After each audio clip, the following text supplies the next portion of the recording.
Welcome to Fiction Audiobooks. If you enjoy the content, like and subscribing would be greatly appreciated. If you have any recommendations for novels, comment below. Please join my Patreon at https://www.patreon.com/fictionaudiobook. Chapter 76, Unexpected Reflection. If you like this story, check out my other stories. Solo Leveling in Westeros. And you can get access to 3 more chapters or 7 more chapters if you want. //. Arthur Blackwynd walked forward without a single care in the world, his footsteps echoing through the sterile Cadmus lab. He didn't even glance at Galatea. He knew exactly what she was about to do. Galatea, watching him pass so casually, felt something snap inside her.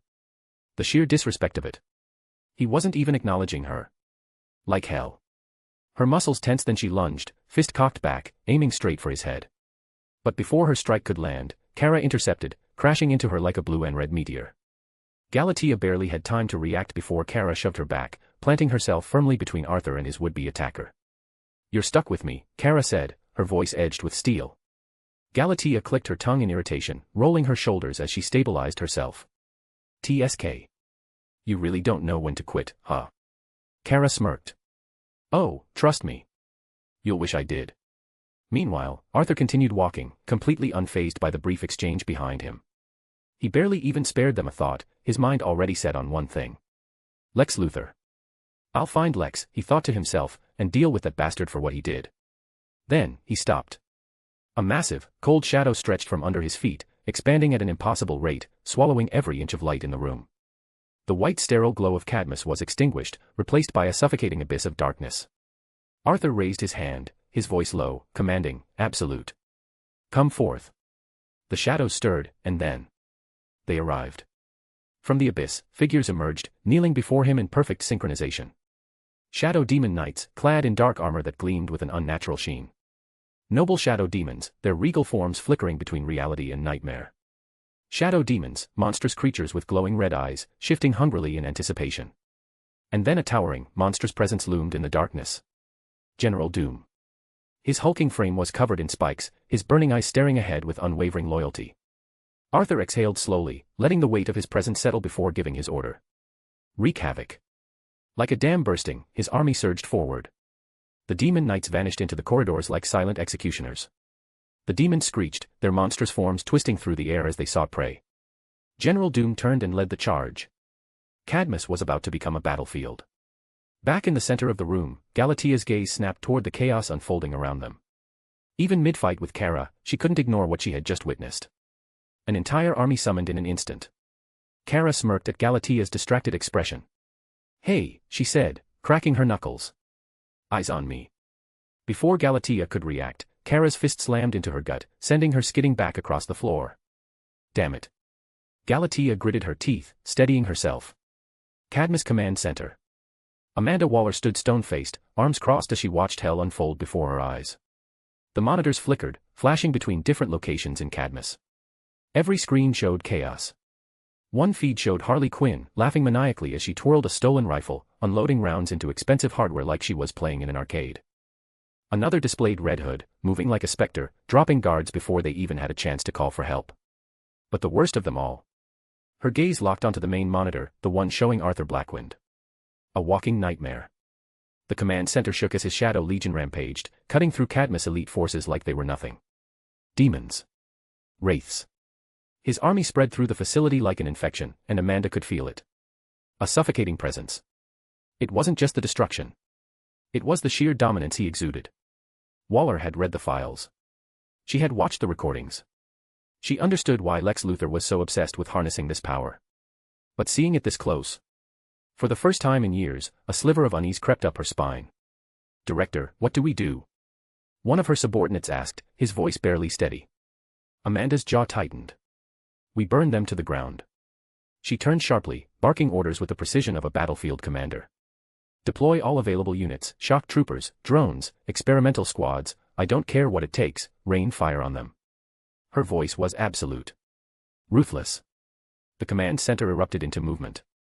Operators scrambled to input commands, the facility's automated defenses whirring to life. Heavy turrets unfolded from the ceilings. Security mechs powered on. Armed reinforcements moved in with kill orders. This wasn't about containment anymore. It was extermination. The chaos kept escalating. Arthur's shadow army wasn't slowing down. Red Hood was tearing through their ranks like a ghost in a war zone. Kara and Galatia's battle had reached a devastating pace, their strikes causing shockwaves that cracked the very walls of the facility that was built to hold this kind of beings. Her fingers twitched. A final option lay before her. Her gaze shifted to a locked-down section of the facility. The screen labeled only as Project AM. One of her officers, sweating, hesitated before asking. "Director, should we unleash AM?" Amanda's eyes narrowed. Then, she shook her head. "No. Not yet. It's unstable. We have yet to control his technology, we're not that desperate, yet." The officer swallowed hard and nodded. But as Amanda turned back to the screens, watching Cadmus' forces struggle against the impossible, she knew one thing for certain. That moment might come sooner than she wanted. Inside the dimly lit laboratory deep within Cadmus, alarms blared, their red light flashing across the pristine, sterile room. The facility was under attack. Chaos had erupted above them. But down here, something else was happening. Lex Luthor stood before a massive cloning pod, his eyes gleaming with satisfaction. The translucent tube was filled with a thick, bubbling liquid, faintly glowing from within. Suspended inside was a figure, a young man, his features eerily similar to Arthur Blackwynd, yet unmistakably altered, now with an S symbol on his shirt. A perfect experiment. Nearby, Dr. Emil Hamilton paced, his expression tense. His voice cut through the alarms, laced with barely restrained frustration. "I told you, Lex. That was a stupid idea, going after his parent. You knew exactly what you were provoking. That was never someone who'd let that slide." Lex barely spared him a glance, his focus entirely on the being inside the pod. "Yes," he muttered, unfazed, "I'm aware." And yet, there was no regret in his tone. No doubt. Only calculated certainty. Then, a smirk. But none of that matters anymore. His fingers hovered over the control panel. With a deliberate motion, he pressed the final key. The containment seals hissed open. The chamber erupted with steam as the liquid drained rapidly, leaving behind a figure gasping for air, his lungs taking their first breath. Arthur's clone.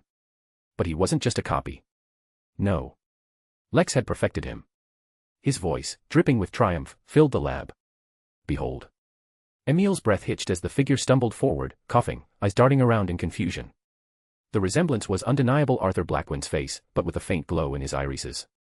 A telltale sign of Kryptonian augmentation. Dr. Emil thought to himself, Lex really had no choice but to merge that DNA with the Kryptonian one. How desperate. Lex's smile widened.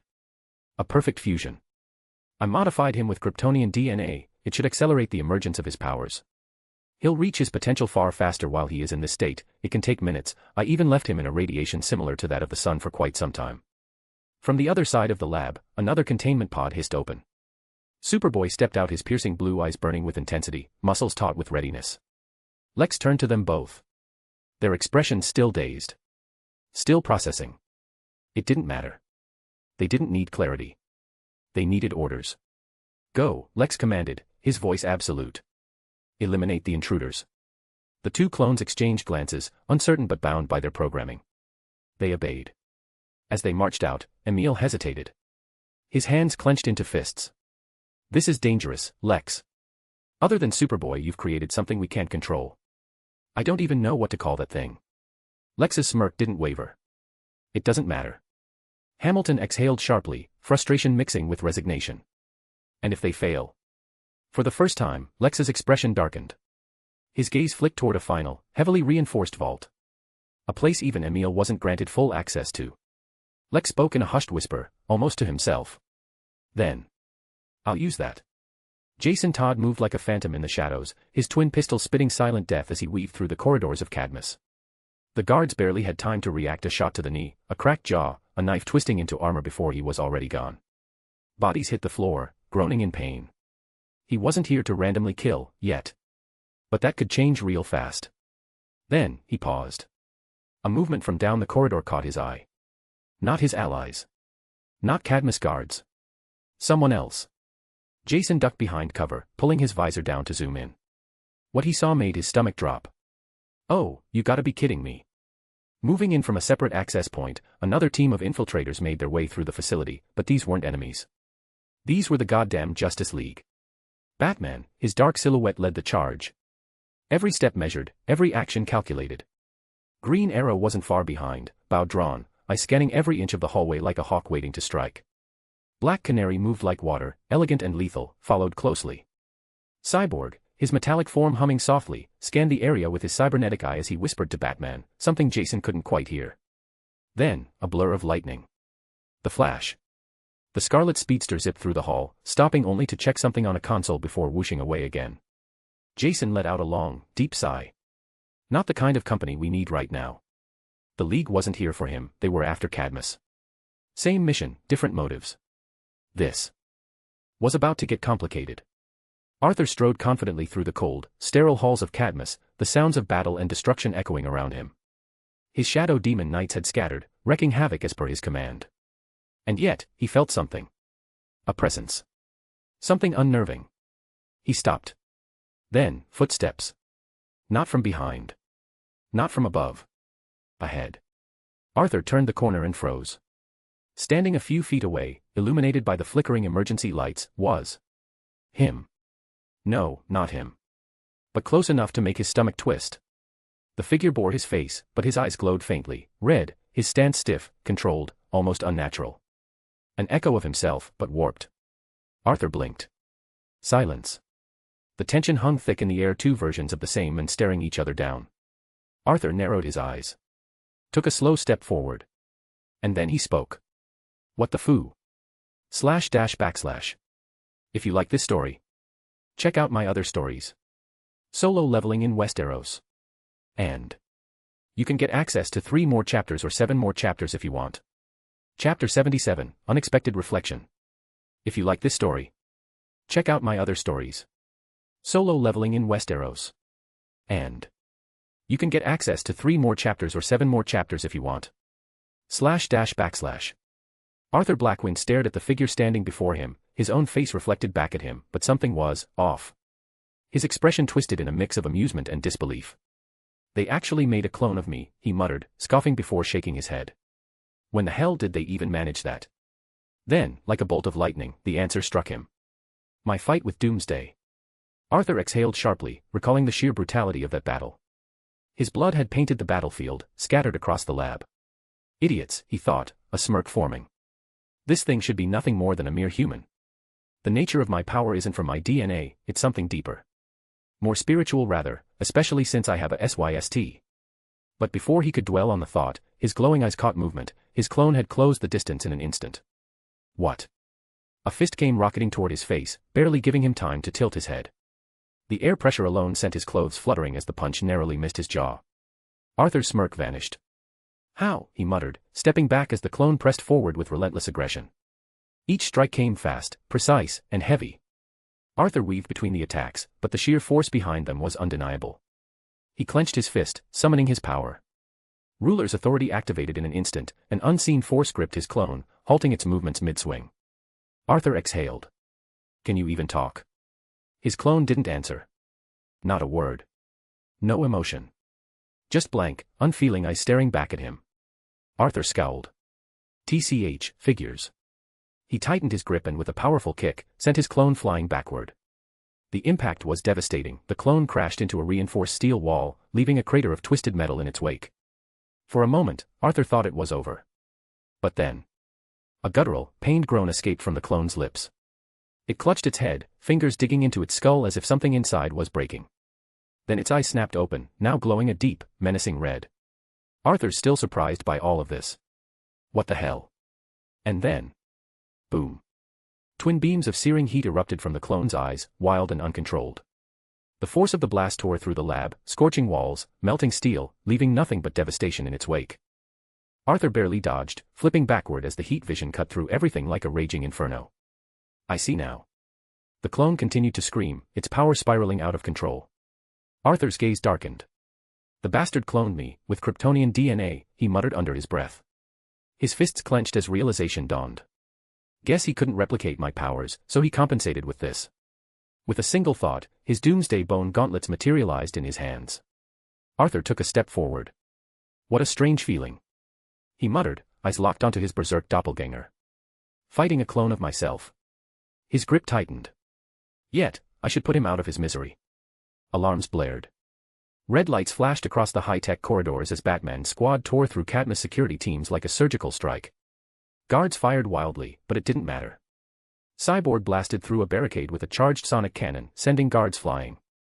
Green Arrow launched an EMP arrow, frying their rifles. Black Canary let out a concussive scream, throwing an entire squad against the walls. And the Flash. The Flash was everywhere. A blur of motion rifles vanished from enemy hands, tasers turned on their wielders, and soldiers collapsed from rapid-fire punches before they even knew what hit them. Then, the walls shook. Boom. A reinforced steel blast door was sent flying, crashing into the far wall with a deafening crunch. From the dust emerged a squad of enhanced warriors, the Ultiman. Wind Dragon, his body wreathed in swirling air currents. Long Shadow, towering over them, his body expanding to colossal proportions. Juice, his body crackling with unstable electricity. Downpour and Shifter, the hydrokinetic twins, grinning with malice. Batman's eyes narrowed. As expected, they're using their experiments as attack dogs now. Wind Dragon smirked. Batman. You shouldn't be here. His voice was calm, but the storm around him wasn't. Green Arrow knocked an arrow. Whoa there, just Batman, can't you see us as well, dot. Shifter growled, you don't understand what Cadmus is doing here. You shouldn't interfere. Black Canary rolled her shoulders. We've heard that line countless times before. Long Shadow's massive fists clenched. Last warning. Stand down. Batman's response was instant. Flash. Before they could blink, Flash was already moving. He disarmed Juice in an instant, sending a shockwave of electricity frying the walls instead of them. He slammed into Shifter, stunning her mid-transformation. He turned to Batman mid-motion, what next, Bats? Batman was already moving, his cape billowing. We were prepared for this outcome, we take them down. Perched on a high-security catwalk, Red Hood watched the chaos unfold. Smoke, sparks, debris, pure mayhem. He sighed, adjusting his helmet. Good. At least those things can buy me enough time to find the heads of Cadmus, without Bruce's interference.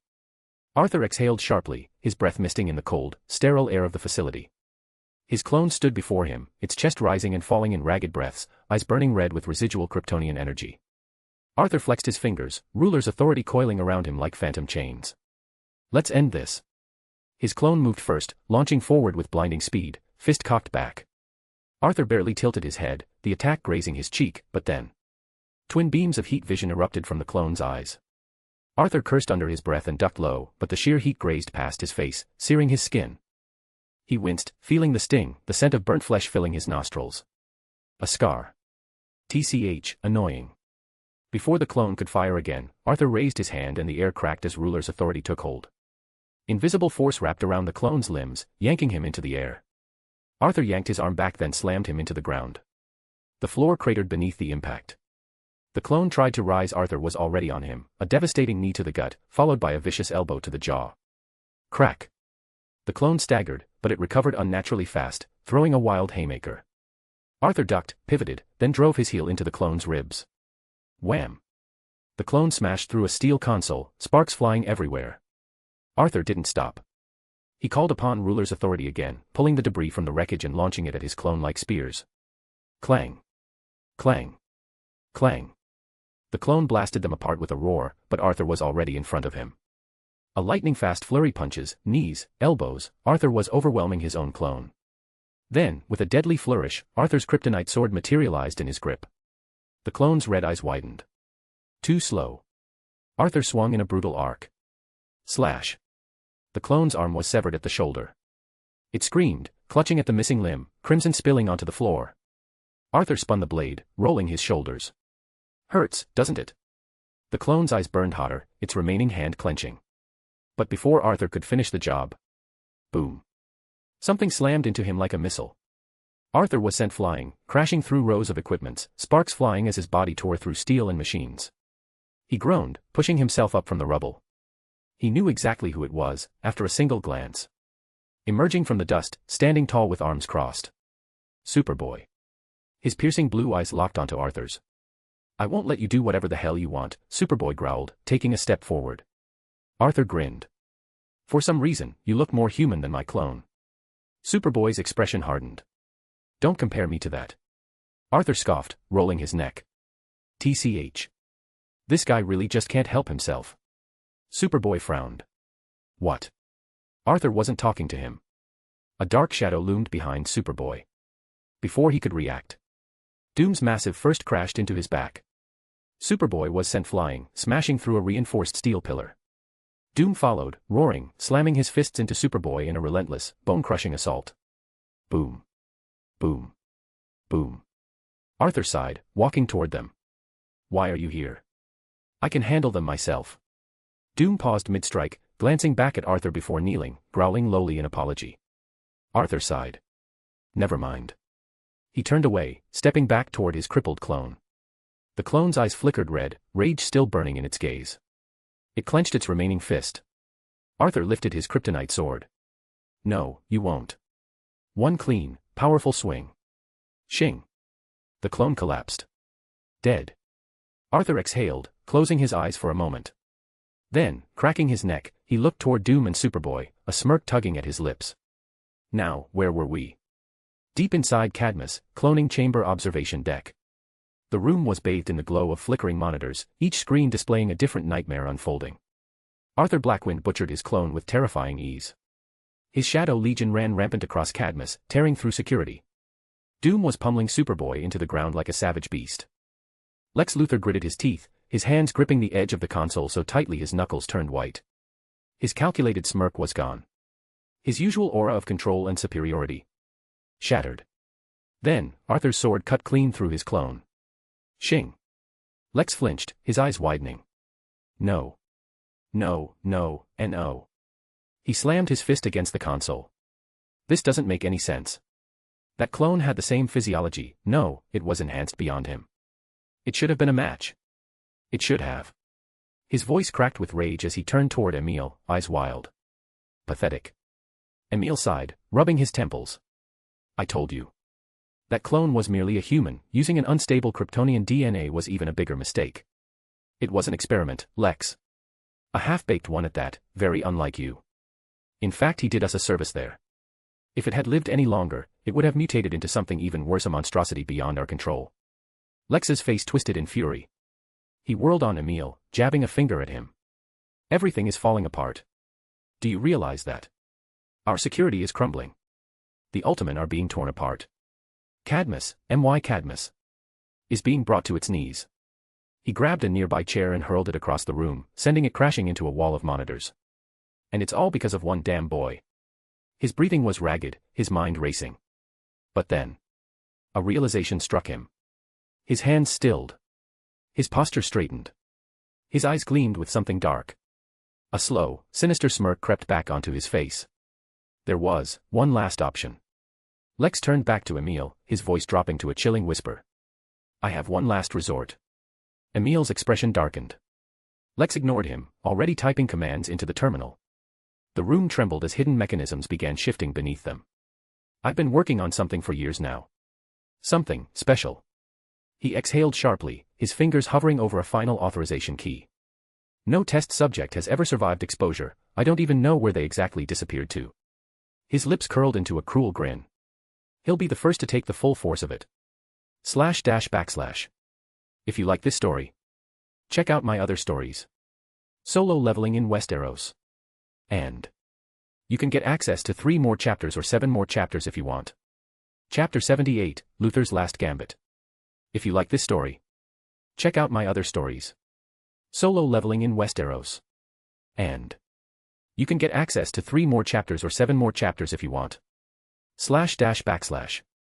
The air crackled with tension as Arthur stood before Superboy. Doom, still kneeling from before, snarled, his body tense, ready to lunge. But Arthur simply raised a hand. No. Doom's eyes widened slightly, but he obeyed, his massive form melting into Arthur's shadow like a ghost vanishing into the night. Superboy frowned, confused. That thing was the strongest one here. Arthur chuckled, rolling his shoulders. The strongest. He gestured to himself. That's me. Superboy exploded forward, throwing a full-force Kryptonian punch aimed straight at Arthur's head. Crack. Superboy's fist met empty air. Arthur had already tilted his head to the side, his expression bored as Superboy's fist shattered the concrete wall behind him. Arthur sighed. That was slow. Superboy spun, throwing another punch. Arthur leaned back. Dodging again. Punch after punch, each one missing by mere inches. Arthur effortlessly sidestepped, ducked, leaned, weaving around the attacks like he was dancing. Superboy gritted his teeth, his frustration boiling over. Boom. Superboy lashed out with a devastating uppercut. Arthur caught it. One hand. No effort. Superboy's eyes widened in disbelief. Arthur tightened his grip on Superboy's fist and twisted. Snap. Superboy grunted in pain, his arm wrenched at an unnatural angle. Arthur's smirk widened. You're like a newborn. You can't even swing a punch properly, maybe because you are only a half-breed. Superboy growled, trying to pull away. Arthur let him go, only to drive his knee into his stomach. Superboy gasped violently, his body folding in half as spit flew from his mouth. Arthur didn't stop. He grabbed Superboy by the face and drove him headfirst into the ground. The entire floor buckled, sending cracked spider-webbing across the facility. Superboy groaned, trying to push himself up. Arthur let him. Whoosh. Superboy lunged again, this time with a kick blasting straight at Arthur's face. Arthur vanished. His kick hit nothing. Arthur reappeared behind him in a shadowy flicker. Superboy barely had time to register it before. Crack. Arthur hammer-fisted him in the back of the neck, sending him crashing face-first into the floor. Arthur casually stepped on his back, pinning him like an insect. And letting the likes of Lex Luthor order you around. Arthur scoffed. Pathetic. Superboy snarled, trying to push up, but Arthur pressed down harder. Crack. Superboy screamed in pain. Arthur crouched down, whispering just loud enough for him to hear. You are better than this. He lifted his foot. Superboy weakly got up, eyes burning with anger and humiliation. Arthur tilted his head, amused. You done. Superboy lunged one last time. Arthur simply turned his body slightly and... A vicious backhand sent Superboy flying like a rag doll, slamming into a wall and burying him in debris. Arthur cracked his neck. Yeah. This is a waste of time. Arthur stood amidst the aftermath. To his left, Superboy groaned in pain, buried beneath concrete and steel. To his right, his lifeless clone lay in a heap, its severed arm still twitching slightly as the Kryptonian DNA burned itself out. Arthur's glowing eyes flickered between the two. I'll deal with all of this later. He exhaled, letting his power surge through his veins. Whoosh. The world blurred. Arthur vanished in a streak of black lightning, zipping through the corridors like a phantom. His body became a shadow among shadows, undetectable, unstoppable. His eyes snapped shut mid-run, allowing his senses to expand. Life forces pulsed around him like beacons in the dark. Every living thing in this place he could feel them. Then. There. A familiar presence. That's the place. Arthur's eyes snapped open as he pivoted, his momentum twisting him toward a reinforced door deep in the heart of Cadmus. But before he could get closer, a squad of armed guards burst from the corners, rifles blazing. Bullets screamed through the air, the muzzles flashing in rapid succession. The bullets hit Arthur. Did nothing. They bounced off his skin like pebbles against steel. Arthur stopped walking, staring at them blankly. Still shooting. Still trying. Arthur sighed. I saw you. No need for all this. With a flick of his wrist, ruler's authority. Their bodies locked up. Their own arms twisted against their will, turning their weapons toward each other. They screamed. They fired. They fell. Arthur kept walking. Not even sparing them a glance. With another gesture. Crack. The remaining weapons shattered like glass, their pieces scattering across the cold metallic floor. Then he stopped. Right in front of the massive, fortified vault door. His gaze drifted up to the glowing red text. Cloning chamber. Arthur's lips curled into a wicked smirk. You must be in here. Boom. His fist slammed forward with monstrous force. The impact rippled through the entire facility. The reinforced metal screamed as it bent inward. Then. The entire gate exploded inward, torn from its hinges. Smoke and fire billowed out from the ruined doorway. Arthur stepped forward, bathed in the fiery glow. His voice echoed through the chamber, laced with amusement and absolute dominance. Knock, knock. Lex Luthor stood in the observation deck, his fists clenched. Below him, smoke still curled from the destroyed cloning chamber gate.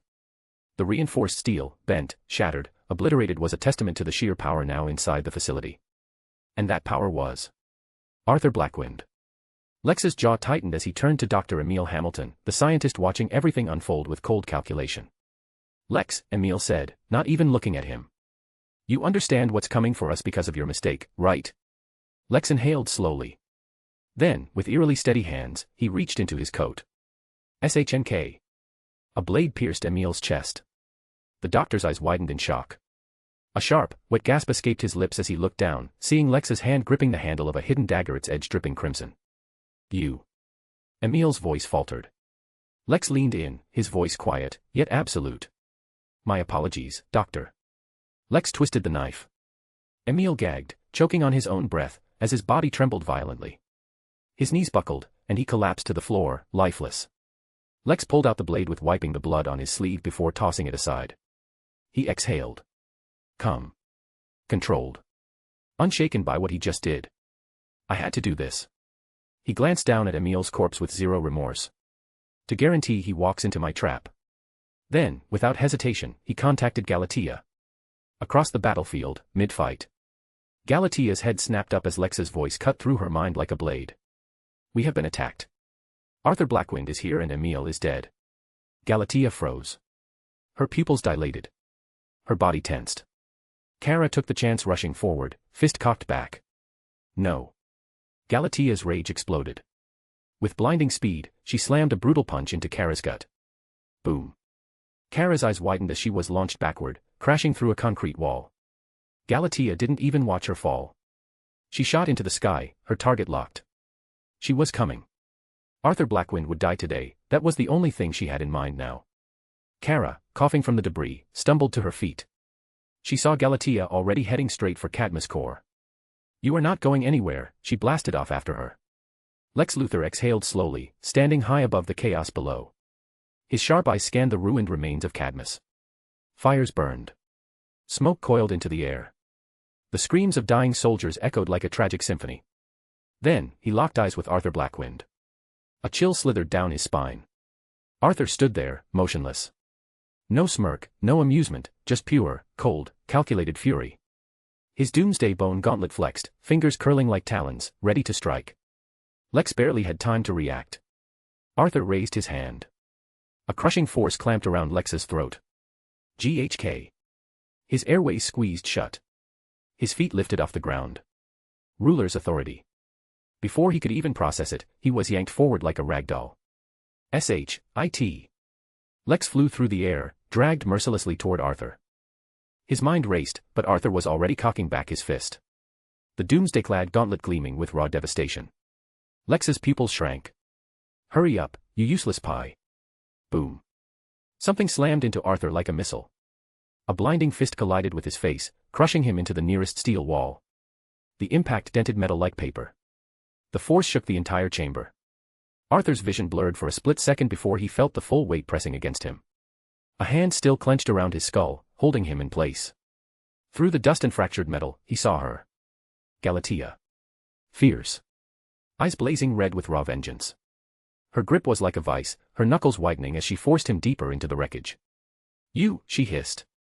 Will pay with your life for what you've done. Arthur scowled. His muscles coiled, and before she could react, a devastating kick launched her backwards. Galatea slammed through several consoles like they were made of glass. Sparks rained down as she landed on her feet, instantly rebounding relentless.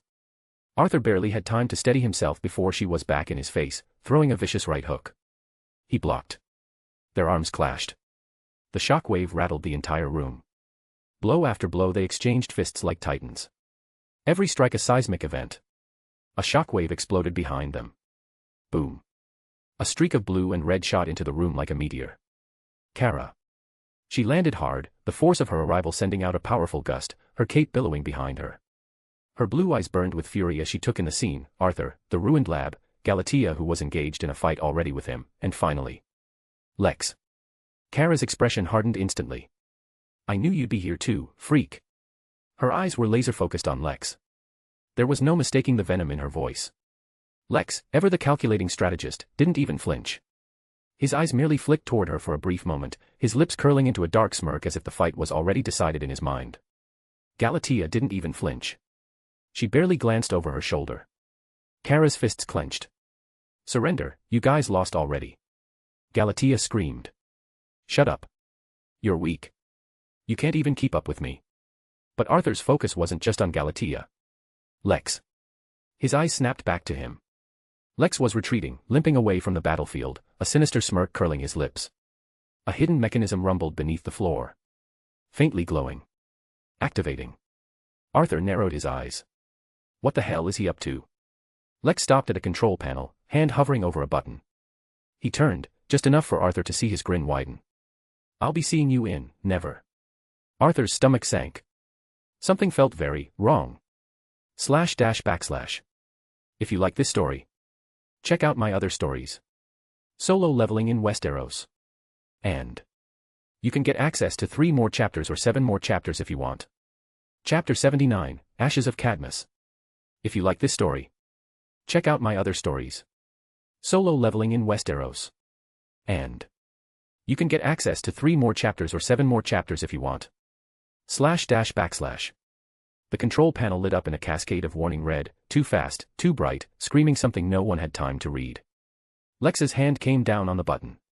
Arthur's eyes widened. But Galatea was still between them, her fist slamming into Arthur's side, throwing him back a step, just enough. A surge of light exploded from the ceiling and floor in tandem, 2 immense pillars of raw energy, like lances of gods themselves, shot straight through the chamber. Kara cried out as the force struck her mid-flight, hurling her into a wall with a violent boom, cracking the metal surface like brittle glass. Kara, stay back. Arthur roared. But the beam had already encased him and Galatea, both caught in the center of the trap. The light wasn't just light. It was pressure. Agony. Gravity folded on itself. Arthur's knees buckled slightly, a rare sight. His eyes narrowed, teeth clenched. His entire body screamed in protest, but he refused to fall. Galatea let out a shriek of pain, more primal than human, as the force seared into her Kryptonian skin. Even she couldn't handle this. Her clone flesh was unraveling. Arthur grunted, lifting his head slowly, blood trailing from his nose, and extended one hand toward Lex's will blazing with wrath. You will not run away. Ruler's authority ignited. Lex, already gloating from his safe distance, froze. Why, no, and no, he screamed, as his body jerked violently, ripped forward like a puppet on strings. He crashed into the beam, howling in agony as the energy chewed through his suit, his skin blistering instantly. Arthur clenched one gauntlet fist around Lex's throat, the other barely holding Galatea back. You fool, you'll kill us both. Lex rasped, coughing up blood, his eyes wide with panic.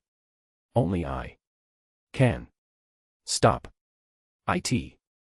Arthur, his voice strained but unrelenting, leaned closer. You weren't gonna stop it, anyway. The beam grew brighter. Hotter. The air itself began to warp. Arthur's vision blurred. The chamber felt like a collapsing star. Arthur. Kara screamed from outside, beating her fists against the containment field, her eyes wide with helpless rage. Tell me what to do. Tell me how to stop it. She launched herself at the energy field again, her shoulder cracked from the rebound. Inside, Arthur was burning from within, shadows swirling violently around him as he forced one arm up. Kara saw it, his hand reaching toward her. Arthur. For a moment, she thought he was reaching for her. But then his palm opened. Ruler's authority. Stay back, idiot. His voice was faint, barely audible but resolute. A wall of invisible force snapped up between them, just for a second. Long enough. No. Kara shouted, tears streaking down her cheeks. And then. Boom. A flash of light so pure it was blinding, then a shockwave that shattered everything in its wake. Kara was thrown back, crashing through walls, debris, and steel like a rag doll.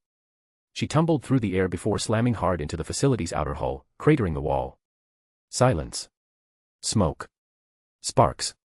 The burning hiss of melting metal. She struggled to stand, her knees shaking. Her breath hitched in her chest. The chamber was gone. The beam was gone. Lex. Arthur. Galatea. All gone. Arthur.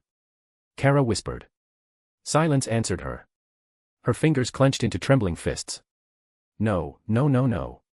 Her breath hitched again. You idiot. This wasn't supposed to happen. She fell to her knees, staring at the crater, where he had stood only moments before. Where he had smiled. Where he had told her to stay back. The girl of steel stared into the void he left behind, eyes burning. And for the first time maybe ever, Supergirl felt despair. After the explosion. Through the smoke and ruin, Kara stood unmoving in the crater. Her cape fluttered in the wind, but she was a statue of fury and grief. Her communicator crackled in her ear. A voice, gruff, familiar, persistent. Red Hood, Supergirl, are you there? Come on. Kara, do you copy? There was a long pause. And then. Supergirl low and broken, yes. Jason asked calmly, I just heard a massive explosion from 5 clicks out. What the hell happened? Another silence. Arthur is gone. Kara said. Jason couldn't process what he just heard. What do you mean Arthur is gone? Kara then snapped at Jason, he's gone, Jason. The line went quiet. In the background, Jason could hear glass breaking, metal bending, and the unmistakable sound of Kara losing control. Her rage was a tempest now, tearing apart the remnants of Lex's cloning chamber. Jason sighed, lowering his head. Yeah, well. I'll let you have your moment. But I've got work to finish. No time to dwell on this. Cadmus Command Center. A steel door slid open with a hiss. Jason Todd stepped through, twin pistols held loosely at his sides, his red helmet gleaming under sterile white lights. The alarms were silent, he had already silenced them, along with the guards who tried to stop him. Across the room sat a curved desk. Behind it. Amanda Waller. General Eiling. A few surviving Cadmus board members. No guards. No backup. The room was dead silent except for the low hum of the monitors. Jason's boots echoed on the metal floor as he strolled in, calm as a storm waiting to break. He twirled one of his pistols idly as if he hadn't just dismantled an entire security team on his way in. He looked at the scene before him, Amanda Waller seated, composed as ever, and General Eiling nursing a drink like this was any other Thursday night in a war room. A couple Cadmus suits stood awkwardly behind them, pale-faced, sweating bullets. Jason tilted his head. Well, well. And here I thought I'd walk into a villain lair. Test tubes, mad scientists, maybe a half-finished clone in a tank. He slowly raised both pistols. Not this sad little PTA meeting. Eiling's hand darted for something under the desk, bad move. Bang. Bang. Both hands burst red as Jason blew through them, followed by a third shot tearing through the general's shoulder. Eiling let out a guttural yell, slumping back, blood spilling across the desk. Next one takes your head off, Jason said coolly. Amanda Waller didn't move an inch. You're far from Gotham, Jason. He let out a chuckle behind the helmet. Wow. First name basis. Color me flattered. Thought I was just a ghost story to people like you. You've always been on my radar. They might have dragged you back from the dead, but your choices since then have been rather interesting, you have been useful without realizing. Jason stepped forward, boots crunching on glass. Spare me the talk. I didn't come here to have a conversation. We came here to burn it all down. For every innocent you played God with. You built weapons. You used people. You unleashed monsters. Waller's eyes narrowed. You all are fools, you and that Arthur Blackwynd, he was unstable. Dangerous, everything we stand for here. Everything Cadmus is to fight people like him. I know. Jason muttered. But Waller leaned forward now, elbows on the desk, her voice low and sharp like a scalpel. Is this really about innocence, Jason? Or is this about you? He said nothing. She pressed on, cutting deeper. Do you see yourself in those metahumans we experimented on? Is that it? Do you see yourself strapped to that chair, screaming, while Joker carved the boy out of you and left something else in his place? Jason's jaw clenched under the helmet. His grip on the pistols tightened, knuckles white. Do you actually care about that innocence, she asked, voice like venom. Or is this just the only way you can unleash that anger left in you? Because your real target's already dead, and there's no one left to blame but the rest of us. The silence that followed was suffocating. Jason didn't respond. He didn't have to. Waller exhaled, slowly. You do this, there's no turning back. He raised his gun, calmly. Without hesitation. I never planned on hesitating. 2 shots. Night-night. And just like that, the room fell into silence. Red Hood turned, walking back out into the hallway. No regrets. No second guesses. Just footsteps echoing through the corridors of a crumbling facility. Arthur's consciousness flickered in and out, pain screaming through every nerve in his body. His breath was ragged, uneven. He coughed, hard blood splattering onto the scorched ground beneath him. His vision blurred, the world spinning before it slowly came into focus. The air was thick, humid. The scent of damp earth and greenery filled his lungs. A forest. Somewhere, unfamiliar. His body ached with every small movement, but he forced himself up, staggering onto unsteady legs. His clothes were barely hanging onto him, burned and tattered, his exposed skin riddled with fresh wounds. He took a slow, painful breath, his chest tight. Where the hell am I? His voice was hoarse, strained, every word a battle. A weak, rasping noise pulled his attention. Next to him, barely clinging to life, was Lex. The once pristine mastermind was reduced to a charred, gasping husk. His skin was burned beyond recognition, his breath shallow and labored. But somehow, impossibly, he was still alive. His lips twitched, blood bubbling at the corners of his mouth. It's not a failure, after all. Lex choked the words out, barely audible. Arthur didn't hesitate. His boots scraped against the dirt as he stepped forward, looming over the broken men. Then crack. One stomp. Lex was gone. Arthur exhaled through his nose, barely sparing the corpse a second glance. Bastard. But the moment the words left his lips, his strength faltered. His legs buckled. He dropped to one knee, body screaming in protest. His vision blurry again. // If you like this story, check out my other stories. Solo leveling in Westeros. And you can get access to 3 more chapters or 7 more chapters if you want. Chapter 80, Alternate Reality. If you like this story, check out my other stories. Solo leveling in Westeros. And you can get access to 3 more chapters or 7 more chapters if you want. // Arthur groaned, his body screaming in defiance as he forced himself upright. His legs trembled, every nerve in his body alight with pain, but he stood anyway. Blood dripped from his mouth, his chest rising and falling with jagged breaths. Damn it. He muttered, clutching his side. That was some weapon.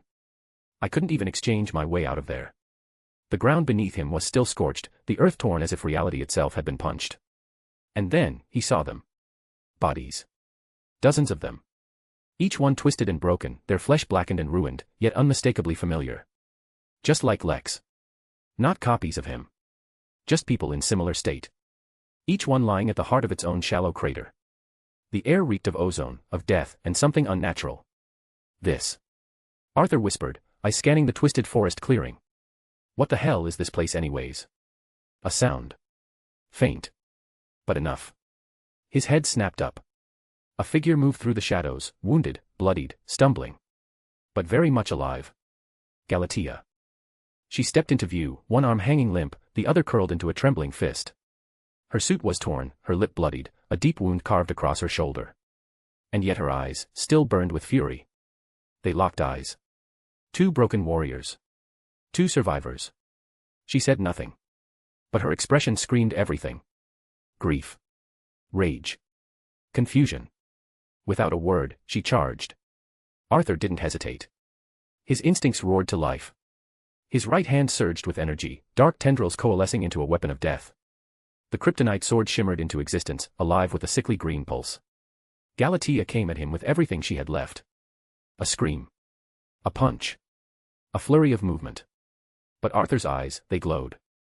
That familiar skill of his bloodlust ignited once more, casting a darkness around her. And before she could even realize it, the blade was already through her chest. Her eyes widened. Breath hitched. She gasped, blood bubbling at her lips as the green glow of the kryptonite pierced her very core. Her body trembled. "D-Doctor gave me a soul," she whispered. Her voice was so small. So fragile. "Father." Arthur's grip tightened on the hilt. Her hand shakily lifted, as if reaching out to someone who would never answer again. "Why did he leave me?" Her eyes welled. Not with anger. Not anymore. But with grief. Arthur's expression softened, if only a little. "Just to make you feel a little better," he murmured, lowering her slowly to the ground. "I didn't kill your father." He met her gaze, one last time. "It's clear to me who did, and he is lying dead there." Arthur gestured towards Lex. Galatea's lips twitched into a faint, pained smile. A breath. A tear. And then. Nothing. Her hand went limp. Her body stilled. The sword fading from his hand. The wind whispered through the broken forest around him. A moment of peace in the wake of chaos. Arthur just stood there next to Galatea's lifeless body, his breath shallow, his blood hot. Silence engulfed him, save for the soft sound of wind rustling through the broken trees. He didn't speak at first. Then, softly, "I need to go back," he muttered, clenching his fist. "And finish off Cadmus." Without wasting another second, Arthur extended his arm, shadows curling from his fingers like smoke. His eyes pulsed with dark light as he whispered. "Exchange." Nothing. His heart skipped. Exchange. he said louder, trying again, this time with urgency. Still nothing. His eyes widened. No. Exchange now. Nothing. And then. System notification. Unable to complete exchange, target exists in a different reality. You must be fucking joking. Arthur staggered a step back, his breath catching in his throat. The weight of the message crashed down on him like a hammer. His fists clenched, shadows reacting to his spike in emotion, tendrils slashing at the dirt. That wasn't a weapon, he whispered slowly, piecing it together. His eyes darted toward the craters around him, the disfigured corpses, the charred remains of failed jumps. That was a teleportation machine. He looked around again, suddenly everything made sense. The dead people around him. The strange environment. The silence of the system. The air even felt different. These dead people, they were lab rats, he growled. Lex tested this on them, and I just got added to the list. His mind raced. What a situation. Arthur exhaled sharply, then nodded to himself. I left a significant number of shadow soldiers behind. Kaisel and Blade are with my family. They should be fine. Still, he felt the tight pull in his chest. This wasn't just separation. This was exile. Arthur turned toward the horizon, his expression hardening with grim resolve. First, I need to figure out where the hell I even am. He looked up. Stars looked the same. The moon was still there. Nothing really unfamiliar. At least this is Earth. Still though, I have no idea what kind of alternate reality this is. Arthur stood alone amid the wreckage of bodies and smoldering craters. He stared into the horizon, still grappling with the reality. He was stranded in another world. With no way back, yet. Well, he muttered to himself, brushing dust and dried blood from his sleeve. I'll do this first, and he'll figure it out. He turned and walked slowly toward Lex's mutilated corpse, still twitching slightly in the dirt.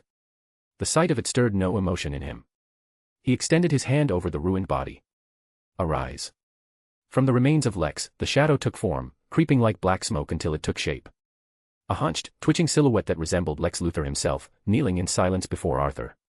A notification flickered in his mind. Shadow extraction complete, grade, normal. Arthur eyed it with disdain. How weak, he scoffed. But I'll need you, for your intellect not your strength. Lex's shadow bowed wordlessly. Arthur turned away without another glance, walking over to the body that did give him pause, Galatea. She lay lifeless, her blonde hair stained with blood and dirt, her once terrifying power now reduced to cold stillness. Arthur stood over her. His hand twitched slightly. He wasn't sure if it was pity or guilt or just humanity for something that wasn't exactly a human. But his eyes glowed blue. A soul, you said earlier, let's see if you have some of that left in you. He knelt beside her, placed his hand over her, and whispered. Arise. The shadows began to swirl, slow at first, then faster. A pulse of dark energy erupted from her corpse, like a heartbeat echoing across the dead forest. The ground trembled. The air thickened. Black wisps erupted from her body, pulling her spirit from the veil of death. Then. She moved. Her eyes opened, violet and glowing with eerie light. Galatea, reborn in shadow. She slowly rose to one knee, head bowed. Grant me a name, my king. Arthur stared at her, eyes glowing. You call me my king, yet moments ago you tried to rip my throat out. Her voice was different now. Softer, but stronger. As though the weight she once carried had finally lifted. I had no purpose, she said, eyes still lowered. I was forged to be a weapon. Used. Lied to. The only person I truly cared about, Dr. Emile, was taken from me. Her fists clenched. Her voice cracked, not with weakness, but a painful clarity. I felt grief, but I didn't understand it. I wasn't made to feel. But now. I see clearly. She finally looked up at him, glowing eyes locked with his. You gave me closure in death. You took care of the one who harmed the only soul that ever showed me kindness. For that. I thank you. She bowed her head again, reverent. And now I swear myself to you. I am no longer a failed clone. No longer a tool of Cadmus. I am your sword. Your shield. My king. Arthur stood still, eyes locked with hers, reading the conviction behind her every word. And in that moment, he knew. She meant it. Then rise, Arthur said, his voice calm but absolute. Galatea. Shadow General Galatea. The moment her name echoed through the forest, shadow burst from her body like a tidal wave, her form stabilizing with regal power. Kneeling before him like a knight before her liege. Galatea looked up once more, a solemn, near peaceful smile touching her lips. Your will is my command, my king. Arthur turned toward the skies of this unknown world, a grim smile playing at the edge of his lips. Well then. Guess it's time to figure out how royally screwed we really are. Back in Cadmus. Boom. The reinforced steel corridor exploded inward as a blur of red and blue ripped through the hallway like a missile. Kara Zor-El, hair whipping like fire behind her, eyes glowing with seething rage, tore through the walls, obliterating security drones, barriers, and guard units as if they were paper. One scream. One punch. Another wall gone.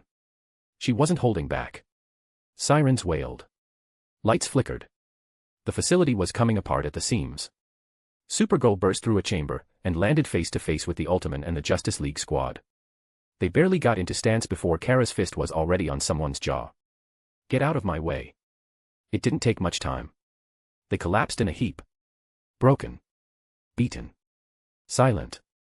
Enough. Batman's voice echoed from down the hall, just as Flash blurred to her side. Green Arrow took position, already loading a kryptonite gas arrow. Kara. Batman stepped forward, tone calm but sharp. You left them on the brink of death.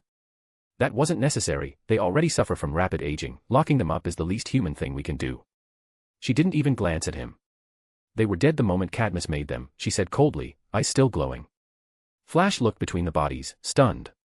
Green Arrow hesitated, lowering his bow slightly. They were clones, Kara said. Disposable. Like everything Cadmus touches. Kara.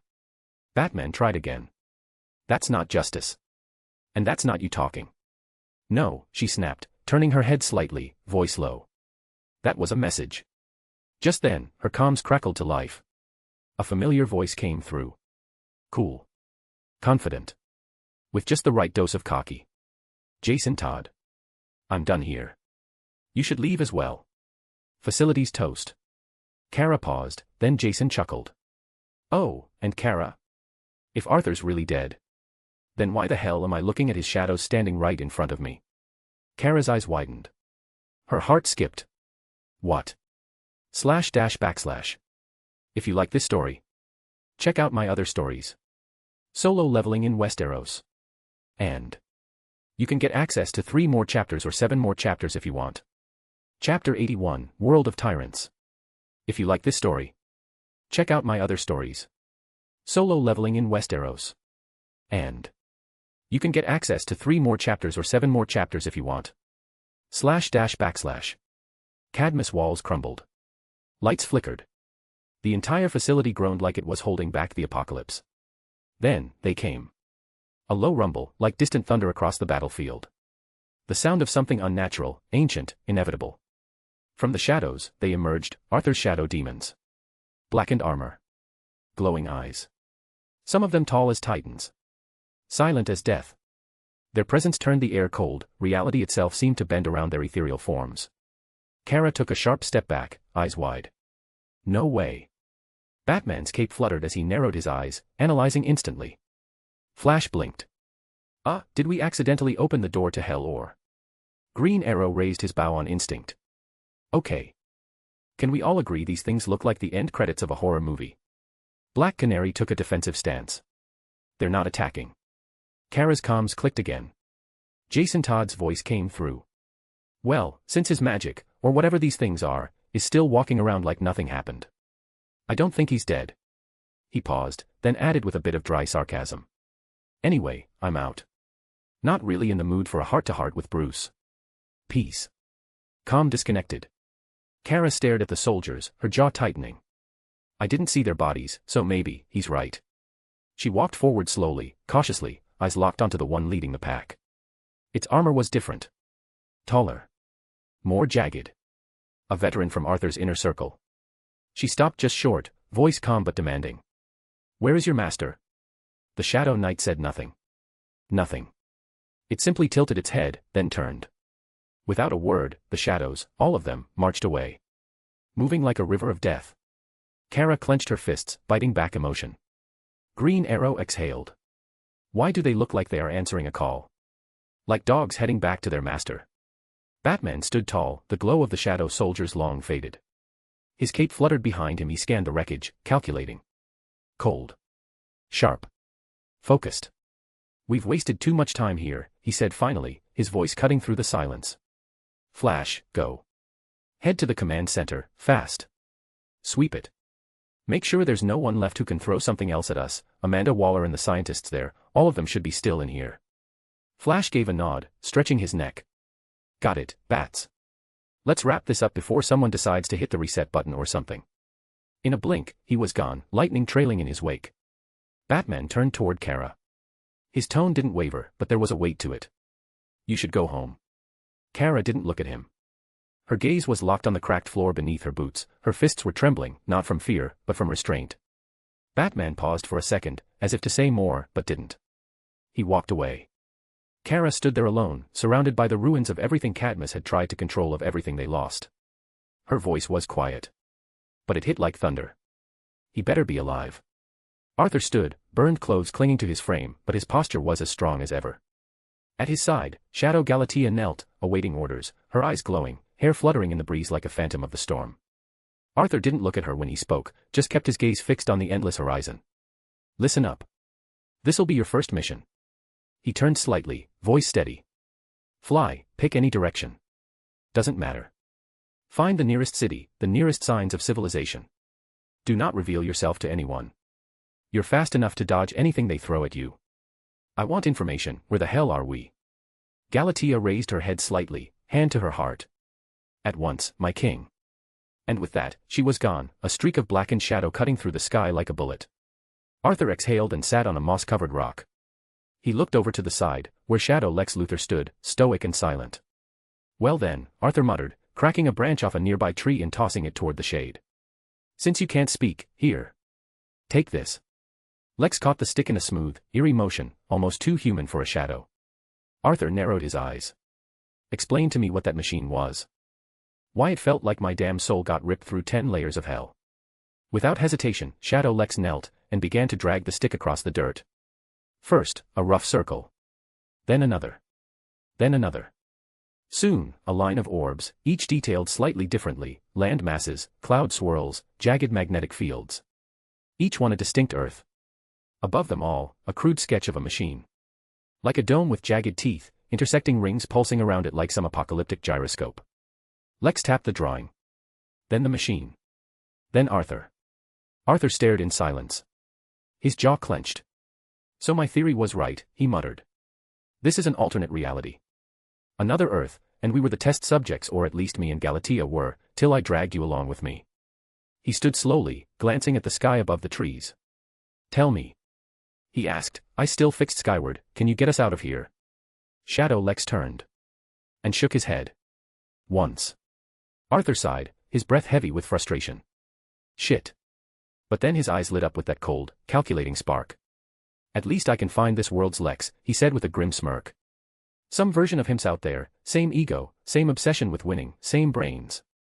He turned, eyes locked on the fading trail Galatea had left behind. Maybe he can get me the hell out of here. And if he doesn't?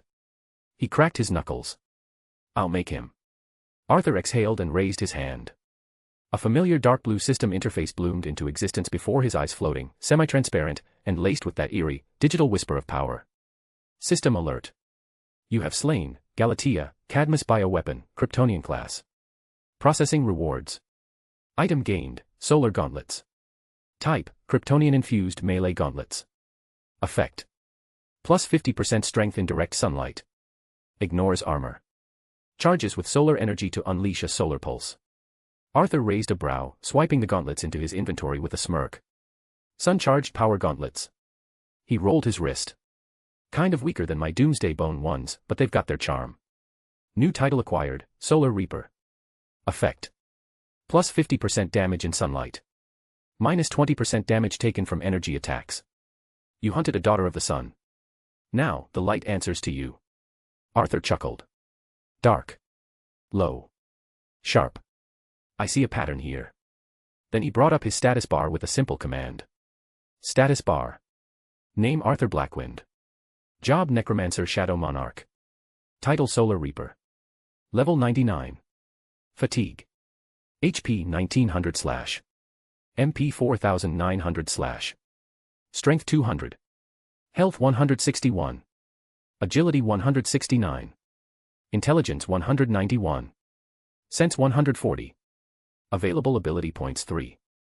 Passive skill. Tenacity, level 1. Insanity's Gambit, immunity to mind control, fear, and sanity-based debuffs. Job-specific skills. Shadow Extraction. Shadow Exchange. Monarch's Domain. Skills. Bloodlust, level 2. Ruler's Authority. Mutilation. Sword Rush. Equipment. Omega Hardened Hide. Abyss Forged Necklace. Inventory.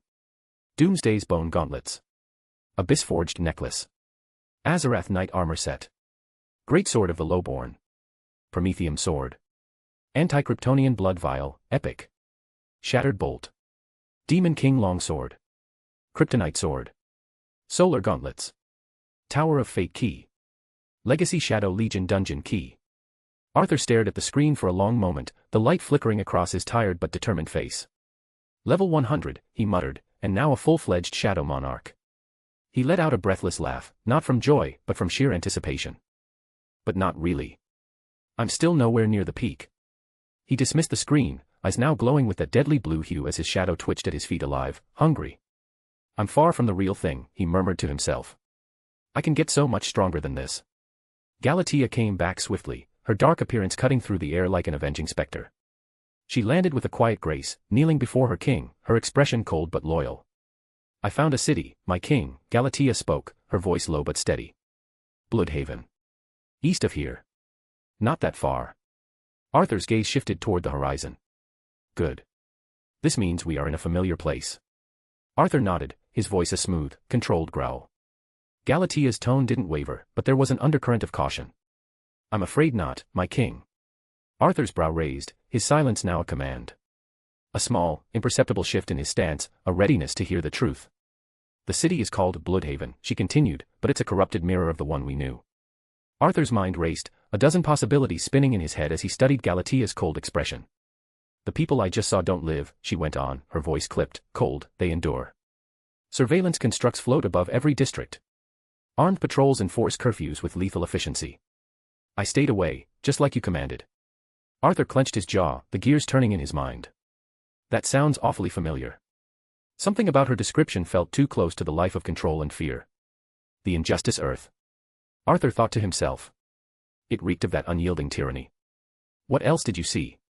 Arthur's voice was quieter now, but laced with intent. There had to be more to this world. Something to uncover. Galatea hesitated for only a second, then continued with a brief nod. Symbols and statues.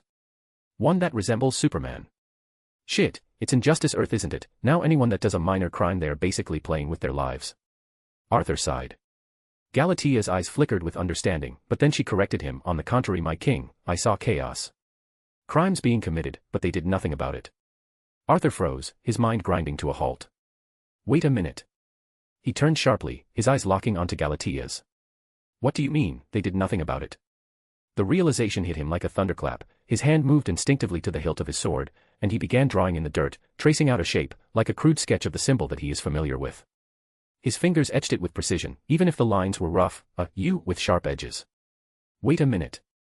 His voice was softer now, but the intensity was building, a storm gathering. The symbol on Superman's statue, does it look like this?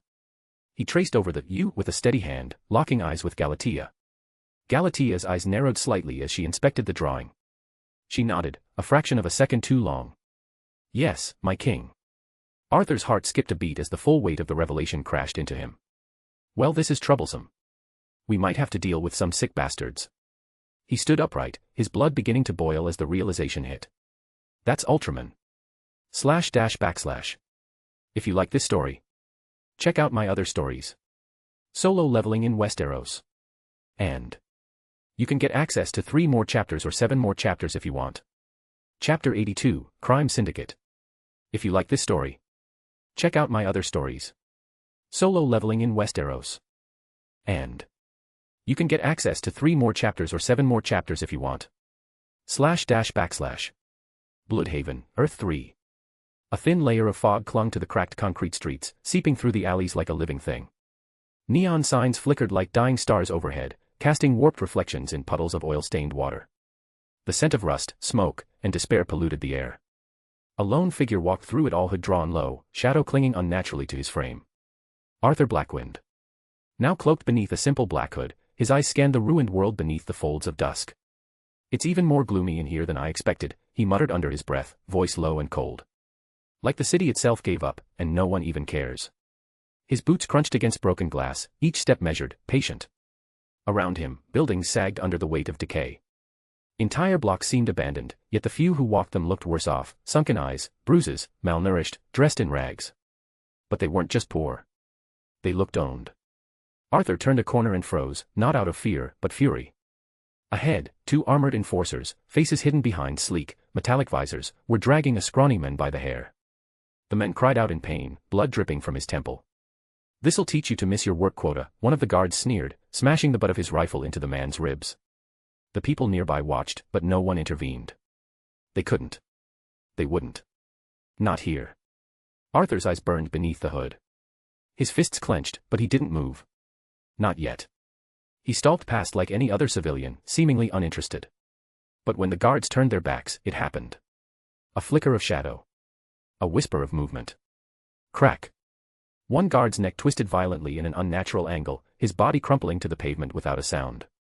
The other turned, confused, only to feel the shadow behind him. Arthur's hand reached from the darkness, wrapping around his face. Slam. The enforcer's skull cracked against the brick wall. Once. Twice. Gone. They never saw their killer. No one did. Arthur kept walking, blending into the flow of the broken city, shadows closing the gap where the bodies once lay. "They piss me off," he murmured to himself, voice a razor. "Bullying the weak like that. It's pathetic." He passed another alley. This time, children were huddled near a burning barrel, eyes vacant, skin marked with bruises. One of them glanced up toward him, trembling. Arthur said nothing. He only nodded once, slowly, and the shadows flickered. He moved on. This was a world with monsters that wore uniforms and strength was law. Arthur didn't need any more examples to understand what he might be up against. And this broken earth. It had just awakened something far worse than the Syndicate. Arthur stood upon the rooftop of a broken skyscraper, his hood pulled low as he surveyed the corrupted heart of the city. Suddenly. A loud hum. A flicker of static. Across every street, every alley, every crumbling corner of the city screens came to life. Massive digital billboards buzzed on above buildings, drones hovered midair projecting hard light displays. Even the sound systems crackled, spreading the message like poison through the veins of a dying world. Then his face appeared. Owlman. Cloaked in black, a cold intellect radiating from every syllable. The city fell silent, as if even the air refused to move. "People of this crumbling world," Owlman's voice echoed through the streets, precise and commanding, "it is time to stop this delusion. Time to pull the veil off your naive ideals and see the truth laid bare. You call him a hero, Alexander Luthor. The last flicker of rebellion in a world long claimed. You cling to him like a dying flame. But make no mistake. He leans forward, gaze cutting through the screen like a blade. This resistance is not noble. It is futile. A tantrum against the inevitable. Every action he takes only delays the collapse you fear, and we, the Syndicate, are more than ready to accelerate it." A pause. "Surrender, Alexander. Turn yourself in and stop condemning these people to more suffering in your name. You are not a savior. You are not a hero." His voice turned venomous. "You are a ghost, haunting a world already ours. So make the right choice, or watch the rest of your so-called hope burn." The screen faded into static, then black.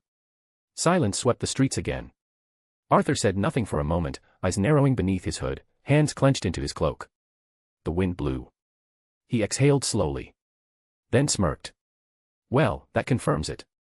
He turned from the edge of the rooftop, shadows curling at his feet as his cloak fluttered behind him. "Luthor's alive. Which means I can find him." But as he glanced back down toward the city, toward the black-suited enforcers patrolling the streets, toward the drones scanning every corner, and toward the giant obsidian towers branded with the mark of the Syndicate, his smile faded into a cold stare. Before they do. The shadows behind him writhed in anticipation. Arthur's eyes scanned the horizon, the same sickly moon hanging ominously in the sky, casting its cold light over the wreckage of Bloodhaven. He hadn't seen the sun since he arrived, no matter how long he'd been here. It was a constant night, an eerie, unyielding darkness. The moon remained in place, unmoving, as if frozen in time. He pulled the hood of his cloak tighter, his boots softly tapping the cracked pavement as he moved through the desolate streets, avoiding the oppressive eyes of the floating surveillance drones. His thoughts echoed in his head, a growing realization gnawing at him. "I have to say something," he muttered to himself, barely audible over the sound of distant sirens and the hum of the drones above. I know I'm not crazy, but it's been night ever since I opened my eyes in this world. His gaze turned upward, the moon's light harsh and unblinking. The moon, he continued, more to himself than anything, it's just there, the entire time. Never moves. Never changes. This means it's Ultraman's doing, covering the yellow sun radiation. Arthur stopped in his tracks, his sharp eyes narrowing. The pieces were starting to fall into place. It wasn't just the moon. It was everything. This wasn't just Bloodhaven, this was a place suffocated by the Syndicate's control. Everything about it screamed their influence, their reign of terror. The crime. The corruption. The chaos. He clenched his fists, a low growl in his throat. And this place has to be within the crime syndicate section if he did that, he muttered. Or at least very close to where they operate. A shadow flickered behind him, and from it emerged Galatea, kneeling before him, her shadow figure sharp and unwavering. Arthur's eyes glowed, his mind calculating. He didn't look down as he spoke, but his voice was cold, purposeful. Galatea, he began, his tone carrying the weight of command, I need you to find out Alexander Luthor's whereabouts. Listen for whispers. Look for any resistance movements, there has to be something. Stay undetected. Don't make a scene. The last thing we want is to draw attention before we're ready. Her gaze was unwavering, her voice low but filled with determination. Very well, my king. Arthur's lips curved slightly, though it was far from a smile. There's a plan forming in my mind, a risky one. But it's only worth it if we find Luthor first. We'll see how far the Syndicate's reach truly goes. Galatea rose fluidly, her body a blur of shadow and light as she stood tall before him. Her eyes locked with his for a brief moment, and she gave a single nod, the weight of his command clear in her posture. I will not fail you, my king, she said with quiet conviction, her voice carrying the power of unspoken promise. Arthur's gaze sharpened. He didn't need to tell her more. She understood the stakes. In this corrupted, lawless world, Luthor was a key piece. If they could find him before the Syndicate did, it would be the first blow in a war that would shake this earth to its core, and naturally his way out as well. With that, she vanished into the sky, her form melting into the night like a wraith. The only evidence of her departure was the brief ripple in the air, a faint shimmer in the darkness. Now, it was his turn to move. His eyes narrowed as the weight of the situation pressed against his mind like a storm cloud ready to break. I need to do my part, he thought. And as he spoke those words to himself, a calm determination settled over him. With a thought, the Prometheum sword materialized in his hand, the blade shimmering faintly under the dull city lights, a deadly promise of the chaos he would soon bring. His voice cut through the air. I'll cause as much chaos as possible, without being detected. His lips curled into a small, vicious smile. It will certainly alert the Syndicate that someone or something is causing chaos. But, hopefully, that will attract the attention of the Resistance as well. His voice was laced with an almost predatory calmness, the same air of a hunter preparing to strike. His body was already in motion. The air seemed to part around him as he vanished into the night, his form a blur of shadow and speed, a phantom in the darkness. Arthur's speed was remarkable, unnatural even. Each step was calculated, swift, and deadly. The shadows bent around him as he moved, slipping between the cracks of the city's surveillance, avoiding detection with uncanny precision. He darted through alleys, scaled buildings with a fluidity that made him seem like an extension of the very night itself. His thoughts were a sharp contrast to the seamless flow of his movements, there was purpose behind every action, every swing of his sword. The first wave of his chaos came swiftly, a swift strike against a patrol, a brutal, calculated move that left them incapacitated, but not dead. Just enough damage to send shockwaves through the Syndicate's ranks, to make them question what was happening. His presence was merely a whisper, a shadow in the midst of their surveillance, too fast to be caught, too deadly to be ignored. He smiled to himself as he dashed toward the heart of the city. They'll come for me, but they'll never catch me. Not until I want them to. //. If you like this story, check out my other stories. Solo leveling in Westeros. And you can get access to 3 more chapters or 7 more chapters if you want. Chapter 83, The Hunt. If you like this story, check out my other stories. Solo leveling in Westeros. And you can get access to 3 more chapters or 7 more chapters if you want. //. Earth, Jump City. The air was heavy with a tension that could almost be felt, a weight pressing down on the Blackwynd Tower as Kara stood before Arthur's mother, and his brother, Adam. The constant, ever-watchful presence of Blade standing like a sentinel, his gaze fixed firmly on Kara. Atop the Blackwynd Tower, Kaisel, the wyvern, perched like a looming shadow, its wings spread wide, watching over the family with the intensity of a predator ready to strike. Kara, her expression dark and uncertain, finally broke the silence. Her words hung in the air, heavy with the weight of what she had seen and what she could not say. I don't know for sure. Kara began, her voice quiet, her eyes searching for something, anything, to hold on to. I don't know if he's dead. What I saw. The chaos, the shadows, the destruction, but no body. He's powerful, but even he can't. Adam, Arthur's older brother, laughed. It was a sharp, disbelieving sound that echoed off the walls, a defiant challenge against the reality Kara had just spoken. He refused to believe that his brother, the embodiment of strength and resolve, was gone. Dead. Adam scoffed, his voice thick with incredulity. Arthur. He gestured toward Blade, his eyes fierce with conviction. Look at this, look at his shadow, it's still here. They're still here. You think Arthur would just die and they'll Remian? You are a Kryptonian yet you saw his power as well, I know it. He's out there. I know it. Kara's gaze faltered. Her frustration was palpable as she shook her head slowly, her voice laced with regret. I don't know how his abilities work, Adam. He never fully explained them to me, she replied, her voice strained and raw. I can't promise you that he's alive. I don't know. Her eyes averted from his, staring into the distance, the weight of the uncertainty pressing on her chest. Adam took a step forward, the fire in his eyes undiminished. His injured hand clenched into a fist as his voice rose with a burning, fierce determination. You might not know but I do because he is my blood. His gaze shifted to Blade, the shadows around the silent sentinel moving in response to his words. I refuse to believe Arthur is gone. Not until I see it for myself.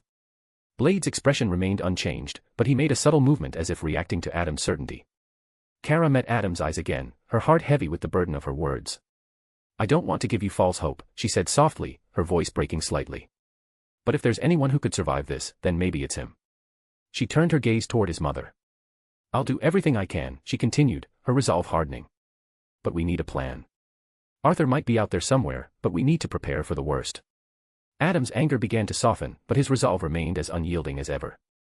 He stepped forward, his expression a mix of defiance and determination. I don't need a plan, Kara. I need my brother back. And if he's out there, wherever that is, he'll do it by himself. He already proved that to me.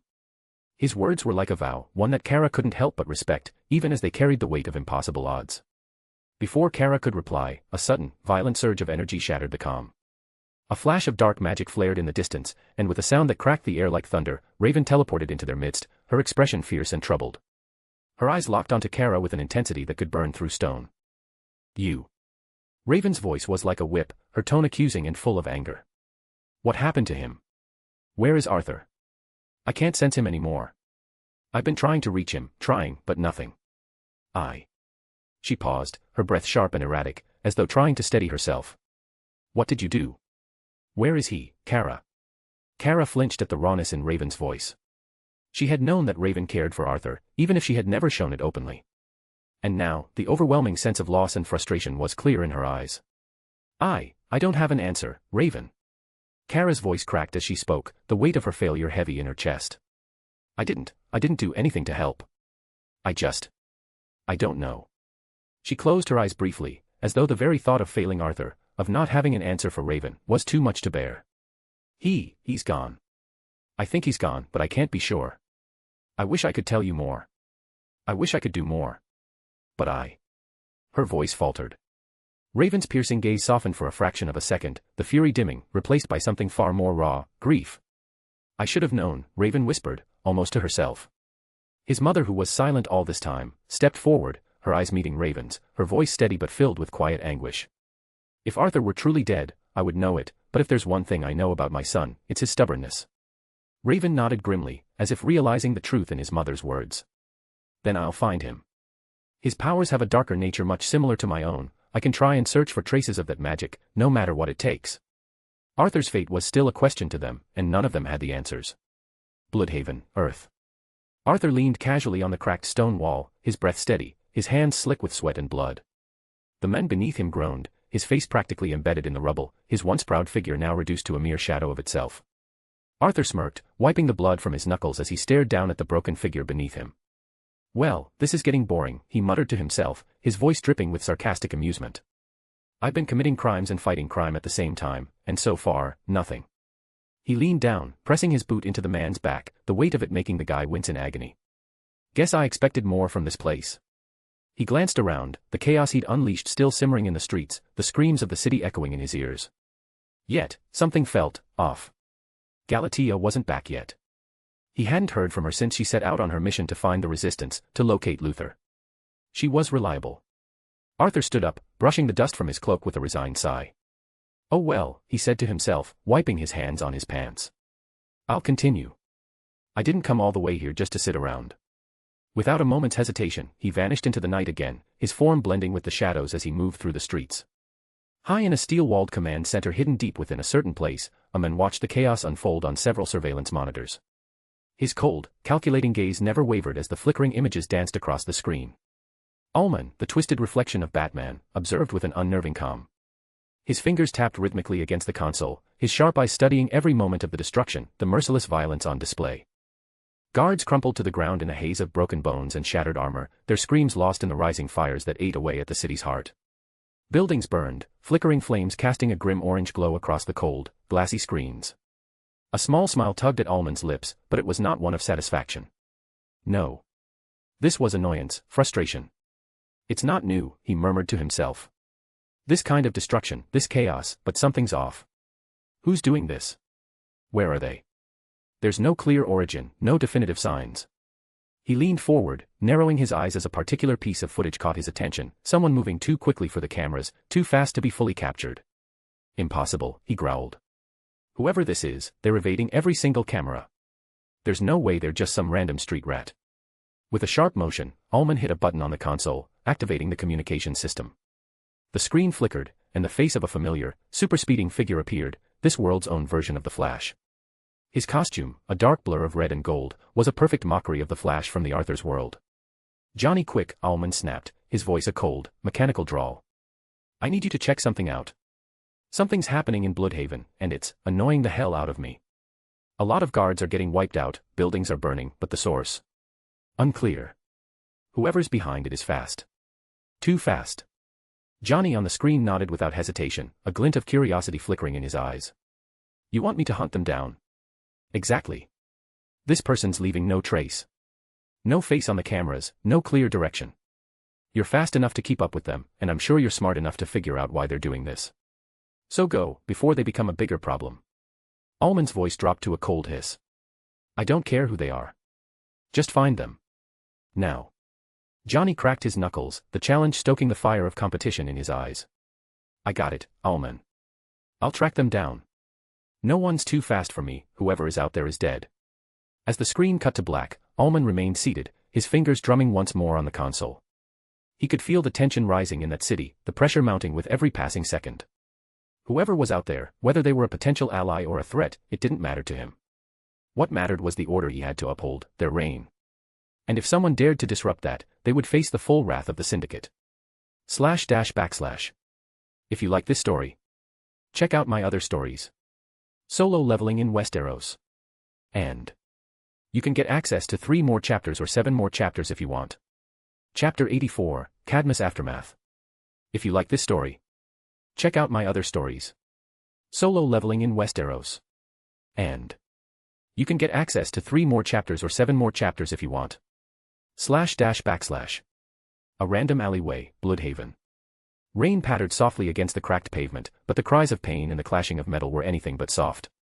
A storm was already raging in the narrow alley, where Arthur Blackwynd moved like death incarnate. 2 syndicate guards crashed against the brick walls, blood staining their white armor. One tried to crawl backward, whimpering, his rifle shattered beside him. The other attempted to run, but Arthur was faster, his foot slammed into the man's chest, pinning him down like a lion playing with prey. Please. We didn't do anything, one of them stammered, breath hitching as he looked up into glowing violet eyes that shimmered with barely contained fury. What the hell are you? The other croaked, voice trembling, face pale beneath the bruises. Arthur didn't answer. Instead, he dragged one of them into the shadows of the alley, his grip iron, his silence deafening. With a flick of his wrist, he crushed the guard's comms unit. Crack. Sparks burst from the device like fireflies as Arthur tossed it to the ground. With the other hand, he raised 2 fingers, and every surveillance camera in the vicinity shattered, lenses cracking like brittle glass, the alley plunging into unmonitored darkness. The remaining guard whimpered. We don't know anything, I swear. We just follow orders. Arthur's face remained unreadable, a perfect sculpt of wrath beneath the hood. His eyes flared, illuminating the alley with hellish blue.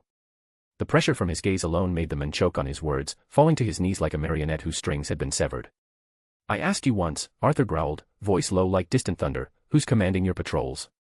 And do you know anything about some sort of a resistance? I don't know. We just get orders from command tower. We don't ask, we just do it please. Arthur stared at him for a long moment. Disappointment. That's all he felt. No secret code. No intel. Just another cog in a broken machine. Useless, all of you. He plunged his hand into the man's chest quick, brutal, and final. The man's eyes rolled back as he slumped, lifeless, to the ground. Arthur wiped his hand on the man's vest and stood up, sighing. They never know anything. Always pawns. He turned to walk away, footsteps slow, the kind of walk a predator took after a failed hunt. But then something. His muscles tensed. His senses snapped into high alert. A whistle through the air. Fast. Faster than anything he'd sensed since arriving in this corrupted world. His eyes widened. Something's coming. The pressure hit like a freight train of wind. Leaves spiraled, trash blew down the alley, and the streetlight behind him flickered once before bursting. His instinct screamed. And then... boom. A streak of lightning cut across the rooftops, vanishing behind a blur. Arthur clenched his jaw, his eyes still glowing, heart pounding with anticipation. He wasn't sure what had just moved past him, but one thing was clear. He wasn't alone anymore. Finally, he muttered with a twisted grin. Someone took the bait. Justice League Watchtower, Arthur's Earth. The room pulsed with low-lit holographic displays and tension as thick as a thundercloud. The Justice League had gathered, but it wasn't unity that filled the air, it was heat, frustration, and something unspoken that clawed at every breath. Superman paced like a lion, eyes glowing faintly red with restraint. He slammed a hand on the conference table. You went to Cadmus without me. Batman stood across the room, calm as ever, arms folded beneath the drape of his cape. We didn't have time to assemble everyone. Cadmus has accelerated their operations, and once again that boy had to involve himself. I couldn't risk alerting them with the entire league descending upon them like a declaration of war. Clark took a step forward, tone edged with thunder. And what, Bruce? You thought I wouldn't be able to control myself if I saw what they're doing? That I'd lose it. Batman's gaze shifted. Just behind the reinforced glass wall of the containment zone, Superboy floated unconscious inside a stasis field, restrained in antikinetic cuffs. The clone's resemblance to Kal-El was unmistakable right down to the jawline and the dormant fury in his clenched fists. Batman didn't flinch. I thought if you saw another Kryptonian, one made from your DNA like this one who could be your son here, you'd forget the mission and would do something stupid. Clark turned toward the containment zone, heart torn between grief and disbelief. That's not my son. No, Batman said coldly. But he is your responsibility. Whether you acknowledge it or not. The words hung in the air like a blade just drawn. Superman's jaw locked. In a flash of fury, his hand gripped a reinforced steel railing crunch. And twisted it into a mangled mess like it was paper. You don't get to shut me out, Bruce. Clark barked, eyes searing. Not with this. Not when my blood is being used like a blueprint for monsters. Batman didn't reply. He just watched, quiet beneath the cowl. I'm done being kept in the dark, Superman snarled. Don't do this again, and if it's about me or my family, I need to be involved whether you like it or not. And with that, Superman took off in a thunderous boom of flight, shattering the sound barrier as he tore through the Watchtower's exit bay, a meteor of pain and purpose. Silence returned. Not peace. Just silence.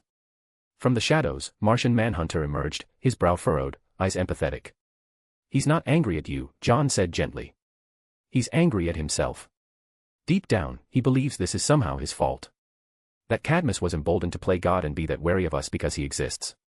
Batman's eyes remained locked on the stasis pod, unreadable. I know. John nodded. He'll come around. The war room of the Watchtower was bathed in sterile, artificial light, its long obsidian table surrounded by the world's greatest heroes, -1. Superman's chair sat empty, cold, and silent. Batman stood at the head of the table, arms folded behind his back, his cape draped over his shoulders. His voice, as always, was calm, cold, but not without weight. The infiltration was clean, he began. No casualties on our end. But we were late. He turned slightly, his cowl casting an angular silhouette against the glow of the hollow screens. Cyborg. Victor gave a short nod and tapped a command into his arm interface. A screen flared to life behind him, replaying flashes of Cadmus chaos frozen in crystalline detail. Collapsed corridors. Burnt-out labs. Blood. Amanda Waller is dead, Cyborg stated. Killed. Most of the Cadmus scientists are confirmed casualties. The room was silent, the weight of that name, Waller, sitting heavy in the air. Lex Luthor, Galatea, and Arthur Blackwynd are missing. Images of the three flashed on the screen. Lex's calculating smirk. Galatea's cold stare. Arthur, a blur caught mid-stride, shrouded in shadow. Last footage shows the three were hit by some kind of energy surge originating from that device Lex was building. We recovered the machine. But it's incomplete. Whatever it was supposed to do, Lex hadn't finished it. We're still analyzing the tech. Reverse engineering could take weeks, he added, frustrated. Batman's voice cut in again, low and grim. He kept it sealed off from Cadmus, within the facility. Not even Waller had access. He stepped forward now, gloved hands on the table. And Arthur, he's gone too far, he should have been captured if he didn't disappear with Lex. He crossed a line at Cadmus. I've seen him influence people, but this time he's turned someone I never expected to lose her grip. A cold silence swept through the room. I shifted toward the unspoken truth. John Johns, Martian Manhunter, turned his glowing red eyes toward Batman. His voice, gentle and knowing, cut through the tension. It's Kara, isn't it? Batman said nothing at first, but his silence was enough. He gave the faintest nod. Across the table, Diana leaned forward, concern etched in her face. She's still young. Still finding herself in this world. Not if Arthur's still out there, Batman replied, tone unwavering. And not if she believes he's dead. We need to find them. Fast. Green Arrow leaned back in his chair, arms crossed, scowling.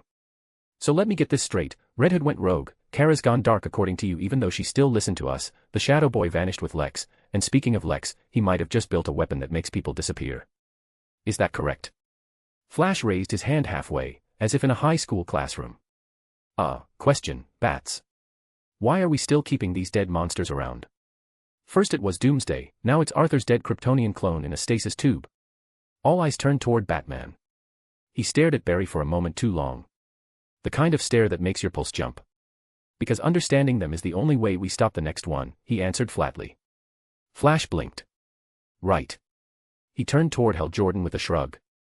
Always such a ray of sunshine. Hal sighed, rubbing his temple with his gloved hand. You know, I miss the days when our biggest issue was Luthor building another mech suit and shouting about justice. At least that made sense. We've also lost something else, Batman said, cutting back in. A man named Dr. Evo. A captured scientist we believe Cadmus was using. His lab was torched. No body.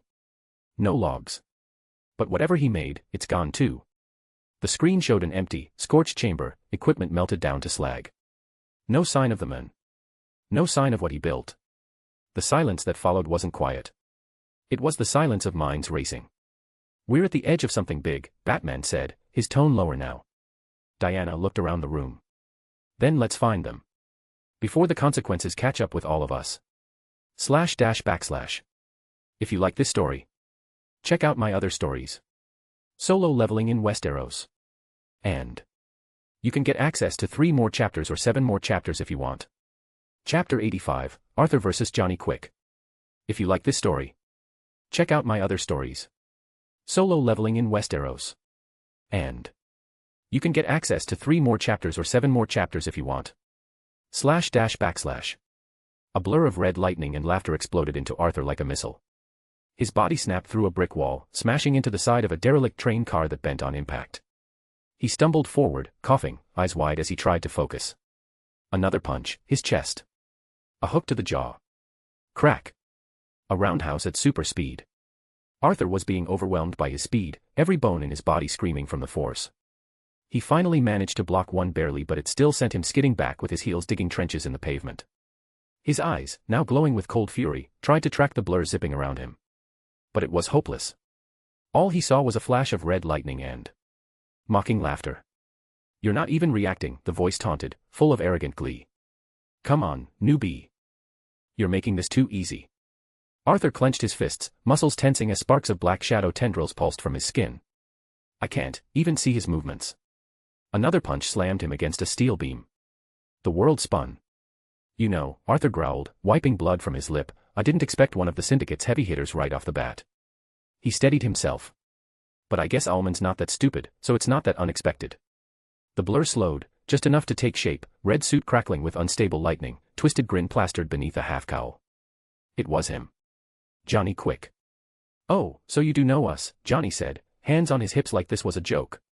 Before I smear your organs across the pavement, answer me this. He vanished, reappearing behind Arthur. Who the hell are you? Boom. Another blow to the back of the neck. Arthur grunted but didn't fall. One of Alexander's new pets. Johnny mused, zipping in front of him. No, he's too soft for the kind of carnage I just saw back there. He crouched inches from Arthur's face, red lightning dancing along his shoulders. So tell me, boy, what's your deal? Arthur's lips curled into a slow grin, even through the assault. Bone cracked. Power pulsed.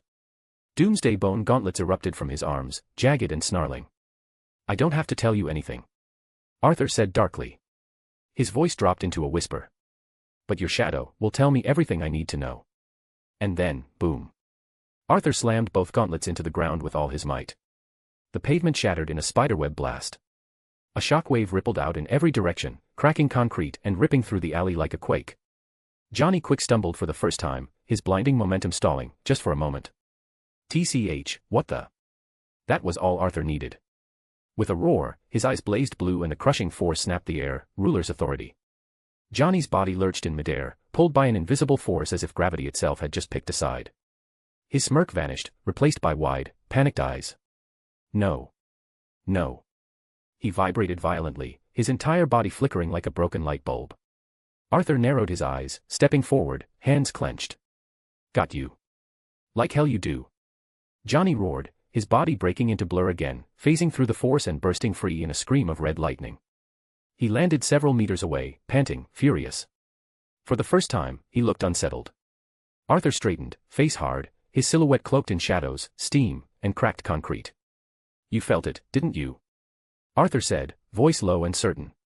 I could have ended you just now, you got lucky, Johnny. Johnny wiped his mouth, eyes burning. You're gonna regret that, boy. Arthur just smiled. I don't think I'll regret killing you today. A sonic boom cracked through the city as Johnny Quick blurred into motion, an afterimage of lightning. Arthur stood still in the eye of the chaos, cloak whipping, the concrete beneath his boots spiderwebbed from pressure alone. A punch. Then 2. Then 20, each strike coming from different angles, his jaw, ribs, spine. Arthur stumbled, his hood tearing off completely, face starting to bruise, eyes glowing still trying to track the annoying speedster. I gotta admit, Johnny sneered mid-motion, you're far tougher than the last poor bastard I had to erase. But you're still too slow.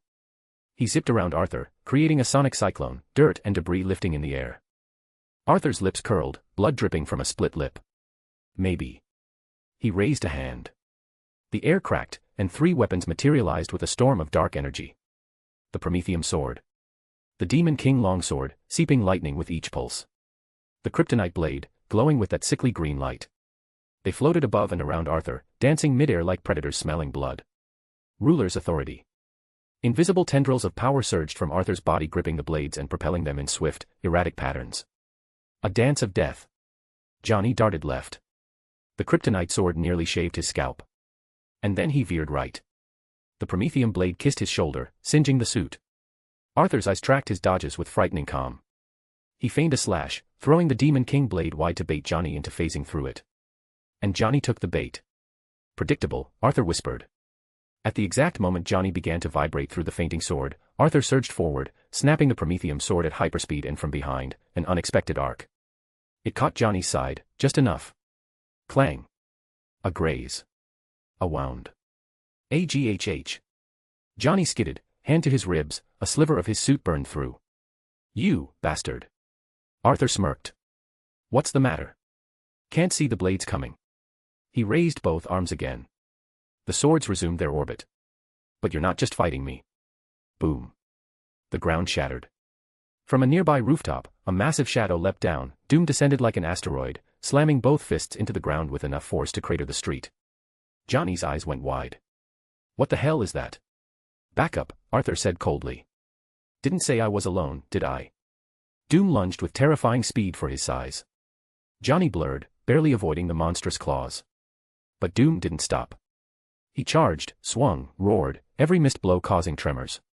Johnny weaved through Doom's strikes with stunning agility, delivering rapid-fire punches into the beast's chest and jaw. Bam. Bam. Bam. I've fought monsters before, freak. Johnny spat. You're just another oversized one. As he battered Doom with high-speed strikes, Arthur's swords closed in again, coordinated chaos, flying and slashing like spectral predators. Johnny ducked, parried, ran up the side of a shattered building, barely evading the kryptonite blade. One misstep and he'd be bisected. But Arthur was watching, waiting. He whispered, "Now." Ruler's authority latched on, invisible hands pinning Johnny mid-dash. What the? His limbs froze for just a heartbeat. Arthur blurred forward, cloak flaring, Demon King longsword in hand. He stabbed clean through Johnny's side, the blade erupting from his back. AGHH. Blood sprayed across the street. Doom stopped, looming, fangs bared. Arthur leaned in close, twisting the sword. How long will it take you to heal, I wonder? Johnny coughed blood, face contorting with rage and pain. I'll kill you. Arthur yanked the sword free, gore splattering, the wound gaping. Johnny tried to stand, knees buckling. Vibration sparked at his feet. No. Johnny screamed. Arthur swung again, trying to end it. But Johnny phased, right through the blade. Then. A flash of red lightning. He was gone. Not just running. Into the speed force. Gone. Arthur spat to the side. I hate speedsters. Arthur stood frozen. The wind howled through the ruined city. Flames crackled around him. The sword slowly faded back to his inventory. Doom growled lowly beside him. The silence was deafening. He scanned the battlefield, craters, collapsed buildings, shredded concrete. No trace of Johnny. Just the wreckage they left behind. Arthur's voice was low. Let Alman know. I'm just getting started. From above, a sonic hum tore through the air. A streak of black descended gracefully onto the rooftop beside him. Galatea, radiant in her commanding presence, dropped to one knee, her hair catching the moonlight. I have returned my king, she said with reverence in her voice, eyes never leaving the ground. My king. I bring good news. Arthur's glowing gaze flicked toward her, wordless. I've confirmed it. The Syndicate, they're here, I managed to figure out their names, Alman. Power Ring. Superwoman. Johnny Quick and... She paused, then added with slight triumph. No sign of Ultraman. Which means the strongest of them isn't present. Arthur narrowed his eyes slightly. I already know their names. And... Her expression dimmed. She looked up, regret etched in her face. No sign of Alexander Luthor, I'm afraid. A slow exhale escaped Arthur's lips. Not frustration, just the measured breath of a man used to disappointment. He turned around. Then his gaze locked on a dark, tall building, specifically a certain window. His eyes began to glow brighter. An eerie pulse of ruler's authority crackled around his fingers. And what of you, little spy? He said, voice low and cutting. How long did you think you could hide there? Arthur raised his hand sharply, like yanking a thread from the fabric of space. From the darkness of a window 10 stories up, a man screamed as an invisible force ripped him through the glass, dragging him across the air and slamming him down hard on the floor before Arthur, Galatea, and Doom. Crack. The men coughed, dazed. Wait. Please. Arthur loomed over him, expression unreadable as the bones around his fists clenched. Who are you? He growled. The man was trembling, eyes darting from Galatea to Doom and back to Arthur, his voice cracked. I just saw you fight Johnny Quick. I've never seen anyone survive a member of the Syndicate, let alone push one of them back. You almost killed him. Arthur stepped closer. The light in his eyes flared dangerously. You still haven't answered my question. The men froze. Then, hands raised in surrender, he gasped. I'm part of the resistance. I work for Mr. Luthor, Alexander Luthor. Please, I was just scouting. I didn't mean to spy on you. We were told to avoid the Syndicate, but I saw what you did. Silence. Arthur blinked slowly. The tension melted just slightly. Oh. Galatea smirked faintly. You are in luck, little man. Arthur lowered his hand, dropping the men unceremoniously. Then get up, he said with a tone like iron drawn from fire.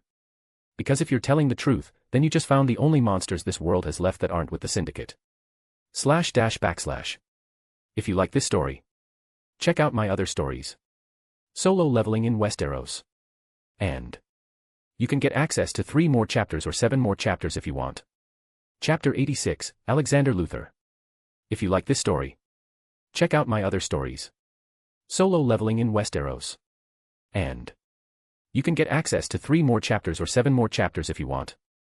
// The man scrambled to his feet, wiping blood from his temple, staring up at Arthur like he was seeing a god walk the earth. You're really not with them. This isn't some kind of syndicate infighting. Arthur turned his back slowly. Did that look like infighting between colleagues to you? Arthur said, his voice cold and resolute. No. I'm not with anyone. The man exhaled, a sharp breath of relief and disbelief mingled. For the first time in years, he felt something foreign, hope. Arthur didn't look back as he spoke next. Take me to Alexander. I can be of help. And I'll need his help too. The man blinked, hesitated, then nodded with hesitant trust. There was something in Arthur's voice, something genuine, something real, like a man who had fought through hell and still had the will to stand. Very well, sir, he said. Follow me. They walked through the skeleton of Bloodhaven, broken highways and hollow buildings swallowed by this corrupt world. The men led Arthur past an old, crumbling church, through a rusted steel hatch that hissed open like a grave being disturbed. From there, it was a descent into the forgotten underbelly of the city. Stairways wound downward like a spiral of nightmares, passing through layers of brick, stone, and reinforced steel. Water dripped from cracked pipes overhead. Old emergency lights flickered dimly, red, orange, red, casting long shadows on the walls. The deeper they went, the narrower it became. The city above felt like a distant myth. Arthur finally spoke, his voice echoing slightly in the narrow chamber. How long have you all been hiding like this, resistance men? The man in front of him adjusted his cloak, sighing. Resistance, man. I'm called John, and about that, it's been years, but this base is new, ever since the Syndicate took full control. They don't look for us down here. Either they really can't find us or they're not taking us seriously. Not anymore, they only care about finding our leader. Well, trust me on this one, they don't know, otherwise you all would be dead. Arthur said rather calmly. I guess so, we're the leftovers. Scavengers. Ghosts. It's not resistance. Not really. It's survival. They passed through another corridor, this one made of carved concrete reinforced with scavenged tech and alien wiring, tech Luther himself must have constructed. Arthur's eyes narrowed, watching the strange machinery embedded in the walls, pulsing with blue energy. And what about Luther? Arthur asked. Do you believe he has a chance at beating them? John didn't answer at first. He stopped walking, just before a thick blast door marked with Luther's insignia. No. Arthur tilted his head slightly, surprised by the honesty. But, John continued, he's not trying to beat them. Not just them, anyway. Arthur's brow furrowed. What do you mean? John looked back, eyes heavy with something that wasn't just fear, it was confusion. Our leader is worried. About something worse than the Syndicate. Something he refuses to explain. Arthur's jaw clenched. Worse than Ultraman and his crew of murderers. John nodded, hesitating before placing his palm on the scanner. Only he knows. And he's not sharing it with anyone. Arthur fell silent as the massive blast door began to groan open. Beyond it lay the heart of the Resistance, a sprawling underground base carved into the bedrock, lined with old watchtower tech, salvaged vehicles, and maps of Syndicate territory spread across digital projectors. Arthur's gaze swept over the room. No, seriously. What the hell could be worse than them? His expression was unreadable, but his eyes burned brighter now, less out of anger, and more out of instinct. A new threat rising. Something even darker than the Syndicate's iron grip. And whatever it was, Alexander Luther was preparing for it. Arthur took a step into the base. I guess it's time we found out what your leader isn't telling you. The heavy metal groan shut behind Arthur as he stepped into the heart of the Resistance hideout. It was lit by flickering lights salvaged from old tech, red hues casting jagged shadows across the cracked concrete and the walls. It wasn't glamorous, but it breathed survival. All around him, people moved with quiet urgency. Men and women, armed with salvaged rifles and pistols, carried out tasks, repairing weapons, poring over tactical maps, stitching up wounds, maintaining what little tech they had left. Some wore modified exogear, others had crude armor pieced together from scavenged parts. Everyone had the same look: tired, hardened, desperate. As Arthur stepped forward, their eyes followed him, mistrusting, wary, unsure if he was friend or foe. Don't mind them, John said, walking beside him. You understand the situation. Arthur gave a slight nod, his glowing eyes scanning the facility. I do, he said. I don't blame them for being distrusting of strangers. Trust is a luxury in this world. A woman at a control panel flinched slightly as his shadow passed her. Arthur didn't react. To this, he understood. Fear, hope, and defiance all fighting for control in the hearts of survivors. They stopped in front of a steel door, sleek compared to the rest of the base, its reinforced shell humming faintly with active security protocols. It wasn't just a door, it was a barrier, one even the resistance didn't casually cross. 2 heavily armed guards stood in front of it, weapons in hand, body armor glinting under the emergency lighting. John turned to Arthur. Our leader is inside. I can't go beyond this point, he said. This is as far as I take you. Arthur gave a simple nod. John turned to the guards. He needs to meet our commander. Luther will want to hear what he has to say. The guards gave Arthur a long, silent look. Then, with a nod, they stepped aside. Very well, one of them said. He's inside. Thank you, Arthur said politely, stepping forward. Just as Arthur reached for the panel, a voice bellowed from beyond the wall, filtered and distorted through speakers, but unmistakably irritated. Not now. I'm busy, too damn busy to be disturbed right now. Arthur stopped mid-step, blinking. He clenched his fist as his lips twisted into something between a smirk and a scowl. In every reality. He muttered to himself, Luther is unbearable. And very punchable. He sighed, stepped closer to the door, and raised his voice just enough to carry through the thick steel. Alexander Luther. No answer. Arthur smirked faintly, then added. If you're trying to find a way to stop the syndicate, I could do what none of your people can. I'm the one who just fought their annoying speedster. Silence. Then, a clunk, the sound of bolts disengaging. The steel door hissed and slid open with reluctant grace. From the dark within, a single voice echoed, calm now, but sharp. Enter. Arthur stepped inside, and the door sealed shut behind him with a hiss of finality. The lab was functional, but primitive. Compared to what Lex had back home, this looked like a desperate attempt at brilliance amidst rubble. Circuitry patched with duct tape. Computers cobbled together from alien and human tech. Power cells pulsing like the last flicker of a dying star. And at the center, a tall figure stood hunched over a terminal, his back to Arthur. Alexander Luther. Grizzled. Gaunt. Brilliant eyes, his coat was half-charred, fingers stained with engine grease and ash. He looked like a man too smart for his own good, held together by caffeine, paranoia, and sheer intellect and will. He turned slowly. So, you're the one who made Quick bleed. His eyes locked onto Arthur's, and for a second, the room felt like it held its breath. You're not from around here, are you? Luther said, stepping closer, eyes narrowing. Arthur didn't deny it. I'm not here to play guessing games, Luther, Arthur replied coolly. I came to offer help, and to ask for yours. Luther studied him for a long moment, his brain already racing ahead of the conversation. Then, with a sharp turn, he strode across the room to a cluttered workstation and grabbed a small, cylindrical device, silver, humming faintly with green light. I saw what you did through our recruit. John sent back the feed of your fight with Johnny Quick, or at least some of it. He approached Arthur again, raising the scanner. Are you an alien? Arthur's glowing gaze didn't waver. No. You wouldn't even be able to enter this Earth without being hunted by Ultraman or Power Ring the moment you step out of the sky. Luther grunted. Fair enough.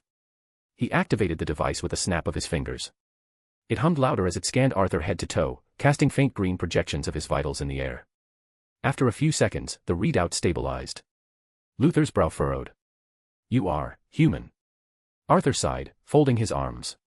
To spare you the guessing games, I'm not from this Earth, and I don't mean I'm from outer space, no. I mean I'm from a different Earth, a different reality. I was teleported here. Thanks to you. Luther froze, the scanner still pulsing in his hand. What? Arthur stepped forward, his voice cool, but heavy with implication. It was your counterpart, the Luther from my world. He built some kind of machine, and then he used it on me. Whether it was intentional or not, it doesn't matter, it sent me here. And now I'm stuck in this world. It was all too confusing. The next thing I knew, I woke up on this ruined Earth. Luther's eyes widened, his pupils shrinking slightly as the weight of Arthur's words settled in. He muttered, almost to himself. No. Are you saying it's possible? That interdimensional contact is real? That there are other Earths, other versions of this world? Arthur nodded slowly. Not just possible. I'm living proof. // If you like this story, check out my other stories. Solo leveling in Westeros. And you can get access to 3 more chapters or 7 more chapters if you want. Chapter 87, The Syndicate Watches. If you like this story, check out my other stories. Solo leveling in Westeros. And you can get access to 3 more chapters or 7 more chapters if you want. // Luther took a staggering step back, dropping the scanner onto the workstation as his mind reeled. He dragged a hand through his head, staring at Arthur like he had just walked in with the secrets of the universe. All these years I've been watching the Syndicate tear this world apart. I kept thinking, what if this Earth was the outlier? What if there was a better version of all this, a world where people like Ultraman never rose to power? Arthur looked around the lab scraps, scavenged pieces of brilliance, the work of a man fighting impossible odds with bare hands and burning genius. There are better versions, Arthur said. And there are worse. Luther's eyes narrowed again. How worse? Arthur hesitated for a heartbeat, just long enough for the weight to settle. Let's just say, I had to kill you. You were one of the worst versions in my world. The words landed like a thunderclap. Alexander Luther stood still, his breath caught in his chest. The silence lingered before he finally spoke, voice low, thoughtful. I see, so I'm also different there. A pause. Then a soft, almost melancholic nod. Thank you for telling me. I can tell, you fought for something good back in your world. Arthur offered a faint shrug, a grim smile. You could say that. Luther turned away, walking toward a desk cluttered with old blueprints and fragments of theoretical schematics. He began leafing through them with practiced hands, mind already shifting into motion. It was just a theory to me, he said. That there existed a prime Earth, one axis point, and that around it spun an infinite number of divergent realities. Possibilities, fractured and mirrored across the multiverse. I never had proof. Arthur nodded. And now you do. Without warning, his voice darkened. Come out. From the far corner of the room, shadows stirred, slithered, until a figure emerged and knelt beside Arthur, another Luther but a shadow, cloaked in ethereal black, eyes aglow with power. Alexander's jaw slackened. Arthur turned to him calmly. You don't have to worry about saving this Earth alone anymore. This is Lex Luthor of my world. The one who built the machine that brought me here. Alexander stepped back in astonishment as the shadow Lex rose and calmly walked to a table, snatching a pen in fluid, unnatural motion. In a blur of movement, he began scribbling complex equations, mechanical schematics, and quantum parameters faster than any human I could follow. Then he handed the page to Alexander. Luther took it, stared, read. Brilliant. He whispered. Yes. Yes, that's certainly possible. His eyes widened further. But, it's incomplete. It doesn't look very stable, the containment field, it's all missing, so even if we manage to build it, it won't be accurate, and instead of sending you home, you'll be in another random Earth. Arthur smirked. There are two of you now. Both geniuses. I think you'll figure it out. Alexander chuckled under his breath, the disbelief still clinging to him. We'll need resources, he said, straightening. And I don't mean scrap metal, I'm talking real tech. The kind that only the Syndicate hoards. Arthur's eyes glinted. Of course it wouldn't be easy. He stepped forward, shadows rippling at his heels. But I'll do it. Alexander studied him, then finally smiled. You do seem to have the power for that. He reached under the desk, pulled out a small communicator, black and metallic, designed with stealth tech embedded inside. Take this, he said. You'll need it. If they detect you, and they might, given how much you radiate power, then you shouldn't stay here, I'll need a way to reach you. Arthur took it with a small nod, his tone dry. Very well. I wouldn't want you getting killed before building that machine. Then he turned slightly. Doom. A rumble filled the lab as something massive emerged from the ground itself, beneath Arthur's feet, a hulking shadow forged from raw wrath and bone, crowned in jagged horns. Doom, the general of Arthur's shadow army, knelt on one knee. Even Alexander Luther, the men who'd seen the worst of the Syndicate, took a step back in pure awe. Arthur's voice was low, commanding. Protect them. And this place. Doom growled his acknowledgement. Then, without a word, he merged into Alexander's shadow, anchoring himself there, an invisible guardian of living nightmare. Luther looked down at the darkness shifting beneath his boots. This is, beyond anything I ever imagined.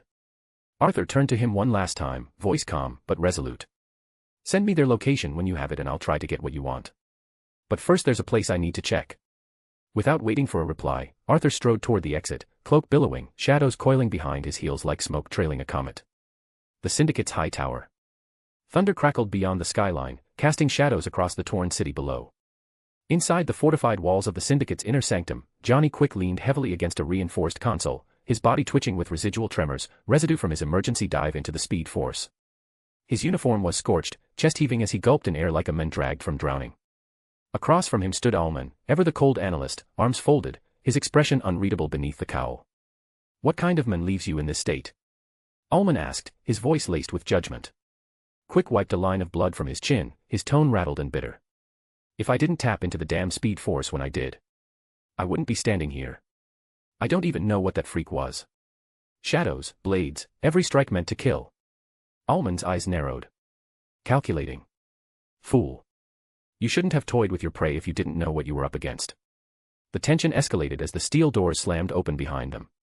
Ultraman walked in, cape dragging like a monarch of war, eyes burning with restrained fury. This can't be Alexander. Or anyone associated with him, he growled, disdain dripping from his voice. Johnny snapped, voice laced with pain and frustration. Of course it wasn't. You think Alexander Luthor could hit me like that? This guy was different. He wasn't as fast as me, but he used the shadows like weapons. Every move he made was to kill me. Ultraman paused mid-stride. That piqued his interest. A man capable of killing Johnny quick. A being who nearly ended you, and fights like that, he mused, more to himself. Maybe we don't have kill him. Maybe we should recruit him. Ullman tilted his head slightly. You want him with us? Ultraman smirked. Better to aim a weapon than stand in front of it, and this one sounds interesting, maybe he will share our ideals, if not we kill him. Then investigate, Ullman said flatly. If you're so curious. Ultraman's eyes flared briefly, but then he waved the idea off with an annoyed grunt. No. I'm not gonna waste my time on this. He turned to the wall, where holograms shimmered with the outlines of territories under Syndicate control. Let Power Ring handle it. Scan, track, whatever he wants. If this shadow bastard becomes a real problem. He looked back, eyes glowing red. Then I'll deal with him myself. Johnny scoffed, still trying to steady himself. You'd better hope it doesn't come to that. Ullman didn't respond. He was already in thought, his mind cataloging everything. Boom. Arthur dropped from the clouds like a meteor wrapped in shadows, landing with perfect grace. Dust kicked up in a ring around him, and the cracked ground sizzled faintly beneath his boots, the impact reverberating like a low drumroll across the desolate shore. A second impact struck just moments after. Galatea landed beside him, her shadow hair swept by the salty breeze. She rose, unshaken, statuesque as ever. Thanks for the swift flight, Arthur said without turning, voice smooth like smoke under moonlight. Galatea bowed her head slightly. I don't deserve your praise, my king, she replied, her tone reverent but steady. Before another word could pass between them, a high-pitched chirp echoed from Arthur's belt. The device Luthor had given him flickered to life, projecting a faint light as Arthur lifted it. A voice crackled through. Good. For a second there, I thought it wasn't working, or you were dead. Arthur smirked, voice dry. Still breathing. Luthor's tone turned sharper, more urgent. I forgot to mention one thing. Something more serious. I have a piece of information one I haven't been able to confirm, but if I'm right, something far worse than the Syndicate is approaching my Earth. Arthur narrowed his eyes slightly. Damn. I totally forgot to ask him about that. He thought. I'll spare you the data dump, Luthor continued. When we meet again, I'll explain. For now, I'll build whatever I can with the scraps we've scavenged. Give me a day or two, and I'll send you coordinates for the Syndicate's high tower. You're confident you can find it that fast? Arthur asked. A pause. Then Luthor replied with a smug lilt. They're not exactly subtle. We're the ones hiding, remember? Arthur let out a short laugh. Fair enough. That's all for now, Luthor said. Stay alive. Click. Silence returned, but not for long. Arthur turned his gaze toward the ruined horizon. Before them lay what used to be the site of Titan's tower, or at least in his world, now there is nothing here. His boots crunched softly on gravel as he walked. This is where it should be. He murmured. Then it happened. A low hum, deep began to rise from his system inventory. Arthur halted. A key pulsed within his grasp, materializing in his hand with a cold metallic shimmer. It radiated with shadow energy, vibrating like a heartbeat in sync with the earth itself. As expected, he said, eyes starting to glow a fierce blue. The entrance to the dungeon remains, even on another Earth. He slowly raised the key, shadows flickering around him. I can still access them. Even if they could detect me here in the open, they won't know where I am once I'm inside dungeons. Then a ding echoed in his mind. System notification. Use the Legacy Shadow Legion dungeon key. Arthur's lips curled into a confident, wolfish grin. Yes. The key ignited the doorway to the dungeon. The air around him distorted, and with a rumble a portal showed up. Arthur stepped toward it without hesitation. // If you like this story, check out my other stories. Solo leveling in Westeros. And you can get access to 3 more chapters or 7 more chapters if you want. Chapter 88, Legacy Shadow Legion Dungeon Level. If you like this story, check out my other stories. Solo leveling in Westeros. And You can get access to 3 more chapters or 7 more chapters if you want. //. System notification. Welcome to the Legacy Shadow Legion dungeon. Level 1, cleared. Proceed to Level 2. Arthur's eyes flared blue, his response low and unwavering. Yes. The ground beneath him shifted instantly. A pulse of dark energy surged through his feet as the world distorted again. When the light returned, it wasn't light at all, it was depth. The environment twisted around him. Gravity felt lighter, like he was floating through broken time. Sound echoed unnaturally, warped like screams underwater. The air carried the sour tang of salt and rot, as if he stood inside a sunken ruins. All around him was a half-submerged dream. The dungeon flickered, one moment, a shattered temple lit by flickering torches of blue flame, the next, a drowned cathedral bathed in ghost light. It was as if reality hadn't decided which version it wanted to settle on, but then it did on something finally. Massive stone columns leaned at awkward angles. The cracked marble floors were slick with moss, and the walls were riddled with deep holes, like something had gnawed through the stone itself. Arthur scanned the area, eyes narrowed. Legacy Shadow Legion Dungeon, Level 2. This is similar to the Atlantean floor from the Tower of Fate. He muttered. Except, I'm not exactly underwater. He paused, eyes narrowing. With a flick of his fingers, his Demon King longsword surged into existence, black metal hissing with blue lightning in his grip. The blade felt restless, like it knew blood was coming. He stepped forward, and stopped. There was movement barely perceptible. From one of the holes in the rock wall, a faint glimmer of wet scales reflected light. Arthur tilted his head. Ants, he said aloud, then shook his head. No, not in a place like this, so why is? Then his senses screamed. Without warning, he swung his blade in a horizontal arc, a storm of lightning lanced from the blade and struck the hole. Boom. The wall exploded, stone and slime raining down as a twisted, scaled body was flung out, lifeless. The thing hit the ground with a sickening thud, charred and smoking. Arthur's eyes glowed cold and blue. He stepped closer. The creature's body was serpentine, humanoid, and a jaw unhinged wide enough to swallow a man whole. Humanoid serpents. Arthur said, crouching beside it. Or rather, nagas. Suddenly, a deafening hiss broke the silence. From every hole, every crevice, every fracture in the shifting temple walls, they emerged. Dozens. Twisting and slithering, armored in barnacled scales, wielding spears, tridents, and they screeched in fury and hunger, forming a ring around him like sharks scenting blood. Arthur cracked his neck, unfazed. His grip on the blade tightened. About time. He said, eyes flaring bright blue with power. I need extra soldiers for what's coming. Arthur stood tall, ready. Let the hunt begin. Arthur's Earth, Titan's Tower, rooftop. The wind was calm up here, but Raven wasn't. She sat cross-legged on the very top of Titan's Tower, levitating a few inches off the ground, cloak rippling faintly behind her. Her hands were pressed together, fingers interlocked in a meditative pose, her hood drawn over her eyes. A faint aura of violet magic shimmered around her, unstable, dancing like fire in a storm. Azarath Metrian. Her voice cracked. Zinthos. She exhaled sharply, jaw tight, a drop of sweat sliding down her temple. I just can't concentrate, she whispered, voice trembling with frustration. I know I can find him. I know it. Her eyes shot open, crimson red, glowing with unstable energy. A pounding headache crashed into her skull like a drumbeat, and she gripped her head with both hands. A pained groan escaped her throat. Below her, 2 figures had been quietly watching. Yo, Raven. Beast Boy's voice was soft, hesitant. He floated up in hawk form, shifting back into human as he landed beside her. Robin followed, grappling up to the ledge. You've been up here for hours, Robin said, calmly but firm. We could really use your help downstairs. Beast Boy added with a small shrug, yeah. They both offered small, almost sheepish smiles trying to keep things light. But Raven snapped. Her body surged with dark energy, her cloak flaring as her eyes blazed red. I said I'll be there. The entire rooftop trembled with her outburst. Both Robin and Beast Boy took a step back, eyes wide, not out of fear, but pure shock. Beast Boy raised his hands. Whoa. Okay. Chill. Even Robin looked taken aback. That's not like you. The glow in Raven's eyes flickered, then vanished. Her face fell as guilt surged in to fill the void. She clutched her head again, voice much quieter now. I'm sorry.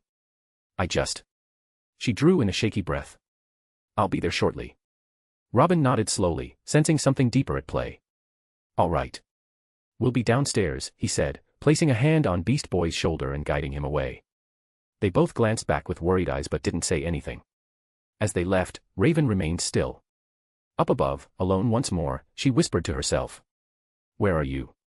Arthur. Arthur cracked his neck once. His armor hissed with residual lightning from the previous kill, and his Demon King longsword rested lazily across his shoulder. He looked around the warping, half-submerged temple where reality seemed to flicker between an Atlantean ruin and a Shadow Realm graveyard. This is boring me, Arthur said. Where is this boss?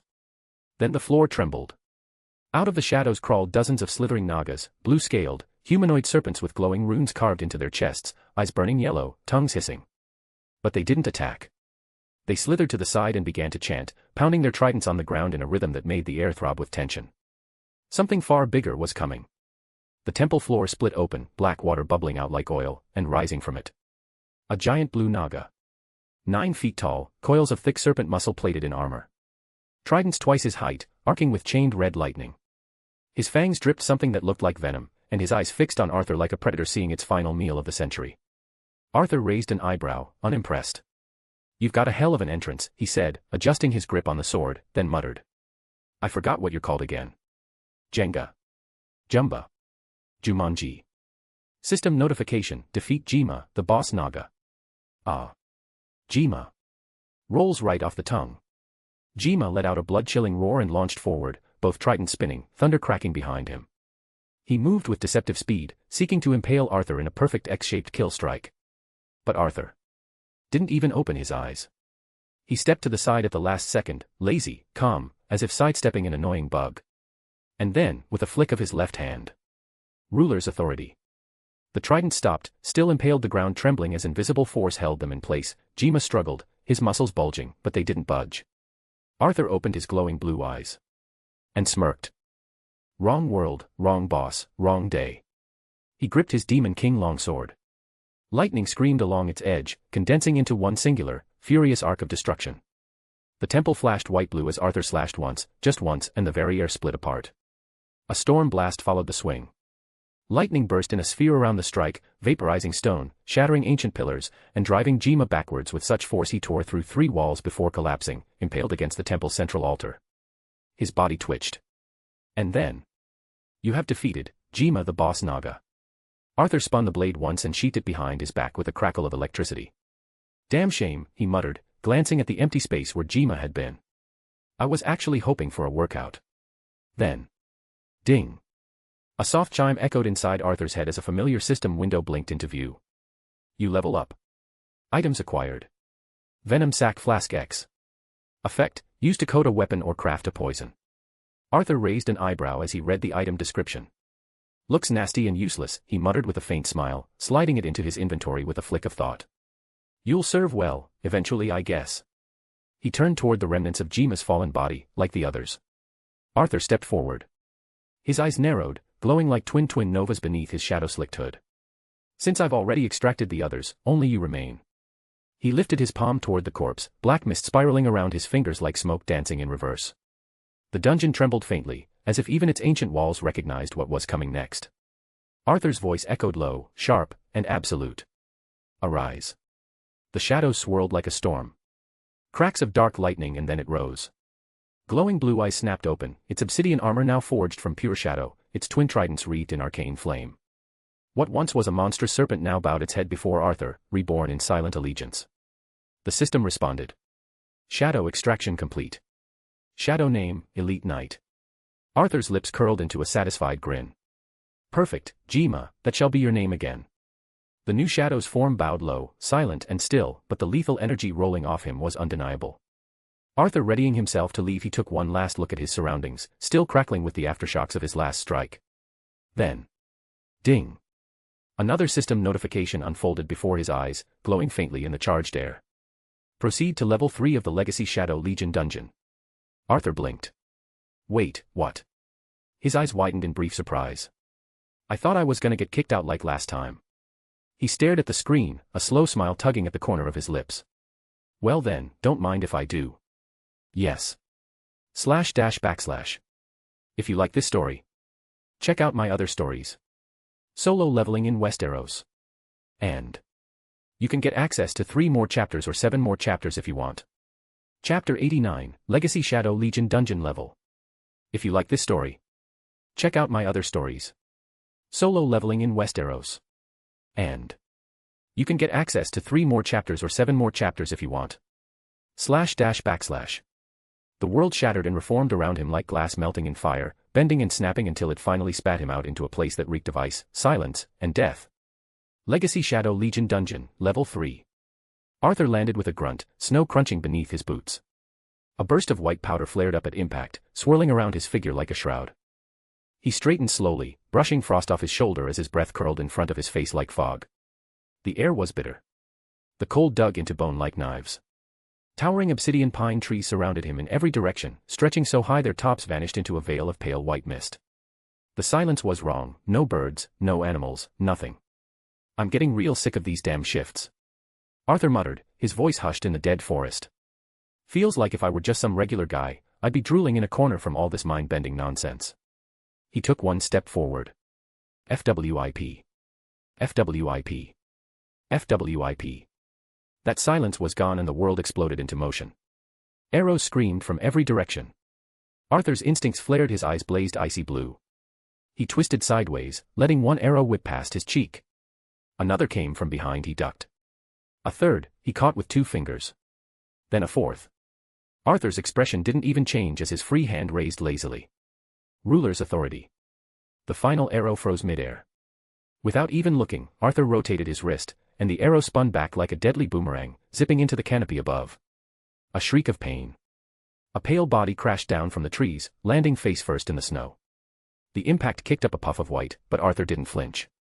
His glowing gaze stayed locked forward. The fallen figure groaned. It wasn't human. Long, slender limbs. Frost-covered armor etched with runes. Skin as pale as the snow itself, with glowing blue eyes. Arthur narrowed his gaze. TSK. Ice elves. As if that name summoned them, the forest awakened. Figures dropped from the trees, almost silent, like ghosts. Dozens. Their armor gleamed like cracked glaciers, some of them had their faces covered in intricate masks of bone and frost. Bows were drawn. Blades unsheathed. Their breath didn't even fog the air. They were the storm. Arthur rolled his shoulders, cracking his neck with a sigh. He extended his hand. With a pulse of pure darkness, his Demon King longsword erupted into being, its obsidian blade crackling with veins of blue lightning. He rested the sword casually across his shoulders, one hand holding it lazily, as if this were nothing more than a stroll through the woods. You could have waited until I warmed up a little, you know, he muttered, glancing left and right. But all right. Elsewhere, Earth, 3. The landscape was a smoldering carcass of what once may have been a syndicate black site, now just twisted metal, broken satellite towers, and blackened earth. Power Ring hovered above the wreckage, glowing green energy scanning every inch of terrain in spiraling rings of data. His ring pulsed faintly. Scanning. Scanning. No strange life forms detected. He grit his teeth. A vein pulsed on his temple. Damn it all, he snarled, clutching his head, his body lurching midair as if struck by an invisible force. Pain lanced through his skull like 1,000 needles. The ring hissed, not unlike a parasite feeding too long on a host. I can't keep doing this. He growled to himself, staggering through the air, one hand still clutching his head. This bastard's nowhere. Not a soul. No trace. The guy who fought Johnny Quick just vanished. He slammed into the ground, sending up a cloud of dust and gravel. A moment passed. Then he tapped the side of his mask. Alman. There was a click. A pause. The voice that answered was cold. Crisp. Calculated. Report. There's nothing, Power Ring hissed through clenched teeth. Not even residual energy. It's like he blinked out of existence. Alman didn't respond right away. Just that uncomfortable, calculating silence that always made Power Ring's skin crawl. I can't go on, Power Ring admitted, breath ragged. If I push this thing any further, I'll be in a sorry state. Silence again. Then Alman spoke, calmly. It's the ring, isn't it? A pause. Yes, Power Ring muttered, barely able to finish the word. His hand trembled. The green glow around his body flickered. Alman finally gave a small, slow exhale. Not quite a sigh. Something colder. Return, then. No point in searching further. He'll show himself, eventually. You sound too sure about that, Power Ring muttered, pressing his fist to his temple again. Let's just say. Alman said, voice laced with eerie certainty, if my intuition is correct, this man might be incapable of hiding for long. Which is A beat. The calm crackled. Then, Almond's voice returned, icy and slow. You'll understand once you're here. The line cut. Power Ring stood in the ruin, green flickers sparking around him, wind dragging ashes across his feet. He looked at the horizon with narrowed, twitching eyes. What the hell are you planning now, Almond? The snow churned beneath Arthur's boots as he moved like a phantom through the blizzard-stricken forest. Tall, skeletal trees loomed like frozen titans, their branches brittle with ice. And all around him, death followed. A squad of ice elves, tall, graceful, darted between trees, their movement swift and silent. Arrows whistled through the air in synchronized volleys. Arthur didn't waste time. With a flick of his hand, Ruler's authority snapped the path of multiple arrows mid-flight, redirecting it back into the throats of the archers, who gurgled and dropped like sacks of meat. Arthur turned with glowing blue eyes, a smirk forming under his breath. Snowflakes with bows. Another came from behind, blade glowing with frost. Arthur sidestepped, with a single horizontal arc of his Demon King longsword. The elf was cleaved in half midair, body crashing into snow as sizzling blood melted the ground. Then he felt it thundering footsteps. Arthur turned slowly. Emerging from the tree lean like a damn legend was the last of them, a tall ice elf warrior clad in dark blue iron, riding atop a massive, armored ice bear with eyes glowing white and breath steaming like a furnace. Ah, the boss of the fodder, Arthur muttered, slinging his Demon King longsword over his shoulder casually. The beast roared, charging toward Arthur with enough force to shatter a tree into splinters. The ice elf raised his sword high, ready to skewer him through the snow. Arthur waited then. Let me borrow your arm. Suddenly, the elf's own muscles twitched violently, his arm jerked downward, Ruler's authority taking control. With a flick of Arthur's finger, the elf's sword plunged directly into the skull of his own mount, impaling the bear with a sickening crunch. The beast wailed in agony and collapsed, launching the elf into a tumble through the snow. The ice elf barely had time to process what had happened when. Crack! Arthur was already standing over him, one boot crushing his head into the frost like it was made of glass and shame. Sit down, Arthur muttered coldly, eyes still glowing. The corpse twitched once. Then stilled. Silence returned to the forest. Only the wind howled now. Arthur exhaled and looked up at the falling snow with disinterest. You brought a bear to a monarch fight. The wind whistled a mournful tune through the trees, rustling the blood-stained snow. Arthur stood motionless for a moment, surveying the corpses of the fallen elves and the massive ice bear slumped in eternal slumber. His eyes glowed faintly, a pulse of power radiating from him like a heartbeat. All right. Time to rebuild my army. Most of them are back home anyway. His hand rose, fingers open, commanding with regal authority. Arise. A pulse of shadow magic exploded outward, curling like tendrils across the forest floor. The shadows rose, eyes glowing with unnatural light. One by one, shadowed ice elves stood, their forms cloaked in darkness, armor enhanced with spectral black steel. Even the massive bear did, now bearing armor forged from pure shadow, growling low and ready. And just as swiftly. Whoosh! They all sank into Arthur's shadow, swallowed whole by the abyss beneath his feet. Arthur chuckled as he casually wiped his Demon King longsword clean against his cloak. Heh. I guess I really can't cheat in this dungeon, he said, amused. No shadow soldiers allowed. Otherwise, I wouldn't bother fighting these guys myself. He paused, sword now resting across his shoulders as he slowly walked through the snow-covered path. Still. I get it. You want me to earn them with my own strength. Fine. I'll play your game. Like always. Then. A voice echoed across the clearing, sharp and laced with magic. Well, human. That was impressive. For a warm-blooded savage. Arthur stopped mid-step. His smirk returned. Oh. I was wondering when you'd reveal yourself. He turned his head slowly and spotted him standing atop a frozen rock was another ice elf, draped in a fur-lined cloak of frost, his body radiating raw magical power. Blue runes pulsed across his arms, and his gaze was cold enough to freeze fire. Baruka. System notification. Boss identified, defeat Baruka, leader of the ice elves. Arthur's eyes narrowed, glowing fiercely as he lowered his sword in one hand, letting it hum with lightning once more. Well, what do you know, it just happens that my new soldiers are missing something, a commander.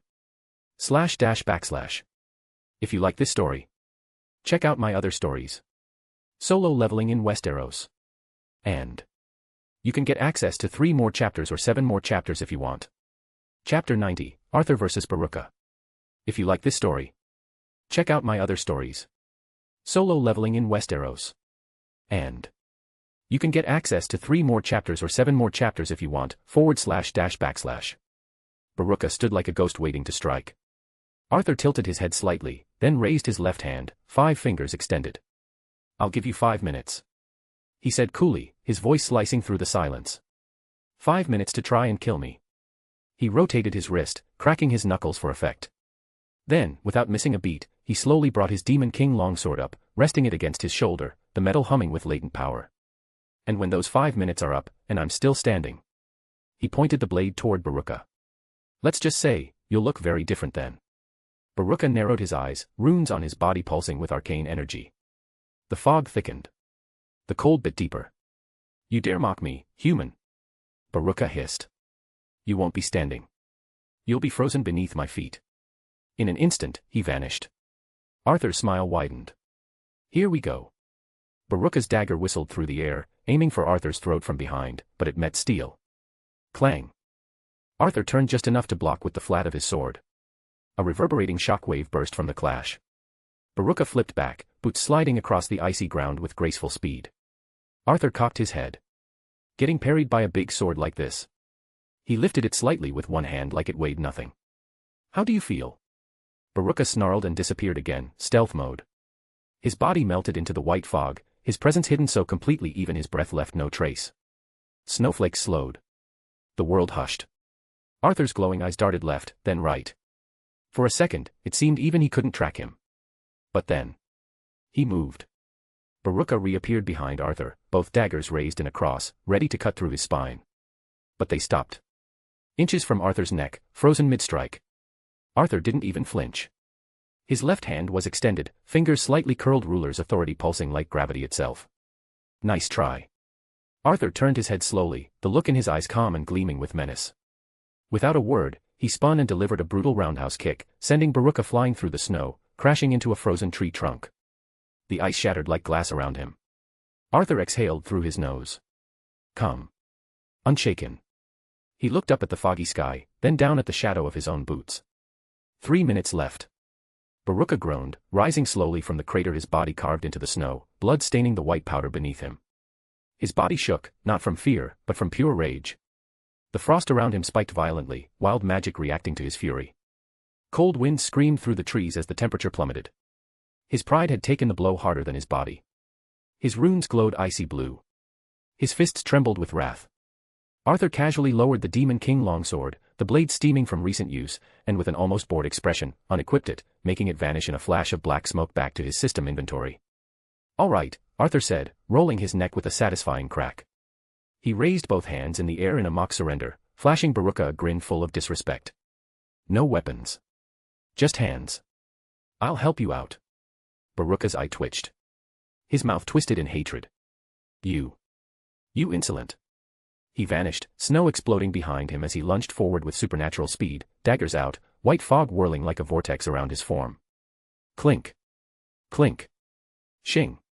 Each of Baruka's strikes came like lightning, fast, surgical, aimed for the throat, the ribs, the heart. But Arthur dodged them all, head tilting inches, body swaying with perfect control. His glowing blue eyes locked onto Baruka's every move, reading his rhythm like an open book. Swipe. Duck. Slash. Lean back. Stab. Sidestep. Arthur's smirk widened as he danced backward, each footstep effortless. Then a faint hiss came from one of Baruka's blades. Arthur's eyes narrowed. "Oh," he said with an amused chuckle, swaying away from a diagonal slash. "Poison in those daggers.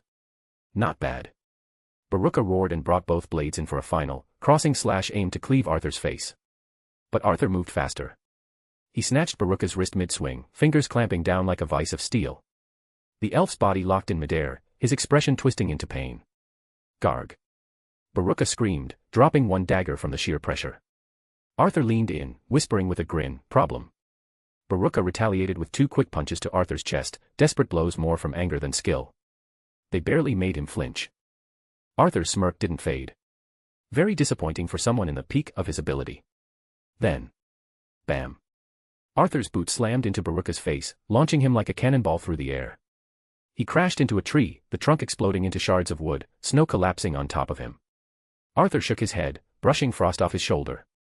2 minutes. From the heap of snow and splinters, Baruka exploded back out, runes glowing crimson now, his entire body emanating rage. His eyes blazed, no longer cold, but burning with hate. You dare. Baruka bellowed. You dare treat me like an insect. I'll kill you and feed your corpse to the ice bears. Arthur raised an eyebrow, a frown creeping across his face. I literally want you to do that. He spread his stance slightly, his posture growing tenser, more ready. Otherwise, he said with glowing eyes and a cold smile, this will remain boring. Baruka vanished again. Only this time, it was different. Silence. Snow. Fog. Then slashes. Multiple. Fast. Too fast. One came from the left. Arthur dodged. Another from the right he blocked with his doomsday bone gauntlet, catching the blade with a clink. Another from behind blocked with the second gauntlet. He spun, catching more strikes, the flurry of blades singing a deadly song as Baruka disappeared and reappeared like a ghost in the snow, each attack faster than the last. Arthur grinned, the bone plates of his gauntlets crackling with energy.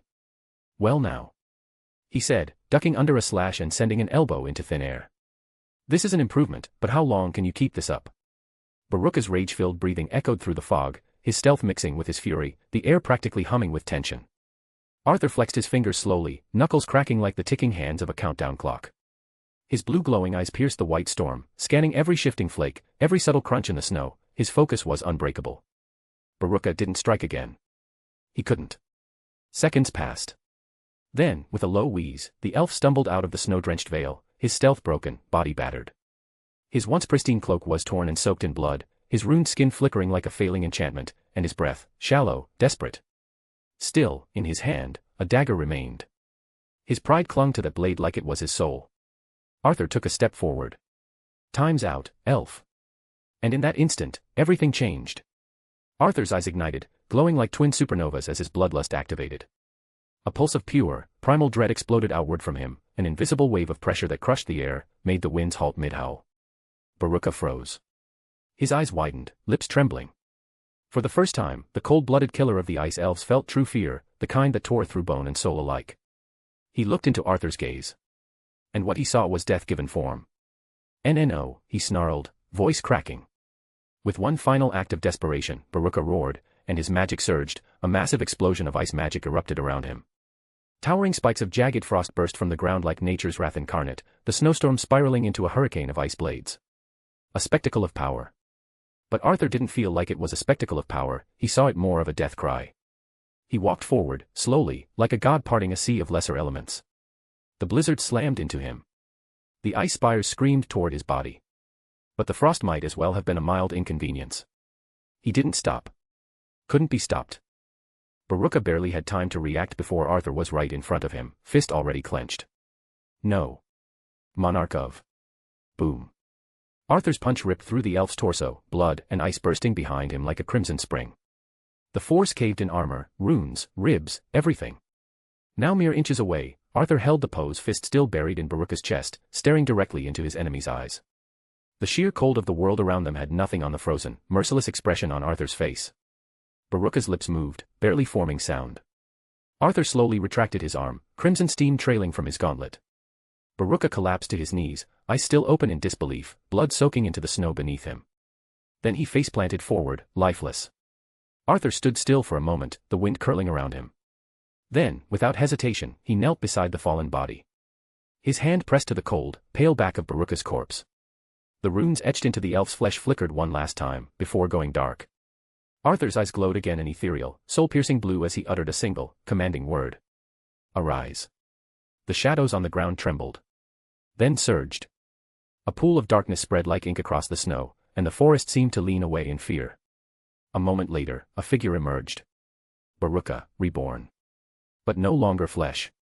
His body was black as midnight, clad in dark, spectral armor.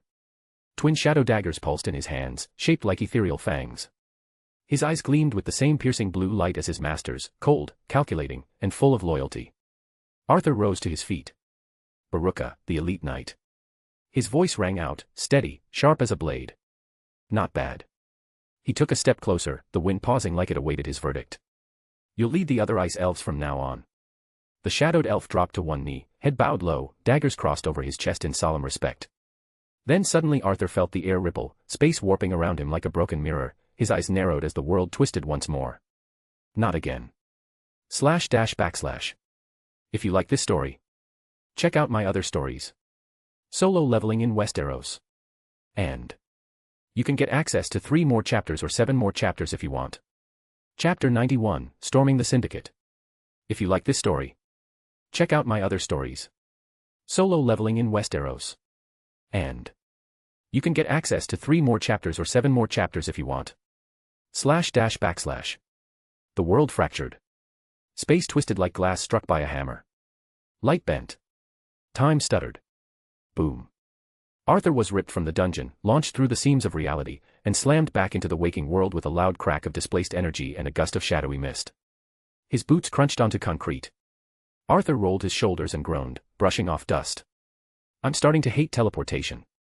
He exhaled, slowly surveying his surroundings, the last wisps of dungeon mist dissolved around him. He smiled, half satisfied with his efforts. These soldiers should be enough, he said, feeling the new shadows writhing beneath his feet like loyal hounds. Alongside Doom and Galatea, I can take on the Syndicate. Ding.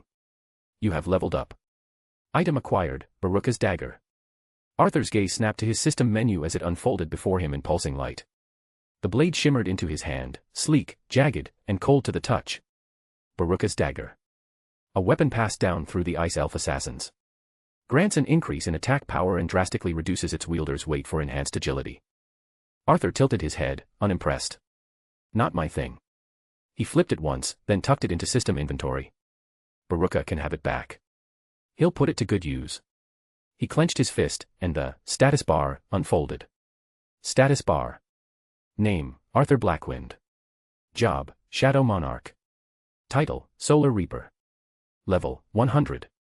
Fatigue. HP. MP. Strength, 201. Health, 165. Agility, 170. Intelligence, 192. Sense, 141. Available ability points, 12. Passive skills. Tenacity, level 1.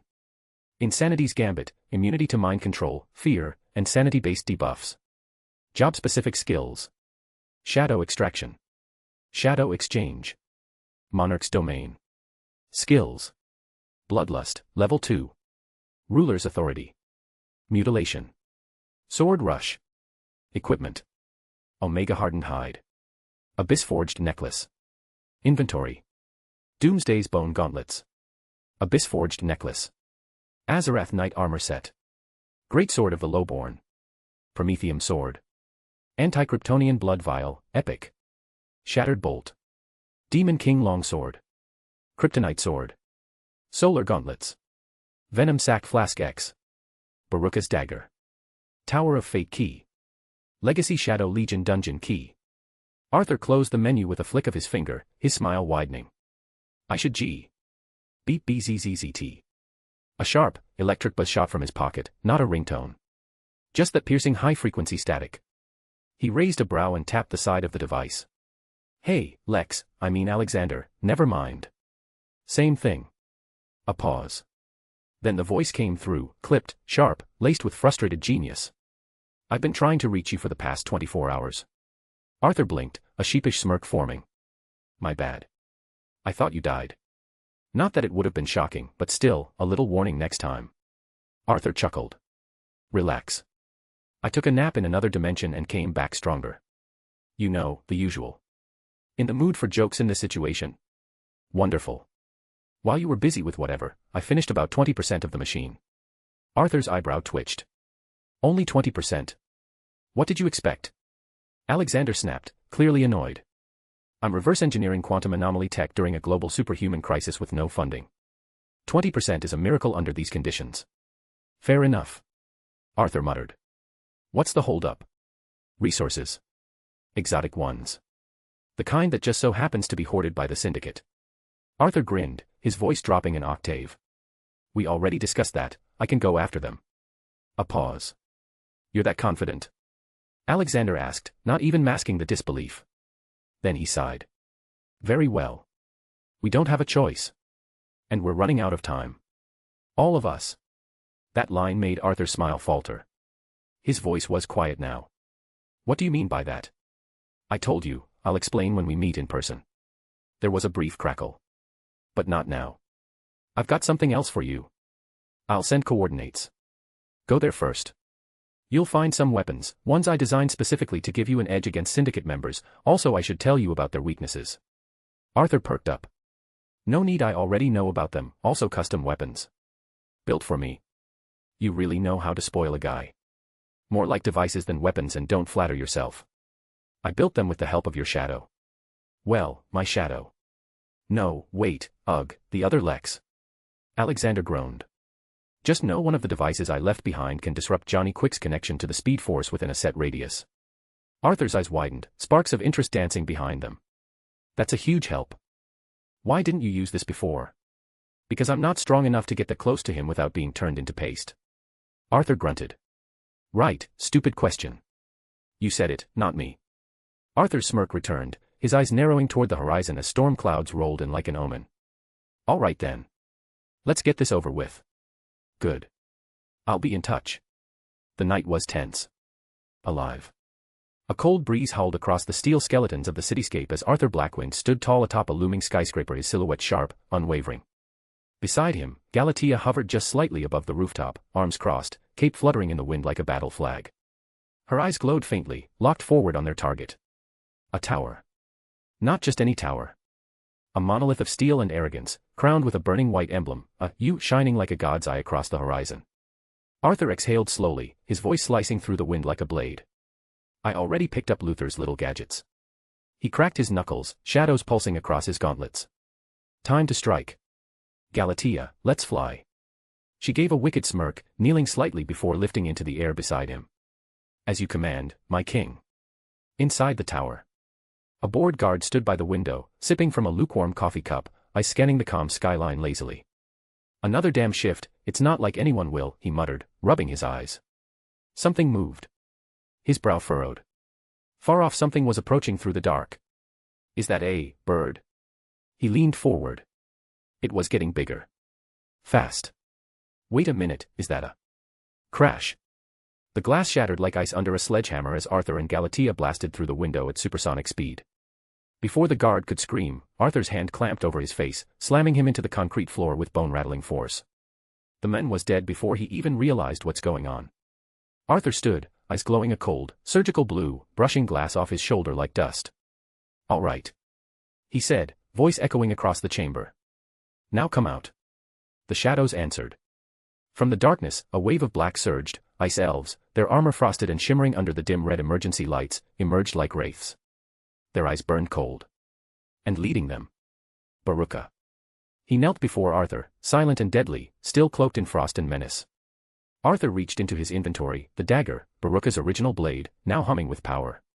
He handed it over. Baruka, Arthur declared, voice like a war drum. Lead the ice elves and unleash chaos upon them. Find what Lex asked for. Leave nothing of value untouched. Baruka bowed low, reverent. And with that, the shadows exploded. The ice elves vanished into the halls, crawling across walls, melting into vents, slipping through cracks like death incarnate. Baruka sprinted into the darkness, twin daggers dancing in his hands. Arthur turned, cape swaying, stepping over the ruined guard as alarms began to wail across the building. It'll be ideal, he muttered to Galatea with a grin. If we finish them all, right here, right now. Almond's command deck. A dark, brooding nerve center carved into the heart of the Syndicate's high tower, cool steel walls, endless rows of blinking monitors, data streams flooding from every continent, surveillance feeds spanning dimensions. The only light in the room came from the flickering blue glow of the massive screen surrounding the tall throne-like chair in the center. Almond sat there, arms resting calmly on the obsidian armrests, his cape draped like a shroud of intellect and menace. His mask reflected the light of the monitors as a feed from Sector C1 flashed into view. There he was. Arthur Blackwynd. Standing amidst chaos. Smoke, sparks, and broken Syndicate tech around him. And he was looking directly at the camera. No emotion. No fear. Just those piercing eyes and a slow, deliberate smirk.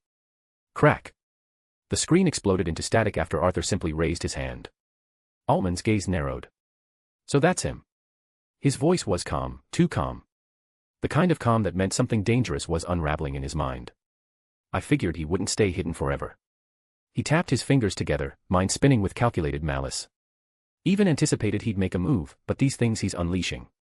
More feeds showed flashes, ice elves, moving like assassins. Bisecting Syndicate operatives. He leaned forward, eyes scanning, calculating. Johnny only mentioned one shadow. From behind, a sultry, amused voice broke the tension. Superwoman. Leaning against the wall, arms crossed, clad in her crimson and obsidian suit, her eyes glinting with excitement. My, how bold. She pushed off the wall with a wicked grin. I should go greet him. Properly. Ullman didn't even turn. You mean we should? His voice carried no emotion, just logic. Cold and precise. Ultraman is off-world, still observing what I warned him about. That anomaly. He turned his head slightly now, just enough for the corner of his glowing lens to catch her. Which raises the question. He stood up slowly, like a storm about to roll in. Did this man know Ultraman wouldn't be here? Superwoman tilted her head, smile never leaving. Who cares? Her voice was full of arrogance and anticipation. We can easily crush him.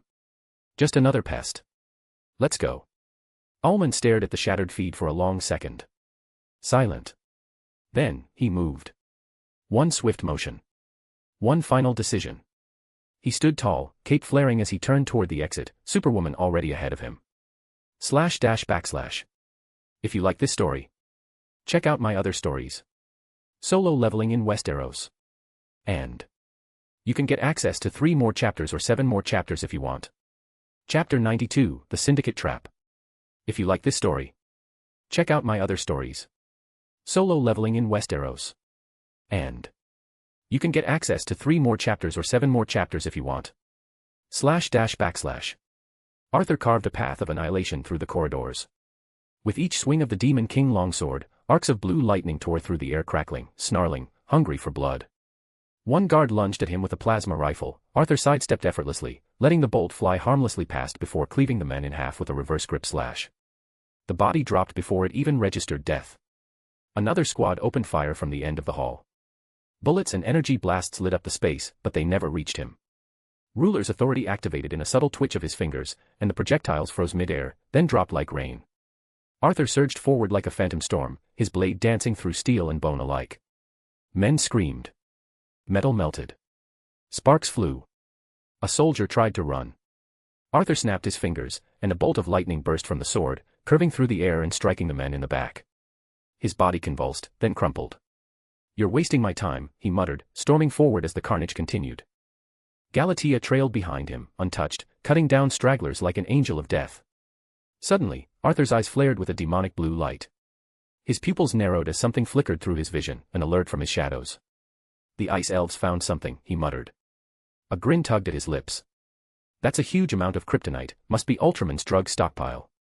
He chuckled under his breath. Take it all, he commanded. It'll do well in my system inventory. He didn't need to go look to know his ice elves were obeying. Arthur and Galatea pushed deeper into the tower. The structure became colder, more metallic. No guards now, just silence and the low hum of machines that felt like they were watching. They reached a set of vault-like doors. With a hiss, they opened, revealing a vast chamber, circular, cathedral-like, pulsing with alien tech. The tower's heart. Arthur stepped inside. The lights flickered. Not from damage, this was intentional. Galatea slowed, her expression tightening. My king, something's not right. Arthur raised a hand, signaling her to halt. His gaze swept the room. I know, he said, voice low. Stay sharp. A thunderous mechanical chunk echoed as massive blast shutters slammed down, sealing every exit in the blink of an eye. Then came the hum. It started as a whisper, but rose to a thrumming vibration in their bones. The walls glowed, veins of red, green, and blue pulsing through the steel. Inhibitor tech. High level. Designed to trap gods. Arthur narrowed his eyes. A voice crackled through the intercoms. Smooth. Measured. Cold. I was hoping you'd come in person. Ullman's voice echoed from every speaker, but it wasn't mocking. It was detached. Calculated. You moved like a ghost, he continued. But a ghost that cast shadows, and shadows can be tracked. A brief pause. We didn't even need to bait you. You made it all the more easy to trap you here.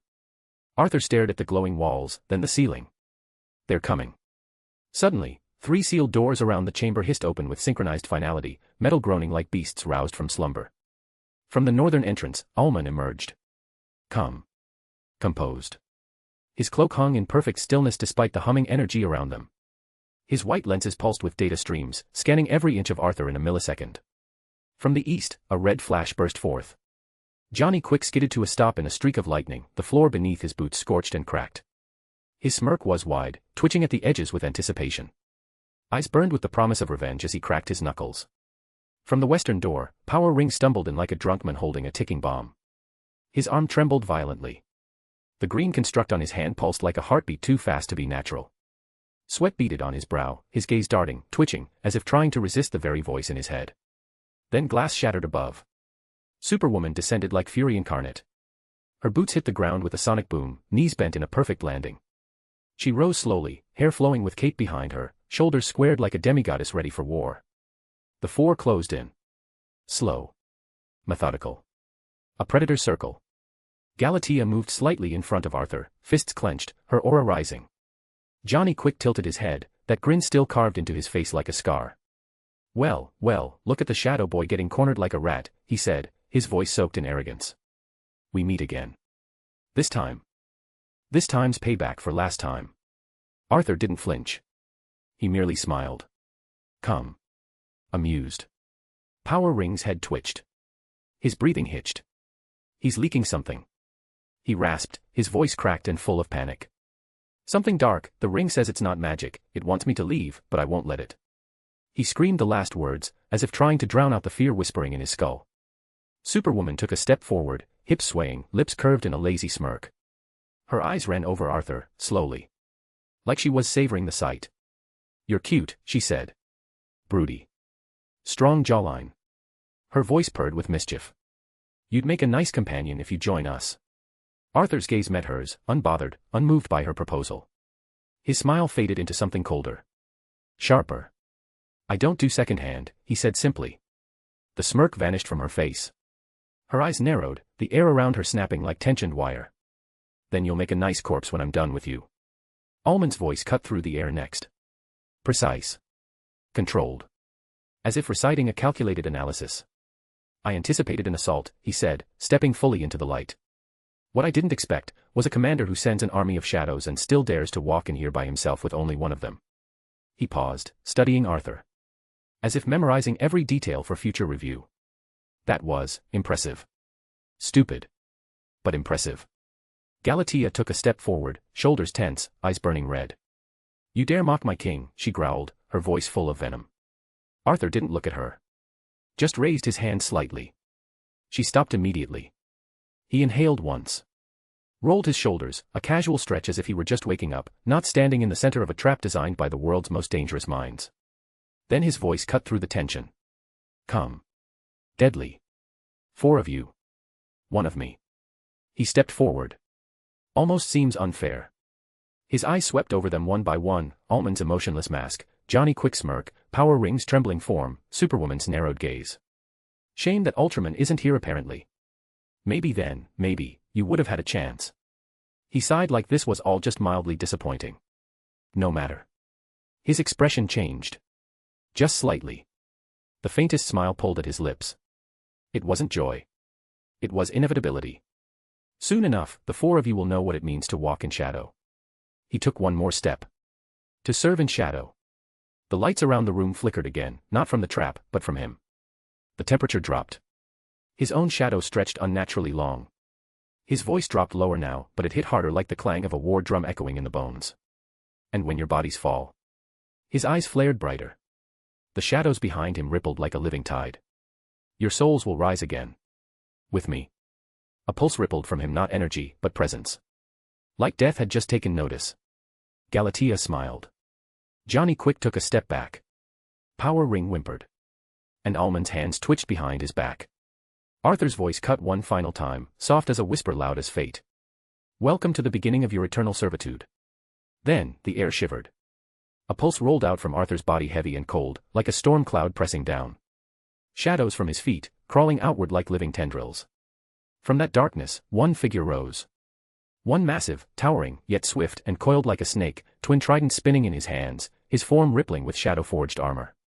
Jima the Naga. Arthur didn't look at them.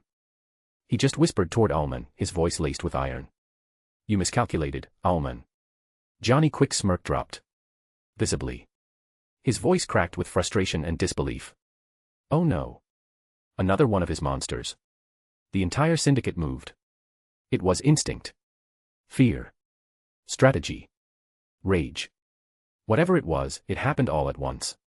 Superwoman launched forward with a scream. Power Ring's hand lit up, the emerald glow flaring into a shield and a cannon. Johnny vanished into lightning. And Alman hesitated. Just for a second. Arthur activated Monarch's domain. The room exploded in pressure.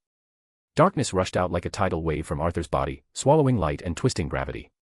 His shadow soldiers pulsed, grew sharper, faster, deadlier. Superwoman's path shifted. She was fast, brutal, aiming for Arthur, but Galatea was waiting. She caught the punch with a thunderclap of impact, her feet skidding slightly on the floor. Galatea growled. "You fight me." Arthur moved. No sound. No war cry. No wasted motion. He launched forward like a freight train of death, his arm crashing down toward Power Ring with terrifying precision. As if he knew, Power Ring might be a problem. As if he could smell it. The emerald constructs shattered like glass. Jima was already on the move, trying to catch the red blur that was Johnny. Quick, trident slashing, crashing, locking against the speedster in a deadly dance of flickering sparks and shadows. Arthur then simply raised his sword, the Demon King longsword, and pointed it directly at Alman. Its blade crackled with blue lightning, their eyes locked. And for the first time, perhaps in his entire cold, calculated life, Alman felt dread. // If you like this story, check out my other stories. Solo Leveling in Westeros. And you can get access to 3 more chapters or 7 more chapters if you want. Chapter 93, Arthur vs the Crime Syndicate. If you like this story, check out my other stories. Solo Leveling in Westeros. And you can get access to 3 more chapters or 7 more chapters if you want. // Power Ring roared, thrusting his hand forward as green constructs erupted from his ring, bladed chains, spiked hammers, and roaring beasts of willpower. They surged toward Arthur like a tidal wave of glowing death. Arthur's eyes gleamed cold blue. He vanished between strikes. One construct missed entirely, sliced clean through the air, the second met steel. Arthur's Demon King longsword hummed, splitting a jagged, green battering ram in half with a single, casual swing. Another construct came from behind, a bladed serpent trying to coil around his throat. Arthur spun, slashing upward in an arc. Lightning exploded from the blade, cleaving the serpent in two and reducing it to embers. Then came the real strike. Alman dropped from above like a silent executioner, twin blades drawn. His moves were sharp, brilliant, almost perfect. Arthur didn't look. With a flick of his wrist and a pulse of thought, Ruler's authority snapped forward. Alman stopped in midair, frozen. Then, crack. He was slammed into the floor with such force the concrete cratered, dust exploding outward.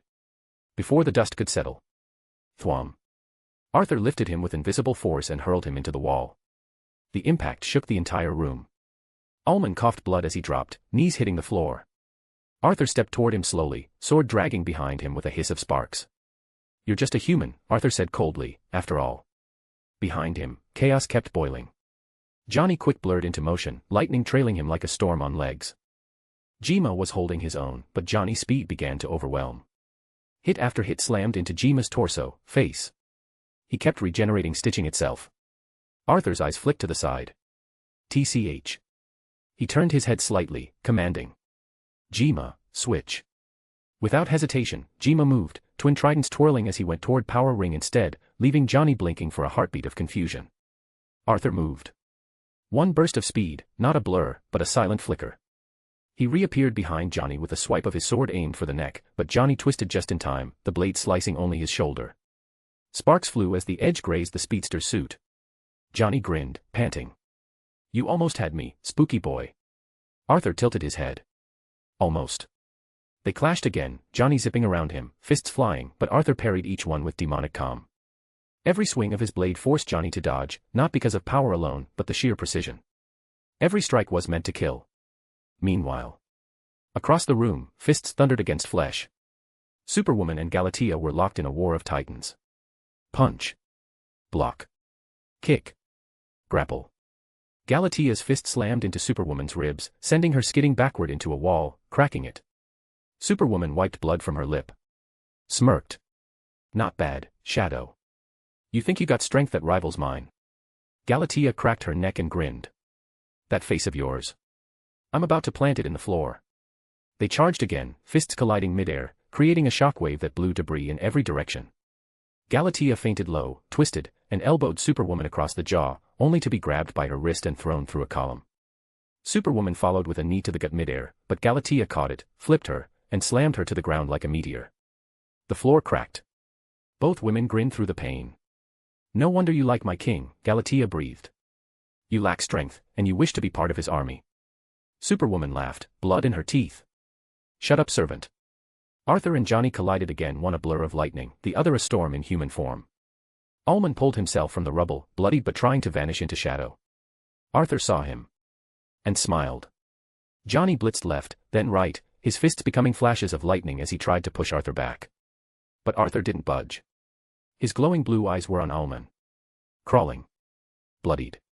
On one knee, trying to disappear into the shadows like a rat into a drain. Arthur stepped forward, ignoring Johnny completely, his Demon King longsword dragging along the floor with a rising screech, sparks flying in his wake. Then his eyes changed. That cool, calm glow darkened, deepened, like a storm turning into a black hole. Bloodlust activated. The air thickened. The room froze. Even Superwoman, locked mid-punch with Galatea, stopped to glance toward him, sensing it. Her smirk faded. Arthur's aura now pulsed like a second heartbeat, murderous and absolute. Ullman couldn't move. He physically could not move. Every rational instinct in him screamed to run, to activate a gadget, to vanish, but his body betrayed him. It trembled. Locked in place. The sheer weight of Arthur's intent had become a prison of its own. Arthur raised his longsword, death incarnate stalking his prey. That's when Johnny noticed. No. In a last-ditch panic, Johnny grabbed the last vial of speed juice from his belt and jammed it into his neck. His body convulsed, red lightning exploded around him. And the speed force answered. Or so he thought.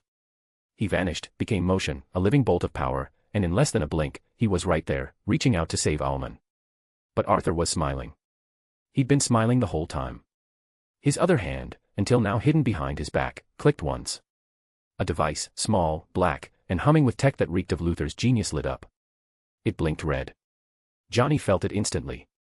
He staggered mid-run. His feet felt like they slammed into mud. What? Johnny choked. And then he realized a bit too late. Arthur was holding his wrist. The Monarch of Shadows stood right beside Ullman, his gauntlet hand gripping Johnny's forearm like a vice. Arthur leaned in, voice low, cold as the grave. Ullman was just a bait, to lure you into tapping the speed force. His eyes blazed like the gates of hell. Your connection to it is pathetic. The flash of my world. He is the speed force. Arthur's grip tightened, bones cracked beneath the pressure. Johnny panicked. He struck Arthur's face with lightning-fast jabs, 5 hits in a flash. Arthur bled. But he didn't even flinch. I fought fast foes. Arthur said quietly, like a man delivering a final prayer. You're just a junkie with a spark. And then the punch. Arthur's doomsday bone gauntlet cracked back, and with all the force of a meteor. Boom. He buried it into Johnny's gut. The shockwave blew Ullman backward like a rag doll. His scream died in his throat as blood gushed from his mouth, thick and crimson. It splattered across the floor, across Arthur's clothes. Johnny's eyes rolled back, the speed drained from his veins, his body limp in Arthur's grip. Power Ring's jaw dropped, his construct shielding flickering. Superwoman stopped dead mid-kick, stunned. What the? And then Arthur retracted his hand. Took one step back. And with a single, clean swing of the Demon King longsword. Johnny's head was severed clean from his shoulders. It bounced once. Rolled to a stop near Ullman's feet. Arthur stood there, still bleeding slightly from the face, but his gaze was ice. He whispered, voice calm and lethal. Regenerate after that. The room was silent. Even the shadows around Arthur seemed to hush, in awe. Only the faint crackle of dying lightning remained. Smoke still curled from Johnny Quick's headless corpse. Blood pooled beneath it, steam rising. The silence that followed was deafening. Not even Superwoman moved. Arthur stood still. Breathing slow. Calm. Then he looked up, eyes glowing with icy menace. He turned to Ullman. You watching? Arthur asked, voice low. Measured. Like thunder before the storm. Ullman coughed, blood dripping from his mouth. He tried to sit upright, but the pain kept him low and broken. Still, his sharp, calculating eyes locked with Arthur's, defiant in pain. I want you all to see this, Arthur said, gesturing around to the crime syndicate still frozen in disbelief. Because this. He motioned to Johnny's lifeless, crumpled body. Is what you'll look like very soon. Power Ring shook his head in silent horror. Superwoman's lips curled, fists clenching. Galatea smirked. Arthur knelt beside Johnny's corpse, his Demon King longsword in one hand, the other hovering just above the mangled remains. He placed his palm over Johnny's chest. Dark tendrils of smoke burst from Arthur's hand. The floor trembled. A cold wind howled through the sealed room as if death itself had just entered. Arise. Then boom. Black lightning cracked from the body. And then, a shadow emerged. The room dimming for a heartbeat as a dark form rose from the body, tall, lean, vibrating with corrupted speed energy. Red lightning crackled across its shadow uniform. A twisted helmet masked its face, but the shape, the stance, was unmistakable. Johnny Quick. But now he was a shadow in Arthur's ever-growing legion. Eyes glowing a sinister violet. No heartbeat. No breath. Just obedience. He knelt to Arthur silently. Power Ring fell back, scrambling on hands and knees. That's not possible. Ullman watched, jaw trembling, body cold. The truth dawning. He tried to speak, but his throat barely worked. Still, he managed it. He raises. Ullman's voice cracked. Raises the dead, to fight for him. Arthur looked at him, a cruel smirk dancing on his lips. Correct. He stood. Now, die at the hands of your former teammate. He turned, the reborn shadow Johnny standing at his side like a loyal demon knight. // If you like this story, check out my other stories. Solo leveling in Westeros. And you can get access to 3 more chapters or 7 more chapters if you want. Chapter 94, Arthur vs the Crime Syndicate. If you like this story, check out my other stories. Solo leveling in Westeros. And you can get access to 3 more chapters or 7 more chapters if you want. // Johnny, Arthur said coldly, voice echoing with command. Hit them like you did with me. Hard. The shadow of Johnny Quick vanished in a blur of black-red lightning. His body twisted through the air like a serpent of death, targeting Power Ring. At the same time, Jima leapt from the shadows, twin trident spinning, aimed straight for Power Ring's exposed flank. Get back. Power Ring screamed, conjuring construct barriers in a panic. One shattered. Then another. The third cracked. Then came the blitz. Shadow Johnny collided with him like a thunderclap. A haymaker straight to the jaw, laced with speed force corruption, sent Power Ring flying into the wall, boom. And Jima was already there, spearing his shoulder midair. Power Ring shrieked in pain. The battle was ending. Arthur was winning. And Superwoman knew it. No, she growled through clenched teeth. No. You think you've won? With a furious cry, she drove a fist into Galatea's gut, sending her skidding backward, but Galatea just grinned. We don't think we are winning, she said. But Superwoman wasn't playing games anymore. She reached for her lasso of submission, a weapon imbued to compel obedience. It cracked through the air like a golden whip, wrapping around Galatea's body before she could react. The glow shimmered across her form. Now, Superwoman hissed, eyes glowing, go and deal with your master. Galatea stood still. Bound. Silent. Her eyes dipped. Then rose. A heartbeat passed. Then a smirk. Her eyes lit up red, and heat vision shot from her gaze, burning past Superwoman's cheek, slicing a strand of her hair and singing her skin. Superwoman staggered back in horror. Impossible. The lasso slithered to the floor, tossed aside like a useless string. Galatea rolled her neck, cracking it, the red glow of her pupils still burning. The only one I submit to, she said with icy pride, is my monarch, and my monarch alone. Superwoman stepped back, confused. Angry. Rattled. These things. She muttered, barely believing it. They're not alive. They don't have a will, no doubts, no guilt. Galatea's boots crushed the lasso beneath her heel as she took a step forward, fists rising. Oh, we do, she whispered. Then she launched herself forward like a cannon. Boom.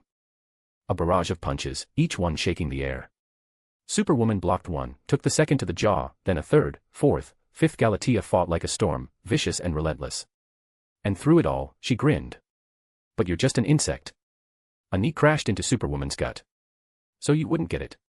She went airborne, slammed into a pillar with enough force to crack it in half. Arthur, still calm, still regal, smiled faintly as the battlefield unfolded just as he intended. Power Ring screamed as he struggled to stay afloat, constructs flying from his ring in erratic bursts, shields, spears, barriers all flickering, pulsing like a dying heartbeat. Stay back, he shouted, voice cracking, wild eyes darting between Jima and the thing that looked like Johnny. But Shadow Johnny didn't answer. He just smiled. A dead smile. No warmth. No life. Just obedience. And then he vanished in a streak of red-black lightning. Boom. Power Ring barely raised a construct shield when Johnny came from the left, slamming his fist into it so hard it cracked on impact. He went wide-eyed, turning too late. Boom. A second strike hit him in the ribs. The sound of shattering bone echoed like thunder. No. Power Ring shouted, trying to fly upward, but Johnny blitzed around him in a vortex, tearing through the air at inhuman speed, cutting off escape. Johnny's voice finally came through, warped by the shadows inside him. You used to look down on me, he said, tone distorted like a broken radio. But now. A punch to the spine dropped Power Ring to one knee. You'll look up. Johnny vanished again, only to reappear above, spinning midair, leg cocked back in a devastating axe kick. Crack.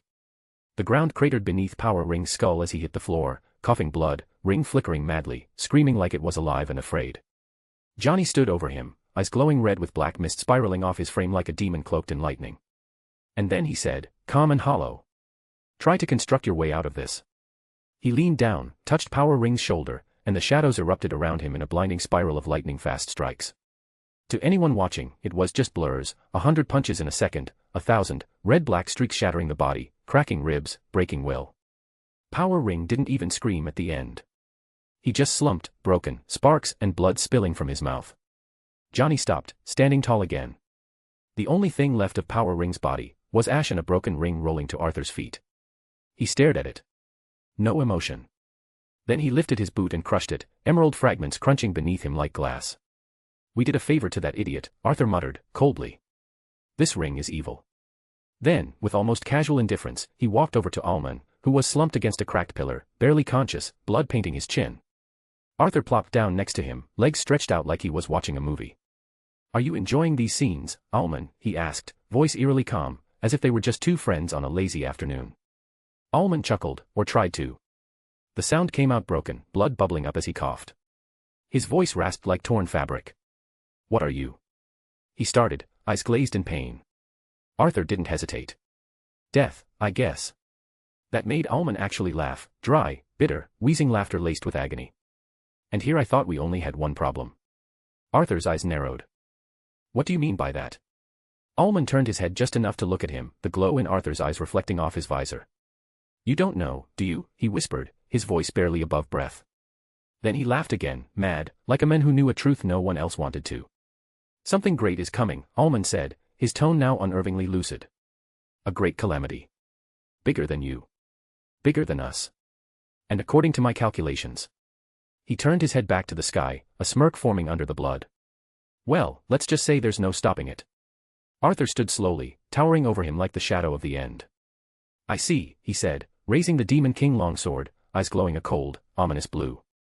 Thanks for the warning. With one smooth, final arc, Arthur severed the last thread of Alman's life.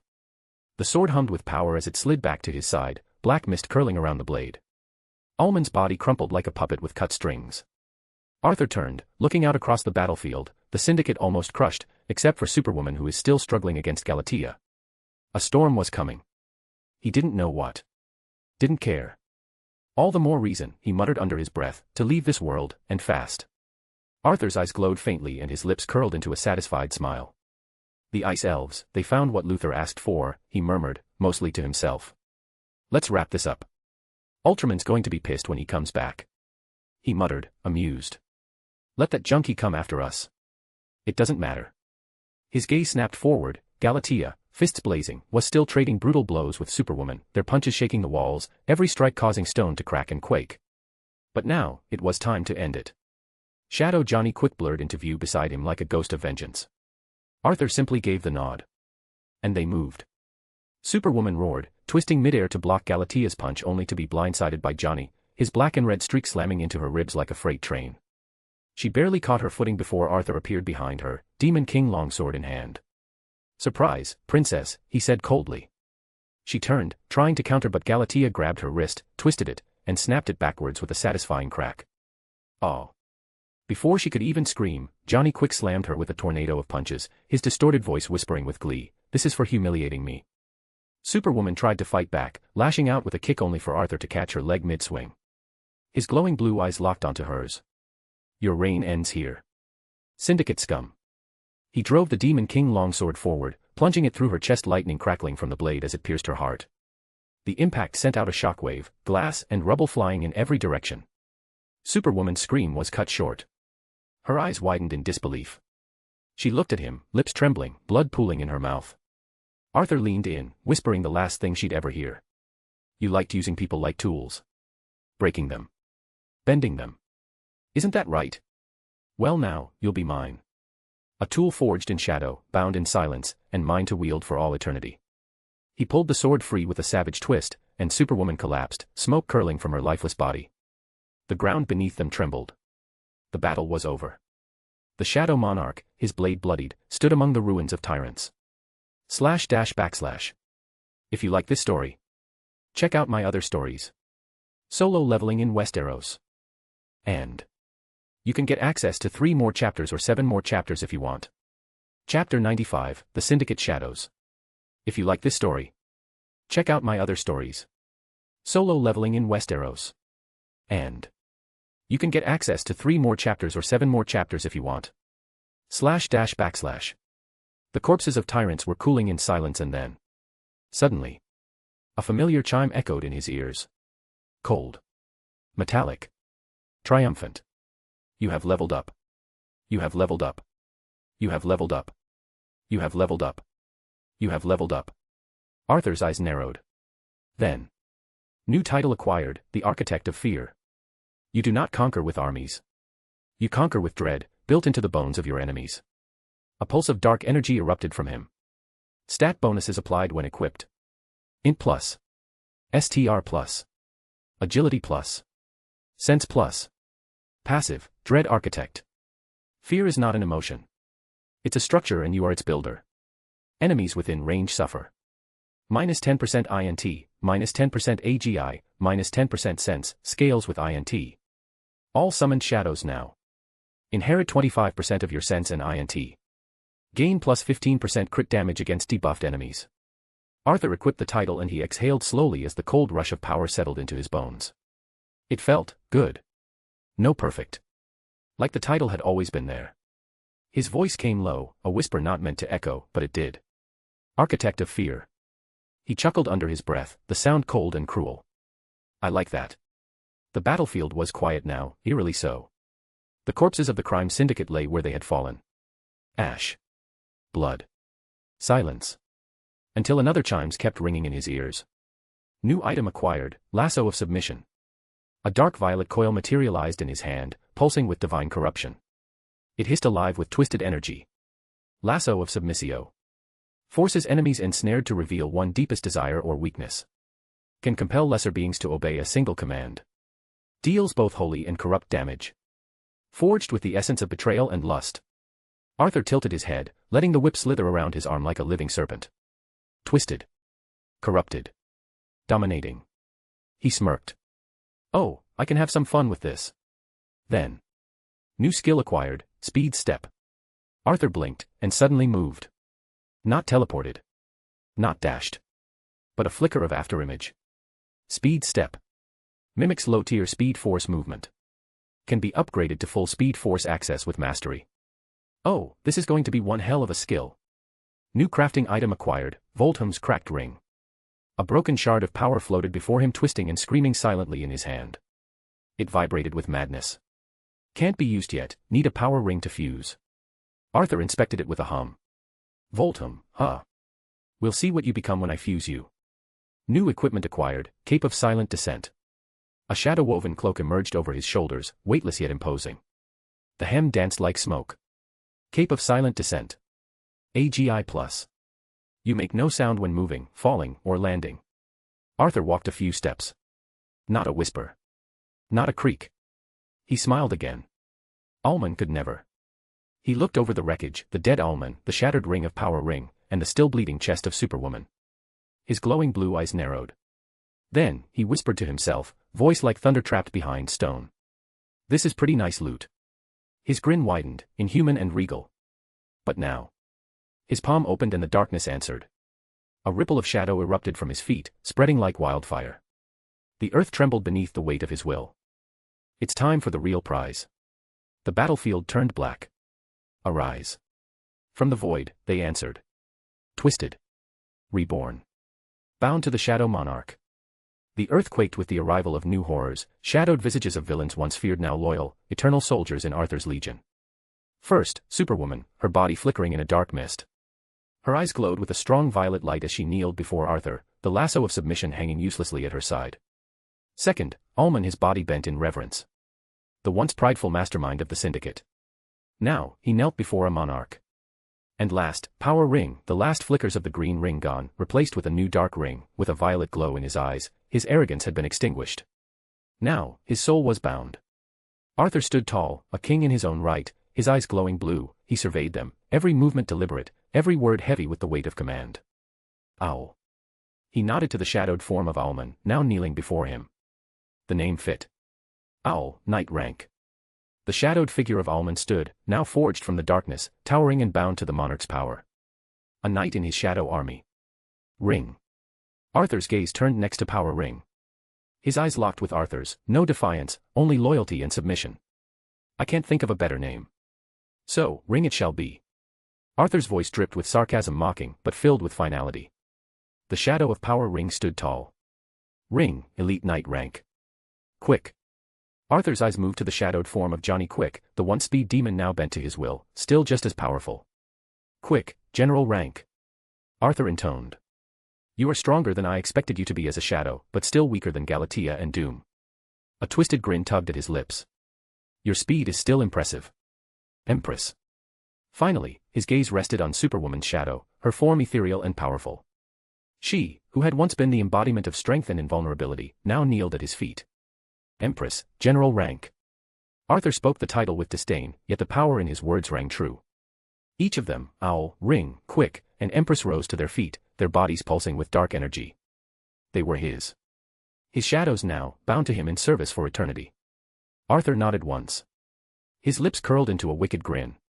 Too bad Ultraman is not here, his voice was laced with amusement, but beneath it lay a chilling promise of domination.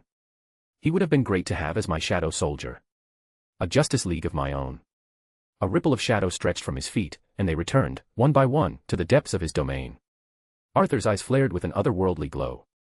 His grin widened, full of wicked satisfaction. I gotta go back to Luther now. He murmured to himself, an air of triumph and mystery surrounding him. And inquire about this threat.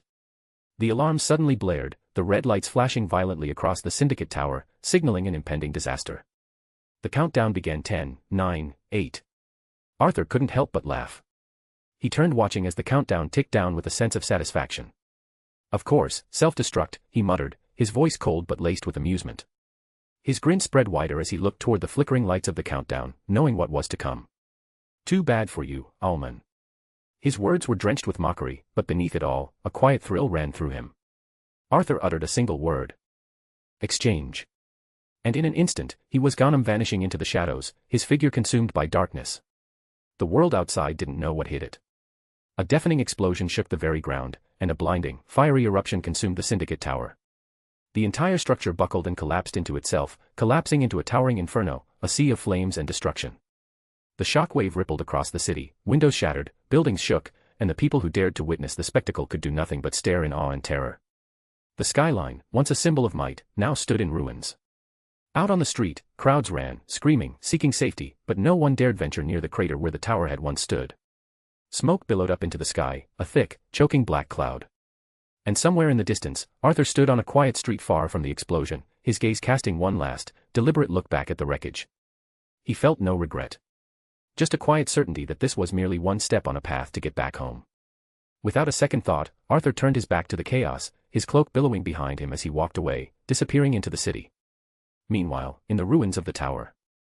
The sky had grown darker as Ultraman returned, his flight cutting through the air with terrifying speed. His sharp gaze landed on the shattered remnants of his once proud base. The devastation was impossible to miss. The Syndicate Tower, the symbol of his team's strength, was now nothing more than a smoldering crater. He landed amidst the ruins, his boots crashing against the rubble as his eyes swept over the destruction. His fists clenched. And then, thanks to his supervision, he saw it. A few broken, charred remains of his comrades, fragments of their power, scattered across the debris. They were gone. A growl rumbled in Ultraman's chest as fury rose in him. You were right, Ullman. He murmured, his voice low and bitter. About everything, including the demise of our world. His eyes flared with violent rage as his grip tightened around the shattered pieces of his team. Still, it was your fault. You were weak, all of you. His red eyes burned with an intensity that could turn the night into flame. And I underestimated him. I didn't expect he'd best you all. Slowly, his gaze drifted upwards, his anger radiating from him like a storm. He rose from the rubble, levitating into the air, his eyes now an inferno of rage. His heat vision crackled and hissed, restrained but on the verge of eruption. I will find you, Ultraman growled, his voice a low, dangerous whisper, like thunder before the storm. You will first turn to dust before this world does. His eyes locked on the distant horizon, the city below now nothing more than a speck in his fury-filled vision. // If you like this story, check out my other stories. Solo leveling in Westeros. And you can get access to 3 more chapters or 7 more chapters if you want. Chapter 96, Ultraman. If you like this story, check out my other stories. Solo leveling in Westeros. And you can get access to 3 more chapters or 7 more chapters if you want. // The shadows coiled like serpents at Arthur's heels as he stepped into the doors of Alexander Luthor's hideout. The place a sterile mix of reinforced metal and flickering consoles, hidden deep beneath the Earth's crust where no satellite dared look. But now, there was tension in the air. Waiting. Alexander Luthor stood with his back to a glowing data terminal, his sharp gaze immediately locking onto Arthur the moment he entered. He stepped forward, voice low but urgent. What the hell happened in their tower, he demanded. It was reduced to rubble. I thought you died. His voice faltered, a mix of concern and disbelief. Was it Ultraman? Arthur stopped, a quiet smirk creeping onto his face. No, he said calmly, shadows curling slightly around his shoulders. It was me. Alexander's eyes widened. What? You don't have to worry about the Syndicate now, Arthur continued, voice cool and precise. They're dead. All of them, except Ultraman. For some reason, he wasn't there. Alexander took a half step back, utterly stunned. They're really gone. From the rippling blackness under Arthur's boots, 4 figures emerged, silent and graceful like death itself. Quick, Empress, Owl, and Ring. Their eyes glowed faintly with violet light, kneeling at Arthur's feet like loyal knights before a sovereign. Arthur said nothing. Instead, he raised a hand and gestured toward them. Here they are. Alexander stared. No way. He whispered, his voice robbed of breath. That's Johnny Quick, Superwoman, Owlman, and Power Ring. He turned to Arthur, utterly bewildered. They're kneeling for you. They're mine now, Arthur said simply, folding his arms. Their strength is better used under my command. Alexander slowly paced forward, examining each of them. Even now, they exuded power, power tempered by obedience. The madness in Quick's eyes was gone. Superwoman knelt with a prideful silence, but she did not resist. Owlman's calculating gaze remained, even as an undead. Ring, twitchy as ever, seemed more subdued, more precise. I really can't believe it. Alexander muttered. He paused, then exhaled deeply. Well. I guess it's great, back to our objective. Did you get what I asked for? Arthur turned his head slightly. Come out. Alexander blinked, confused. Then his jaw clenched as, one by one, Arthur's ice elves slithered from the shadows beneath his feet, tall, beings with eyes like frozen stars. They carried crates, relics, glowing containment canisters, and vials of tech-infused liquids. They marched silently, forming a semicircle and then unloading everything at Alexander's feet. Arthur glanced toward the bounty, then back to Luthor. This should be enough, right? Alexander was still frozen, his brain processing a battlefield's worth of information, shadow, and strategy unfolding right in front of him. Then he blinked, shook himself back to clarity, and finally nodded. Yes. Yes, it's enough. Arthur gave a satisfied nod. Good. Now can we talk about this threat you mentioned? Alexander's face darkened at the word. Owlman mentioned something similar, before I killed him. That drew a look from Luthor. His shoulders sagged slightly. Something long carried, heavy and bitter, settled behind his eyes. Very well, he said, walking slowly to his console. I suppose I have to tell someone. I can't carry this alone anymore. He sat down, tapping a few keys on the glowing console. Lines of data streamed across the screen, images flickering, cosmic symbols, deep space readings, flickers of ancient ruins not found on Earth. His voice was lower now, slower. There's something coming, Arthur. Not from this Earth, not even from this universe. Something far older than the Syndicate. Far more destructive than Ultraman. Ullman tried to understand it. So did I. But we barely scratched the surface. He paused, then added grimly. Whatever it is, it doesn't want to rule.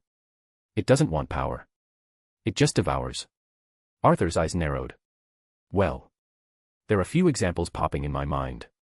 Arthur's Earth. Inside the stillness of the Titan's tower, Raven's chamber pulsed faintly with violet light. Candles flickered in a perfect ring, suspended mid-air by invisible threads of magic. Ancient glyphs floated around the room, glowing in rhythmic patterns. Raven sat cross-legged at the center, sweat trickling down her face. Her cloak hung loose, her fingers locked in a focused mudra, and her breathing was shallow, strained. She had been at this for hours, days maybe. Searching. Reaching across realms. Trying to find him. Arthur. But every time she felt like she got close, his energy slipped like a shadow into smoke. Her eyes flickered open. Red light flared across her irises. Suddenly, the room dimmed, unnaturally so. The glyphs around her turned crimson. Then, a voice like grinding stone and molten fire echoed through her mind. You're slipping, daughter. Her spine stiffened, a chill crawling down it. The voice was unmistakable. Trigon. Your focus wavers. Your soul flickers. You're becoming pathetic. Raven's jaw clenched, eyes snapping shut as she tried to silence him. Shut up, she hissed. I'm not getting weaker. You are. His voice coiled around her skull. You can barely hold your emotions together, let alone your magic. You reach for him, and yet, you're the one drifting away. Her fingers trembled slightly. Arthur. Trigon mused mockingly. He consumes your thoughts. He unsettles you. A boy born of darkness, yet you fear his loss more than you fear me. How poetic. Shut up, she shouted this time, her voice echoing off the stone walls.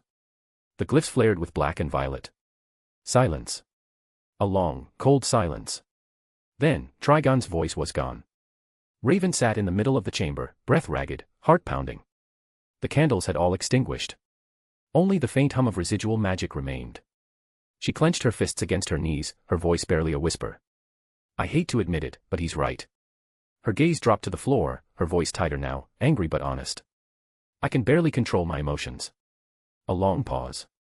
Then she looked up above her, and it's getting worse the longer he's gone. Alexander's hideout. Arthur stood at the edge of the room, arms crossed, Demon King's long sword sheathed on his back like a silent warning to the world. Alexander exhaled. This threat, he paused, expression grave. It's not something you can punch, Arthur. It's not a man. Not a monster. Arthur tilted his head, eyes narrowing. Alexander continued, it's. How should I say it correctly? A cosmic entity. It doesn't conquer worlds, it devours them. It consumes matter, time, light, everything. Before he could say the name, Arthur's voice cut through the room like steel on bone. It's the Anti-Monitor. Alexander froze, lips parting slightly in surprise. So you do know. Arthur's gaze darkened, jaw tightening. Damn it, he muttered, voice low and bitter. I don't think I have a chance against something like that, especially not right now. A spark of sarcasm lit Alexander's eyes, but there was no humor in it. What, you expecting every problem to fall to fists and fire? This one's not going to bleed for you, Arthur. I know, Arthur snapped. Then his voice softened, his honesty unshakable. I'm not strong enough for something like that. Yet. Alexander's brow twitched at the word, his lip curling. Yet. He looked genuinely annoyed now. You really are that confident in your strength? Arthur gave him a quiet, level stare. I'm not stupid, Luther. I know what that thing is capable of. What it's done. What it will do if we don't escape. There was a pause. And then, Alexander turned back to the terminal, fingers dancing over the console. Lines of code cascaded down the screens, quantum energy humming louder with every passing second. We don't have time anyway, he muttered, more to himself than anyone.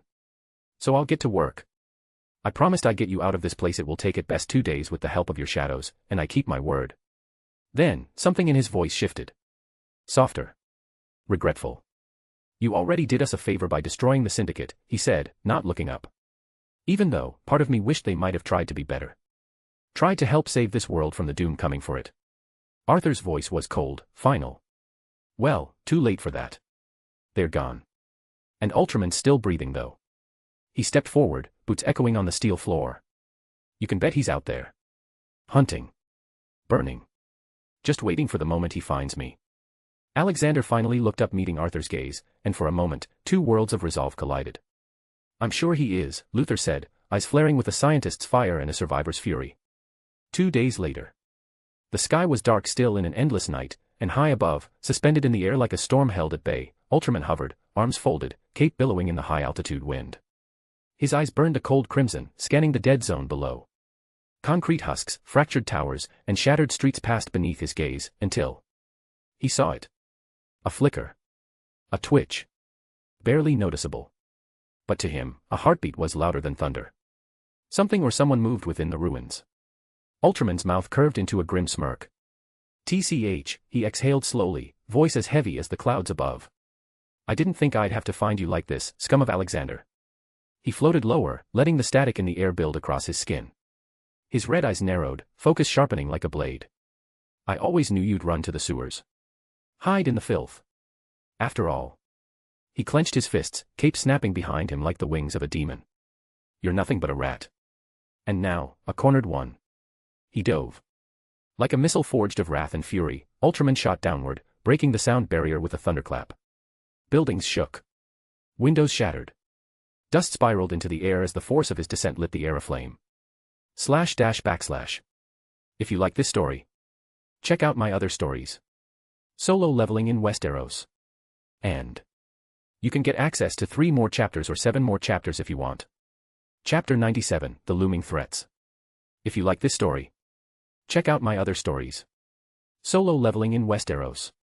And you can get access to 3 more chapters or 7 more chapters if you want. // Minutes before Ultraman arrival. The lab buzzed softly with the sound of working machines and whirring tech, cobbled together brilliance powered by desperation and genius in equal measure. Alexander Luther stood hunched over the console, hands moving with surgical precision as he calibrated coordinates and tuned the energy matrix. Arthur sat off to the side, legs crossed, eyes half-lidded. Despite the high-stakes moment, his demeanor was relaxed, bored, even. "Just a few more sequences," Luther muttered, sweat beading at his brow.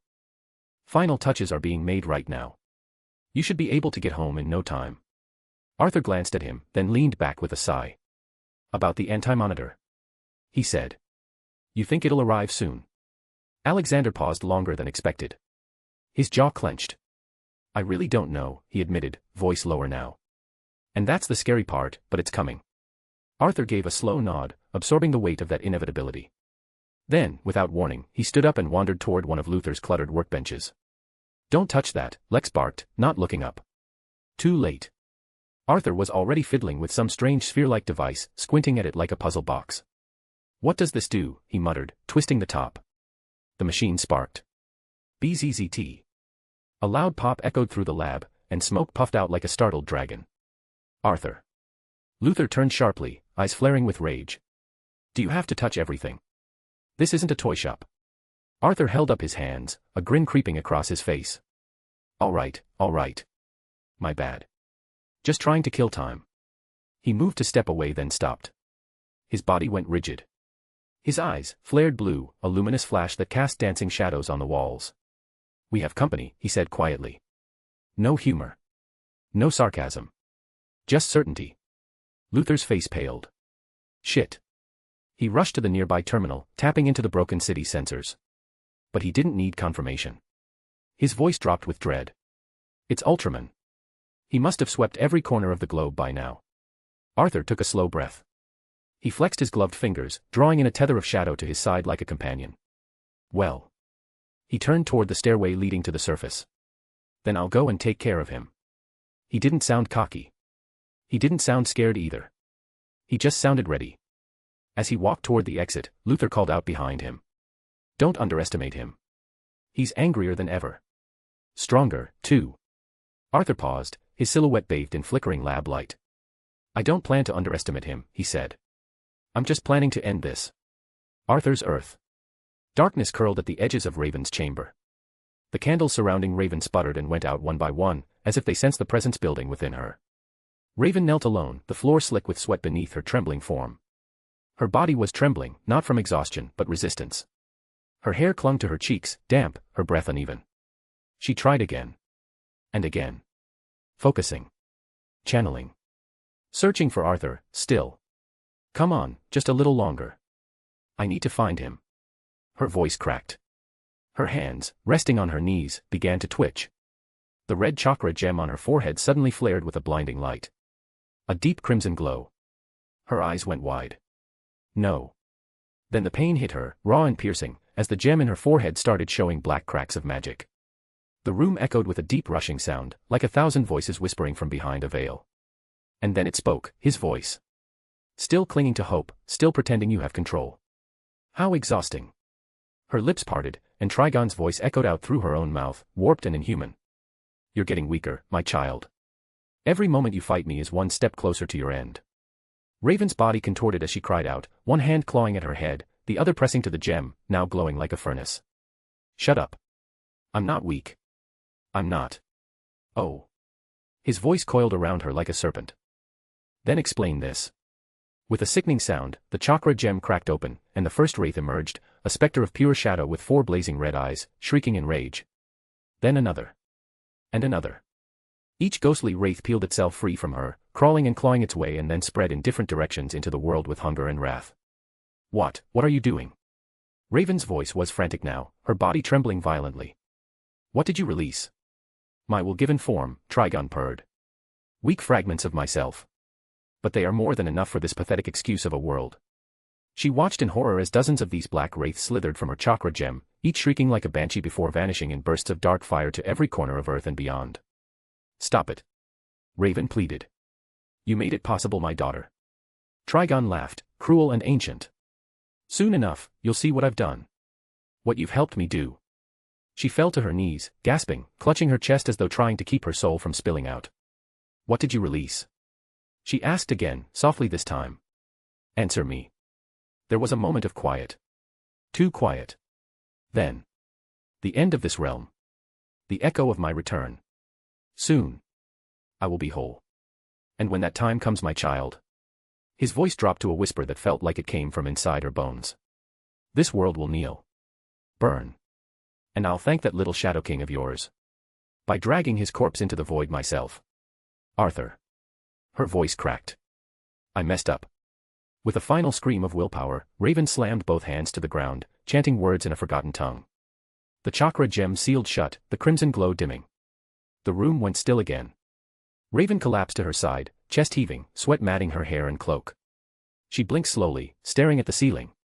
Shit, this is bad. She whispered. I can barely keep him contained anymore. I need help. John, maybe he can. But then, the laughter returned. Faint. Distant. Echoing in her mind. Too late, daughter of mine. Too late. Raven curled up, trembling. The ground crunched beneath Arthur's boots as he stepped out of Alexander's hidden lair. And silence outside welcomed him with the stench of blood. Smoke coiled through the broken surroundings like grasping fingers. Ash rained softly from the sky, a parody of snow. Somewhere nearby, fire crackled, and the wind carried the metallic tang of death. Arthur's blue eyes narrowed. He walked forward slowly, scanning the devastation. Rubble. Scorch marks. Bullet casings. And then he saw it. Through the smoke, a shape. A towering figure stood alone, cloaked in shadow and fury. His muscular form was unmistakable. Red, glowing eyes burned like twin furnaces in the fog. In one hand, he held a limp guard by the throat, head twisted at an unnatural angle. Dead. The corpse slipped from Ultraman's hand and hit the ground with a lifeless thud.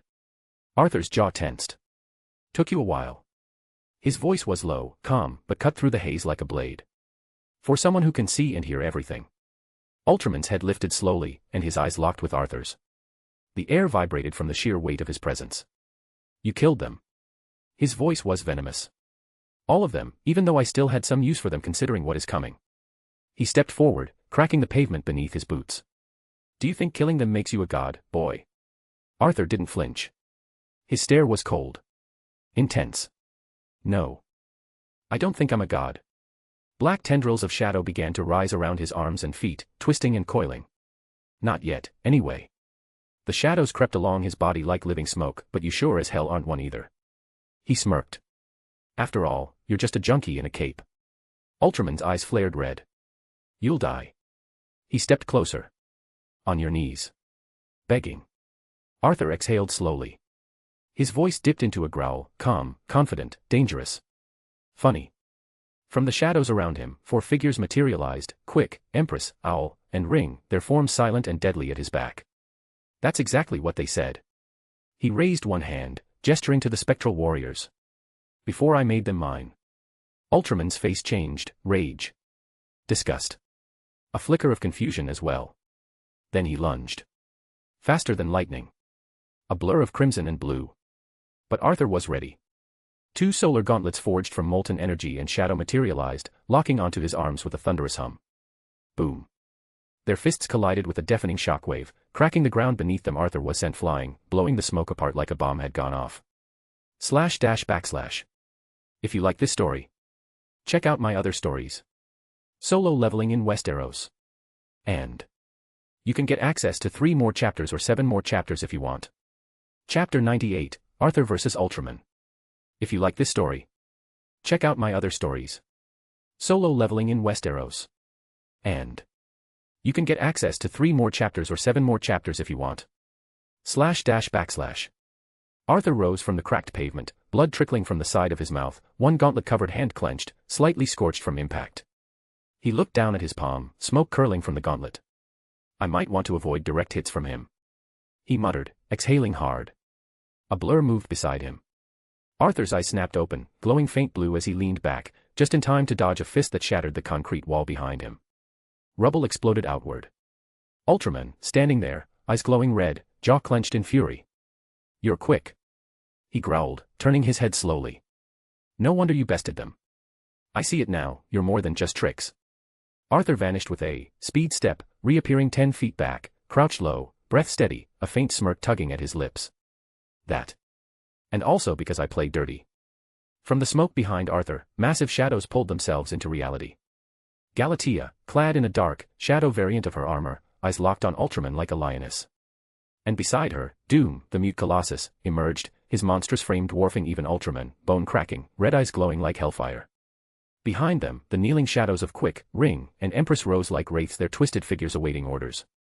Ultraman scoffed, cracking his knuckles. You think these ghosts can harm me?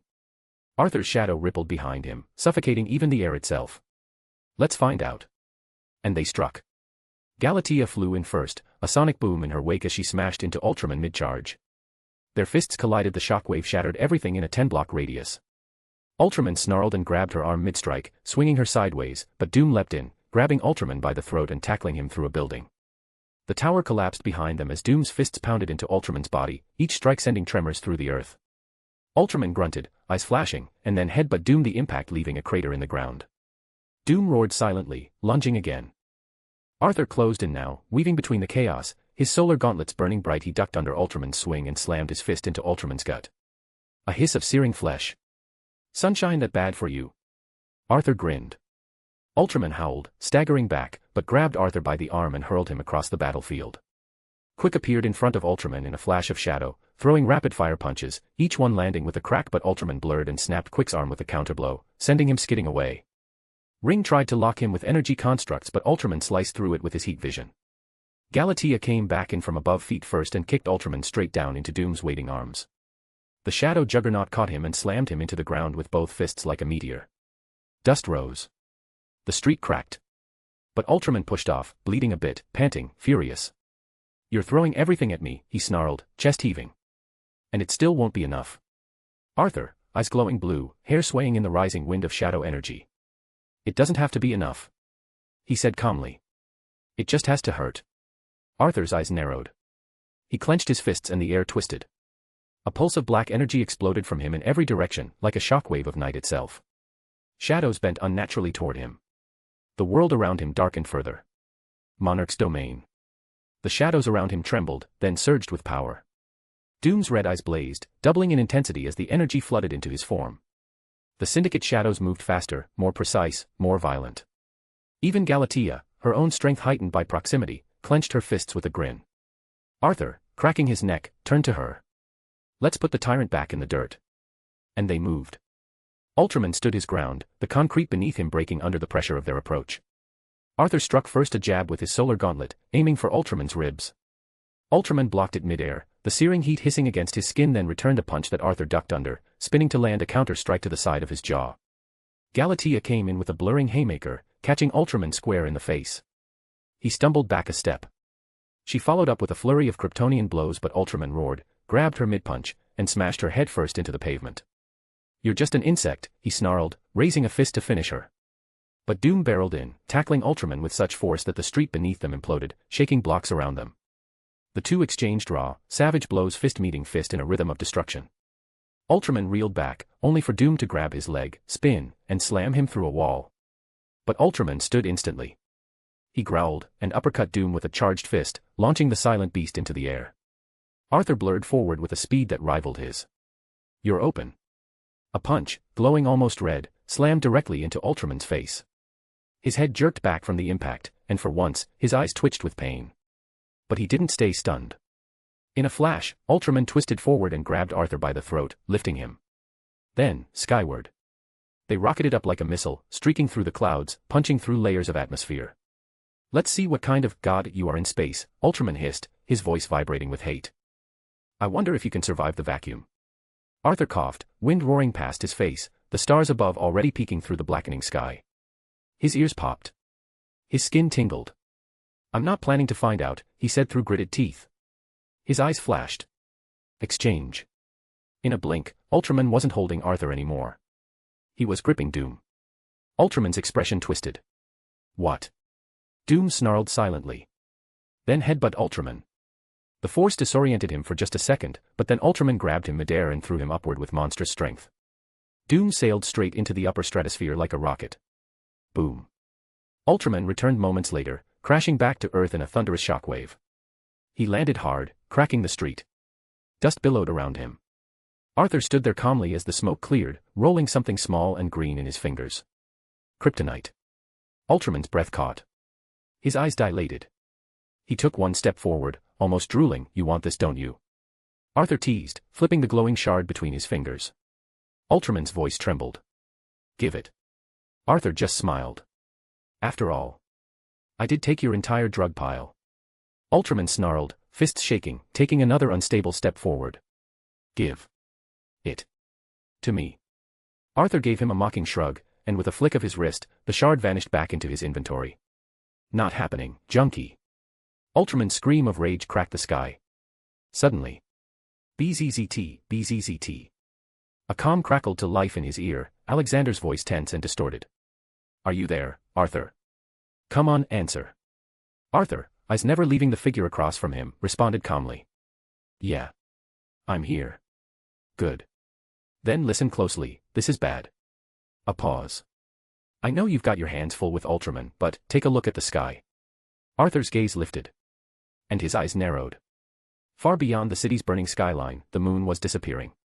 Like a curtain being pulled back by an unseen hand, it began to fade, piece by piece, swallowed by an invisible force. A cold chill spread through the air. Even Ultraman turned to look. And his expression, the invincible tyrant, shifted. From fury to fear. "No." Ultraman muttered, backing a step. "No, no, no." Arthur's voice dropped into something darker. Sharper. "He is here." Alexander's voice returned, tight and urgent. "Yes. You need to finish that quick, Arthur, now." Arthur didn't flinch. He clenched his fists, sparks of golden flame flickering over the solar gauntlets. His shadows stood behind him, like silent sentinels. His voice was calm, but thunder echoed beneath it. "Then I'll make it quick." The sky began to shift. The darkness that had cloaked the heavens like an endless shroud was peeling away. And from beyond it, rays of sunlight pierced through. Soft at first. Then almost blinding. Golden light washed over the ruins. Ultraman was staggering back as the rays touched his skin. His muscles tensed, withdrawal igniting in his bones like fire. "No, no. Not yet," he yelled. "I thought Ullman said it will take longer to arrive." Arthur's lips curved into a smile. Passive activated, plus 50% damage in direct sunlight. His shadows stood behind him like generals of war, unmoving, unblinking, loyal to the core. His eyes glowing with dark, unrelenting power locked onto Ultraman's, and he stepped forward. "Ultraman." Arthur said slowly, voice like a blade, "I guess your world really is over." Ultraman's face contorted with rage and desperation. "You'll die first before it does." But Arthur, his expression calm, fearless, basked in the rising light. "How can you say that? He raised a hand toward the glorious, shining sun that now burned in the sky. When that beautiful sun is up there. // If you like this story, check out my other stories. Solo leveling in Westeros. And you can get access to 3 more chapters or 7 more chapters if you want. Chapter 99, Arthur vs. Ultraman. If you like this story, check out my other stories. Solo leveling in Westeros. And you can get access to 3 more chapters or 7 more chapters if you want. // Arthur stood firm, solar gauntlets burning golden on his fists, energy flaring from the seams. Across from him, Ultraman a bit bloodied, cracked, eyes burning red with madness hovered inches above the ground, lips curled into a snarl. Then, boom. They clashed. Arthur's fist came in first, solar-powered and fast, slamming into Ultraman's ribs with a heavy crunch. The impact sent the tyrant careening into a gutted building, shattering through concrete and steel like tissue paper.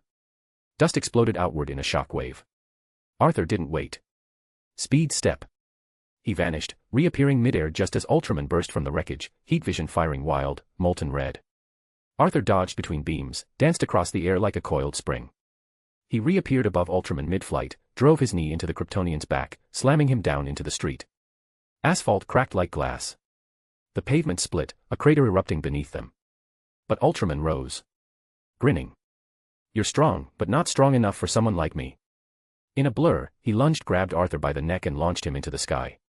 Arthur's body slammed through 2 floors of a skyscraper, steel and glass bursting around him. He tumbled midair, gritted his teeth and caught himself mid-fall on a chunk of falling debris. Not being able to fly. Arthur muttered, coughing blood, is really a pain. Ultraman was already there. He barreled into Arthur like a meteor, grabbing him mid-fall and driving him through the rest of the building, slamming him down level after level, until they crashed out the other side in a plume of smoke. Arthur's gauntlets flared.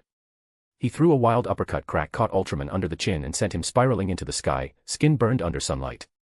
Arthur landed on a rooftop, chest heaving. He's still fighting like a mad dog. He whispered, gaze flicking to the sun. Is it desperation? Or is the sun not working fast enough? Ultraman roared down from above like a missile. Arthur crossed his arms, took the impact, barely, and was driven through the roof, through the floors below, slamming down into a subway station. Tiles shattered. Walls cracked. The ground buckled. The station caved in around them. Arthur groaned, blood dripping from his mouth, and pushed himself up from the wreckage. You done? He asked, spitting red. Ultraman landed, coughing but laughing. Not even close. I still have time to break you. Arthur's gauntlets glowed brighter, responding to the sun overhead. He cracked his knuckles. Well, I don't. They charged again. Blow for blow. Ultraman's strikes were brutal, heavy, slamming Arthur into walls, into trains, through rebar and concrete. But Arthur gave as good as he got. Solar gauntlets slammed into Ultraman's chest, burning flesh on contact. One hit knocked out a tooth. Another made his ribs snap with an audible crunch. They grappled in the dark, flickering light of the ruined station. Arthur dodged a heat vision blast, slammed Ultraman's head into a pillar, then got thrown across the tracks like a rag doll. But he caught himself mid-roll, shadows cushioning his landing, and he launched himself back in, throwing a haymaker that cracked against Ultraman's temple. Blood sprayed. They were titans. Every hit shattered walls. Every slam ruptured the earth. And still, neither yielded. Ultraman had Arthur by the arm, dragging him through a half-collapsed building, sparks flying as stone and steel scraped by. Arthur's body trailed a wake of dust and debris. Until a boom split the air, and a streak of black and red smashed into Ultraman's side, sending him skidding across the ruins. Galatea stood where Ultraman once was, eyes blazing, her shadow hair fluttering in the wind. Her voice was fire and fury. Where do you think you're dragging my king? A flash of motion beside her quick burst forward in a blur, his fists crackling with energy as he delivered a punishing flurry of jabs and uppercuts to Ultraman's jaw, chest, and ribs. Each hit left tremors in the air. Ultraman growled, bloodied but furious. He caught Quick mid-motion. With a flex of his arm and a sickening crack, he crushed Quick's neck in his grip. Snap. Galatea's eyes widened, but Quick's body dissolved into shadow mist, reforming a second later behind Ultraman, neck twisting back into place, all regenerated. Try harder again. Ultraman snarled, but before he could turn, a massive shadow loomed overhead. Doom. The monstrous figure of the Shadowborn Doomsday came crashing down, both fists like meteors, as he slammed onto Ultraman's back with a quake-inducing impact. The ground shattered beneath them. Ultraman's body dented the earth like it was rubber. Graph. Ultraman roared in agony beneath Doom's crushing weight. But pain only made him angrier. Still pinned, Ultraman's eyes ignited with burning red heat. Vision screamed from his face, blasting Doom point blank in the chest. The beam punched through rubble, melting steel, and slicing the sky. Doom was blown off, body skidding, smoke and molten shadow trailing from his chest. Arthur stood atop the debris, cape fluttering behind him, a dangerous glow pulsing from his solar gauntlets. The poor bastard had enough. His voice rang like judgment. The shadows obeyed, all backing away like loyal sentinels, falling into place, silent, watchful, waiting. Ultraman staggered to his feet, still smoking, still snarling, even as his knees buckled. But Arthur was already gone from his perch. Speed step. He appeared right next to Ultraman, face close, eyes glowing icy blue. This is for dragging me through the dirt. Boom. Arthur drove both fists into Ultraman's chest, releasing a blinding solar pulse, a wave of burning light and kinetic force that exploded outward like a miniature sun. The shockwave flattened a city block. Glass shattered for miles. A crater opened beneath them. Ultraman's scream was guttural. He dropped to his knees, smoke rising from his chest plate, wheezing, gasping. Skin seared. Muscles twitching. The sunlight finally starting to hurt. He looked up, face twisted in pain and disbelief. Arthur loomed over him, breathing hard, gauntlets still glowing, shadows swirling behind like a storm ready to consume the sky. Told you, Arthur muttered, voice cold as winter. You're not the god here. Every inhale stinging like fire in his chest. His gauntlets were cracked, glowing faintly, and his fists bled freely, skin torn raw from the relentless exchange. His knuckles dripped crimson, staining the dirt beneath. Across from him, Ultraman knelt, smoldering, body trembling, head down but alive. Barely. Arthur's hand trembled only for a moment before a shadow rippled into form in his grasp. The Demon King longsword emerged from the void with a crack of thunder. Midnight black, blue lightning arced across its blade, pulsing with the wrath of the abyss. Arthur gritted his teeth, the pain in his body screaming at him to stop, but he stepped forward anyway, dragging the blade through the ground as it hummed with power. Ultraman looked up. His once proud face was bloodied, his lips split, one eye swollen. But the hatred still burned behind his gaze. Even defeated, even dying, the fury remained. You, little insect. You better are. He didn't finish. Arthur pinned him with ruler's authority and then simply swung. A surge of bloodlust and a single, devastating arc of the blade, thunder roaring as the slash tore through the air. A storm of lightning erupted, searing blue tearing through sky and stone. It crashed down like divine wrath. Ultraman's head flew clean from his shoulders, rolling across the broken earth before dissolving into vaporized ash. For a moment, nothing moved. Then Arthur staggered. His sword dropped. He fell to one knee, coughing, hard. Blood splattered on the rocks beneath him. His vision blurred. His breath was shallow. He could barely lift his arms. That was a weakened version of Superman. His voice was barely above a whisper. A reminder. A warning. A bitter truth. He stared at the spot where Ultraman's body had fallen, now just a smoldering crater of burnt flesh and shadowed stone. Arthur clenched his bleeding hand, the pain anchoring him to reality. I need to get stronger. The words left his lips like a vow. Then a voice. Smooth. Feminine. Timeless. It echoed directly into his mind. Indeed you must. Arthur's glowing eyes snapped open, his breath caught. He stood, spinning on instinct, scanning the horizon, his shadows rising in tension. Who said that? Don't bother looking for me, the voice whispered again, calm and omnipresent. I've always been watching you. Arthur rose to his feet slowly, fists clenched. His vision flicked to every shadow, every corner. Still nothing. Even his shadows looked confused, uncertain. You believe you have dominion over death, the voice continued, like it was walking through his thoughts. Yet here you are, so close to what you think you can control. Arthur was standing tall now, his bloodied hand still trembling slightly, but his posture resolute. I'm not close to death, he said coldly. Who are you? Reveal yourself. Silence. And then a touch. A finger. Light. Barely there. A tap on his shoulder. Arthur spun, faster than thought, shadows swirling like a storm. And stopped. There she stood. // If you like this story, check out my other stories. Solo leveling in Westeros. And you can get access to 3 more chapters or 7 more chapters if you want. Chapter 100, Death of the Endless. If you like this story, check out my other stories. Solo leveling in Westeros. And you can get access to 3 more chapters or 7 more chapters if you want. //. A woman cloaked in flowing, obsidian black robes that shimmered like the void between stars. Each fold of her garment seemed to devour the light, an elegant curtain of eternity. Her skin was pale as moonlight, lips dark as midnight ink, and her eyes. Her eyes were endless. Twin dark abysses, as if galaxies spinning slowly in their depths, as if the stars themselves were caught in quiet orbit around her soul.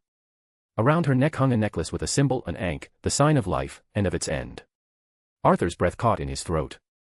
He staggered backward, blood still running from his split lips, knees threatening to give in entirely, not from fear, but from awe and exhaustion. His eyes widened. "You are Death." She smiled. Not cruelly. Not kindly. Merely, knowing. Like she had always known. "You know of me." Her voice rang like a bell through his mind, soft, serene, and absolute. Arthur tried to answer but only managed. "Sort of." His voice cracked, barely a whisper. Then his knees buckled fully, and he dropped down to the ground with a grunt, one hand bracing his trembling frame. She laughed softly, a dark velvet chuckle, not unkind, but laced with irony. "I assure you, this is not my doing." She stepped forward with grace that mocked gravity itself, her feet barely disturbing the dust of the broken earth. And then she knelt. On one knee, opposite him. Her fingers, cold and smooth as glass, reached forward and cradled Arthur's bruised face gently.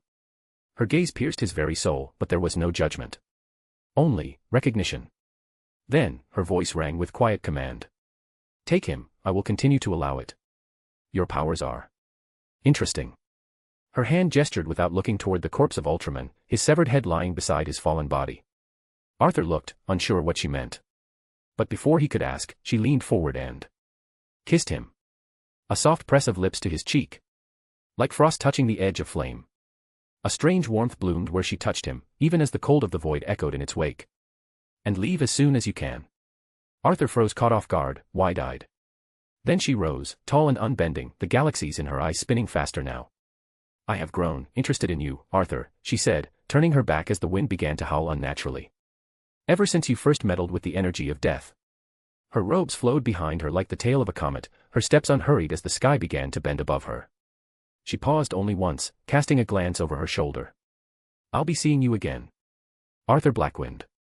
Monarch of Shadows." And with that, she vanished. Like she was never there at all. Only the silence remained. And Arthur, still kneeling, bloody and breathless, stared at the space where death herself had just stood. What the hell was that about? Arthur stood slowly, wincing as his joints cracked and muscles protested. Blood still clung to his knuckles, his breath ragged from the relentless battle. A long sigh escaped his lips as he gazed upward. The sky was changing. Too quickly. "Well, at least she's right. I need to leave," he muttered to himself. The horizon was beginning to brighten. Rays of sunlight crept across the battle-torn landscape, illuminating ash and debris with unforgiving clarity.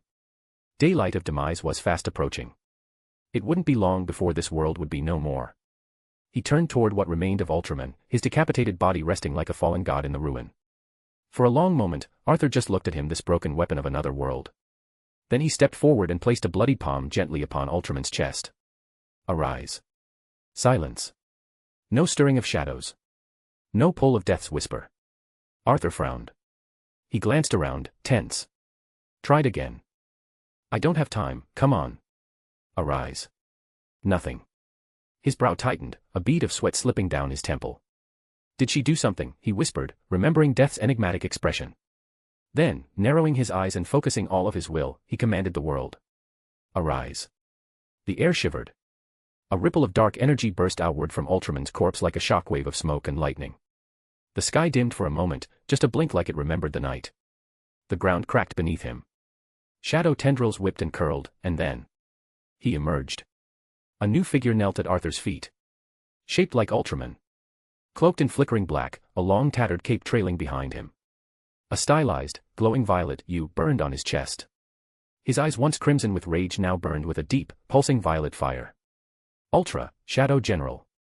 Arthur's gaze sharpened as he took in the transformed being, the immense aura rolling off him like waves of controlled fury. "Impressive," Arthur murmured. He walked a slow circle around the kneeling figure. "I can tell. You're almost a marshal, just like Doom." The Ultra Shadow remained kneeling, head bowed in total submission. Arthur exhaled deeply, and with a wave of his hand, all his soldiers, Doom, Quick, Galatea, began to retreat, dissolving back into the swirling depths of his own shadow. One by one, they vanished, until only Arthur stood amidst the ruin. I need to get out of here. The sky had turned bright again. Dangerously bright. Without another word, Arthur raised his hand.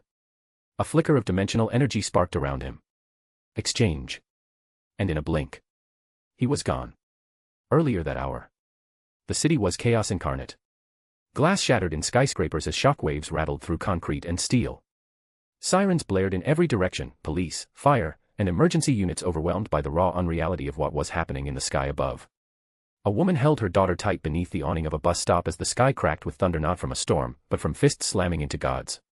Is that Ultraman? A man asked, eyes wide, cell phone shaking in his hand as he tried to film. He's furious.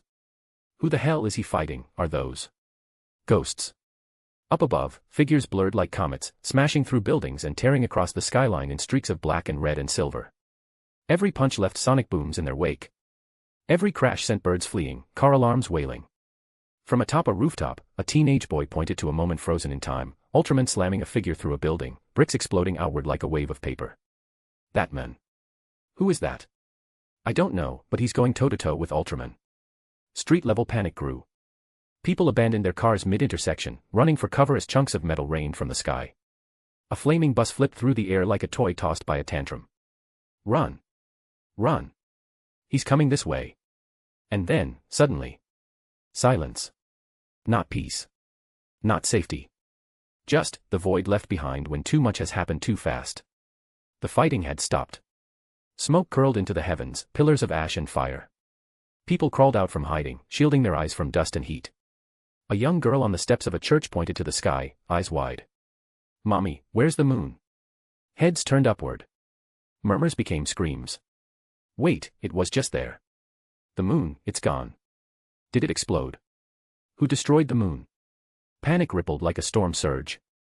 People began to run, again, but not from buildings or monsters. From uncertainty. From the sheer wrongness of the sky itself. And as the pale silver light of the missing moon gave way to a rising unnatural brightness. What is that light? It's getting brighter. Is it even the sun? From the shattered remains of windows, from alleyways and rooftops, everyone felt it. Something had changed. Something cosmic was approaching. Arthur stood beside Alexander Luthor, the flickering lights of the machine casting jagged shadows across both their faces. Alexander was working feverishly, fingers dancing across a cracked control panel, his eyes sunken with fatigue but sharp and calculating. Arthur's voice cut through the tension, urgent but composed. That thing is approaching. We don't have time. Is it ready, Alexander? The other man didn't answer immediately.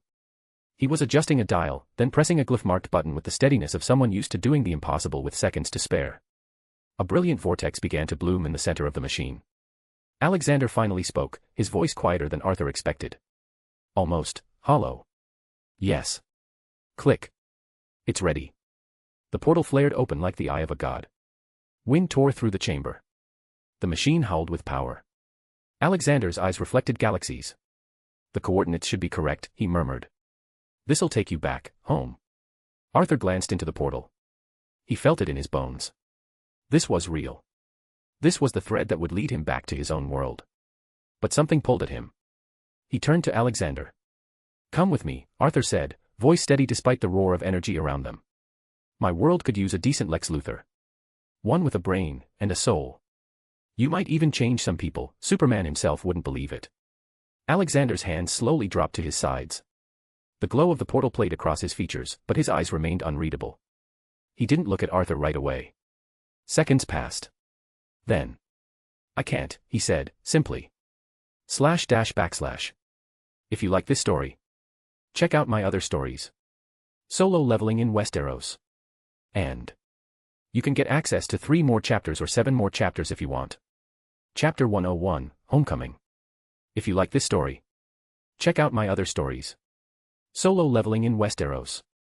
And you can get access to 3 more chapters or 7 more chapters if you want. // Arthur frowned, confusion and frustration briefly crossing his battle-worn face. He took a step closer, blood drying on his temple, gauntlets faintly sparking with residual solar energy. What do you mean by, you can't? Arthur asked, voice rising with urgency. This is your chance to find the answer you've been chasing your entire life. There's a multiverse out there, Alexander. Versions of Earth where things work, where things aren't as bad. Yes, evil still exists, but it's not this. It's not hell. So warehouse. It's not about that. Alexander snapped, finally turning to face him. His eyes were alive now, burning with conviction, with something that looked like defiance, or maybe acceptance. Only I can operate this thing, he said, pointing to the console, the swirling mass of numbers and glyphs behind him. Your Lex didn't perfect the design. I didn't have time to finish it either, not properly. It requires constant recalibration. Someone has to guide the machine manually to get you home. Arthur blinked. Can't one of my shadows do it? You saw them. They're more than soldiers. Alexander shook his head with that familiar smirk, that arrogant, brilliant smile that now looked bittersweet. Only me, he said, as if that explained everything. And in a way, it did. Arthur stared at him, jaw tightening. You know this world is doomed. Alexander looked past him now, to the concrete ceiling rumbling under the weight of something colossal approaching. He nodded slowly. Yes, he murmured. It was only a matter of time, but yours isn't, Arthur. We were just delaying the inevitable. There was a pause. Arthur looked down. His hand curled into a fist at his side. Then, quietly. I never thought I'd say this, but... Thank you. For everything, Luther. Alexander didn't reply. He just turned his back and walked toward the console. His fingers danced over the final keys. And then the ground shook. Violently. A deafening groan of metal from above. The ceiling cracked. Dust rained. The machine sparked wildly. Still calm, Alexander spoke over the quake, as if it were just background noise. Go now. Arthur looked at him one last time, the storm of emotions in his eyes veiled beneath his usual calm. He nodded to Alexander. Then stepped into the portal. The vortex pulsed once, then twice, rising in volume and brightness. From the console, Alexander watched it stabilize. The edges of his mouth lifted, just slightly. I really wanted to see your Earth, he said aloud, to no one. But even if I didn't have to do this, I do believe I should perish alongside mine. He pressed the final key. And then the portal collapsed. The machine fell silent. And Alexander Luther stood alone, as the end finally came. Arthur landed hard on the ground, coughing as the last flickers of the portal behind him vanished into nothing. He stayed down for a moment, letting the quiet hit him. No destruction. No world slowing vanishing. Just the stillness of his own world. His hands were shaking. Bloodied knuckles, sore muscles, the sting of battle still fresh in his bones. He clenched his fists. Then he slammed them into the ground. The impact cracked the concrete beneath him, sending a small wave of dust around his feet. He stared at the crater his punch left, breathing hard. Damn it all. His voice was low, frustrated, not angry at anyone in particular. Just everything. He stayed crouched for a few seconds, shoulders heavy, then muttered, that was one of the few times I thought I could actually do something good. Really good. Maybe for a lot of people by bringing him here. He shook his head slowly, still catching his breath. I just didn't have a choice in the end. I don't know how to fight that kind of foes yet. He looked up at the sky. It was early morning. Calm. Peaceful. The kind of day you wouldn't expect anything world-ending to happen. That entire world's done for. And he. Arthur trailed off. He didn't need to say his name. He stood, quietly. Sore, worn down, still bleeding from his hands. He looked around like he wasn't sure where to go next. Thanks, Luther, he said under his breath. I hope it was worth it. Arthur stood still for a moment, his boots scraping lightly against the cracked pavement. The wind carried the distant sound of sirens and the low hum of city life. Neon lights flickered over damp alleyways, the skyline familiar even in the haze of exhaustion. He turned slowly, scanning the empty street, the towering silhouette of buildings, the familiar Gothic spires perched above the skyline like gargoyles watching from above. This is Gotham, he said quietly, almost to himself. There was no mistaking it. The oppressive air, the way the shadows moved just a little deeper than anywhere else. The city where the night never really ended. Arthur's eyes began to glow faintly. A soft, deep violet. He closed them. In his mind, he reached out. And felt it. The threads of his shadow soldiers, a lot of them, their presence, cold, loyal, and watchful, flooded into him like water through a broken dam. He opened his eyes slowly, a breath escaping his chest. Relief washed over him. My connection to my shadow soldiers that I left here is restored, he said, voice steady now. Stronger. This is indeed my world. He let out a long sigh, the weight of everything beginning to settle. Then he straightened up, rolled his shoulders back, and raised his hand slightly. A grin tugged at the corner of his lips. Exchange. A sudden gust of wind erupted around him as his shadow rippled unnaturally across the street. And in an instant he vanished. The rain tapped gently against the grand windows of the Arthur's estate, casting streaks across the dimly lit interior. George stood with perfect posture near the hearth, his gloved hands folded behind his back. Beside him, Kara paced restlessly, arms crossed, her cape occasionally brushing the floor. The situation is deteriorating by the hour, Kara said, her voice low and strained. Batman is out cold, he took himself out for some reason. Some of the others aren't acting like themselves. None of them are. I don't know if it's magic, mind control, or something else entirely. I thought maybe Arthur's shadows could help. I feel like the nature of this is similar, really anything could help. She glanced toward the far corner of the room, where a hulking shadow demon stood motionless like a statue. It hadn't moved in days. Even Superman. She whispered. And it's getting worse. George offered a sympathetic glance but maintained his composed tone. Yes. I've seen what happened. I'm afraid I cannot speak to the precise nature of Master Arthur's abilities, or the full extent of his dominion. The shadows stationed here within the estate have remained curiously inert since his departure, so I don't think they'll help with anything. Kara's face faltered with sadness. If only he were here. He'd know what's happening. At least that's what I feel. And then it happened. The demon in the corner jerked once. Then again. A sudden tremor passed through the air as its eyes flared wide.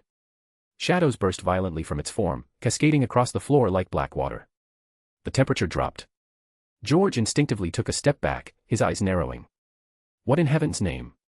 Kara's gaze locked on the expanding mass of shadow, her fists clenched in readiness. George. Do they usually do this? Before either could move, a dense plume of black smoke exploded outward, engulfing the room in darkness for a heartbeat. And from within the smoke, a figure stepped forward. A man. His boots hit the marble with a weight that was unmistakable. His coat hung in tatters, dried blood caked on his knuckles. His armor was scuffed, scorched in places, and his hair was a mess over his tired but sharp eyes. Arthur.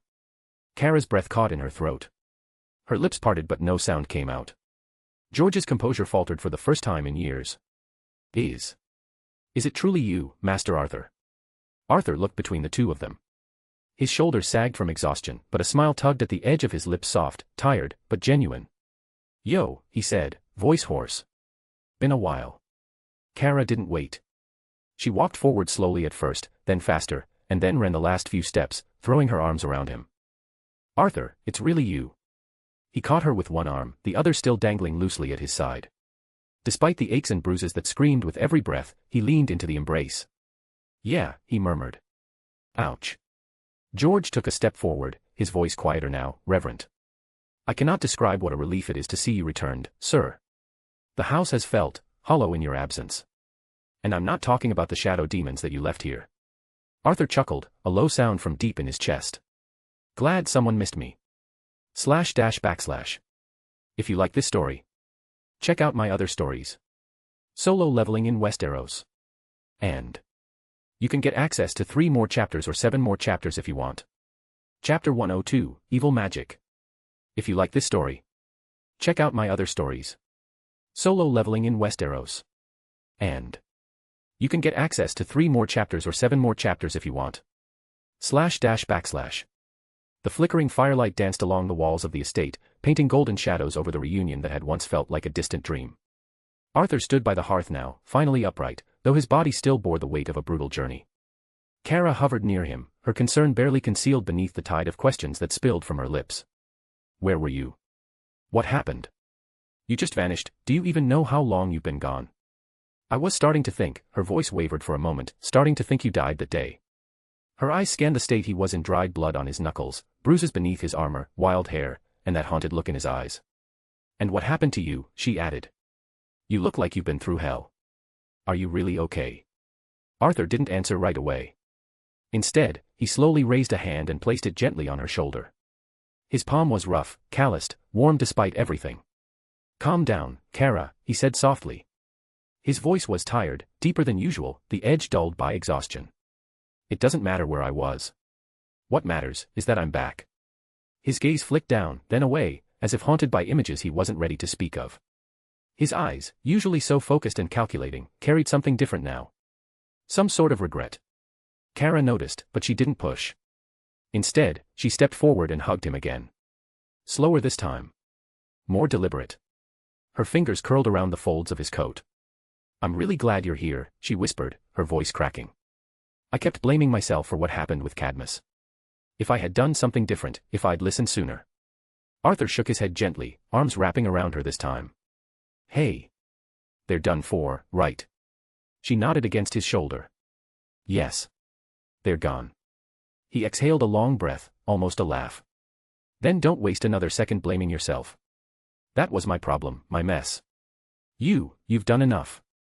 Kara pulled back, just enough to look at him. Her eyes shimmered with a mix of relief and guilt.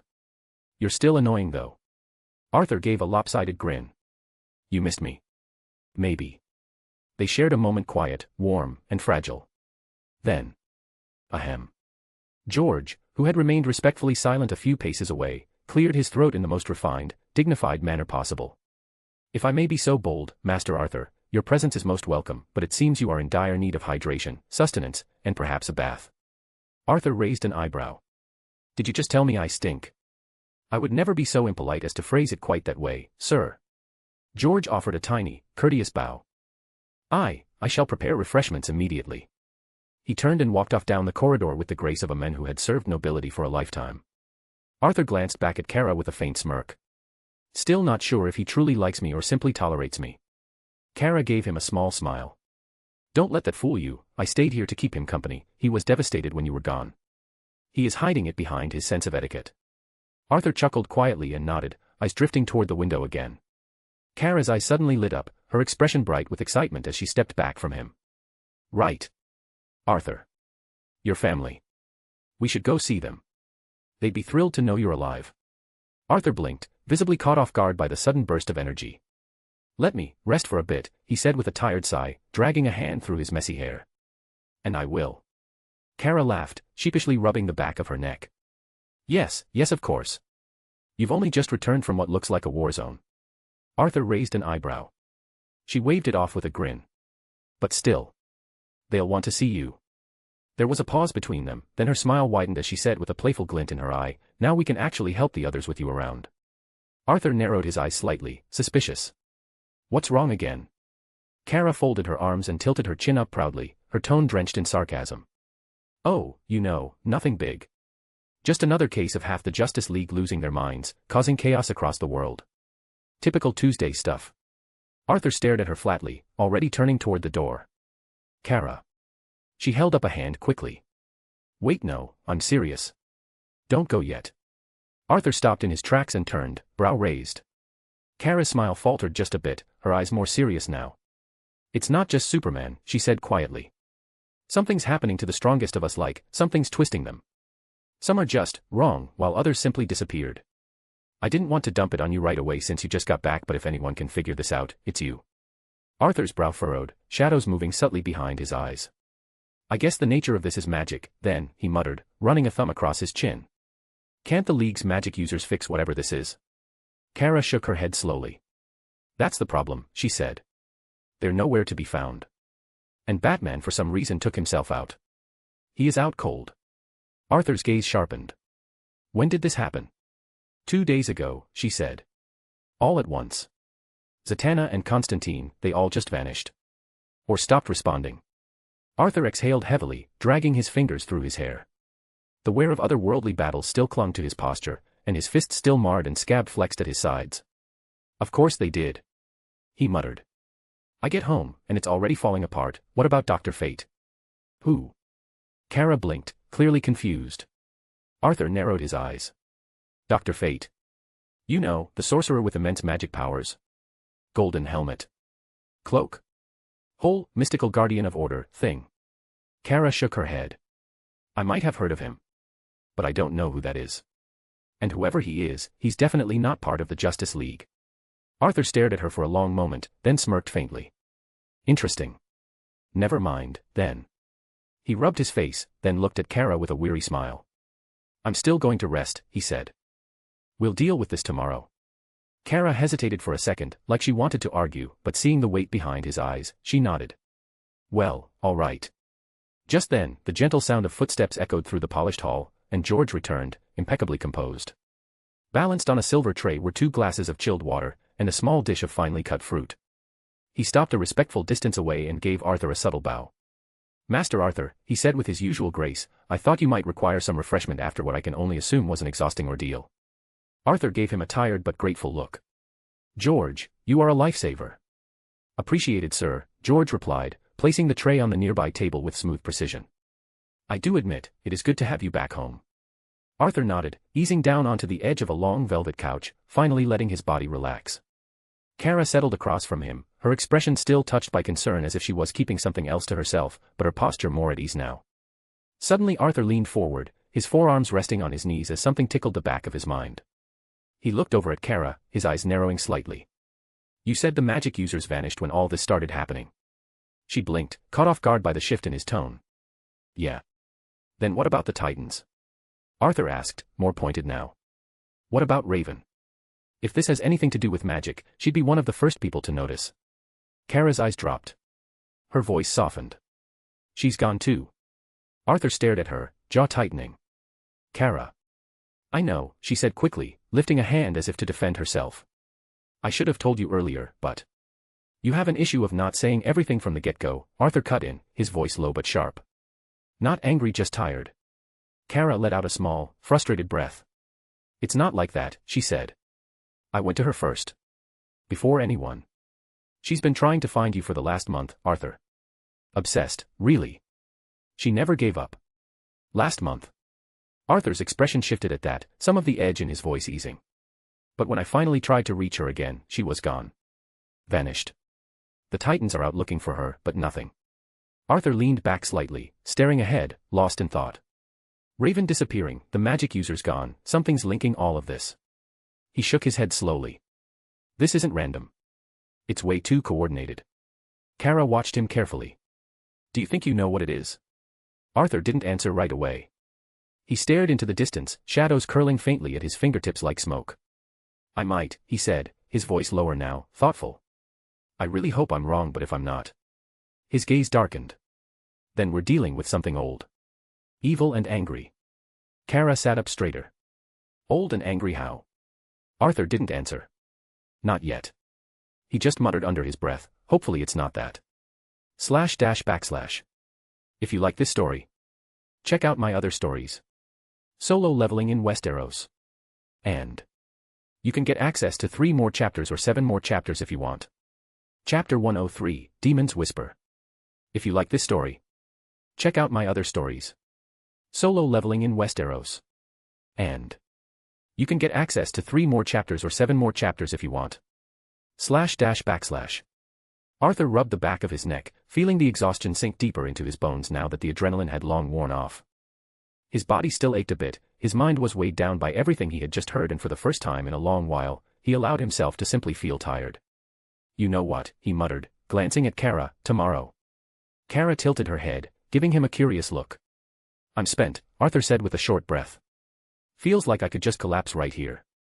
Kara's face softened immediately. She smiled brightly, that usual spark of hers returning like a small flame. "Of course, Arthur. Rest up. Now that you're here, it'll be a cakewalk for us," she said, full of that stubborn optimism that somehow made the room feel lighter. Arthur couldn't help but let a small, tired smile slip across his lips. Without saying anything else, he turned and made his way to his room. He dropped onto the bed heavily, kicking off his boots without ceremony. As soon as his head touched the pillow, he felt that familiar hum of power settling over his body, knitting torn muscles, soothing his battered mind. Passive skill activated, longevity. Arthur chuckled weakly under his breath, closing his eyes. "Thanks, system," he whispered.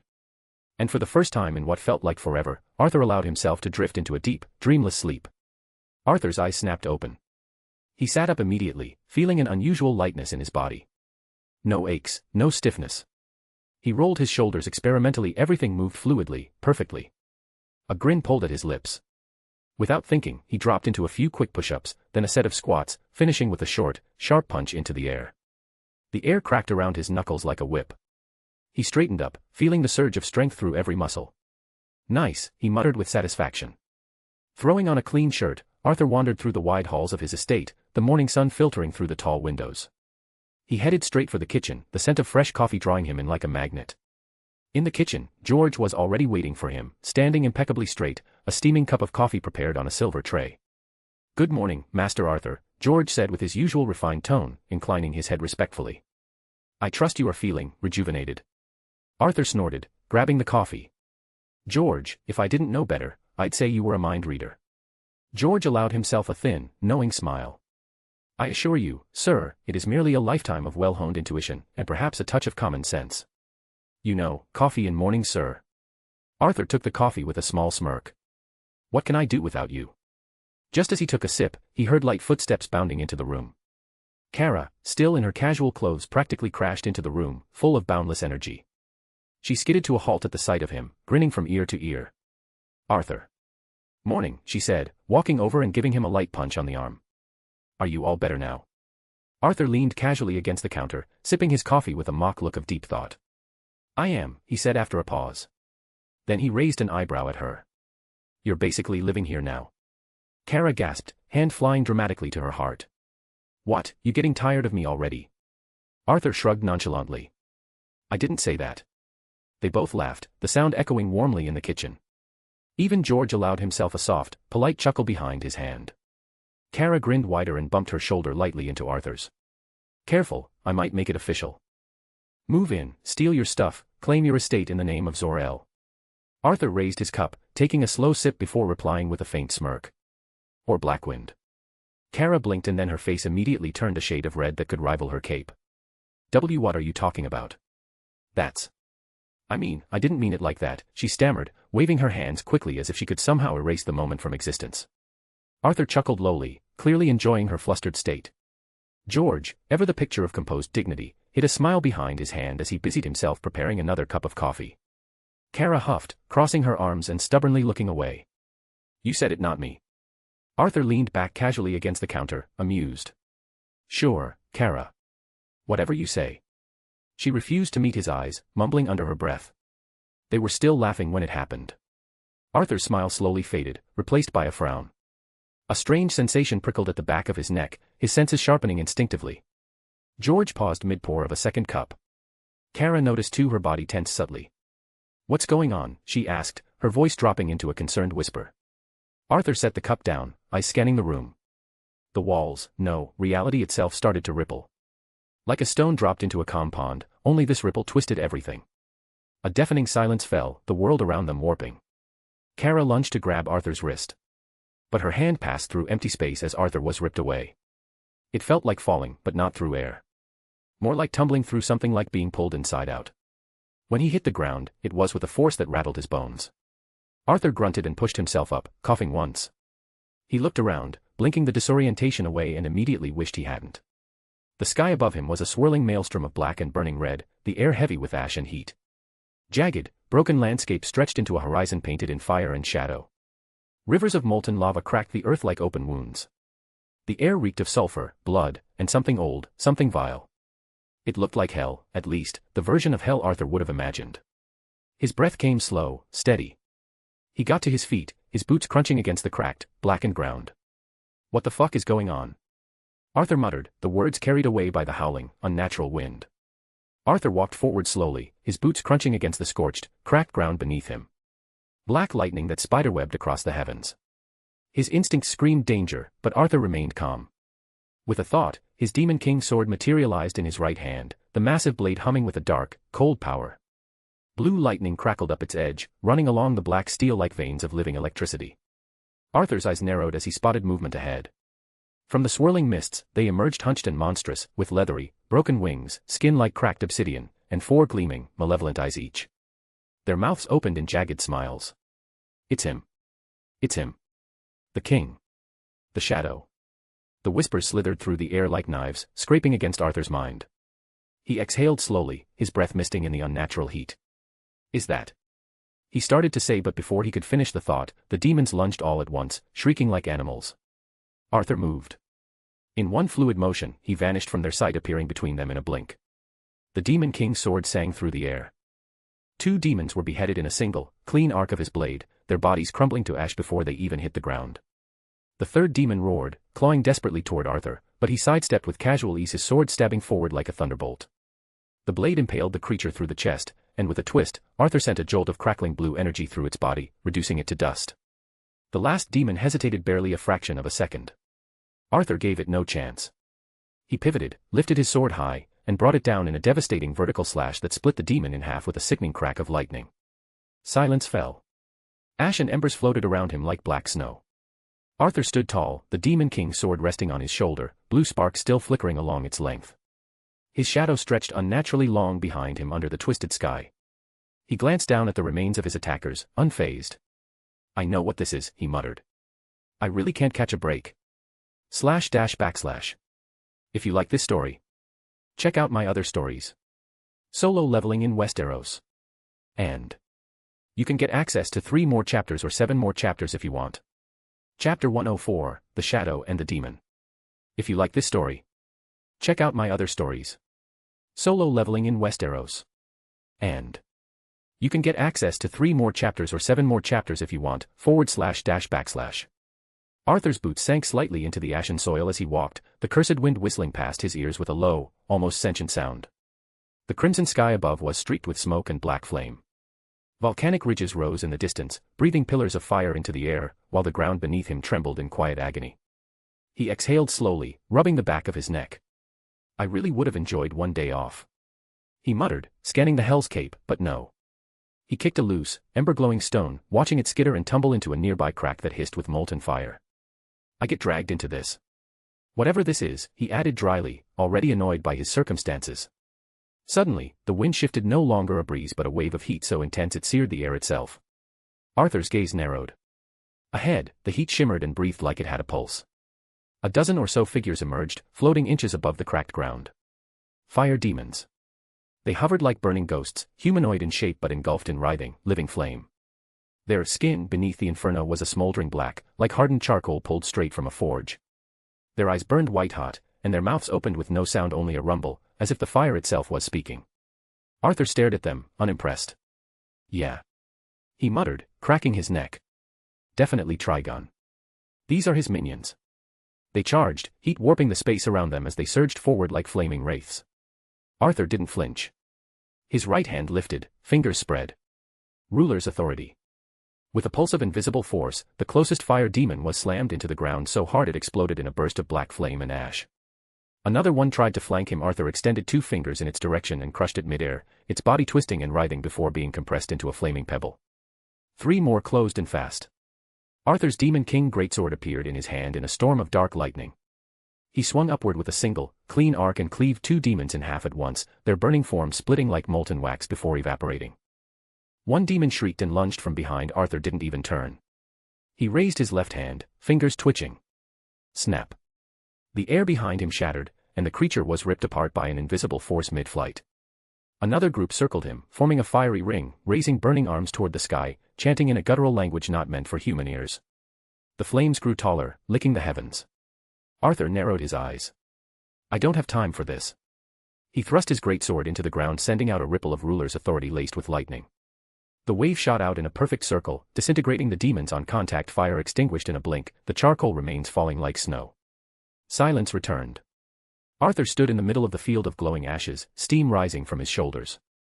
He walked among the scattered remains, the sulfuric air still humming from the clash. Smoke curled lazily from the charred ground, where bits of ash and coal-like flesh still simmered. One particular remnant caught his eye, bigger than the rest, its 4-eyed skull split neatly down the center. He stepped toward it with a faint smirk. "Let me get these guys," Arthur said casually, flipping his greatsword onto his shoulder. "Don't mind if I do." He dropped to one knee in front of the carcass, resting 2 fingers on the charcoal remains. The air grew still. "Arise," he commanded. Silence. The corpse sizzled, but nothing moved. Not even a twitch. Arthur blinked, narrowing his eyes. "Huh." He tried again, pressing a bit of power into his words. "Arise." Still nothing. Frowning now, Arthur attempted one final time, his tone clipped. "Arise." Dead air. He stood slowly, brow furrowed, staring down at the unmoving heap. "This is weird," he muttered to himself. "They're far weaker than me. And it's not like I haven't extracted shadows from demons before." His hand clenched around the hilt of his sword as he straightened, letting out a slow breath. "No matter. I need to find whoever is." A voice slithered into his mind. "Ah, the Shadow Wielder. How gracious of you to open the door. Your actions carved a crack wide enough for me to slip through. You helped me, and for that, I am indebted. And so, as thanks, I shall kill you myself. Arthur flinched, eyes flashing open wide. I helped you, he said aloud, incredulous. And you'll kill me for it? How does any of this make sense? He looked around, sword half raised, senses flaring like a storm, trying to pinpoint the voice. Nothing but wind and shifting embers. One step forward. I'll find you. The voice responded instantly, quieter now, almost right behind his ear. No need, mortal, I'm already here. The words hit like a freight train. An overwhelming pressure flooded the atmosphere, dense and suffocating, as if the realm itself recoiled. Arthur stumbled half a step back, heart slamming once in his chest. His blue eyes widened sharply, searching for the source, but the presence wasn't coming from one direction. It was coming from everywhere. Then, a flicker. A hum. And suddenly, he was there. Trigon. He emerged like a phantom from the heat haze, towering over Arthur with impossible scale. Eyes, 6 of them, glowing like infernos, locked onto him with cruel intelligence. His skin was a burning red, cracked like volcanic rock, pulsing with ancient sigils. Each movement radiated pressure, and every breath carried the scent of brimstone and corruption. 4 arms, adorned in blackened armor and wrapped in charred gold, hung at his sides, each hand large enough to crush a boulder to dust. 2 horns curled from his head like a crown of the damned, and his mouth split into a grin that held eons of malice. Tell me, Shadow King, can your little trick save you from a god? Even as the pressure bore down like the weight of a dying star, Arthur smiled. It was faint, crooked, almost taunting, defiant.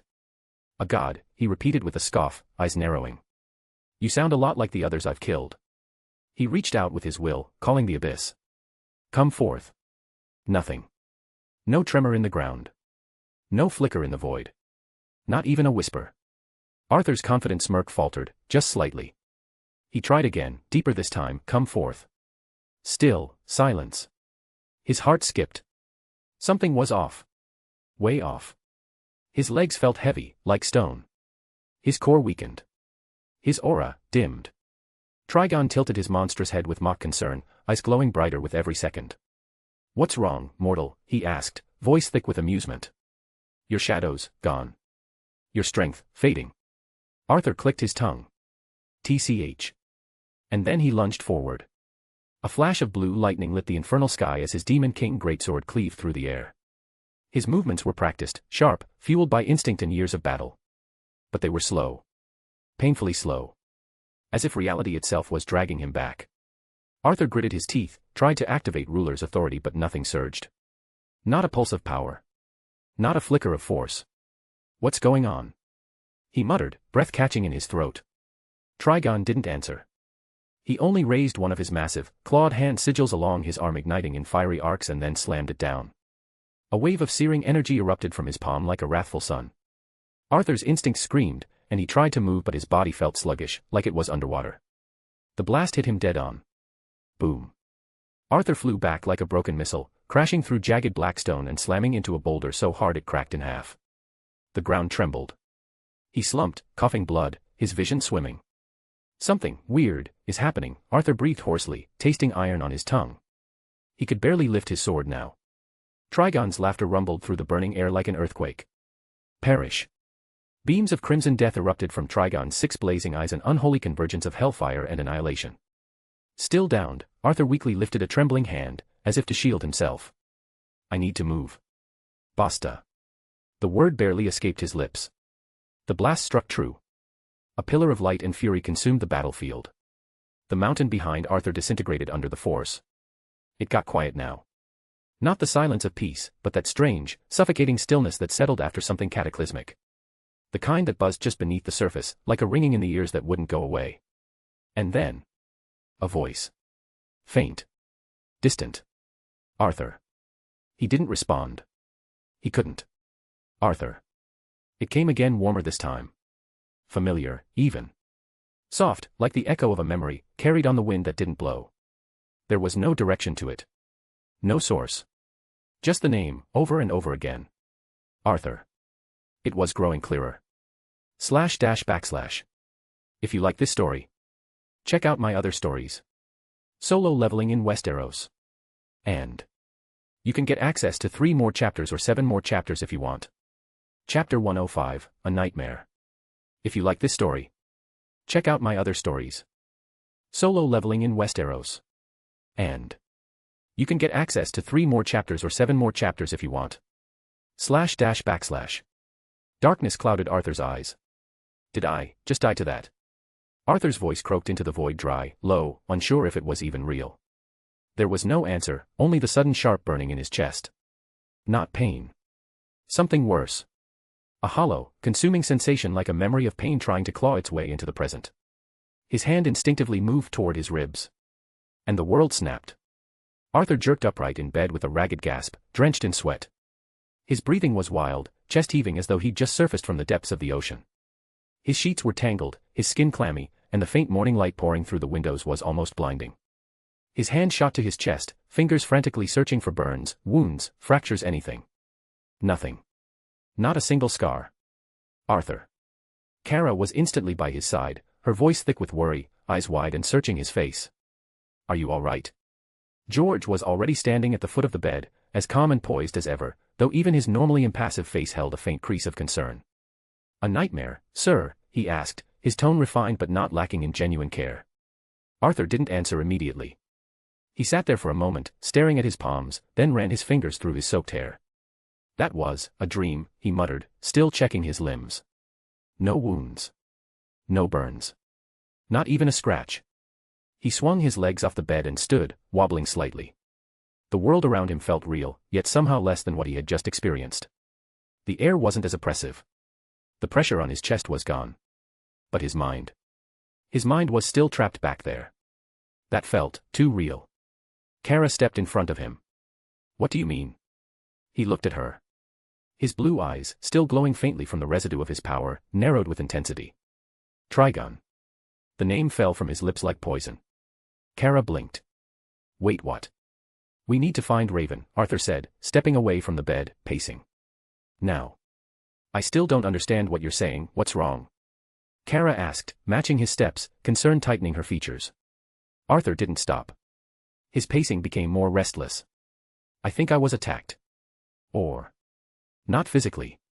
My consciousness, my soul, maybe. Trigon was inside my mind. Or I was pulled into his realm. I don't know how. He stopped mid-step, voice cracking with the weight of uncertainty. But it wasn't a normal dream. I don't think it was an illusion. This was a bit different. George, who had stepped quietly to the nearby dresser, offered in his gentle, deliberate cadence, Sir, would you care for a sedative or perhaps a tonic to ease your nerves? Arthur raised a hand, shaking his head. No, George. Thank you. I just need time. I need to think. He turned back to Kara, his tone softening for a moment. He said I helped him, Kara. Trigon said I helped him and for that, he would kill me. It doesn't make any sense to me. Kara looked genuinely troubled now, her usual bravado drained. That can't be right. There's no way you'd ever. I might have indirectly. Arthur said sharply, then sighed, rubbing the bridge of his nose. But if Raven's gone, and Trigon's been gathering strength, this could be bigger than any of us imagined. A long, tense silence followed. Kara glanced at George, then back to Arthur. Do you want me to contact the Titans? Arthur nodded. Yes. We should, we need to find anything. Even the smallest lead. George clasped his hands behind his back. Shall I prepare a comm system and arrange additional security precautions, Master Arthur? Arthur's lips tugged into a tired, grateful smile. My shadows are enough, I think, George, but maybe you should just in case. As George inclined his head and stepped out with his usual grace, Arthur stood still for a moment, eyes unfocused. He could still hear Trigon's voice in the back of his head. Tell me, Shadow King, can your little trick save you from a god? Arthur clenched his fist. Invading my mind like that, he muttered under his breath, I'll make sure you never get to set foot on Earth, demon. Arthur stood at his wardrobe, towel draped over one shoulder, fingers running over the row of clothes and tactical wear hanging before him. Sunlight filtered through the estate's tall windows, casting long golden lines across the floor. The room still held the quiet tension from his nightmare, but Arthur was already sliding back into his rhythm, one layer of focus at a time. Behind him, Kara stood with her arms crossed, leaning against the doorway, clearly waiting.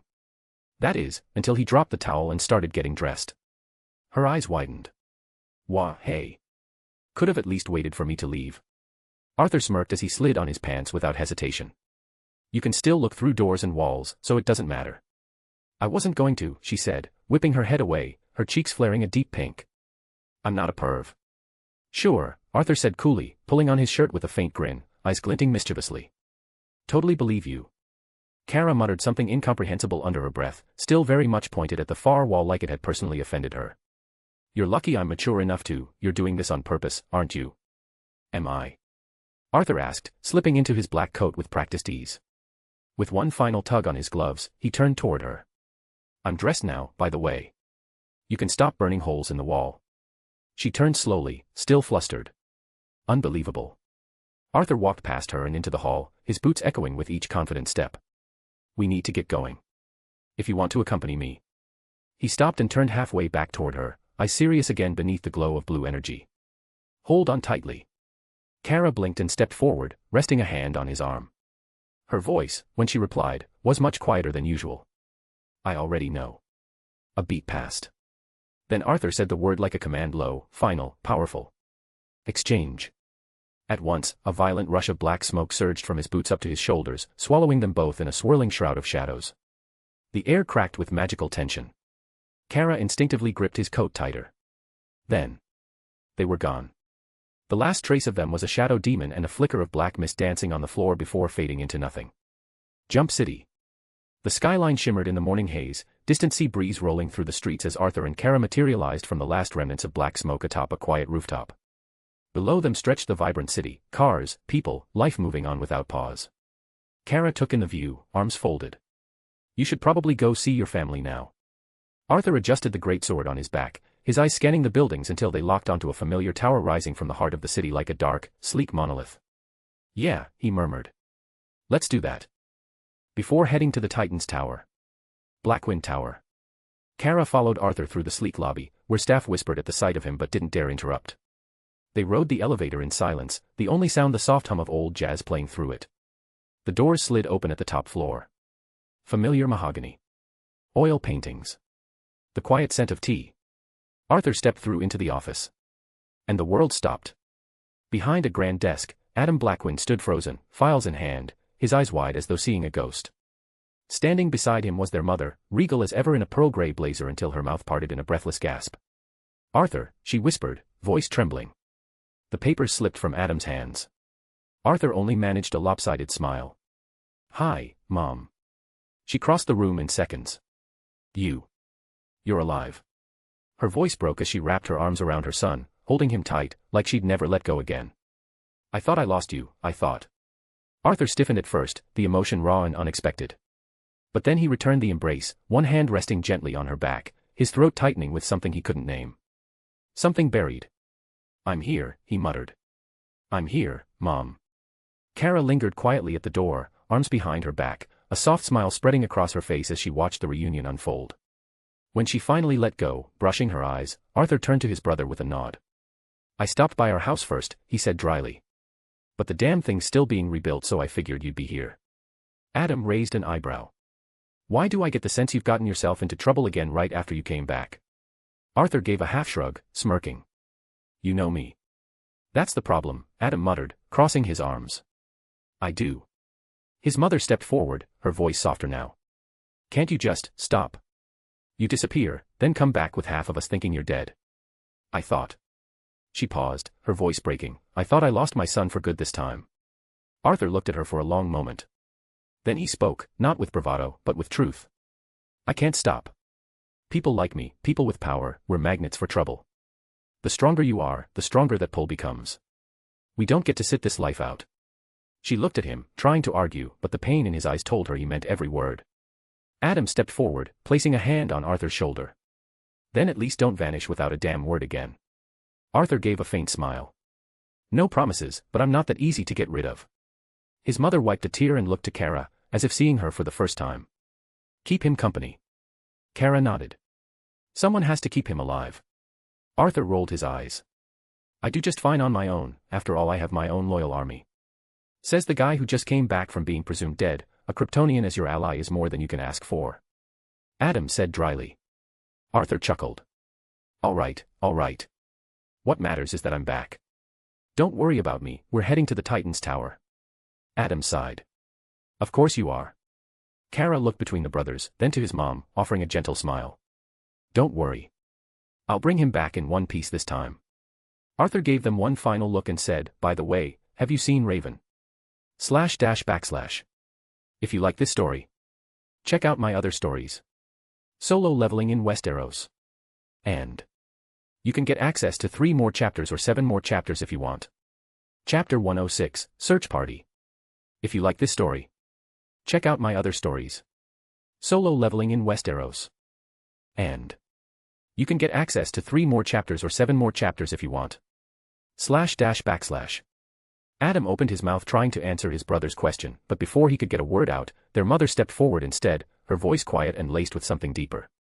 No, she said softly. We haven't, for some time. Arthur didn't respond right away. His expression didn't change but his fingers, resting by his side, twitched slightly. Well, he said, clearing his throat. I should get going now. I'll come again. Don't worry. He was halfway to the door when her voice stopped him. She was looking for you, you know. Arthur halted, his back to them, still as a statue. She was very determined to do so, she continued, her voice softer now carrying a mother's knowledge of unspoken things. She even stopped by here often. The silence that followed stretched long, as if the room itself was holding its breath. Arthur said nothing at first. Then, without turning around fully, he tilted his head slightly just enough for them to see the edge of his profile, his blue eyes half-lidded beneath the fall of his hair. I see, he murmured. Thanks for telling me. And with that, he walked out. Kara, who had been watching with careful silence, followed after him. But not before offering his mom a faint smile and a polite nod. Then the doors slid shut behind them. In the hallway, the atmosphere was different, quieter. More hollow. She was looking for you. The words echoed faintly in Arthur's mind, but he pushed them down like he always did with practiced ease. Still, as they stepped into the elevator, Kara didn't say anything. She simply walked beside him. She knew better than to say anything now. But she also knew. He hadn't let go of those words. The ocean breeze whipped gently through Kara's golden hair and brushing through the folds of Arthur's coat as he stood shoulder to shoulder with her. Before them, the Titan's tower, the futuristic T etched in steel and glass, watching over the city. The sun was dipping low in the sky, casting long amber streaks across the water's surface, the golden glow reflecting off the building's edges. Kara took a slow breath. Her arms were folded, and she shifted her weight onto one leg. It's been a while since I've been here, you know, she murmured. Her gaze lingered on the tower. Are you sure this is a good idea for you? Arthur didn't look at her. His ice blue eyes stayed fixed on the tower, as if peering beyond the walls, seeing things no one else could. It's necessary. Kara turned to him fully, skeptical. I mean, aren't you still on bad terms with them? She asked, choosing her words carefully. Let me try and talk to. He lifted a hand, silencing her with a calm, unwavering voice. No need. There was a pause. I have a shadow inside. Kara blinked. Her lips parted for a second, then curved into a crooked grin. Of course you do, she said with mock exasperation. You always have something in your back pocket, don't you? It's like you have them scattered around everywhere. Arthur finally glanced at her, the corner of his mouth quirking upward in that rare, dry smile. Well, not exactly everywhere.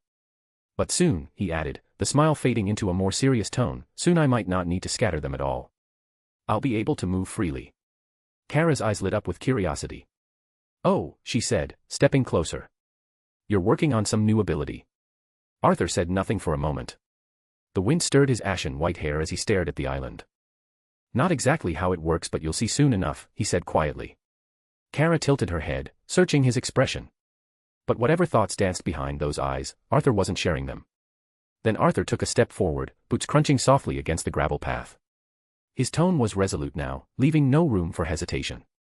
Come on, he said, extending a hand backward toward her without looking. Kara reached out instinctively, her fingers brushing his wrist as she moved closer. And then she whispered in a low voice, almost like a memory, I already know. He didn't respond. He didn't need to. Arthur lowered his hand, his voice like a blade being unsheathed. Exchange. In an instant, the world darkened for them and then they were gone. Arthur and Kara emerged from the exchange. The room they stepped into was dim, lit only by the faint violet hue of magical sigils etched into the walls. A faint incense-like aroma hung in the air, mystical, otherworldly, distinctly. Raven. Arthur's boots landed softly on the carpeted floor as he scanned the room with practiced eyes. Every inch of it felt layered in quiet magic, in emotion too private to be broadcasted. A bookshelf stood nearby, filled with tomes bound in strange languages. A crystal orb rested on the nightstand beside a feathered quill and a half-filled journal. Kara took a few curious steps forward, her eyes flicking from the tapestry-covered walls to the crescent-shaped window, the neatly made bed, and the glowing pendant that hovered just above the desk. Her eyes widened as realization struck her like a lightning bolt. Isn't this? She trailed off, mouth slightly agape, then slowly turned to face Arthur. You had a shadow in Raven's room, she asked, voice laced with a mix of disbelief and amusement. Arthur, ever the pillar of stoicism, didn't even blink. Yes. Kara's eyebrow shot up. Seriously? He tilted his head slightly, walking toward the window, distracted. The last time I was here, I kept a shadow soldier here to return whenever I can. But then he paused. A frown crept onto his face as he realized what he just said. Wait, this isn't how it looks like. Kara crossed her arms and leaned against the nearest wall, smirking. You're trying to explain this situation, aren't you? Arthur turned slowly, realizing how this looked. It's not.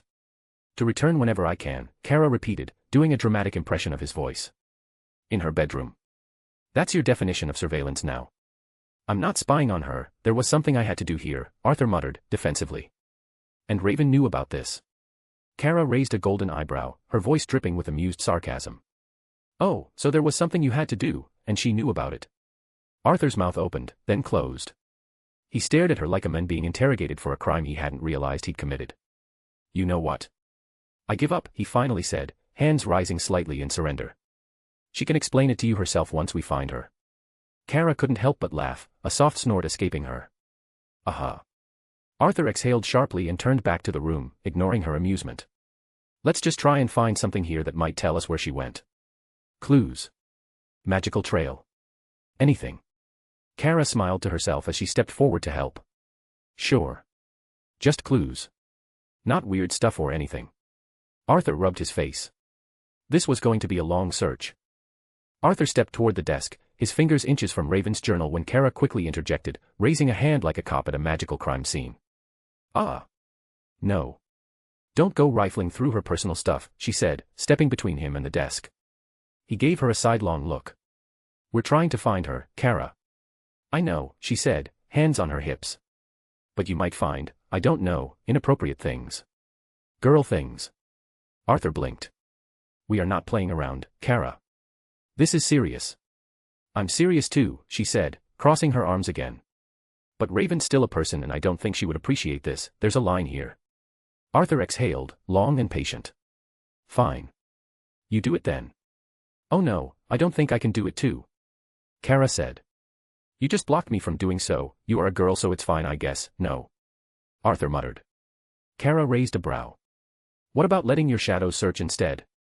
Arthur's gaze drifted toward the glowing sigils on the walls, faint remnants of Raven's magic still pulsing gently. I can sense magic energy here, but that's about it. What could my shadows do in? He stopped mid-sentence. Then a glimmer of a grin crept onto his face. Actually, that's not a bad idea. He turned, the shadows around his boots curling like tendrils of smoke. With a soft exhale, he said. Come out. The air dipped in temperature for just a moment as a sliver of darkness peeled up from the corner of his shadow. From it emerged Owl, the humanoid shadow cloaked in a feathery black cap, two eyes glowing with spectral intelligence behind an owl-shaped helm. The shadow bowed low, silent and obedient. Arthur gestured to the room. You know what to do. With a single nod, Owl dissolved into smoky threads and began to scan the room with predatory grace, checking under the bed, inside drawers, and through magical concealments without disturbing a thing. Its movements were precise, almost reverent. Kara tilted her head, watching the shadow soldier with a mix of awe and curiosity. Who's this new guy? Arthur folded his arms and leaned against the desk, a subtle smile tugging at his lips. No one in particular. Just a very useful shadow soldier. Kara chuckled, but couldn't take her eyes off Owl as it opened a cabinet with eerie silence, then tapped a sigil hidden beneath a book with its long fingers. Let's see what he can figure out, she muttered. // If you like this story, check out my other stories. Solo leveling in Westeros. And you can get access to 3 more chapters or 7 more chapters if you want. Chapter 107, Titan's Meeting Room. If you like this story, check out my other stories. Solo leveling in Westeros. And you can get access to 3 more chapters or 7 more chapters if you want. // Owl walked across the room in near silence, his dark form cast long, flickering silhouettes against the walls as he swept past Raven's belongings. He moved with surgical precision, pulling out drawers without disturbing their contents, lifting cushions as if they weighed nothing, and pressing fingers against walls, scanning for illusions or concealed glyphs. Every gesture was calculated. Owl didn't rush. He crouched beside Raven's dresser, sniffing the faint magical residues left behind old wards, fading protections. Then, with barely a motion, he turned toward her bookshelf and hovered his hand over a specific row. A single leather-bound tome shivered, its pages fluttering slightly despite the absence of wind. Owl did not pull it, he simply acknowledged it. He tapped the wood gently, then brushing his fingers over another line of books, his palm pausing over one. It was misplaced, angled oddly. Owl pulled it slightly. A puff of dust spiraled into the air, revealing a tiny shimmer, a residue of magic, perhaps. Barely there, barely old. Arthur stood nearby, silently observing his shadow work. He stepped forward and picked up a folded paper lying between a crystal and a small mirror on Raven's desk, seemingly mundane, but the energy signature it pulsed was faint, out of place.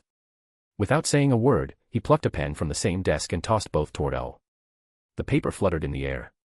Owl, without looking, caught them both with a single motion, his form barely shifting. Kara watched, eyes narrowing curiously. Wait, he can't talk. Arthur shook his head, his voice low but not unkind. No. Too weak for that. Most of my shadows can't speak, they can only serve. Owl's different though. He is one of the smart ones. Owl began writing, the pen scratching faintly over the paper with sharp precision. When he finished, he turned and handed it back to Arthur with both hands. Arthur scanned the writing quickly, his brows slowly knitting together. He read aloud, voice even but edged with intrigue. The person who was here didn't even leave the room. She just vanished. Kara blinked. What? Arthur raised an eyebrow and flipped the paper to read the next line. There is one more thing, that another person was here. Not long before she vanished. And they didn't walk through the door. He frowned, lips pressed together, and then casually tossed the paper toward Kara. She caught it with ease and read it in silence. Her eyes slowly widened as she processed the implications. She glanced back at Owl. Are you sure? Owl gave a slow nod, then pointed a gloved, shadowy hand toward a strange artifact tucked near Raven's desk, half hidden beneath a pile of parchment and crystals. It was a metallic disc, etched with arcane symbols that shimmered dimly in the light. A gem pulsed faintly at its center. Arthur approached, crouched, and picked it up carefully. As soon as it touched his palm, he felt it a pulse, cold and foreign. This is indeed magical, he muttered, narrowing his eyes. But not Raven's. The energy's too strange. It doesn't feel like her. So this doesn't belong to her. Kara stood beside him, arms folded tightly. Then who does it belong to? Arthur let out a quiet sigh, standing upright. He ran a hand through his ashen white hair, thinking aloud. Magic. Demons. Trigon. Whatever this is, it reeks of someone powerful enough to breach a room protected by Raven's magic and still leave no trace. His voice dropped, tone grim. There aren't many who could do something like that. He turned to Kara, eyes sharper now. My best guess. He paused. Then with a slight scowl. Constantine. Kara blinked, then groaned audibly. Oh. That guy. Arthur smirked faintly. Not a fan. She shook her head quickly. He gives me the chills. I don't know why, but every time he is around, I feel like he's already planned 10 moves ahead, and 5 of those involve the people around him somehow.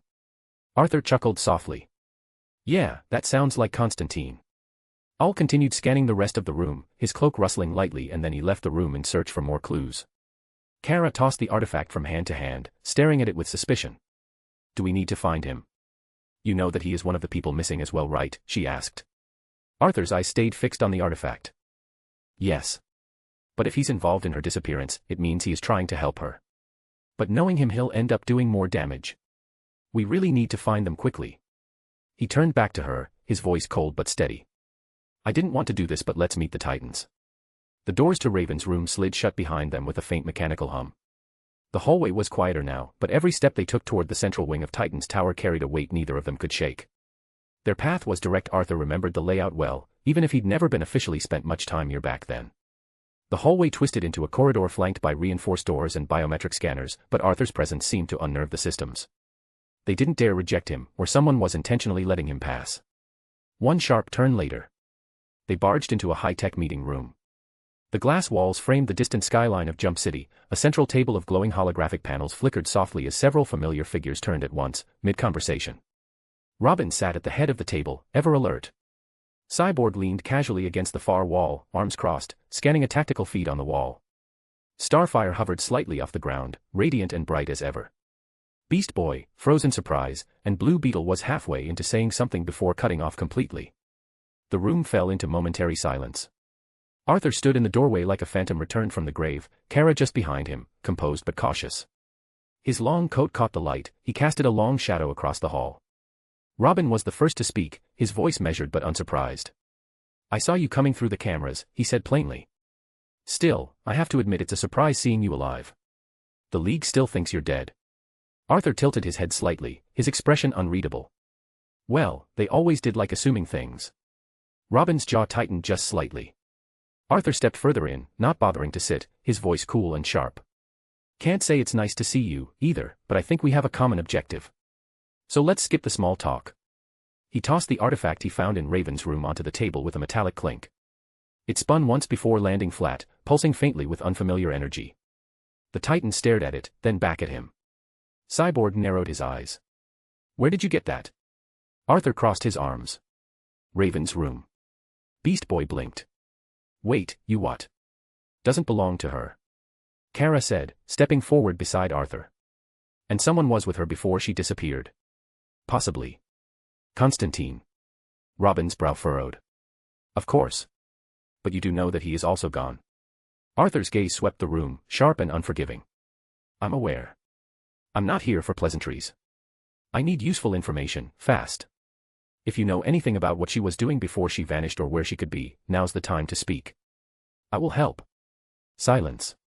The room held its breath. Then Starfire floated closer, her voice gentle but firm. "You care for her, no wonder she."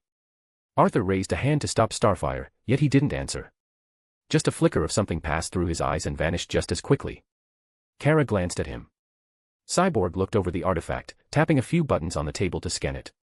"Whatever this is, it's old magic. Not Atlantean, not quite demonic, but definitely dark. We were just starting to piece something together, even her whereabouts, but we did miss this." Robin met Arthur's eyes. "Then let's piece it together faster now. She's in trouble, we need to act. Knowing the nature of your powers, you already know then, the demon's influence grows stronger, some of the League members are still restrained, but the unexpected can still happen." Arthur nodded once, just enough to signal agreement. "Good." Behind him, the door slid closed, sealing them all inside. // If you like this story, check out my other stories. Solo Leveling in Westeros. And you can get access to 3 more chapters or 7 more chapters if you want. Chapter 108, Dr. Fate. If you like this story, check out my other stories. Solo Leveling in Westeros. And you can get access to 3 more chapters or 7 more chapters if you want. // The meeting room buzzed with a renewed sense of urgency as the Titans finished reviewing the artifact and Arthur's input. Chairs scraped back, voices mingled, and the discussion reached its natural conclusion. Cyborg pushed off the wall, nodding. Then it settled. "We should move." Beast Boy, now fully shifted back into his human form, cracked his knuckles. "Let's go find her." Jamie tightened the blue plating around his fists. "Wherever she is, we'll get her back."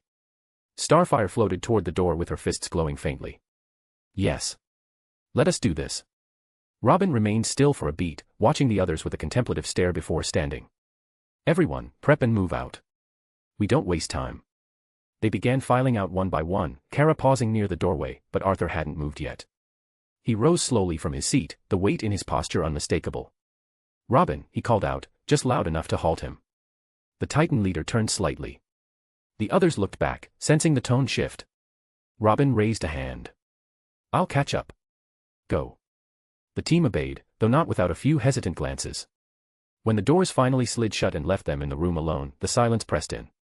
Arthur inhaled slowly, steadying his voice. "I need to tell you something." Robin crossed his arms. "And that is?" Arthur's jaw tensed. This wasn't easy, not for someone like him, to admit something. But still, he spoke the truth plainly. "I'm the reason she's missing," he said. "Raven was looking for me, trying to find me. But I was in a place where it was nearly impossible for her to reach me. Trigon took that advantage. Used that moment of weakness." He looked away, guilt flickering in his eyes. "I accidentally left a void, and he crawled right through it." Robin didn't react for a moment. Then, he smiled faintly dry, almost amused. We already know that. Arthur blinked. What? Robin shrugged. It wasn't a secret. Raven never tried to hide that, even when you were gone. He stepped closer, lowering his voice just slightly. But I have to admit, it's something else to hear you actually admit it. Totally not like you. He turned to leave, stopping only at the door. I know we don't see eye to eye. Probably never will. But just this once, Arthur, let's work together. His gaze narrowed with resolve. For Raven. He walked out without waiting for a reply. Arthur stood there, still, silent. No retort. No sarcasm. Just a brief flicker of unspoken words behind his eyes. Then the door slid open again. Kara stepped inside, her cape swaying gently behind her. He's right, you know, she said softly. Let's go now, and do our part. Arthur nodded, the cold steel of his expression returning, tempered by purpose. Yes. Kara smiled, walking beside him. So, like Cyborg said. Dr. Fate, then. Arthur's lips curved, just barely, into a knowing smile. Yes, he said. Hopefully he's not missing too. The double doors of Titan's tower slid open with a hiss, revealing the broad concrete platform that overlooked the ocean. The wind whipped Kara's golden hair around her shoulders as she and Arthur stepped outside. She took in a breath and turned to him with a casual grin. So, since you don't have a shadow where we are heading, I'll get there ahead of you. Just teleport once I arrive. Arthur didn't answer right away. Instead, he looked up toward the sky with a calm, knowing expression. The wind shifted. No need, he said with a faint smirk. Kryptonian flight. Then, without fanfare, his boots lifted from the ground. His coat rippled as he rose, steadily ascending into the air. A soft hum of energy pulsed beneath him, an eerie fusion of mana and force, like a storm restrained beneath his feet. Kara blinked, eyes widening. Wait, you can fly now. Arthur glanced at her, that same infuriating smirk tugging at the edge of his lips. Does it really surprise you? She sputtered. I mean, yes. I mean, no. But, yes. Arthur gave her a side glance. This is nothing. With that, he tilted forward and rocketed into the sky, air cracking like thunder in his wake as he broke the sound barrier in a single burst of movement. His silhouette vanished upward, trailing wisps of shadowy energy that shimmered like dying stars. Kara narrowed her eyes, stunned for half a second, before a competitive grin spread across her face. Oh no you don't. She soared after him, flipping midair and flying backwards beside him just moments later, her arms folded across her chest, matching his speed with ease.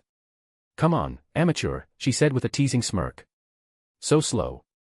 You're barely cruising in second gear. Arthur raised a brow, eyes flicking toward her with that familiar calculating glint. Am I? A pulse of dark energy rippled across his body. Then boom. A detonation of air and shadow erupted beneath his boots. The sky split with the sound, and Arthur became a blur of velocity and magic, vanishing ahead like a black comet cleaving through clouds. The sheer force of his acceleration left Kara trailing in his wake, her hair thrown back by the gust he left behind. She stared for a beat, her jaw slightly dropped. Okay, what the hell was that? Then she grinned again, eyes glowing with exhilaration. All right then, Arthur, let's see what you've really got. Kara's laughter echoed through the sky as she pushed forward, a blur of gold and blue streaking across the clouds. Try and keep up, Shadow Boy, she called out, flying backward with her arms folded like it was a casual stroll. You think you can match a true Kryptonian speed? Arthur smirked, narrowing his eyes as the wind rushed past him. You're enjoying this too much. Damn right I am, she shouted over the roar of the wind. She tilted, looped around, and shot past him, her laughter trailing like sunlight. Arthur was about to respond, maybe try and summon a burst of speed, but something changed. A disturbance in the air. A ripple in the weave of reality. His eyes snapped open, glowing a deep, unsettling blue. His momentum halted instantly, the pressure around him condensing like he'd entered a vacuum. Kara stopped ahead of him, spinning around midair. Hey, what's wrong? Arthur's voice was low, distracted. It's strange, but... And then... Without warning, a presence manifested beside him.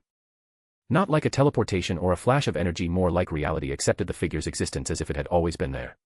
Arthur's instincts reacted first. He lashed out with a sharp, clean kick aimed at the figure's center mass only for his boot to phase through harmlessly. Kara's eyes widened. Wait, that's... Arthur's eyes narrowed as the figure came into full view, a gold helm glinting in the light, robes fluttering as if caught in an unseen current. It was none other than Dr. Fate. Of course, Arthur muttered, retracting his leg. Astral projection. Dr. Fate hovered in place, the blank eyes of the helm of Naba locking onto him with uncanny stillness. Quick to violence, are you, Arthur Blackwynd? The voice echoed calm, layered, and timeless. It wasn't just a voice, it was multiple voices, all speaking in unison, overlapping across dimensions. Arthur crossed his arms. You can't blame me. Demons and all kinds of things are crawling out of every hole on this planet. Can't be too careful. Fate's head inclined ever so slightly. A valid concern, though your paranoia remains a bit over the top. I assume you know our goal? Arthur asked, tone sharpening. I merely wish to speak with you. Fate responded. Arthur exhaled through his nose. We were literally on our way to meet you. I know, Fate replied, unfazed. And I know what you seek. Arthur's brows rose slightly. Good. That'll save us a whole speech. Kara hovered beside Arthur, her arms still folded tightly across her chest, her cape fluttering gently behind her. Her eyes remained locked on Dr. Fate's spectral form, her brow furrowed with unease. This kind of magic creeps me out, she muttered under her breath.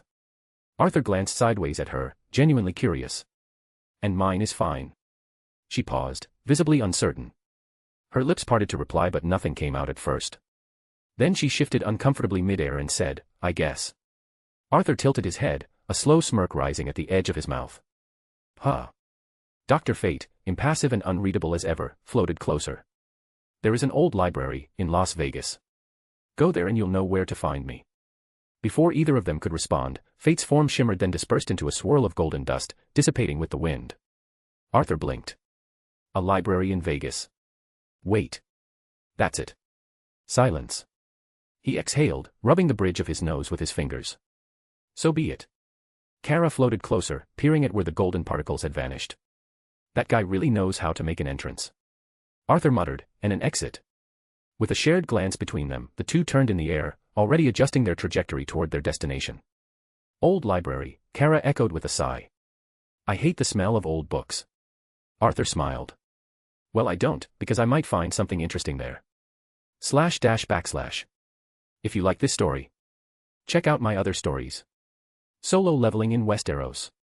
And you can get access to 3 more chapters or 7 more chapters if you want. Chapter 109, Illusion. If you like this story, check out my other stories. Solo leveling in Westeros. And you can get access to 3 more chapters or 7 more chapters if you want. // Las Vegas, night, inside the Lotus Casino. The neon lights of Vegas bled through the tall windows, casting the casino floor in hues of violet and crimson. The Obsidian Lotus wasn't the flashiest place on the strip, but it had an old charm of vintage elegance with a whisper of something darker underneath. Laughter echoed, dice clattered, and chips changed hands in a steady, hypnotic rhythm. Arthur walked through the crowd like he belonged there. Black coat brushing against his boots, his presence seemed to part the space between drunken tourists and wealthy gamblers like the tide yielding to a storm. Kara, now dressed in ripped jeans, a leather jacket, and a white tee, followed beside him, arms crossed and clearly unimpressed. So, she said, sidestepping a passing waitress holding a tray of martinis. You brought us here because you wanted to gamble. Arthur didn't stop walking as his lips curled into a faint smile. I enjoy gambling. She raised an eyebrow, half a smirk forming, but before she could comment, he added coolly, obviously, I sense something here. A magical trace, very similar to Dr. Fate. The same energy he left behind when he appeared to us through his astral projection. Kara glanced around skeptically. She gestured toward a nearby roulette table where a man in a cowboy hat screamed joyously over a lucky spin. Right, she said, voice dry. Because this definitely screams, ancient library of forbidden knowledge. Arthur stopped just before a golden-embellished hallway and looked over his shoulder. Not everything is what it seems, he said, voice low, his tone cutting through the noise like a dagger of calm in the chaos. Especially in a place built on illusion. Kara blinked. His words held weight. She fell into step behind him. They moved past the casino floor, deeper into the bowels of the building. The noise faded. The music grew faint, replaced by a subtle hum in the walls. Arthur led her to an unmarked door between 2 slot machines that seemed older than the casino itself. The door creaked open. Inside was a private high-roller suite but no one was there. No gamblers. No dealers. Just a plush carpet, vintage leather furniture, and walls lined with golden drapes. A fireplace in the corner, though no one had lit it. Kara looked around, puzzled. I don't sense anything. Well, I did just a moment ago, now I don't, Arthur muttered, eyes narrowing. And that's the strange part. He stepped further in, inspecting the room. There were ancient paintings along the walls, abstract scenes of deserts, stars, and what looked like robed figures gathered around glowing tomes. A piano rested in the corner, keys dusty. And then Arthur stopped. Dead still. Across the room stood a full-length mirror, framed in black silver, veined with emerald-like cracks. But there was no reflection. Nothing. Not of Arthur. Not of Kara. Not even the room behind them. His eyes sharpened, glowing faintly blue. "Kara," he called softly. She turned, following his gaze. "What the hell? Where is our reflection?" Arthur approached the mirror slowly. This isn't just an illusion. It's anchored." "Anchored to what?" she asked, stepping beside him. He reached out, his gloved hand hovering near the surface. There was no warmth. No chill. Just absence. "To somewhere else," he whispered. The mirror pulsed faintly, like a heartbeat. Kara approached the strange mirror, her fingers hovering over the surface before lightly pressing against it. Her expression twisted in confusion. "It just feels like a normal mirror, except for the no reflection part," she muttered, palm flat against the cold, smooth glass. Arthur, still a few feet back, tilted his head slightly. His eyes flickered with blue light, glowing brighter by the second. "Maybe a burst of magic could activate whatever this is," he said, lifting his hand slowly, fingers curling like a conductor readying a symphony. An invisible force gathered around his palm, ruler's authority humming to life. Swirling around his arm like a storm being held at bay. Kara instinctively stepped back. The mirror shook violently, its frame rattling against the wall. Cracks began to form, spiderwebbing across the surface with each pulse of Arthur's will. And then, crack. The mirror shattered outward in a sudden blast of shards and shadow. Pieces scattered across the floor like frozen rain. Kara turned to him slowly, one eyebrow arched high. "Okay," she said, "maybe that really was a normal mirror." Arthur kept his hand raised, his breathing even, but his jaw clenched. "No. There's no way." But he stopped mid-sentence. From the jagged edges of the shattered glass, something shimmered, a new surface, reforming not from glass, but magic. The broken mirror reassembled itself into a perfect pane once more, this time humming softly with arcane light. And in its depths, a reflection appeared. But it wasn't them. It wasn't the room. It rose upon rows of towering shelves. Floating orbs of light. A vast domed ceiling painted with stars that moved ever so slightly. The unmistakable sight of a grand, ancient library. Kara's eyes widened. "Well, that's interesting." Arthur stepped closer, captivated. "Told you it wasn't just a mirror." The reflection pulsed once, as if inviting them. And then, with a quiet hum, the mirror began to ripple like water. Arthur's voice dropped to a whisper. "We found it." Kara gave him a small smirk.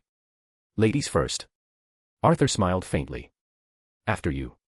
She rolled her eyes, then stepped forward, disappearing into the mirror without a sound. Arthur followed, the glass ceiling behind them like a closing curtain. Justice League Watchtower, Observation Deck. The vast observation deck was cloaked in silence, broken only by the soft hum of power conduits and the distant crackle of containment fields. Behind reinforced glass and layered magical wards, 5 of the League's finest Superman, the Flash, Hawkgirl, Aquaman, and Black Canary floated in suspended animation, their bodies still, but not peaceful. Eyes closed. Faces strained. Each of them visibly trapped in a battle within one they were clearly losing. Martian Manhunter stood at the forefront, arms clasped behind his back, unmoving as stone. The red glow of his eyes dimmed with silent contemplation. Wonder Woman approached beside him, her voice calm, but laced with sorrow. "Is there anything we can do? We barely managed to contain them after all." John didn't look away from the glass. "No. Not yet. Their minds are barricaded. Whatever's taken hold of them is deep. All we can do now is wait." "Waiting's not really my strong suit," Green Arrow muttered from the corner, arms folded. "Any word on Constantine? Or Zatanna? This is their department." Green Lantern shifted his gaze from the prisoners, frowning. "Especially Constantine. Possessions, exorcisms, reckless magical chaos, that's basically his Tuesday." John's brow creased, just slightly. "Still nothing. They've vanished off our network." "Convenient," Lantern said dryly. "Or suspicious." Green Arrow stepped forward, voice dropping. "And Batman? Any updates on him?" "Haven't seen him since. You know." Everyone turned at that. A beat of silence. Hal folded his arms. He wasn't even possessed. Whatever hit the others didn't touch him. And yet he trailed off. Wonder Woman lowered her eyes briefly. He locked himself in the medbay. Crashed his own nervous system. John, why would he do that? Martian Manhunter didn't answer right away. He stared through the glass again, watching as Superman's fingers twitched barely perceptible. A pulse of darkness rippled through his veins, gone in an instant. I wonder. John finally said, softly. Perhaps he saw something. Something he couldn't fight. So he took himself out before they took control of him. The silence that followed was thick. Green Arrow looked away. Hell of a time to start losing our heavy hitters. Wonder Woman exhaled deeply, her fists clenched at her sides. John's glowing eyes dimmed for a moment as he turned toward the others, about to speak. But then his body stiffened. A flicker. A twitch. Something off. His gaze snapped back to the containment chamber. Inside, Superman's body shifted, almost imperceptibly, first the hand, then a slight tremor in his chest. Something's wrong, John said, voice low. The others followed his gaze instantly. Wonder Woman stepped closer. What is it? Inside the chamber, Superman's fingers clenched into a tight fist. A crack webbed across the reinforced platform beneath him. Martian Manhunter's hands flew across the glowing console. Alarms triggered in a low, pulsing thrum. Red runes shimmered around the edges of the containment unit. Green Arrow pointed nervously. Wait, there's kryptonite embedded in that chamber, right? I mean, that should hold him. Right. John didn't answer immediately. He froze, eyes narrowing as his fingers paused over the console. Then, slowly, he looked up. He's actually resisting it. Everyone turned sharply. What? They all said at once. A sudden, loud crack burst from inside the chamber. Superman's eyes snapped open. But they weren't his. Not anymore. For glowing red eyes, blazing like suns stacked on top of each other, stared through the glass right at them. An unholy hum resonated through the air like a heartbeat from another plane. Green Lantern's ring lit up instinctively, projecting a shield in front of the group. Shit, he muttered. Green Arrow already had an arrow notched pointed, but trembling. Tell me this isn't as bad as it looks. Wonder Woman's lasso glowed faintly at her hip as she took a guarded step forward. John. But Martian Manhunter didn't respond. // If you like this story, check out my other stories. Solo Leveling in Westeros. And you can get access to 3 more chapters or 7 more chapters if you want. Chapter 110, Shadow and Fate. If you like this story, check out my other stories. Solo Leveling in Westeros. And you can get access to 3 more chapters or 7 more chapters if you want. // Inside the library. Arthur's boots echoed softly on the stone floor as he walked slowly between the towering shelves, fingertips grazing the leather-bound spines. He pulled one book out and opened it, the pages brittle and faded. His eyes narrowed. I can't read any of these, he muttered under his breath, frustration barely contained. The text writhed across the page like it was alive, ancient glyphs reordering themselves only to mock him with unfamiliarity. Across the room, Kara was hovering quite literally above a collapsed pile of scrolls and rotting parchment. She waved a hand in front of her nose. Well, like I said before. She grimaced. I hate the smell of old. Not a fan of books. The voice came from right beside her. Kara yelped and whirled midair, instinctively pulling back her fist with heat vision charging in her eyes. Standing mere inches away was an old man. Regal in posture despite age, cloaked in robes that shimmered faintly like starlight. A silver cane rested in one hand.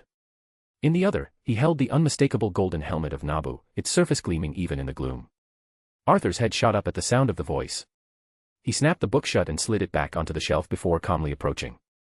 His gaze swept over the figure, reading the posture, the presence, the calm weight he carried like a man with nothing to prove. Then their eyes met. The old man's voice was soft. Welcome, Arthur Blackwynd.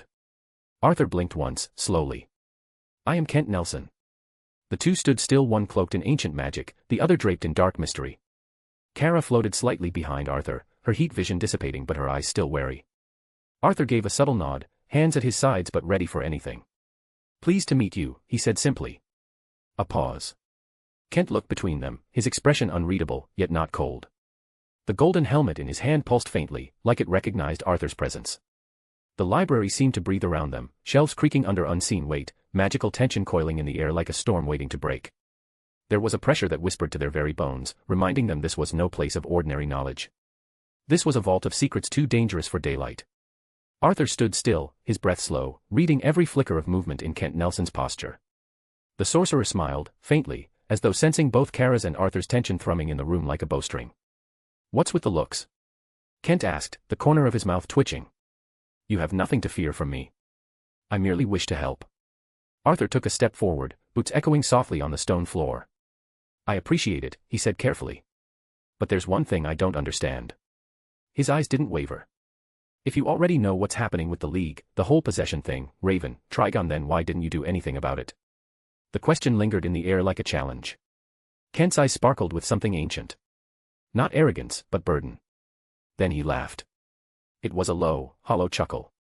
Like someone who'd seen this conversation play out 100 different ways, in 1,000 different timelines. He looked directly into Arthur's soul. If I told you, he said quietly, would you even understand?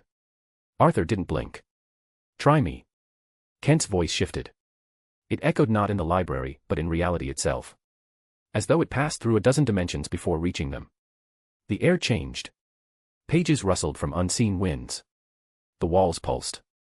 Then Kent spoke, voice layered, like the chorus of all his past selves. Yes, I see their fall. I see the fire in Superman's eyes. The void in Diana's soul. The shadows that now were the bat's cowl. A tremor passed through the floor. Kara looked around, unnerved, as if the very stone beneath them recoiled from Kent's words. A swirling shimmer manifested behind the old sorcerer, a portal made of woven light and memory. Within it, images danced like flames, the Justice League, warped and terrible, tearing across continents like wrathful gods. Cities fell. Oceans boiled. Hope burned. Kent gestured toward it. Trigon's corruption was not unforeseen, he said, his tone calm. It is balance, Order's grim reply to a world of unchecked chaos. His gauntlet hand hovered above the portal. Light rippled at his touch, yet he did not pass through. I could stop them, he said, and even the possibility made the library groan. Dust fell from the rafters, books trembled on the shelves. I can help them. I could burn the corruption out, chain their souls in light, and banish the Demon King's influence back into the pit from which it crawled. The air felt like it might shatter. Kara's breath hitched. Arthur said nothing, his stare never wavered. Then Kent lowered his hand, and the light dimmed. But in doing so, he said quietly, I doom us all. A hush fell like a thunderclap. He stepped away from the portal. His voice, now quieter, held a weight that bent time. 1,000 futures bleed into my sight, Arthur Blackwynd. And each one ends in silence, if I act. Kent turned, the golden helmet in his hands catching what little light remained. Then, his tone shifted personal, raw. You, however. He took one step closer. You are the variable. The wild thread the tapestry did not account for. Not bound by fate. Not bound by me or anyone, a strange thing, indeed. The helmet began to hum in resonance, and from Kent's palm rose a sphere of radiant energy. You must walk where I cannot, Kent said softly. You must make choices where I am forbidden. You must become what the world needs, not what it expects. Arthur stared at the sphere. At his own reflection in the helm of fate, eyes shadowed, face half-lit by the spinning threads of possibility trapped within the light. Then he looked up. At the old man standing before him, more myth than man, holding time and silence in his weathered hands. I get it, Arthur said at last, his voice low but sure. He turned away, took a few slow steps as if thinking, but there was no hesitation in him anymore. Just clarity. Then, with a quiet smile and a sideways glance, he added. You're not exactly here in this place, are you? His eyes narrowed, sharp with realization. And we're not inside the casino anymore, are we? Kent let out a breath of amusement, the faintest flicker of pride crossing his face. Very perceptive of you, Arthur. Arthur turned fully to him now, gesturing toward the looming walls of the library, the arcane glow that pulsed beneath the tiles, the whisper of books written in dead languages no one else could read. This is a small section of your Tower of Fate, he concluded, his voice tinged with certainty. A pocket illusion tucked into the folds of reality. You pulled us into it the moment we stepped inside the room, the whole mirror nonsense was another illusion. Kent didn't confirm, but he didn't deny it either. Arthur's eyes glinted with something harder to place. Insight. Or perhaps, respect. And there's another reason why you can't help the League directly. Something worse than consequences. Something you can't share. Dr. Fate was still. The golden helmet in his hand shimmered with the soft echo of hidden truths, unspoken, but not unfelt. Arthur let out a small sigh, then nodded once. No need for me to know the details. Not now. I'll respect that. Behind them, Kara stood with her arms slightly raised in helpless confusion, her brow furrowed so hard it looked like she might sprain something. Okay, does anyone want to explain what is going on, or are we still talking in magical riddles and cryptic poetry? She asked, only half joking. Arthur glanced back at her, gave her a half-shrug. Later. Then he stepped toward Fate again, squaring his shoulders. So. Where's the source of the problem? Where's Raven? Kent's tone dropped like a bell tolling through fog. Azarath. Arthur exhaled through his nose. Of course it is. Any way inside? Kent nodded slowly. I cannot enter. But I can open the way for you. He raised his hand toward the wall behind him, and the stones began to part like curtains drawn open not by force, but by will. Beyond, a swirling vortex of energy formed, pulsing with a rhythmic hum, almost like a heartbeat from another world. Beyond that path, Kent intoned, lies either salvation or your unmaking. Arthur looked into the portal. There was no fear in his face, only a readiness. We're in luck, Kent added, stepping beside him. The realm of Azarath is accessible now. This very place is a magical convergence point. A gateway between planes. Arthur grinned. Cool. Let's do it then. Kent held up a finger. Except, we need a powerful anchor. Something that can keep your essence tethered to this realm while at the same time it should have some link to the one you seek. Should the forces in Azarath try to tear you apart, you can return here safely. Arthur's grin faded. He was halfway to rolling his eyes when something clicked in his mind. His hand moved instinctively to his coat, reaching into an inner pocket. He pulled something out, an artifact, small but glowing faintly with dormant power, heatless flame coiled within glass and silver. He looked at it for a second, then stretched out his hand toward Kent. Will this do? Kara said in surprise, that's the artifact we found in Raven's room. Kent's gaze fell on the object. His brow lifted, surprised not just by what it was, but that Arthur had it. A quiet moment passed between them. Then Dr. Fate nodded, slowly. Yes, he said, taking the item with both hands. That will do perfectly. // If you like this story, check out my other stories. Solo leveling in Westeros. And you can get access to 3 more chapters or 7 more chapters if you want. Chapter 111, Azarath. If you like this story, check out my other stories. Solo leveling in Westeros. And you can get access to 3 more chapters or 7 more chapters if you want. // Kent looked down at the artifact for a moment, then, with reverence, he took it. As the artifact passed from Arthur's grip to his, a low chime echoed through the chamber like fate itself had acknowledged the transaction.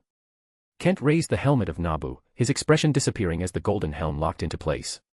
The transformation was immediate, his posture snapped upright, regal and still as stone. The air grew heavy. Electric. The sound of whispering spells clawed at the edge of reality. Then, Dr. Fate ascended, his feet lifting inches off the floor, robes trailing in an invisible breeze. His hands moved with practiced precision, fingers sketching runes in the air that glowed and burned with blinding light. They twisted like constellations, locking together into a sacred symbol. The artifact trembled, then burst forth from Kent's hands as if called by something greater. It sailed into the portal, a blinding streak of light, and embedded itself like a keystone into its heart. Instantly, the swirling vortex stabilized, its chaotic edges folding into a perfect circular gate. Dr. Fate hovered above them, arms extended, his voice layered with ancient thunder. The anchor is ready and the path is open. You may cross now. Kara took a step back, blinking at the sheer scale of power she feels before her. Holy hell. Arthur, however, didn't flinch.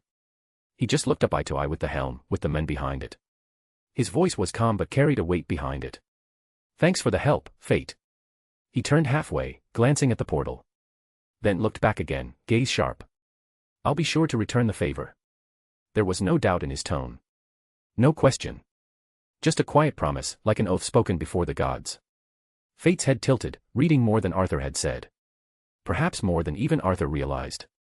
Slowly, he descended, the helm lifted from his head with an unseen motion, revealing Kent Nelson once more, tired eyes, but clear and resolute. He smiled faintly. You are welcome. No riddles. No veils.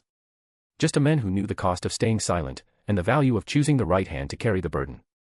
Arthur nodded once, and then turned toward the glowing portal. Kara moved beside him, stealing a look back at Kent with disbelief still written on her face.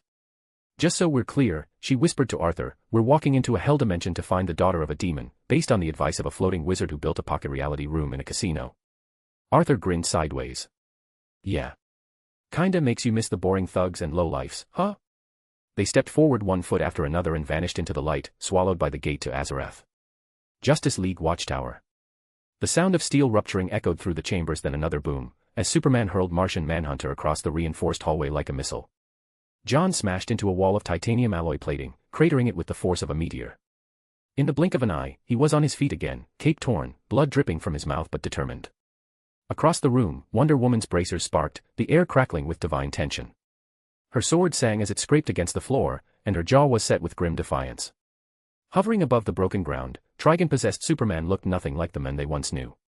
His iconic blue suit was now scorched red, tendrils of crimson energy writhing beneath the surface.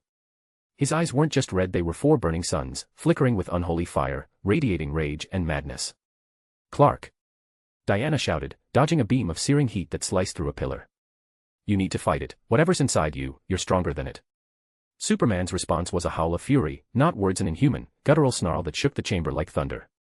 He charged, and the collision was like two titans clashing. Diana held her ground, sword clashing against his fists in a shower of sparks. Her strength was God-forged, battle-tested, but even she could feel it. He wasn't holding back. Across the room, John phased through the floor, reappearing behind Superman, arms glowing with psychic energy as he attempted to invade the Kryptonian's mind just for a second, just long enough to reach the Real Clark. "Kal-El, listen to me, this is not you. You are not a weapon. You are not a puppet." For a moment, something flickered. Superman's body jerked midair, the flame in his eyes dimming ever so slightly. But the resistance only enraged the demon deeper. With a roar that cracked the walls, Superman grabbed John mid-phase, twisting reality itself with brute force and slammed him through 3 layers of reinforced flooring, sending tremors throughout the station. Diana lunged forward, her lasso in hand. "Kal, please. Don't make us do something we might regret." She looped the golden lasso around his chest, truth-binding truth. But Trigon's corruption screamed back. The lasso failed. Diana's eyes widened. It can't be. Superman grabbed her by the throat with one hand, lifting her off the ground with the ease of picking up a feather. Her boots kicked against the air, lightning crackling around her tiara as she tried to resist. "The age of truth is over, Amazon. Your gods are dead, you shall die as well." The voice wasn't his. It was many. A chorus of ancient evil.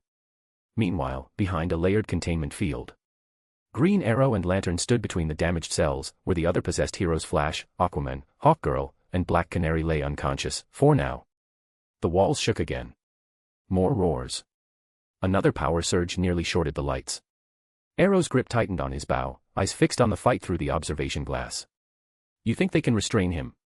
Hal didn't answer right away. He stared, mouth set in a line, watching Wonder Woman crash through a bulkhead like a cannonball. Then finally. Honestly. His ring hummed at his side, ready to activate at a second's notice. "I don't know. Clark's the kind of guy who always holds back. Even when he's pissed. Even when he's hurt. He chooses to be gentle." He turned, eyes grim. "But that," he pointed to the creature stomping toward Diana's broken form, "that's not Clark." The lights flickered red. Sirens screamed. And the Men of Steel, possessed by a demon god, was wreaking havoc. Azarath. Azarath greeted them not with light, but with silence. Above them stretched a sky without stars, just a bruised, pulsing void, like a dying heart trapped behind black glass. Islands of jagged marble floated in defiance of gravity, some tethered by veins of red energy, others drifting aimlessly like shattered bones in space. The once sacred gates of Azarath, fabled in myth and protected by ancient seals, loomed ahead. But they were broken, the golden arch cracked down the middle. The divine inscriptions once meant to ward off evil now glowed with a corrupted red hue, twisted into new shapes, Trigon's glyphs, if you looked closely enough. Between the cracks in the stone, a thick, crimson mist bled out, curling through the air like fingers searching for something to choke. It didn't move with the wind, because there was no wind. The air was still. Suffocating. Heavy with the smell of ash and something older, something wrong. The city beyond the gates lay in ruin. Arthur stepped forward, eyes sweeping the horizon with narrowed focus. "Charming place," he muttered dryly, the crunch of scorched gravel under his boots the only sound for miles. Kara floated slightly above the ground, arms folded as she hovered beside him. Her cape barely moved in the thick, magical stillness. Her expression was cautious, but the deeper they went, the more uncomfortable she became. "Is Raven really from here?" she asked, voice low as her eyes traced the ruined skyline. She turned in the air, eyes narrowing. "I mean, this place looks dead. And I'm not talking a few years, I mean 1,000 years kind of dead." Arthur didn't respond immediately. His gaze lingered on a crumbling statue of an old monk-like figure, the face long worn away by time, or worse. "Yeah," he finally said, voice tinged with something more than just curiosity. "I've read the stories about this place." He looked toward the distant skyline, where a dark temple loomed, untouched by the ruin around it. As for the real story about this place, I want to hear it from her. From Raven. Then his pupils suddenly narrowed, a flicker of blue light glowing in his irises as his magic stirred. His entire body tensed like a hound catching a scent. His eyes snapped open, a cold breath hissing through his teeth. I sensed something. Magic. Demonic. It's coming from that temple. He pointed through the haze. Kara glanced in the same direction. Even from here, the temple radiated something unnatural. A pulse. Like a heartbeat too deep and slow for anything alive. Arthur's jaw tightened. Let's investigate. //. If you like this story, check out my other stories.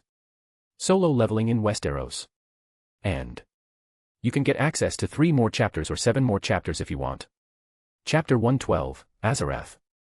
If you like this story, check out my other stories. Solo leveling in Westeros. And you can get access to 3 more chapters or 7 more chapters if you want. //. Arthur and Kara soared over the shattered city, their silhouettes blazing against the haze-choked skyline. As they closed in, the temple loomed, a white monolith at the heart of the decay, untouched by time compared to its surroundings, but steeped in a pressure that made the soul itch. Arthur landing with a heavy thud, cloak swirling behind him in a wave of dark energy, Kara descending beside him, boots skimming the ground with a soft hiss of displaced air. The temple doors towered above them, ancient, etched with Azarathian runes that shimmered dimly in reaction to their presence. Arthur narrowed his eyes, fingers twitching slightly as the air shifted. The magic I'm sensing is growing stronger, he muttered, his voice lower now. More focused. The kind of tone he used right before things went sideways. Kara glanced around, raising a brow. I sense nothing. She squinted at the door, then added with a smirk, unless you count bad feeling as magic.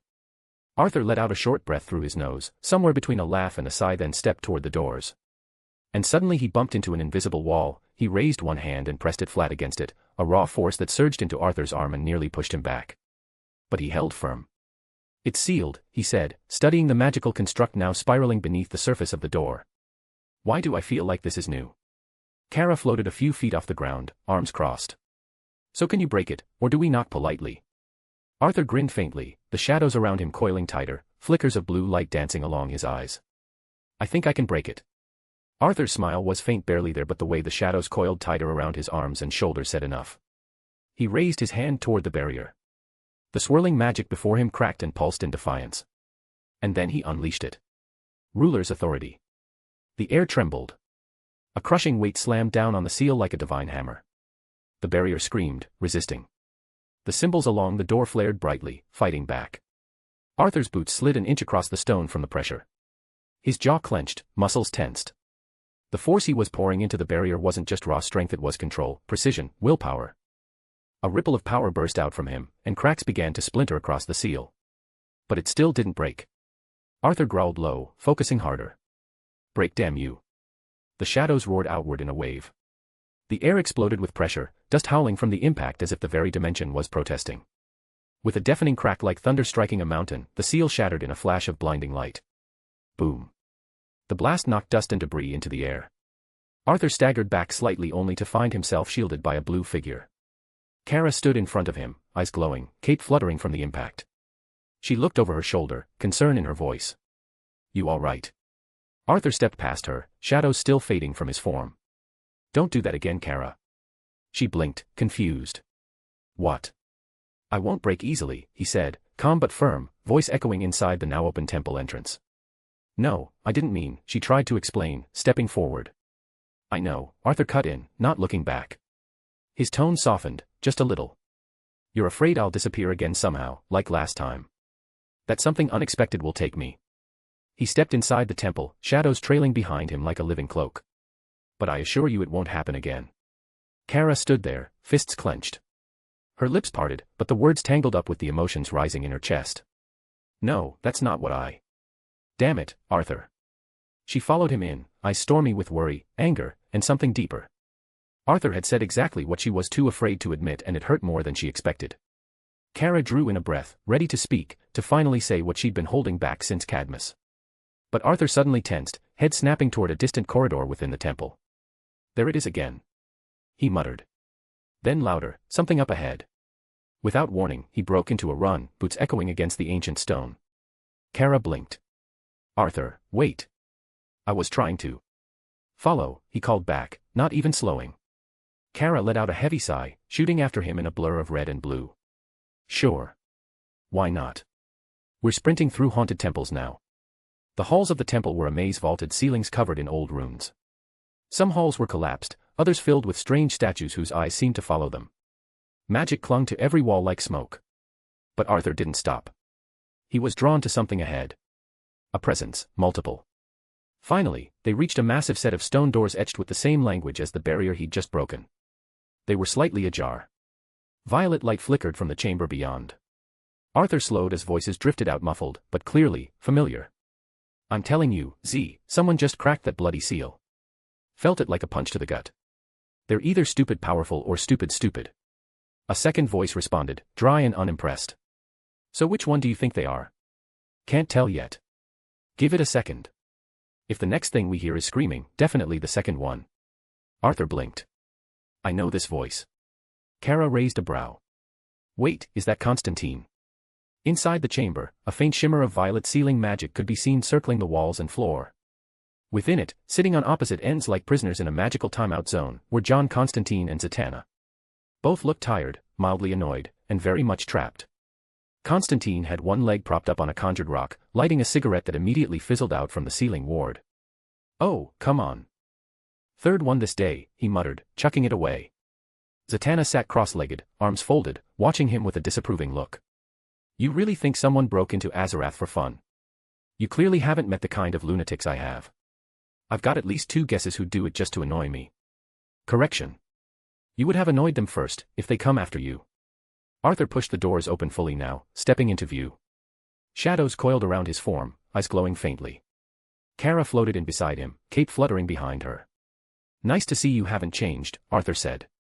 Constantine looked up and his expression shifted from surprise to a smirk. Well, I'll be damned. Shadow boy himself. Zatanna rose, her eyebrows lifting in recognition. Kara. I didn't think we'd see you here, Constantine said, glancing to Kara. Or you, Sunshine. Did the party invite say, bring your own Kryptonian, or something? Kara rolled her eyes. Hi to you too, Trenchcoat. Arthur just exhaled through his nose, shaking his head with a tired half-smile. Let me guess, you two poked too deep into Azarath and got yourselves locked up by whatever's running this place. Zatanna gestured to the glowing seals. Not entirely our fault. We were trying to help Raven but... Constantine snorted. Yeah, well, turns out she didn't like that. Arthur stepped closer to the seal, eyes narrowing. Hold tight. I'll get you out of there. Constantine leaned back casually. Take your time. Not like we're going anywhere. Zatanna added, dryly, but do hurry. He's already tried starting a poker game with his own shadow. Arthur didn't miss a beat. You know, he said, a faint smirk touching his lips, I can arrange that poker game. Constantine blinked, genuinely interested for a second. You can. Then his face twisted as realization hit him. Oh, bugger me sideways, of course you can. Bloody necromancer. Don't you dare go conjuring my corpse for a laugh. Arthur chuckled softly, relax, John. Arthur turned his attention back to the seal but something from earlier pulled at him. His brow furrowed slightly as he spoke. Wait, what did you mean just now, when you said she didn't like that? Constantine blinked, caught off guard. What, that? Oh. Raven. Who else? Arthur's expression hardened. Raven. You mean she? Yeah, she did this, John gestured up at the glowing runes. Trapped us here herself. Not a warning, not a goodbye. Just poof, sealed like amateurs in a cursed bottle. Kara took a step forward, stunned. Wait, Raven did this to you too. But why? Zatanna sighed, almost apologetically. She didn't trust us. Said we'd mess things up, said he would mess things up. She jabbed a thumb at John. Oi, John muttered. Kara frowned, clearly unsettled. That's not like her. Arthur said nothing for a long moment. Then, no, that's very like her. Scared and desperate. Facing problems on her own. // If you like this story, check out my other stories. Solo leveling in Westeros. And you can get access to 3 more chapters or 7 more chapters if you want. Chapter 113, The Chained Demon. If you like this story, check out my other stories. Solo leveling in Westeros. And You can get access to 3 more chapters or 7 more chapters if you want, // John threw his arms up. Yes, she did. She's got a demon problem, a big one. I was more than happy to lend a hand. Hell, I've wrangled worse than her dear old dad before. Probably. He jabbed a thumb towards Zatanna. We came here to help. To keep her from losing control. And what does she do? Zatanna cut in, voice low but tense. You already know why she did it. John rolled his eyes. Yes, I know. He cleared his throat dramatically, then dropped his voice into a near-perfect impression of Raven's calm, emotionless tone. John, on second thoughts you might screw this up more than help, so please stay here while I try to fix this mess myself. He crossed his arms, glaring at no one in particular. I mean really. That's gratitude for you. I've saved more souls than I've damned. Recently. Zatanna gave him a side eye. Debatable. Arthur, still processing, looked between the two. So Raven locked you in here because she didn't think you'd be useful. She didn't trust him, Zatanna corrected flatly. All right, stop Z, John muttered. She trusted me until you opened your mouth. I was being realistic. John snapped. You don't go walking into Azarath or her dad's realm half-blind and expect everything to go smoothly. John, Arthur said, stepping toward the sealed containment. This realm of her father. You said. I want to know what you know about this place. Constantine sighed, rubbing the back of his neck. Right. So, Daddy dearest Trigon, the bloody overgrown Hell-Lord, his true body is still sealed somewhere in this dimension. But the true part of his soul, the one that was sealed in Raven's gem? Well, that's hiding away in his own realm. That's just my guess, because Raven wouldn't tell us shite. There's a gateway to it, right here, somewhere in this lovely cursed temple. Kara looked around with disgust. So Raven could be either here in Azarath, or inside his realm. John nodded grimly. Yes, she can't leave and go back to Earth. Not while Trigon isn't fully contained. Which means he can't use her as a full bridge to get to Earth. So she trapped herself in here trying to stop him from doing just that. I get the reasoning, I really do. But she could have just asked me to leave instead of slapping a damn seal on my face. He gestured to the glowing magic still pulsing over his prison. I mean, bloody hell. Consent, ever heard of it? Then he muttered, at least back on Earth, the bat should be able to handle Trigon's little hellspawn infestation. Kara crossed her arms, frowning. Well, about that. Batman is out cold and most of the Justice League's been possessed. John blinked. Wait. What? Arthur answered for her. It's true. Some League members including Superman and Flash. John let out a groan. Oh, brilliant. Possessed heavy hitters. Just what we need. Arthur's eyes narrowed, his voice cold and understanding all at once. I see it now, the full picture. He looked toward the deeper halls. Raven isolated herself. Cut ties with the world. She's trying to fix this alone, truly seal Trigon again, from inside his own pit. Save the day by herself. But Zatanna spoke softly, we're still here, Arthur. So she hasn't succeeded yet. Arthur nodded once. Then we're not standing around anymore. We help her. Together. John perked up. Right, then. Touching speech. Now can you please break this stupid seal, or do I have to age here like a cursed wine bottle? I mean, I could do it myself, but she made sure I wouldn't be able to use my... Before he could finish, Arthur flicked 2 fingers and ruler's authority slammed John's mouth shut with invisible force. MMH. Zatanna raised an amused brow. That's a very useful spell. Arthur's lips curled into a faint smirk. I know. He raised his right hand. Power crackled along his palm like static lightning, shadows coiling around his body. With focused effort, he pushed the force outward, ruler's authority latching onto the layered seal like invisible jaws. The magic seal groaned and flared, resisting at first before shattering with a concussive crack, releasing a wave of heat and violet light. Zatanna stumbled forward, free at last, brushing her hair back. Ugh. Finally. Arthur didn't stop. He turned towards John, pushing the magic toward the second sigil. Another wave of force, another crack, and Constantine was thrown slightly forward, coughing and wiping his mouth. Arthur let go of the spell over his face. John took a deep breath, grumbling. Thanks for that. Real gentle. Arthur, unfazed, folded his arms across his chest. You're welcome. His gaze narrowed. Now John, you lead. You should know where she is. After all, you said she was your apprentice once. John shot him a dry glare, lighting a cigarette with a flick of his fingers. In some forms of magic, yes. Doesn't mean I've got a bloody tracking spell embedded in her ribcage. He exhaled smoke, then turned, starting down the hallway with casual swagger, then suddenly paused. A thought struck. He pivoted slowly, squinting at Arthur. Wait a second, how the hell did you get here? Azarath is not exactly on the bloody subway route. Arthur's eyes flashed faintly, a smirk tugging at the corner of his mouth. I have my ways. John squinted, suspicious. Right. Your ways. He took a long drag of his cigarette. Cryptic bastard. Zatanna stepped forward, brushing ash off her sleeve. We could try casting a. John held up a hand. I know, Z. I know what to do. He reached into the inside pocket of his worn coat and pulled out a small, crimson-wrapped object thin as a shard, pulsing faintly with dark energy. Arthur's eyes followed the movement with quiet interest. John muttered under his breath, lips moving fast in a rhythmic chant words that are foreign to him. The air tightened as a ripple of raw magical energy spread out from his fingertips. John Constantine kept whispering a strange chant and then snapped the object in half. A sharp crack echoed through the temple like a whip. The broken shard flared violently, then released a shimmering trail of violet-blue light, an arcane path that spiraled through the air like a beckoning wisp. Arthur's brows raised.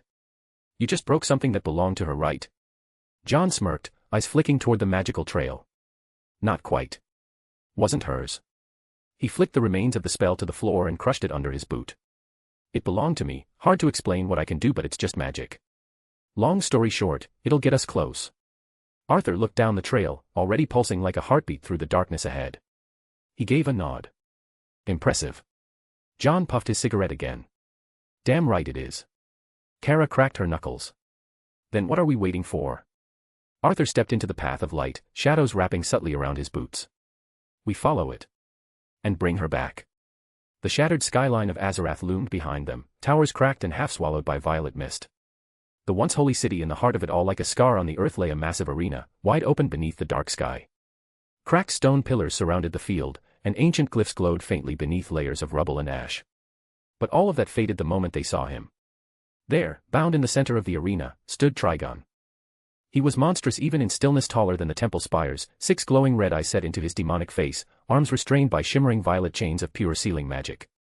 Ancient glyphs twisted across his body like brands of punishment. His body was bruised with containment magic, yet his presence alone was suffocating. He was watching them. Bloody hell. Constantine muttered, stepping forward with visible caution. That's the real deal, that's the bastard's real body. Kara's eyes widened. And he's not asleep.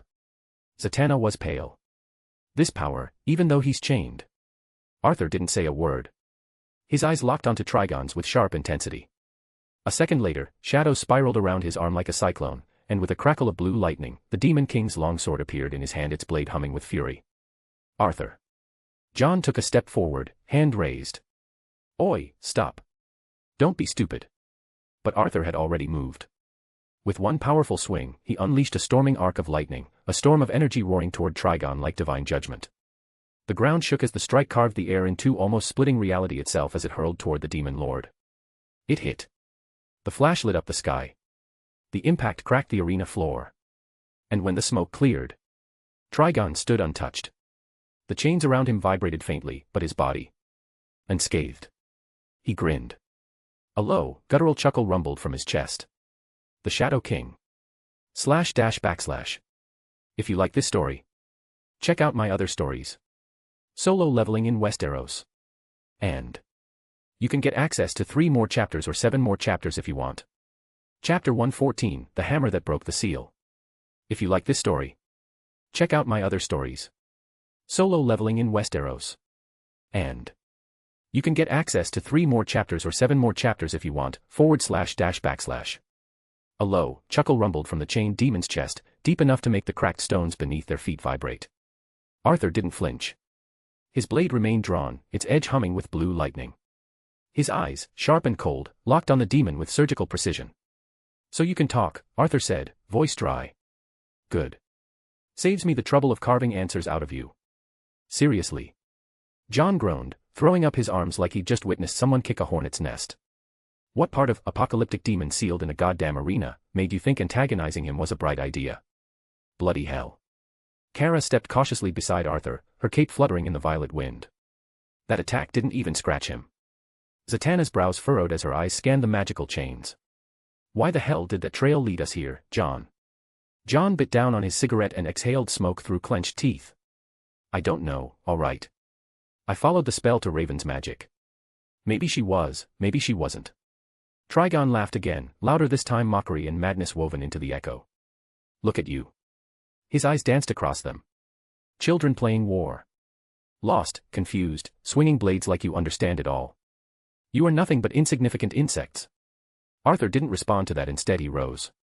Levitating off the ground, his cloak fluttering behind him, Arthur ascended slowly until he hovered face to face with the demonic titan. The wind stilled around him, and his glowing blue eyes burned like twin stars of judgment. Where is Raven? Arthur's voice cracked like thunder.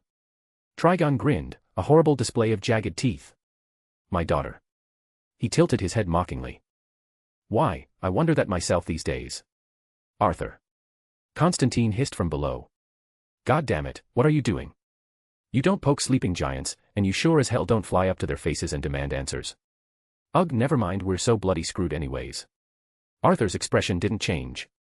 He raised his fist slowly, fingers tightening until the shadows around him crackled with pressure. His voice was low and cold. Stop lying, demon. All of your cursed eyes scream deceit. You know where she is. Trigon's grin didn't falter.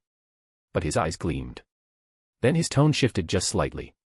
And you, he said, leaning ever so slightly forward in his chains, should stop pretending that you don't. Arthur's gaze sharpened. The arena went still. Zatanna blinked. Wait, what? Arthur's voice came slowly, bitterly. You invaded my consciousness, he said. Not long ago. That wasn't a dream. You pulled me into your realm while I slept. You're saying she is there? Trigon's laugh came again, but this time it was quieter, darker, as if he found satisfaction in Arthur piecing it together. Arthur's jaw tensed, then without another word, he descended back to the ruined floor. The others watched him silently. Then Trigon's voice boomed again. You have my gratitude, Shadow King. Every step you've taken since you came to my daughter's existence has weakened the chains that bind me. Soon, his chained arms shifted slightly. I'll be whole. And then.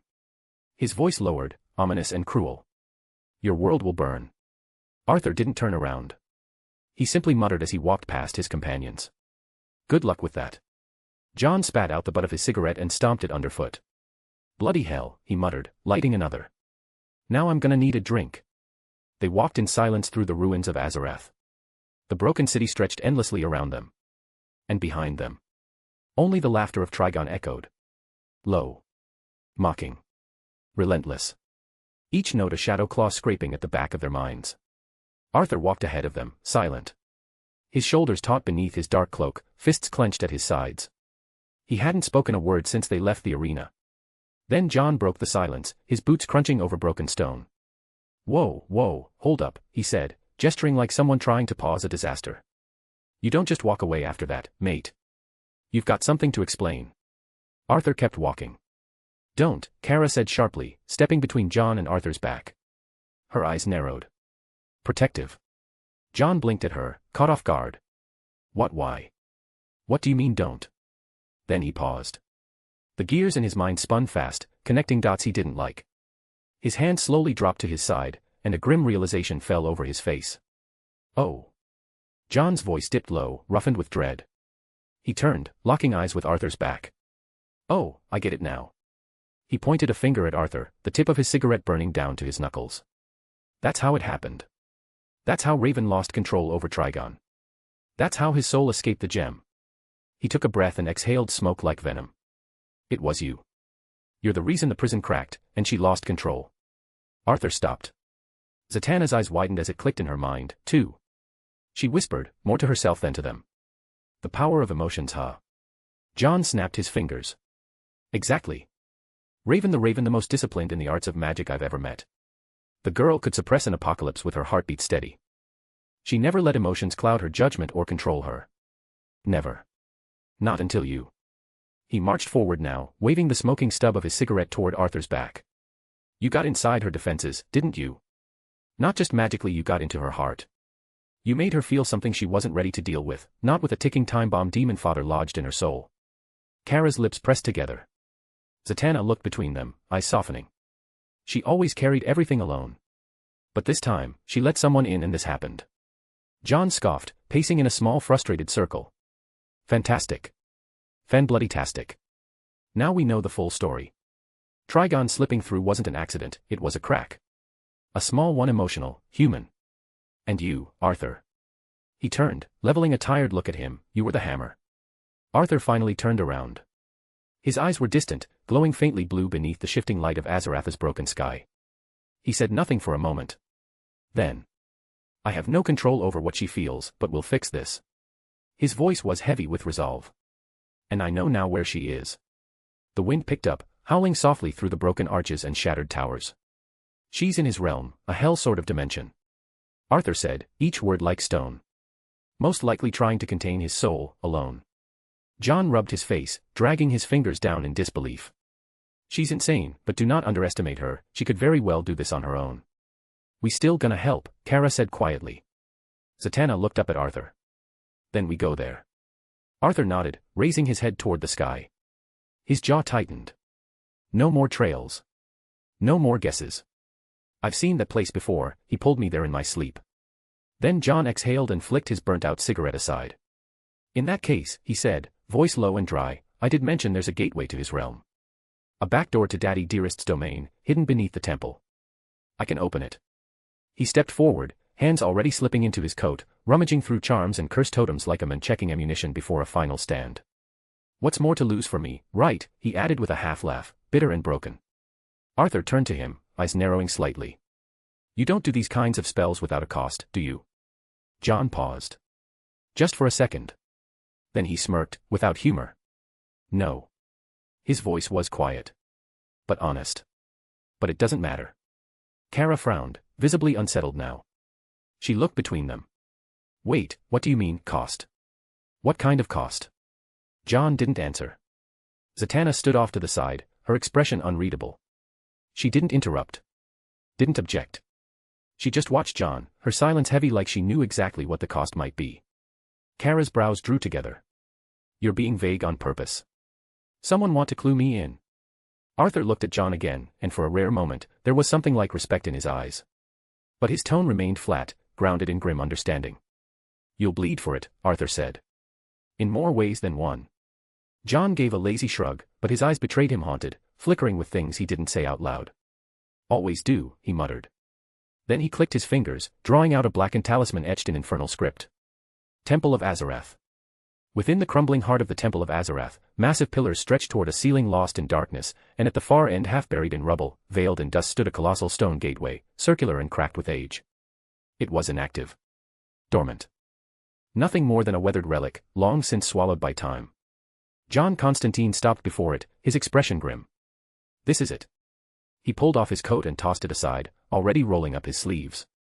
The others stood a few paces behind him, Arthur, Kara, Zatanna watching in silence, tension etched into their faces. The Demon King longsword materialized in Arthur's hand, its blade radiating cold authority. Ready for whatever lies beyond that portal once activated. He stepped forward slightly, his grip firm around the hilt. Do your thing now, John. His voice was quiet, but it cracked like thunder.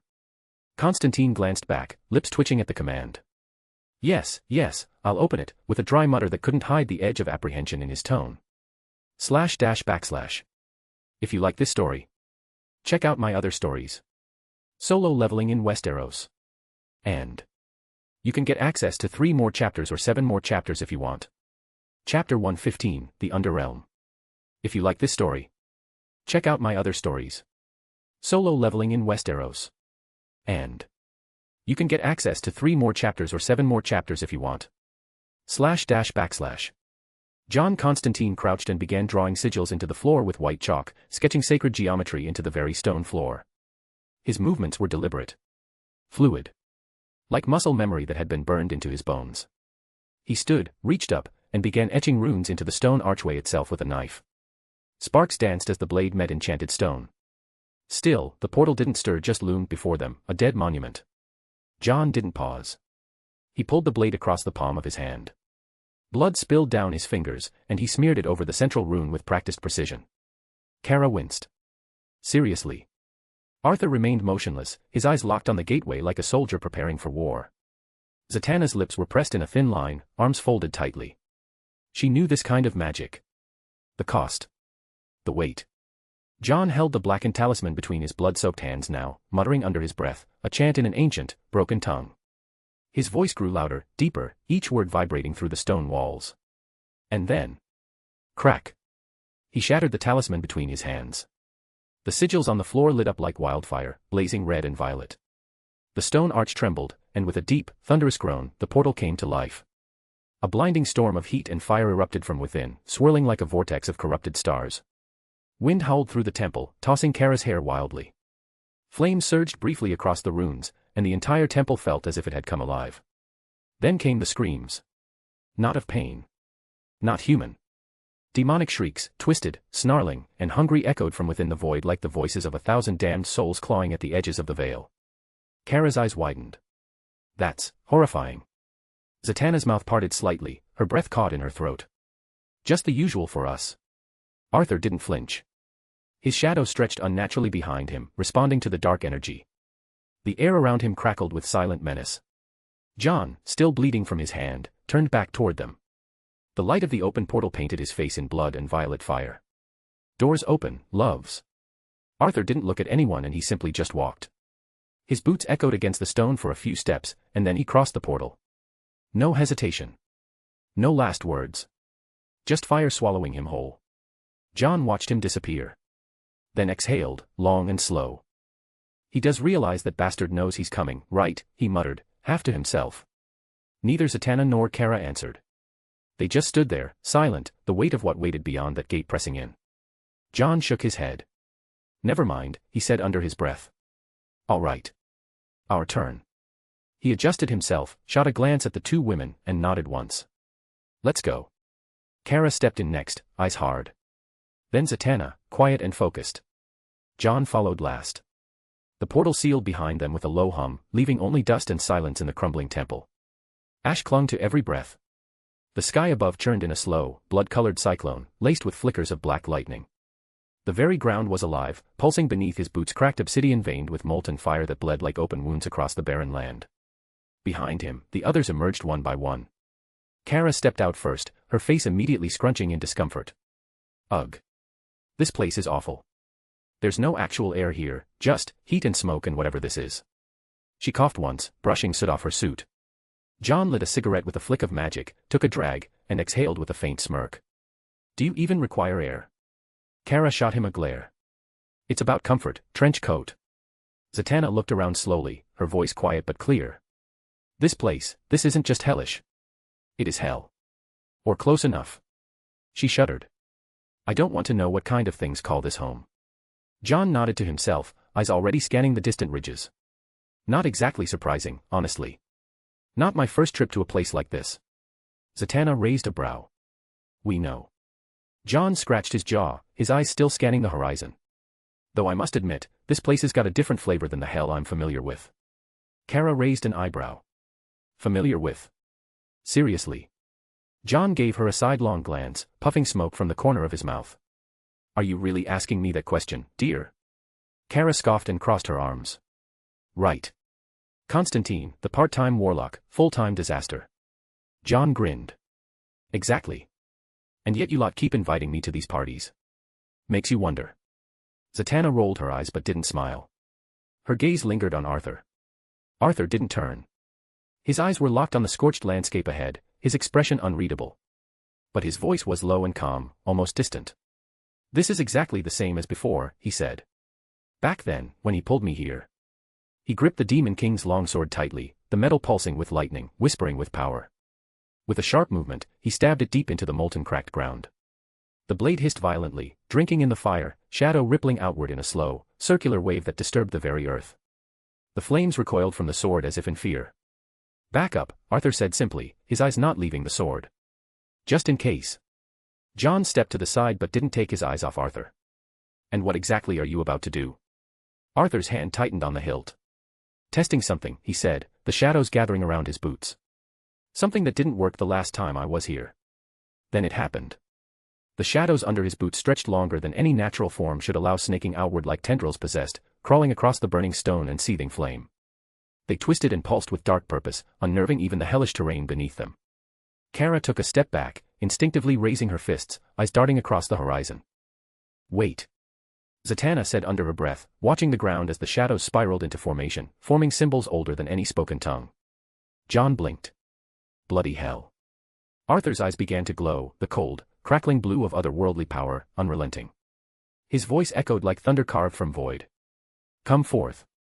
A low rumble rolled across the scorched plain, followed by an eruption of black mist and twisting darkness. Then they rose. Dozens. Shadow soldiers emerged from the molten soil, armored and silent, their eyes gleaming row after row, perfectly synchronized, each one kneeling before Arthur in solemn, practiced reverence. And then came them, his generals. Doom towered behind him, silent and monstrous, the fire reflecting off the jagged figure of the shadow-forged titan. Then Ultra appeared, sharp and calculating, his eyes scanning the terrain like a predator. Last came her platinum-haired, statuesque, her expression unreadable beneath glowing red eyes. Galatea stepped forward, her cape brushing the fire with no fear. She knelt with Ultra beside her. Both bowed their heads low. My king. Their voices echoed. Kara's mouth fell slightly open. She took a step forward, almost not trusting what she was seeing. Is that, Galatea? Her voice was quiet. Confused. A hint of disbelief. John whistled low, lighting a fresh cigarette with a flick of his finger. Well. That's one hell of a trick, the same thing he did in Limbo. Strange form of necromancy though. Zatanna's lips parted in awe, but no words came. Her eyes shifted from Arthur to his army, then back again. This wasn't just summoning. This was a display of power. Arthur stood tall, his eyes still glowing with the ghostly, electric blue shifted toward his three generals, standing like monoliths amid the kneeling army. You three are my strongest, Arthur said, voice low but carrying the weight of command. Take these soldiers. Purge any filth that dares stand in your way. Once you're done, regroup with me. There was no hesitation. Ultra snapped a sharp salute, his voice crisp and cold. It shall be done. In the next instant, he launched into the sky like a missile of black lightning, slicing through the ash-laden air, vanishing beyond the burning clouds. Galatea turned, her gaze lingering on Arthur for a breath longer. At once, my king. Then she lifted off with graceful force, soaring in the opposite direction, her hair trailing like a comet's tail behind her. Doom. The massive shadow brute turned in silence, crouched low, and with one monumental leap, he flew across the volcanic expanse in a single bound, fire and stone erupting beneath the impact of his takeoff. John watched them go, puffing on his cigarette. Why does one of them look like the Kryptonian Boy Scout? Arthur didn't explain, not with words. He simply turned, lifting his blade from the ground. Maybe I should take the same path I did in that dream, he thought, the memory of Trigon invading his consciousness echoing in his mind. He turned his head just enough for the others to hear him. Follow me, he said. I think I know where to find Trigon. // If you like this story, check out my other stories. Solo leveling in Westeros. And you can get access to 3 more chapters or 7 more chapters if you want. Chapter 116, The Demon's Gate. If you like this story, check out my other stories. Solo leveling in Westeros. And you can get access to 3 more chapters or 7 more chapters if you want. // The landscape around them twisted like a living nightmare. Volcanic spires jutted out from rivers of molten fire. The air stank of sulfur and brimstone, heavy with whispers that crawled into the ears like insects, yet they weren't just whispers. All of a sudden, from across different directions, they attacked. Creatures birthed in madness, forged in hate and evil. They surged out of the cracks and flames, twisted beasts with obsidian hides and 4 burning eyes, each glowing like hell-forged coals. Their fangs dripped lava, claws crackling with cursed flame. They moved on all 4s until they reared up like hulking centaurs, screaming in a language only known to them. John Constantine didn't miss a beat. Bloody brilliant. Spawns of Satan's inbred cousins, didn't you just send your soldiers to clean these guys? He flicked a coin from his sleeve. It ignited midair, and he caught it in his palm. All right, you ugly muppets. Try this on. He slammed the coin to the ground. Boom. A blast of warded fire erupted outward in a perfect circle, searing the nearest wave of demons into ashes. Their dying screeches echoed across the Hell's Cape. Kara flew ahead, her cape billowing behind her. Coming through. She shoulder-charged a demon mid-leap, smashing it through 3 burning spires before unleashing a burst of heat vision that cut through 2 more trying to flank John. No need to thank me. Zatanna stood atop a jagged rock outcrop, her hands glowing with crackling magical energy. Her voice rang like a spellweaver's drumbeat. The ground shuddered, and massive tendrils of magic lashed out, grabbing a pack of the creatures and detonating them in a blaze of violet and white flame. Their remains scattered like ash in the wind. In the center of it all, Arthur just walked, unbothered by his surroundings. Blade sheathed. Cloak untouched. He strode through the chaos like he is returning to his throne, murmuring to himself under his breath, eyes flicking across the landscape as if mentally mapping every step. John ducked under a flaming swipe and sent a warded punch to a demon's chin with a brass knuckle inscribed in Latin. It exploded into smoke. He turned, scowling toward Arthur. Is it just me, or is our dear Shadow King strolling through hell like he's lost in bloody thought? Arthur kept walking, saying nothing. The shadow energy around him pulsed with subtle violence.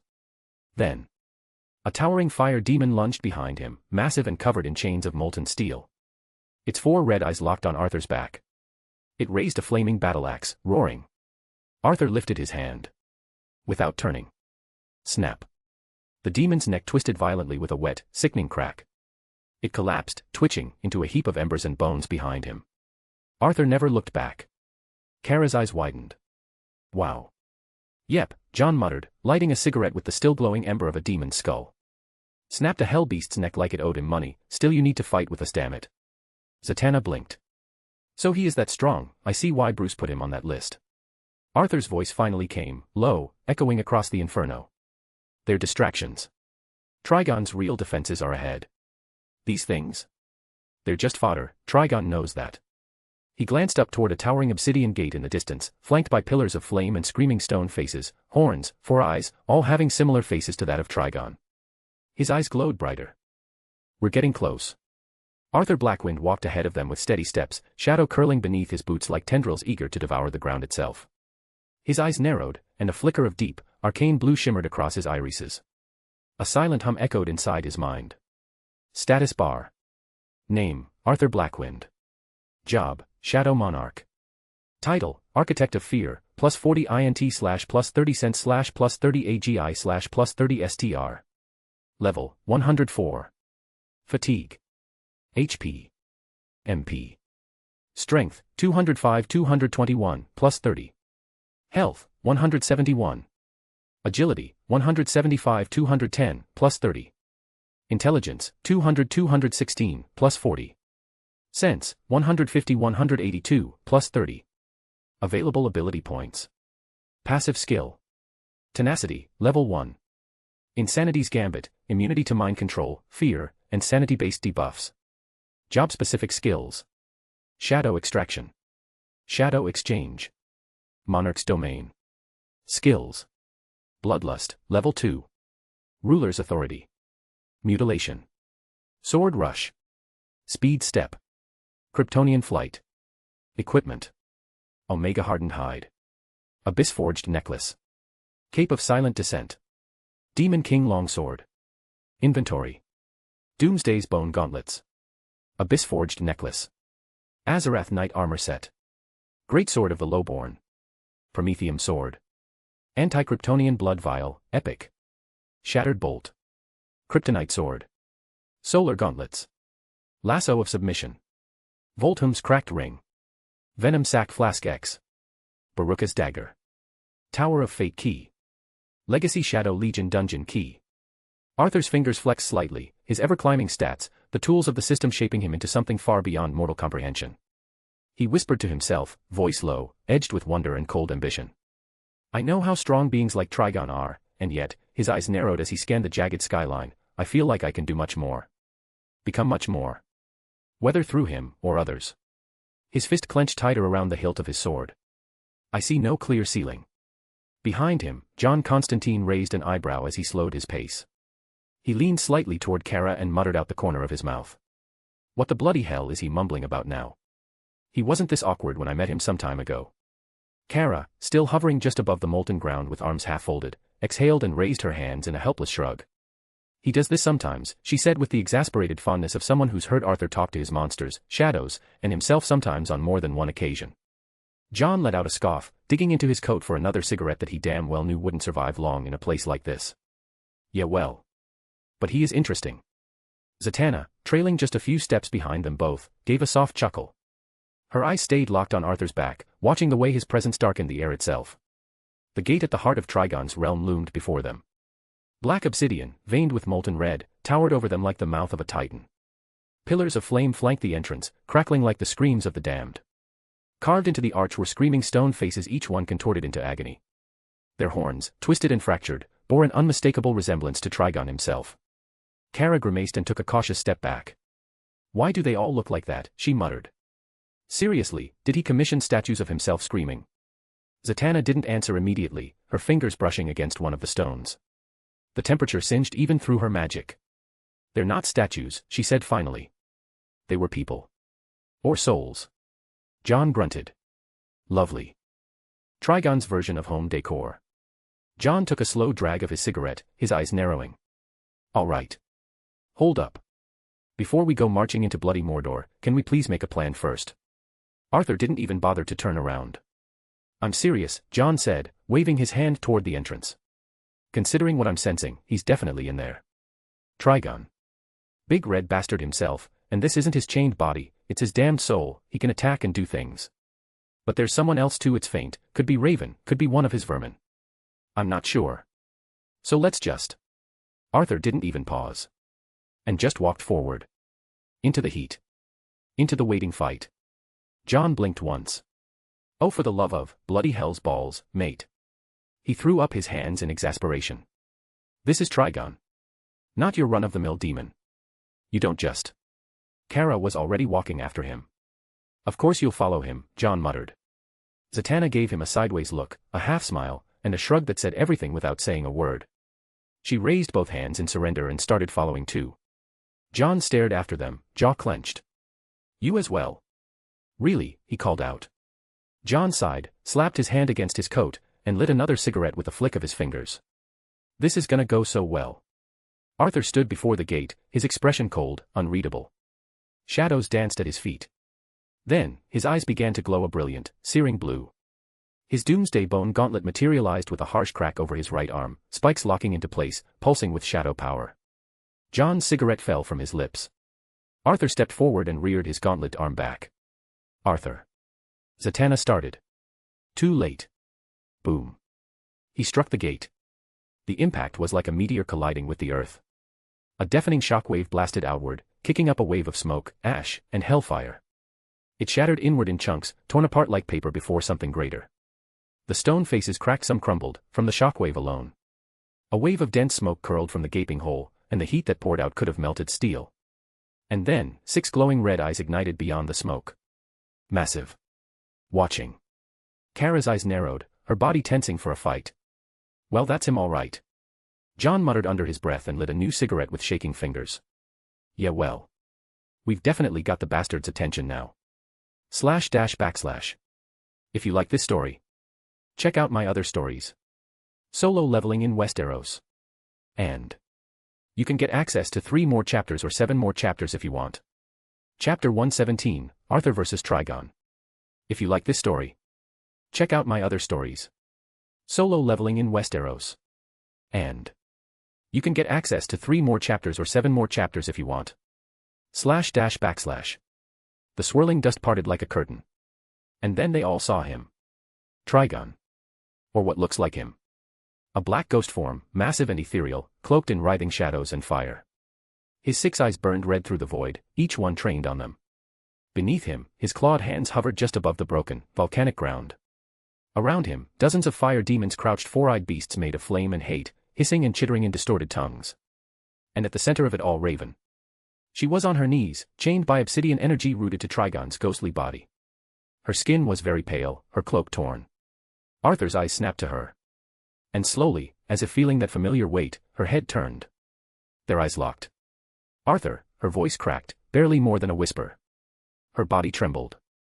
Is that really you? From behind, Trigon's terrible laughter echoed across the dimension, deep and resonating like thunder crashing through bones. Do not be fooled, daughter, the ghost form rumbled. This is yet another illusion. Another test. Another lie. She clutched her head, eyes wide in pain and confusion. No. No. Wait, this is one of your games again. Father. A whisper of displaced wind and Arthur was gone from where he stood. With speed step, across the field in a blink, the ground cracking behind him as he knelt beside her. She recoiled slightly at first, but then his hand gently tilted her chin upward, and she looked into his face. This is no game, Raven, Arthur said, voice calm but powerful. We're actually here. She reached forward slowly, uncertainly, and touched his face, her fingers tracing over the line of his jaw. It's actually you. she whispered. He nodded, seeing the dark veins beneath her skin, the strain in her breath, the weight of Trigon's influence gnawing at her from within. She collapsed into him, wrapping her arms around him in a trembling embrace. But then, voice tight with desperation, she pulled back. No. Wait, you shouldn't be here, she pleaded, glancing over his shoulder. None of you should be here. Behind them, Trigon stirred. His 6 eyes began to glow more violently. Go, daughter of mine, the demon god said, his voice like a grinding mountain. Return to Earth. Return to your prison. No, she shouted, louder now, her energy flaring briefly. That's what you want. You want me to open a passage. You want to flow through me, to become whole, to break your true seal. She coughed, wincing, clutching her side. Her voice came weaker now, each syllable like fire on her tongue. John's eyes narrowed. Of course, he muttered. This wanker's demons. Easy enough to scatter across Earth, no problem. But he, the real him, can't walk freely there unless summoned. Or. He gestured toward Raven. Or channeled through someone like her, his own blood, half human, half demon. A walking key. Get his real body free from Azarath and then let hell loose. Slimy bastard. Raven gritted her teeth and looked back at Arthur. He isn't whole, but he's still strong. You have to, you have to. Arthur gently took her hand from his cheek and stood. And then he turned to face the monster. His Demon King longsword unfurled into his grip with a sound like metal screaming through the air. The blade crackled, blue lightning sparking across its edge as his shadow pulsed outward in jagged tendrils. His eyes glowed with fierce, brilliant blue fire. I wonder. He said coldly, the air trembling around him. What kind of shadow soldier you might become. He raised the sword, blue lightning howling across the obsidian around his feet. But we shall find out now. Trigon's 6 eyes flared in a violent red blaze. Insolent mortal. Kara stepped up beside Arthur, her eyes wide at Raven, but her fists clenched. She really is here, then we're not leaving without her. Zatanna, pale but focused, formed glowing symbols in the air with her fingers. Such demonic power, she whispered. Yet it's still just a soul that we can seal again. As the 6 hellish eyes of Trigon blazed with rage, the molten ground beneath them cracked, glowing with rivers of fire. Demons snarled. Smoke twisted upward like writhing serpents. Arthur stood still, sword raised, eyes glowing blue, his shadow coiling outward like a living tempest. And then, a pulse. A deep, bone-vibrating boom echoed in the air. From the shattered gate behind them, a massive figure emerged, dragging 4-eyed demonic bodies behind him, steps shaking the stone. Doom. Towering. Silent. His flesh dark, armor jagged, fists clenched. Black smoke curled off his body like the aftermath of a meteor strike. His glowing red eyes locked on Trigon, but he didn't say a word. He strode past Kara and Zatanna like a walking executioner. And without hesitation, knelt beside Arthur, his head bowed. Then came a blinding black streak that cut across the air like a comet. It crashed down with a thunderclap, the wind blasting outward. Galatea. Hovering midair for a moment, hair whipping around her face like a goddess of war, her eyes glowing. She landed hard beside Arthur with one knee down, cape billowing behind her. She glanced at him once. That was all. And then she, too, bowed. And then the air twisted. From the scorched sky, a blur of violet light descended like a comet. It crashed down beside Arthur, smoke and ash blasting outward. When the dust cleared, the figure stood tall, ultra, his armor sleek and obsidian black, but pulsing with deep violet veins of energy. His glowing violet eyes burned, and the massive U emblazoned on his chest blazed like a sigil of judgment. He dropped to one knee without hesitation, his voice like a distortion through steel and storm. My king, what shall we do with these insects? 3 of Arthur's most powerful shadows. Even Trigon's massive ghost form paused, his 6 eyes narrowing as he beheld them. His voice was thunder and wrought, echoing across the ruined chamber like prophecy made fire. Your little pets, mortal, are not enough. I am a god. Even in this fractured shell of my true self, you cannot hope to match me. Arthur didn't reply with words. He simply gestured with his hand and pointed it toward Raven. Doom understood instantly. The monstrous shadow stepped forward with silent obedience, his towering frame a titan of destruction. With a leap that shattered the stone beneath him, he landed beside Raven, the obsidian chains wrapping her like black serpents rattling in response. Raven's head slowly turned. Doomsday, she whispered. He reached down and gripped the chain, smoke hissed from his fingers as dark magic tried to resist. For a moment, they held. Then Doom roared a primal, guttural bellow of pure force. His spikes got even more jagged. The air shook. And with one final scream, the chain snapped like brittle glass. With the care of a beast cradling fire, Doom lifted Raven into his arms and leapt clear of the battlefield, landing softly beside Zatanna and Kara. And then boom. 6 beams of molten eye fire exploded from Trigon's monstrous ghostly face, each targeting Arthur in a deadly strike. But Arthur was already moving. Speed step. He blurred, dodging left, vanishing midair, reappearing behind a crumbling pillar, then twisting in midair again to avoid a follow-up blast. The ground vaporized where he had stood a breath too late. No more insolence in my realm. Trigon howled, his voice cracking the sky. But it wasn't just Arthur anymore. Ultra shot into the sky like a violet meteor. His fists met fire demons midair and shattered them like glass sculptures, violet energy crackling with every punch. One demon tried to phase into the shadows. Ultra grabbed its throat mid-fade and slammed it into the ground hard enough to cause a quake. Galatea, meanwhile, blurred across the battlefield like a blade. Her fists punched clean through flaming beasts. Her eyes lit up, beams slicing through demons in a deadly arc. She grinned mid-combat. Ghosts or demons, she shouted, I still love punching monsters. Zatanna blinked, shielding her face from the smoke. Are we even needed? Kara stood beside her, eyes wide as Galatea ripped a demon's head off mid-flight. Honestly, starting to wonder. John Constantine stood at the edge of the ruined gateway, arms crossed, trench coat flapping in the demonic winds. He watched as Arthur spun in the air, blue lightning lashing from his blade, clashing with Trigon's hellfire like titans battling for heaven and hell. John exhaled smoke from his cigarette and muttered, we're still needed. Kara and Z turned to him, confused. He didn't look away from the chaos. Arthur's a stubborn, brilliant idiot. All fists and brute force. He'll challenge a god with a bloody snarl and a sword. He flicked ash. But we're the brains, yeah. Only we can seal this wanker. He's making the noise. John's eyes narrowed with a grin as his fingers began weaving a glowing sigil in the air. We'll bring the silence. // If you like this story, check out my other stories. Solo leveling in Westeros. And you can get access to 3 more chapters or 7 more chapters if you want. Chapter 118, Possession. If you like this story, check out my other stories. Solo leveling in Westeros. And you can get access to 3 more chapters or 7 more chapters if you want. // The battlefield burned. Stone twisted. Reality warped and fire and shadow howled. Trigon's 6 eyes blazed with hate, his voice a growl of godly malice as his ghost-like form floated above the ground like a living apocalypse. Kneel. 6 searing eye beams lanced through the air, death made light. But Arthur was already gone. Speed step. He vanished in a blink, appearing behind Trigon with a sudden sonic boom, Demon King longsword gripped in both hands. With a grunt of force, he slashed downward. Trigon twisted, catching the blade mid-swing with a clawed, burning hand. They held there, eyes locked. Then a clash. Fist met fist. Blade met fire. Arthur was airborne, wings of crackling energy from his boots flaring behind him as he ducked under a second beam and drove a punch upward. Trigon snarled, head snapping back as Arthur's doomsday gauntlet fist connected with his jaw, sending a ripple through his smoke-like form. But the demon god responded in kind, spinning and belching a torrent of hellfire from his massive maw. Arthur crossed his arms, activating ruler's authority. A force erupted in front of him. The fire slammed into it, pushed, screamed but didn't pierce. Then Arthur burst through the flames. Is that it, God? He roared. Trigon's tail whipped around, Arthur grabbed it.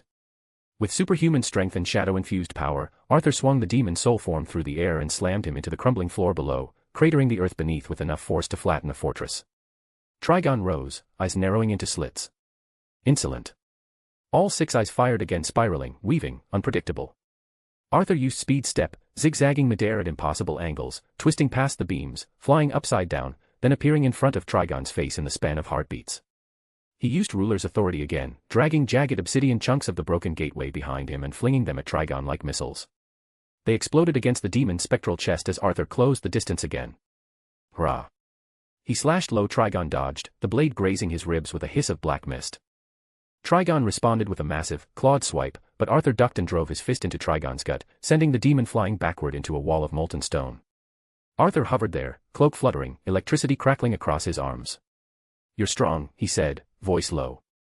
But even though you are in this form you still bleed. Trigon stood, chest smoking. I will unmake you. They shot at each other again, 2 blurs of fire and lightning colliding midair, shaking the realm itself. Fist met claw. Blade met horn. The sky above cracked with the power of their clash. They struggled midair, locked in a test of raw force. Arthur's eyes flared, his gauntlet igniting with shadow energy. Trigon bellowed as Arthur began to push him back. For the first time in probably forever, the demon was losing in a battle of strength. And far below, Constantine's eyes widened. He's actually holding him. Kara smirked. Told you. Fists can solve some things. The sky split with fire. Smoke spiraled like a living serpent as Arthur clashed with Trigon's soul form above the battlefield. Shockwaves rolled outward with each blow, collapsing walls and sending flaming debris into the void-like sky of this hellish realm. From below, two meteors of violet and black light tore upward. Ultra and Galatea, flying at blistering speed. Galatea slammed into Trigon's side like a warhead, sending the massive demon spiraling through the air. Ultra blurred beside her in a streak of violet, his black cape flaring behind him as he raised both fists and hammered down on Trigon's back with enough force to rupture the air. The demon roared in fury, his glowing form flickering for a moment. You dare, mere constructs of shadow. Trigon bellowed, voice echoing like 100 screaming voices layered into one. His six eyes flared, converging on Galatea with a blast of molten red hellfire vision. Galatea gritted her teeth, floating midair with her arms crossed in front of her. Not backing down from a ghost with anger issues. Her crimson heat vision ignited, meeting Trigon's beams midair. The sky between them turned white-hot with colliding energy. You are nothing. Trigon hissed.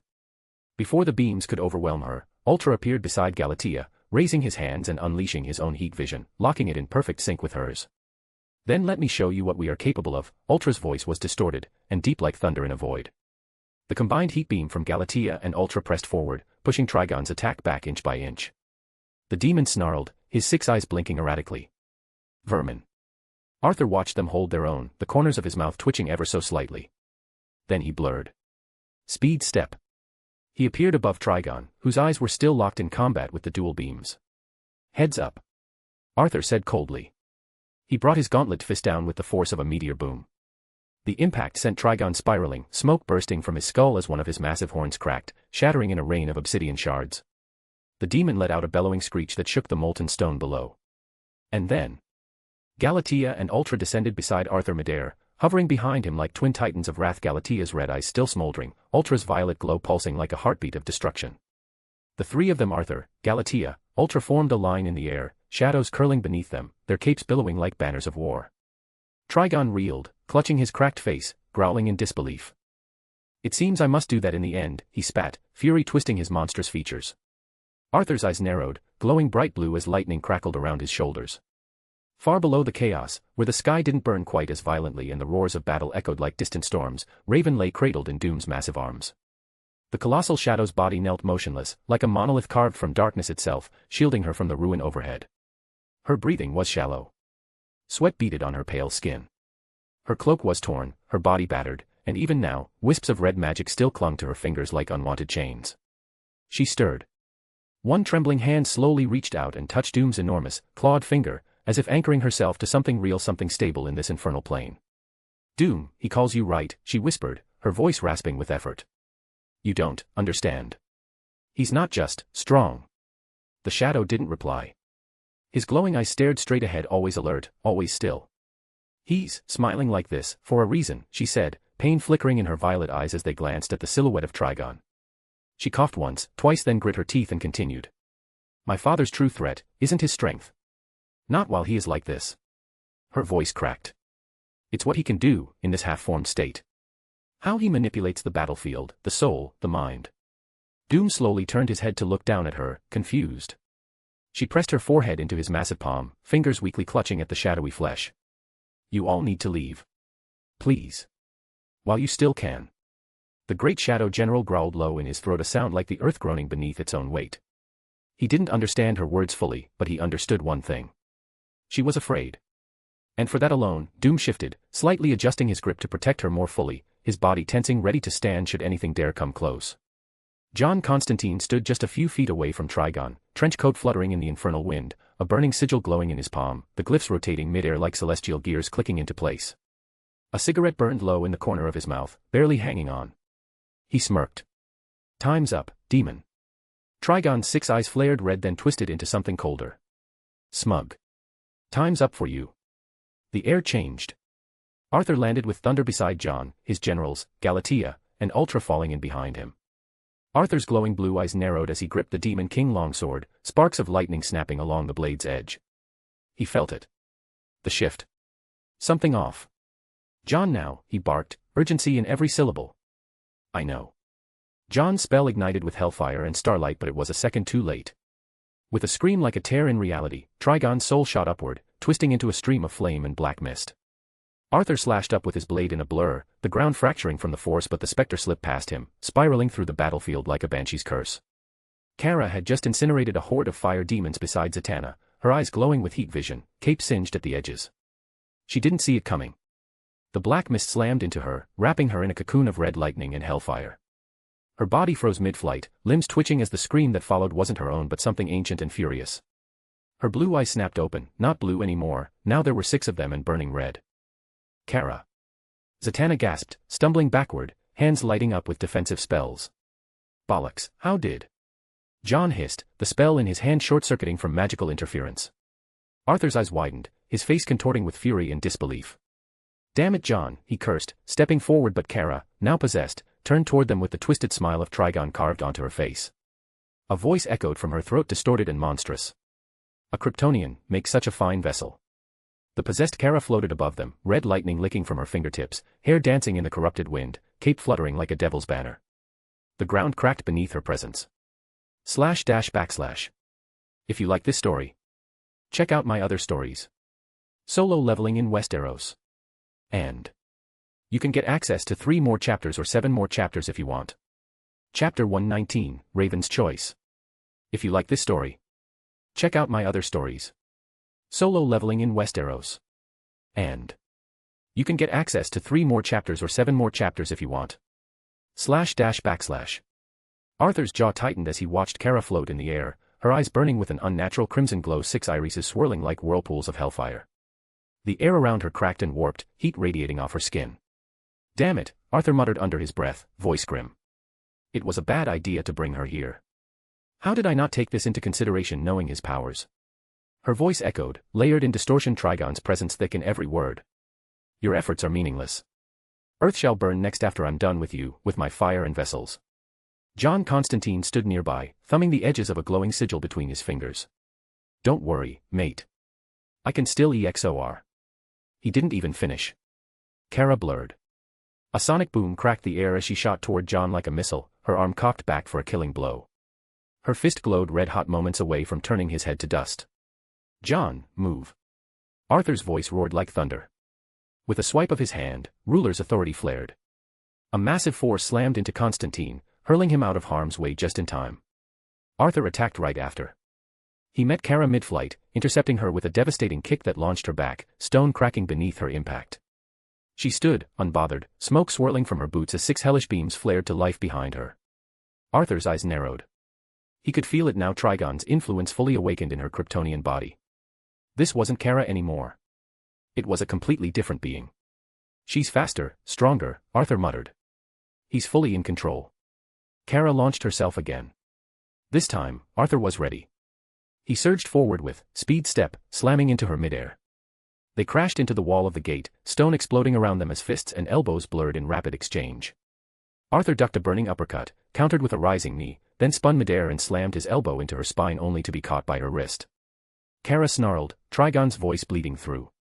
You are weak. She threw him like a rag doll. Arthur flipped midair, landed on one knee, and raised his hand. Ruler's authority.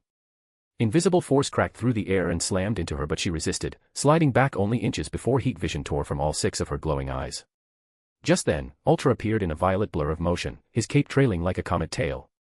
Kneel to the monarch, false god, he shouted, twin heat rays meeting Kara's in a seismic blast that shook the area. Galatea swooped in next, adding her heat vision as well into the fray. Demon bastard. The triple vision clash was blinding beams locked in a dazzling explosion of light. Kara, possessed, growled and leaned in. Her 6 eyes poured out molten rage. You think this body is bound by your petty physics? Suddenly she vanished, moving faster than ever. Galatea didn't even see the punch coming. Kara hit her in the stomach with such force she folded midair and was launched straight into a pillar, cracking it in 2. Debris rained. Ultra gritted his teeth, his eyes glowing as he powered up another blast, too slow. Kara grabbed him by the face. I tire of you. With monstrous strength, she slammed him into the ground, dragged him along the stone floor like a comet, and threw him upward. She blinked behind him midair, drove her fist into his gut, then roared, all 6 beams blasting into him point blank. Ultra was hurled into the distance like a meteor, disappearing in a smoking streak of violet light. Hovering above the ruined battlefield, Kara, possessed by Trigon, turned slowly to face Arthur. Her red cape flared behind her like the wings of a fallen angel, 6 hellfire eyes burning with cruel delight. "You're holding back," she said, voice layered with Trigon's infernal depth. "Where are your toys, human? The shiny blades, your other fancy shadow pawns?" She tilted her head, a mockery of curiosity slowly drifting closer, heat radiating off her skin. "Could it be, you're afraid?" Her mouth curled in a wicked grin. "Afraid your precious Kryptonian might get hurt if you went all out?" Arthur hovered midair, silent, his armor cracked from the battle. His fists clenched, and with a low hum, the doomsday gauntlets materialized over his arms. Spikes, bone, and shadow coiled around his fists like the hands of an ancient titan. Kara/Trigon chuckled. "So weak. You disappoint me. I overestimated you.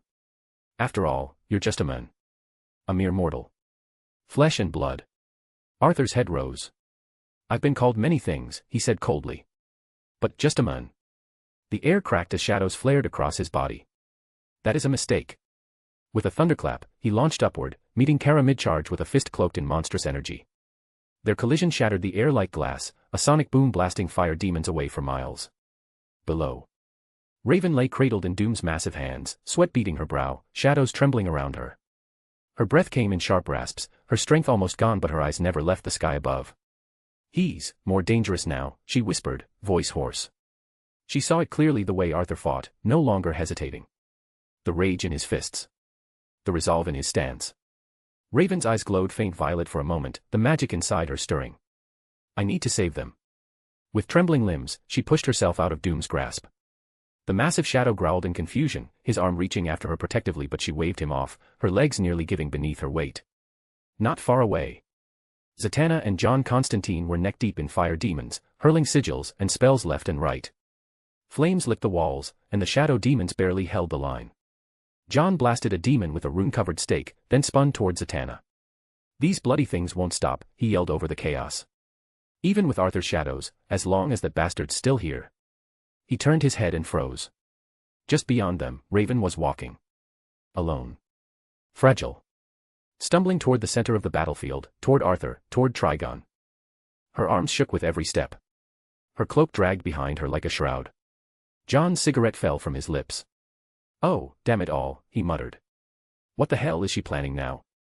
In the sky above, Arthur and Kara clashed again, high above the scorched battlefield, fists cracked against flesh with enough force to rupture the very air.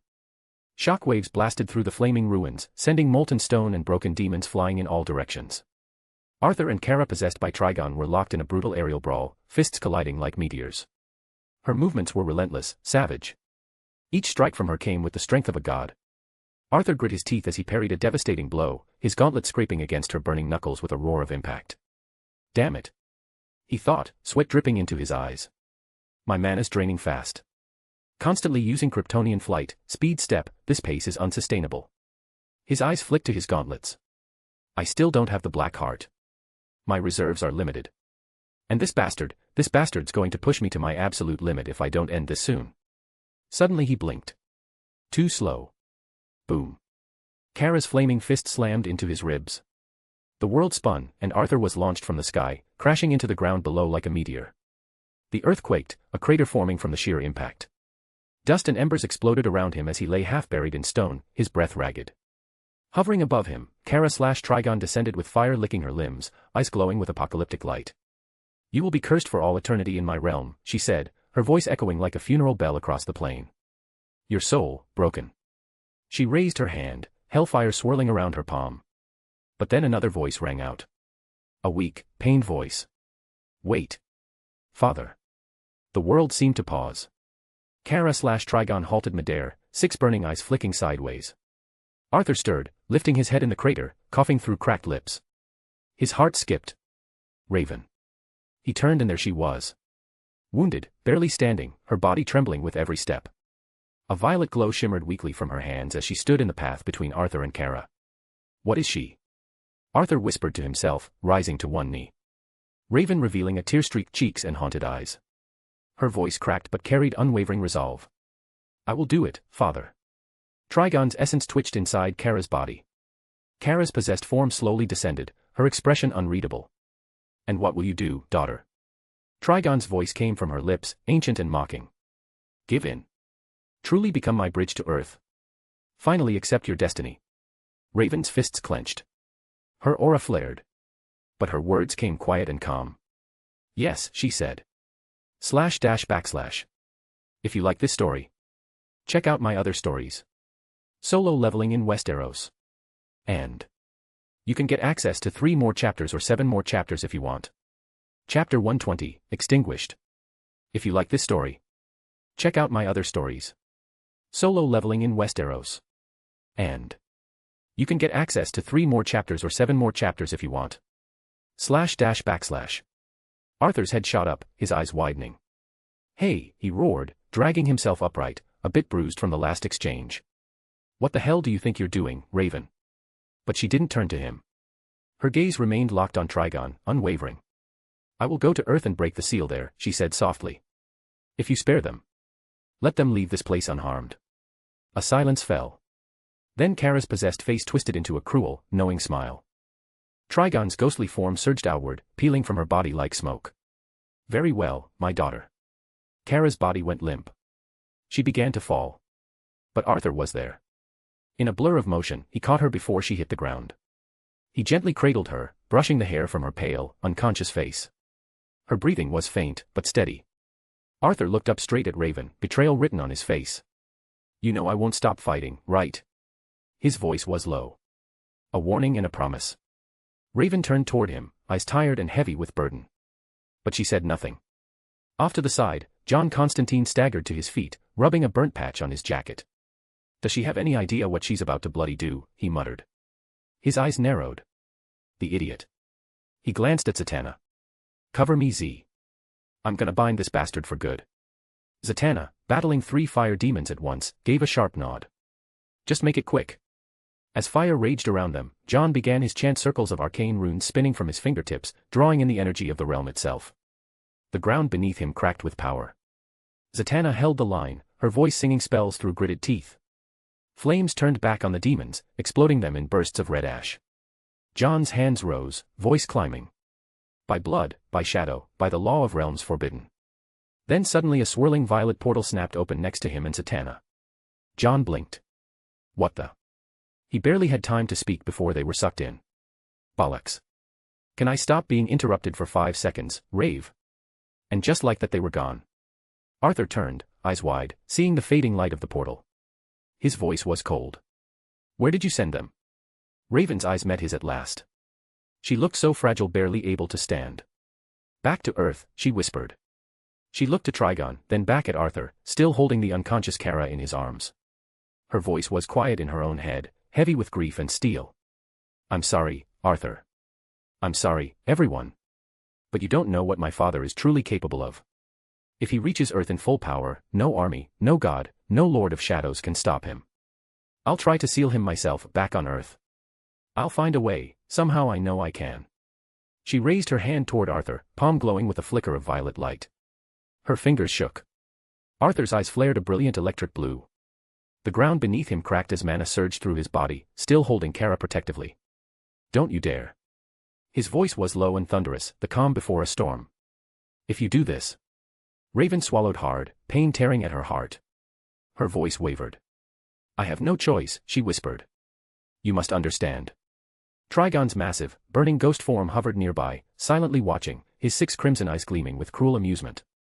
He smiled. Raven's magic surged. With a gasp, she opened a glowing portal in the air right next to Arthur's face. The wind howled as space folded in on itself, the vortex pulling at him with violent force. Arthur staggered, his boots scraping across scorched stone. He fought against it, summoning ruler's authority with a roar to anchor himself. But then he saw her. Raven was coughing violently, barely standing, blood at the corner of her lips as she poured the last of her energy into forcing the portal open. Arthur's teeth clenched. He looked down at Kara, still unconscious, helpless, and then back up at Raven. And he let go. The winds ripped him from the ground, but not before he hurled one of his swords, the great sword of the lowborn, straight at Trigon's smirking face.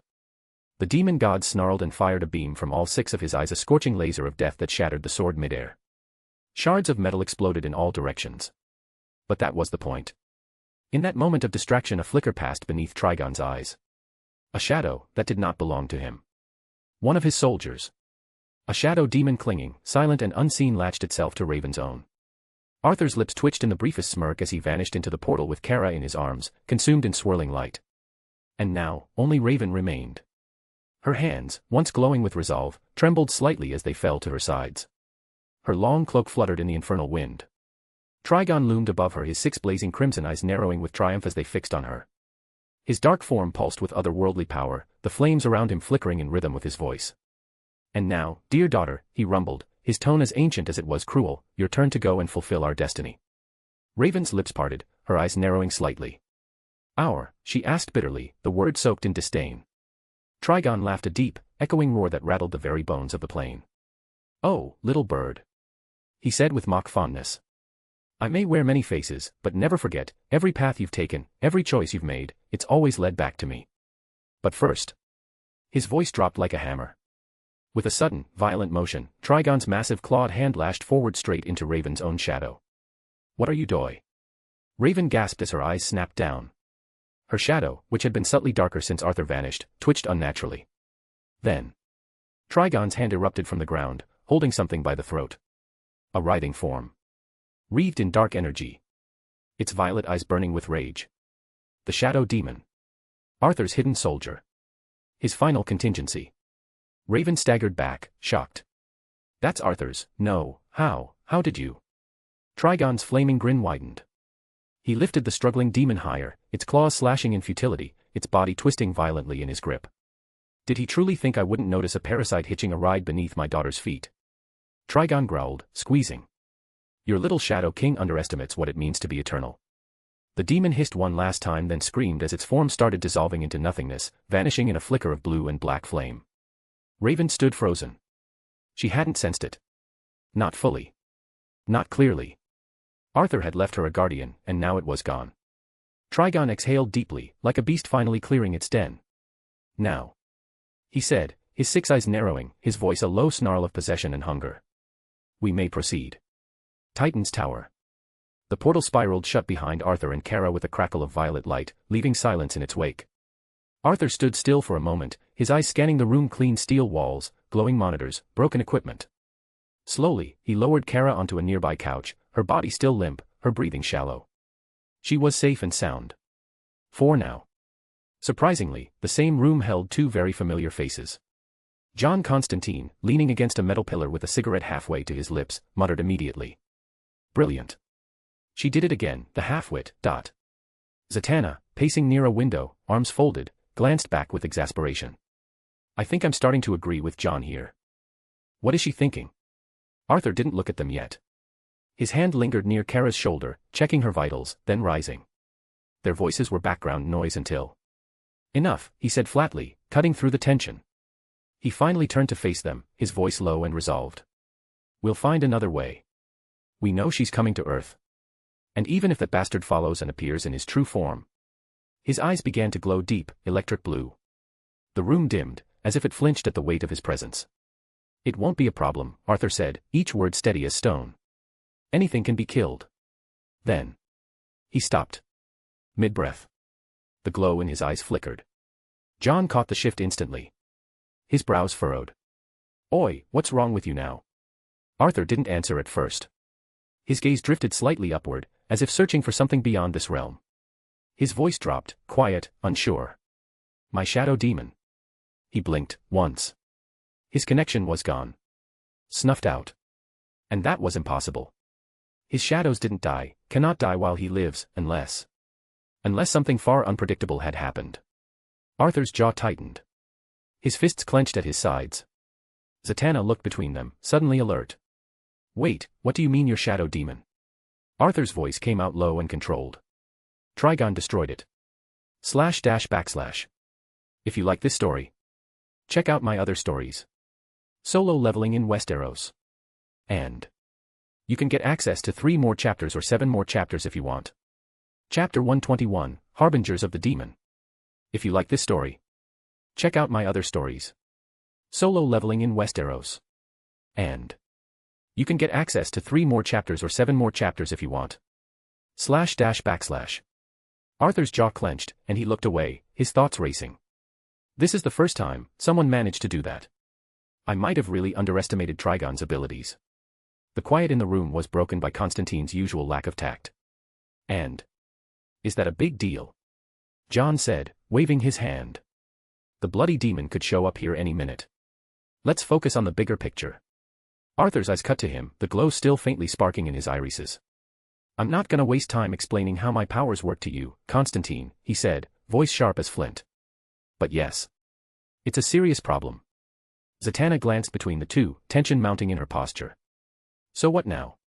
John sighed dramatically, rubbing his eyes with one hand. All the more reason to get this over with. I need a break, and about 12 pints. Suddenly, the doors slid open with a clean mechanical hiss. A figure entered calmly, the light catching the gleam of black and red armor. Robin. He crossed the threshold glancing at Kara unconscious in Doom's massive arms, then at the state of the room. Well, he said, folding his arms, his tone even but mildly amused, looks like I wasn't the only one who had a rough day. John, who was busy yapping, instinctively reached for a charm at his belt, startled. Bloody hell, don't sneak up like that, you pint-sized ninja. Robin arched a brow behind the mask. You're in my tower, Constantine. Zatanna smirked faintly despite the mood. Arthur finally spoke. Yeah, we ran into some trouble. Robin nodded once, the usual seriousness returning to his tone. Same here. I'll spare you the briefing, he turned on his heel, motioning with a finger, it'll be easier to show you. Come on. Arthur, John, and Zatanna exchanged wary glances. Whatever Robin had to show them, it wasn't small. Doom emerged behind them, the ground trembling slightly beneath his weight. He carried Kara gently in his arms, cradling her like something precious despite his monstrous appearance. Robin gave the creature a quick glance, unfazed. Right. Let's move. The group walked through the halls of Titan's tower, the silence between them unsettling. The lights flickered faintly overhead, even the hum of the tower's systems felt quieter than usual. Arthur's gaze narrowed. Something felt wrong. What's going on? He asked, voice low but firm. The tower feels empty. Where are the others? Robin didn't stop walking. Nothing gets past you, huh? Arthur's brow lifted. I take note when things feel off. Robin only said, you'll see. They stepped into the command room. Inside, Cyborg stood waiting in front of a large holoscreen, his human eye tired but alert, the red glow of his cybernetic one scanning the group. He nodded as they entered. Arthur. Constantine. Zatanna. Then he paused, eyes widening slightly as he caught sight of Doom hulking in behind them. And whatever that is. Doom let out a faint guttural growl, protective arms still cradling Kara's unconscious form like a silent sentinel. It's Doom, Arthur said simply, stepping beside him. Robin nodded. Cyborg. Cyborg tapped the screen. Right. I'll show them. The holoscreen flared to life, and what they saw silenced even Constantine. Footage from around the world. Superman stood in the middle of a city block. He wasn't attacking. He wasn't speaking. He was just standing still, glowing with an eerie red aura. His eyes, for glowing red orbs, burned like fire. He looked up at the sky, like he was waiting for something. In Central City. The Flash dashed through the streets not wildly, but in careful patterns. Every step seemed calculated. He was drawing something with his speed, something too fast to see. He would stop occasionally, staring ahead with those same 4 red eyes. Then move again. Here in Jump City. Beast Boy, changing forms one after another, slowly. Almost like he was practicing something. Starfire hovered in place, her mouth moving rapidly, whispering a language no one understood. Blue Beetle sat nearby, carving strange symbols into the ground with his fingers. All of them had the same 4 glowing red eyes.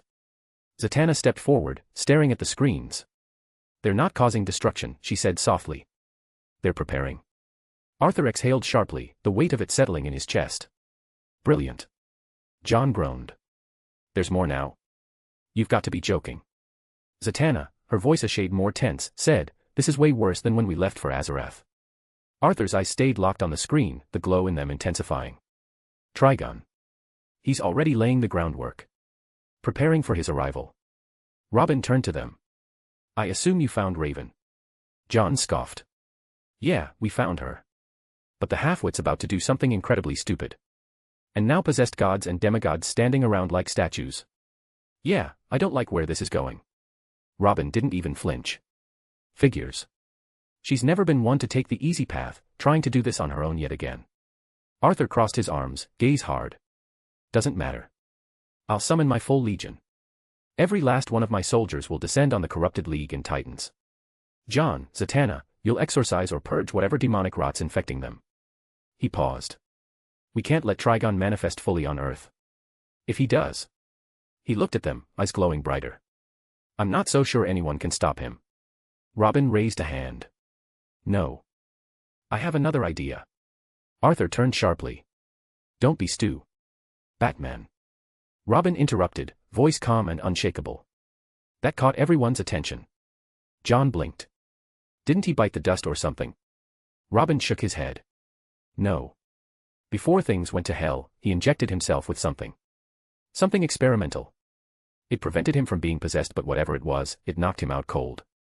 He's been unconscious ever since. Still in the Batcave. Hooked to life support. Arthur frowned. And you know what he used? No. That's the problem, Robin replied. No one does. Not even me or Cyborg. Batman didn't trust anyone with it, not even us. Arthur snorted, shaking his head. Typical Bat. Trust issues, and he'll stay like that even beyond the grave. Robin didn't flinch. He may have kept it a secret, but I intend to find out what he used. And if it works, it might be our only shot to save the others from possession, even if it comes at a cost. Zatanna looked at the screen again, brows furrowed. Better comatose than possessed by a demon god. John muttered, I don't know. Sounds like a bad weekend either way.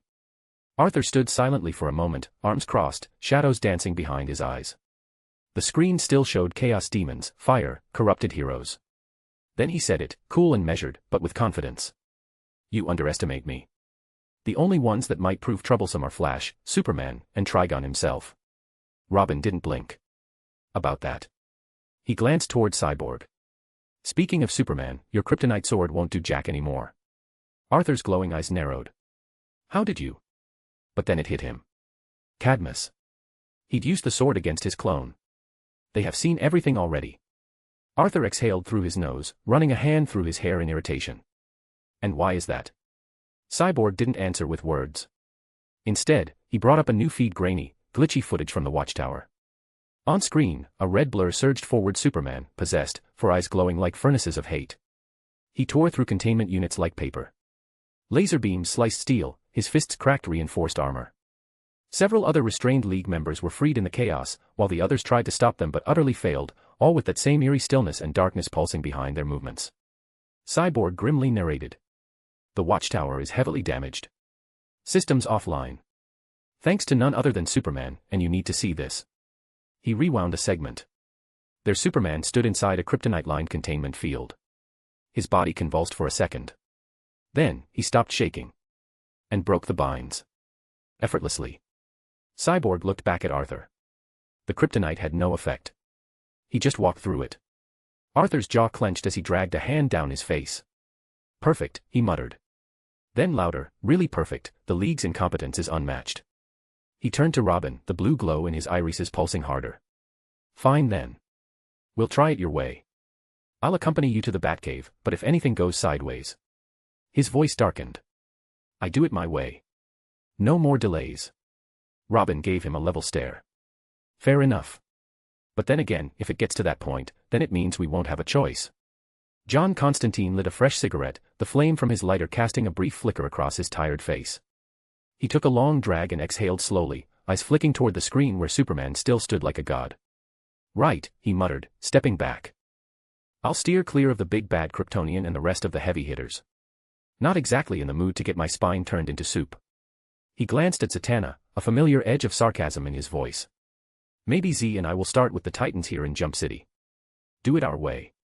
The direct, painful one. Robin, standing with arms crossed, replied evenly. I appreciate it, Constantine. But don't underestimate my team. John turned, arching a brow, then looked sideways at Zatanna with a smirk.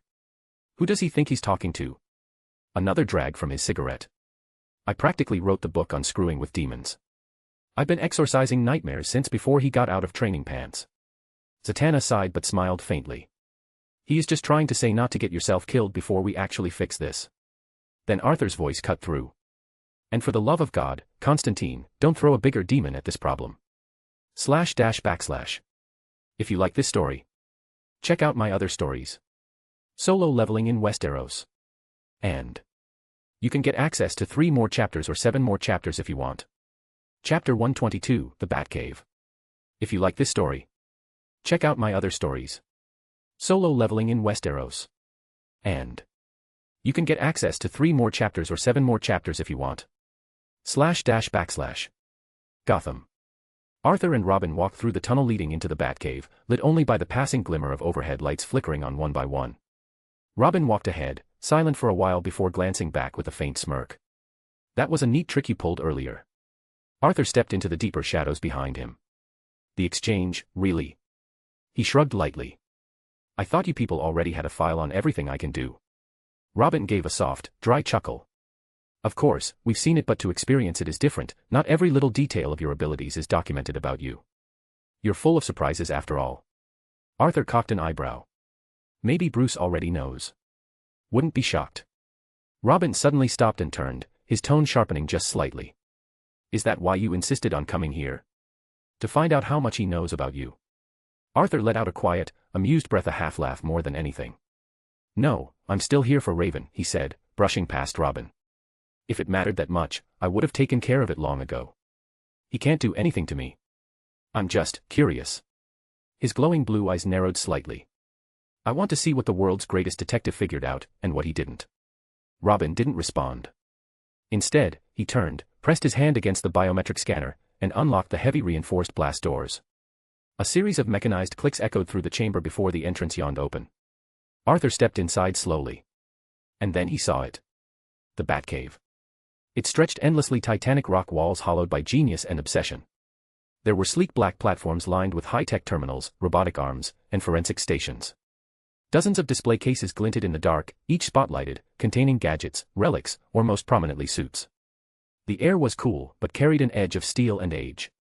Arthur paused on the threshold, eyes sweeping over the massive Batcomputer screen, the grappling gun racks, the armored vehicles in their bays, and the ledge where a colony of bats hung silently. Impressive, he said quietly, stepping down. Always wondered what it would look like, standing here in front of it like this. Robin tilted his head as he walked over to the Batcomputer and booted it up with a few quick keystrokes. Oh. So you're a fan. Arthur's lips quirked into a faint smirk as he turned to observe a row of suits encased in armor glass, each one a different iteration of the Bat's legacy. No. He stopped before a more battle-worn version, its armor scorched and cracked. I respect Clark more. I don't know if you will understand, but it feels like he is more human than Bruce, and at least he lets people see his face. Robin tapped into the system but said nothing, hiding a smirk of his own. The sound of cooling fans and terminal data humming filled the space. Arthur's voice broke the quiet again, this time more focused, a shift in tone. Do try to hurry. We don't know how much time we have before something worse finds us.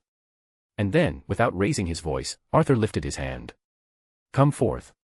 From the deepest corner of Arthur's own shadow, 3 figures emerged from swirling shadows. Ultra descended with a sonic boom of violet mist, cape fluttering behind him. Empress rose in silence, her dark silhouette sleek and imposing. Galatea, her hair glowing faintly under the Batcave's artificial lighting. The 3 knelt before Arthur in one unified motion, heads bowed. My king, they said in unison.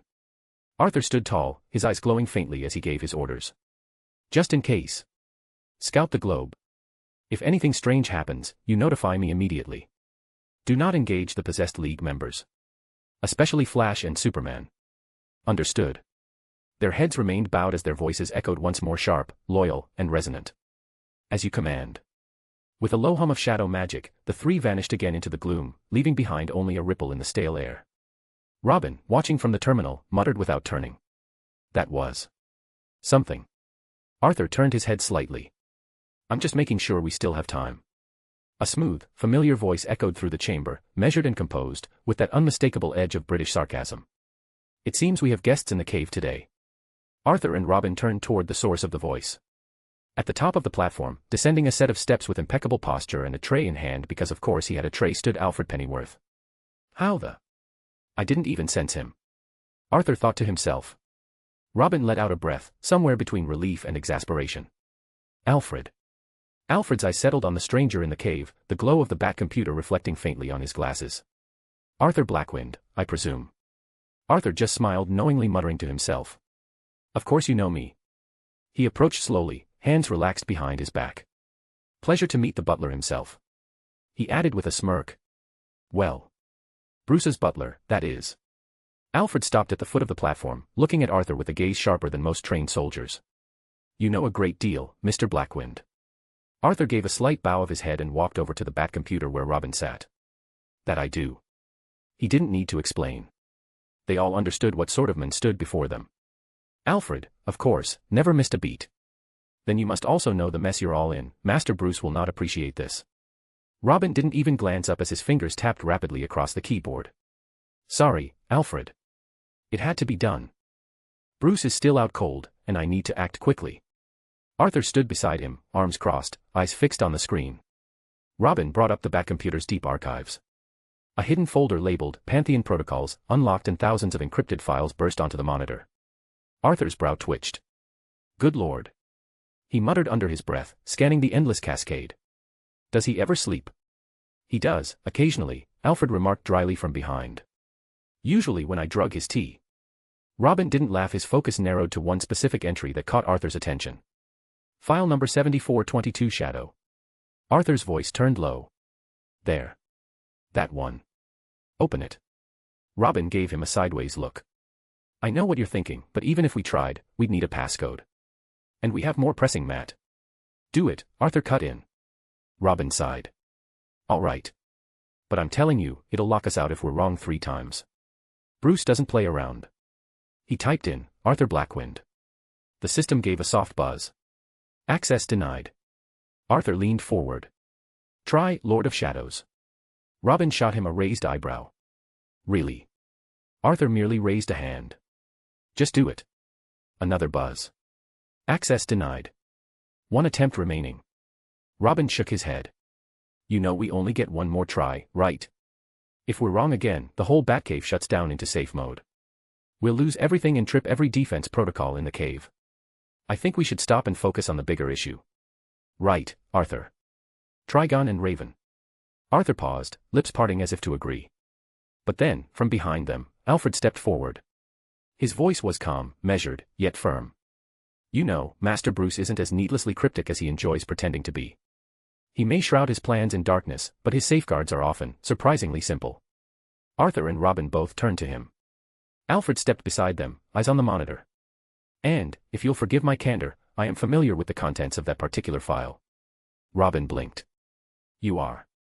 Of course, there are very few secrets Bruce has kept from me. Arthur narrowed his glowing blue eyes. Then I assume you know the passcode. Alfred's lips curled ever so slightly. I do. Robin leaned back, muttering. He didn't share these with me. Alfred stepped forward, hands behind his back, and looked toward Arthur. Shall I? Arthur nodded once. Be my guest. Alfred typed just 4 simple characters. Raise. The screen paused. Then with a sharp click, the file unlocked. Access granted. A new interface opened revealing a high-level dossier, not on a Justice League member, but on Arthur Blackwynd himself. What the fuck is a raise? Arthur muttered aloud. What is that even supposed to mean? Is that an acronym? A title? A threat? Robin suppressed a smirk from behind the monitor. Knowing Bruce. I have no idea. Arthur pointed at the screen, gesturing like he'd just discovered a mystery more confusing than the multiverse. I mean, come on, raise. For my file. Alfred, hands clasped patiently behind his back, offered calmly. It is a codename, Master Blackwynd. Short. Intimidating. Vaguely poetic. Rather like yourself, I imagine. Arthur turned slowly. Mr. Alfred, I command legions of immortal shadows, and even I wouldn't name myself or any of my shadows something like that. Robin tilted his head with a smirk. Do you not? What about Doom? Arthur ignored that and he looked back at the file, muttering under his breath. He couldn't just write, Arthur Blackwynd. Alfred gave a small nod, the corners of his lips twitching upward in amusement. If it's any consolation, Master Bruce only gives names like these to individuals he deems uniquely problematic. Arthur opened his mouth to fire back some clever remark. But his eyes were fixed on the screen. Line after line. About him. He stared. Unblinking. Then leaned in slowly. Oh shit, the contents are. // If you like this story, check out my other stories. Solo leveling in Westeros. And You can get access to 3 more chapters or 7 more chapters if you want. Chapter 123, Contingency File, Shadow. If you like this story, check out my other stories. Solo Leveling in Westeros. And you can get access to 3 more chapters or 7 more chapters if you want. //. The glowing screen of the Bat computer reflected off both Robin and Arthur's faces as the file opened line after line, detail after detail cascading down in stark black and white. Bat computer archive log, file number 7422 Shadow. Subject alias, Arthur Blackwynd. Classification, metahuman / potential extradimensional entity. Threat level, Alpha plus, estimation. Arthur's eyes narrowed, his jaw tightening as he scanned the contents. Robin leaned closer, reading in focused silence, his brow furrowing deeper with every new line. Summary. The subject exhibits abilities that defy conventional understanding of metahuman physiology and magic. Capable of manifesting and commanding an army of humanoid constructs referred to in field reports as shadows. Constructs appear sentient, impervious to pain, immune to fatigue, and maintain full combat efficacy regardless of damage sustained. Observed abilities. Necrokinetic manifestation, reanimation or recreation of fallen beings into loyal entities. Not standard necromancy. These entities retain combat techniques and tactical awareness of their former selves. Shadow stealth subject can disappear and reappear using shadows as transit points. Potential teleportation or dimensional phasing. Superhuman strength / durability during conflict with enhanced combatants. See attached footage. Green Lantern, Galatea, Kara Zor-El, Doomsday. Subject exhibited physicality on par with Kryptonian class beings. Psionic Dominion, not confirmed. Entities under subject's control respond without verbal command. Possible hive mind. Temporal persistence. Shadows do not degrade with time. Observation during certain conflicts indicates fallen constructs regenerate after destruction. Unknown source of power. The nature is magical, yet there is no confirmed link to magic or divine relics, technology, or cosmic forces, yet it possesses traits aligned with all 4. Robin let out a low whistle. That's I don't know anymore, he muttered. Arthur didn't reply. His eyes had sharpened, scanning the next section. Hypotheses. Apostate angelic entity. The aura and discipline of the summoned entities resemble religious hierarchies, ranks, formations, martial precision. Could be a fallen or rogue celestial being enforcing divine justice or vengeance. Subject already demonstrated extreme judgment-based morality. High-level demon lord / outer dimensional being. Alternative theory proposes subject is some sort of a sovereign from a plane adjacent to our own. Motivations unknown. Possibly building an army in secret.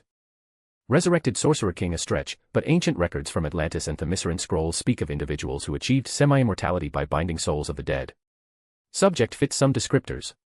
Cosmic balance mechanism. There is a 3% chance the subject is not a who, but a what, a self-regulating force of nature, triggered to counterbalance anomalies in the universal scale of death and resurrection. Arthur muttered under his breath. What the hell have I become? Robin remained quiet, reading on. Known weaknesses. None confirmed. Subject has shown resistance to different form of weapons, high-tier magic, and psionic attacks. A more powerful opponent is currently the best chance at defeat. Shadows might show temporary disruption under high ultraviolet or solar-enhanced exposure, yet to be confirmed. Emotional triggers noted, particularly involving familial bonds or betrayal. Emotional compromise is a possible weakness. Recommended protocol. Avoid direct confrontation. Observe. Track. Do not engage unless absolutely necessary. If unavoidable, deploy high-tier contingency squad, Superman, Flash, Martian Manhunter. Consider containment using dimensional locking spells or phantom zone displacement.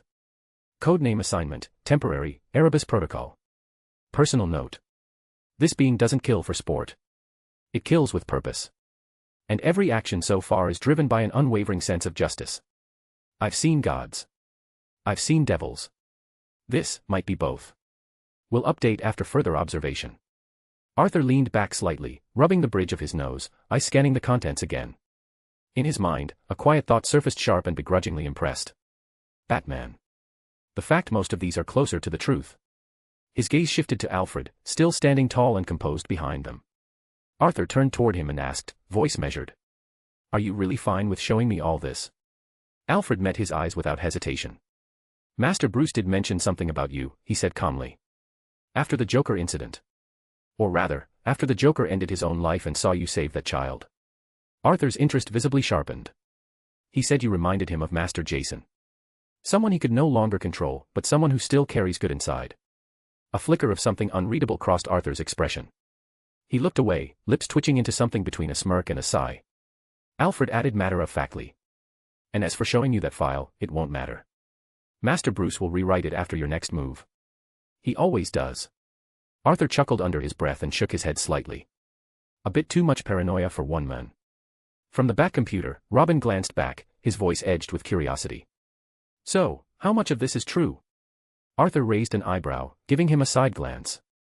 I'm not answering that. Robin didn't answer immediately, still scanning the file.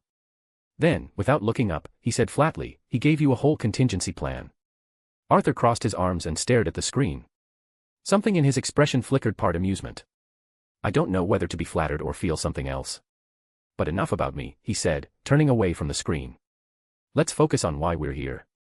He stepped toward Alfred, who stood like a sentinel near the console. Since you already know so much, you should know what Bruce used to render himself useless. We need that. If we're going to avoid killing anyone by accident, I'd rather put them down safely. If not. Arthur's eyes narrowed. Then I'll do it my way. Alfred gave a quiet nod, hands folded behind his back. Ah. That, he said mildly.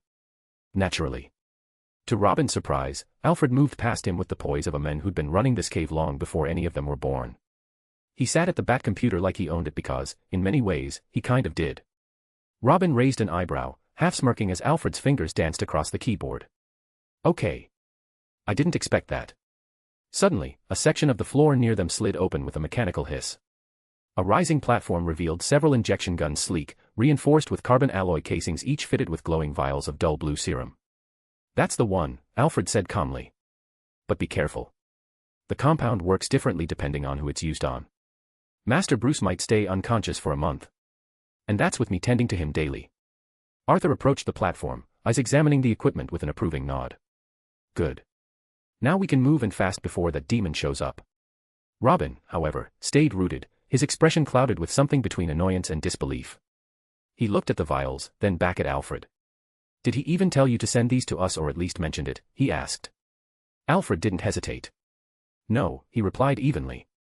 He didn't have time to explain anything. Robin clenched his jaw, frustration flickering in his eyes. Arthur spoke without turning back. He's that afraid of being possessed, afraid he might hurt the League. Or worse, have his plans fall into the wrong hands. Alfred said nothing this time. Just a slow, solemn nod. Arthur paused, then muttered. The blame's still on him in the end. But it matters not. He turned fully to Robin, eyes sharp. Let's move. One of my shadows already located a League member. Robin grabbed the equipment, checking the weight and muttering under his breath. Who? Arthur cracked his neck, his tone dark with anticipation. The Flash. Robin blinked. Damn. Without missing a beat, Arthur extended a hand toward the injection gear. Give me one of those. I'll take care of him myself. You take the Batwing or whatever scan for demonic anomalies other than the Justice League members. If you find anything, it'll likely be Raven, or if it's too late, Trigon himself. His voice dropped a note. Contact me. I'll be there before she does anything stupid. Robin handed him the injection gun but didn't hide the skepticism in his tone. You're really that confident? Confronting a possessed Flash, and stopping him without actually hurting him. Arthur checked the vial's integrity with a flick of his thumb, then slid the injector into his system inventory. He met Robin's stare, unwavering. Yes. No arrogance. Just cold certainty. Arthur turned on his heel, adjusting the injection gun inside his coat. All right. I'm going now. He glanced over his shoulder with a faint smirk. Be seeing ya.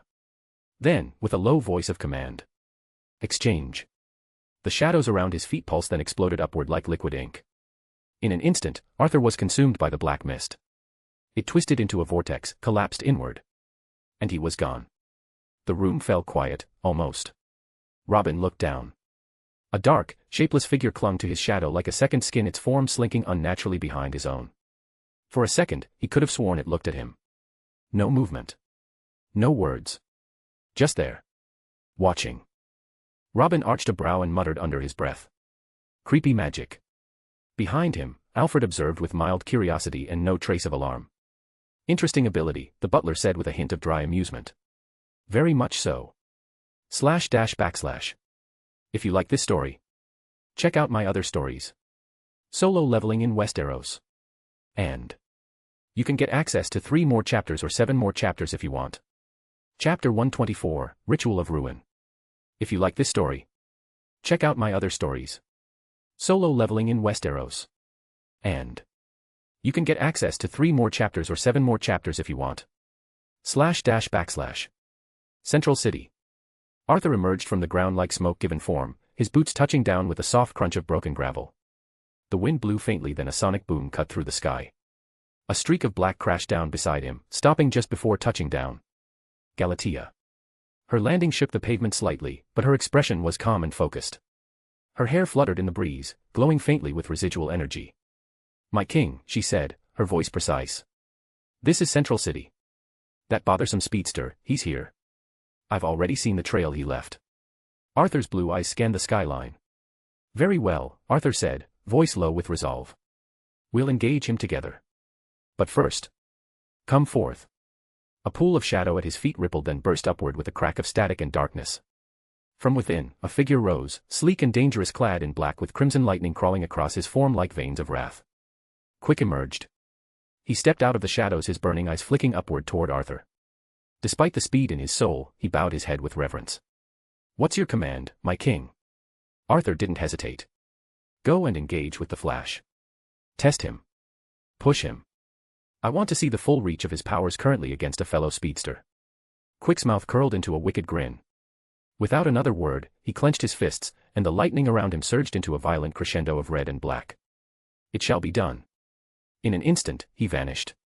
A sonic boom cracked the air behind him as a jagged trail of black-red lightning scorched across the street, already darting across Central City, hunting his prey. Arthur's coat billowed as the wind swirled in the wake of the shadow sprinter. He exhaled calmly.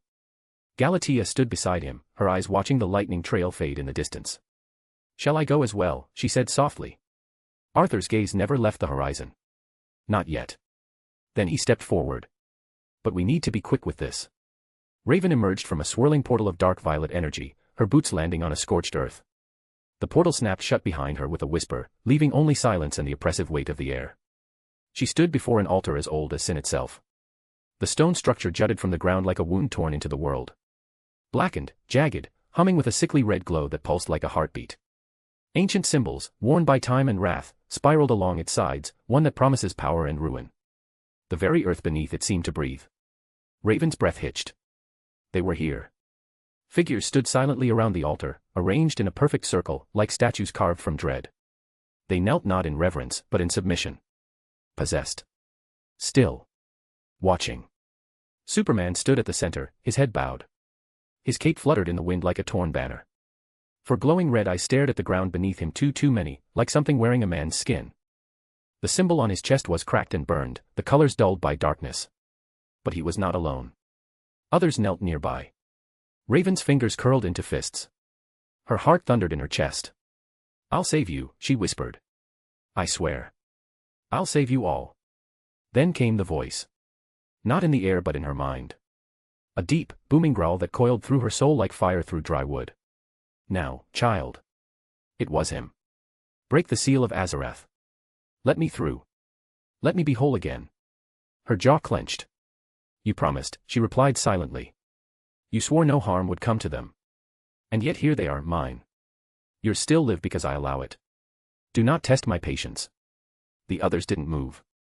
Their presence alone was suffocating, like the weight of death staring her down. But she kept walking. The altar pulsed brighter as she neared. Symbols reawakened under her presence, lighting up with recognition. Her blood. Her birthright. "Break the seal," Trigon ordered, voice louder now, filled with hunger. "Let me rise here on earth." "I'll do it," she thought, swallowing hard. "I'll break the seal, then I'll trap you. Forever, Father. If I'm wrong and if this fails." She looked at Superman again. At the others. "Then I'll have doomed the world." Raven stepped forward. The possessed league parted without a sound, clearing the path as if compelled by some divine order.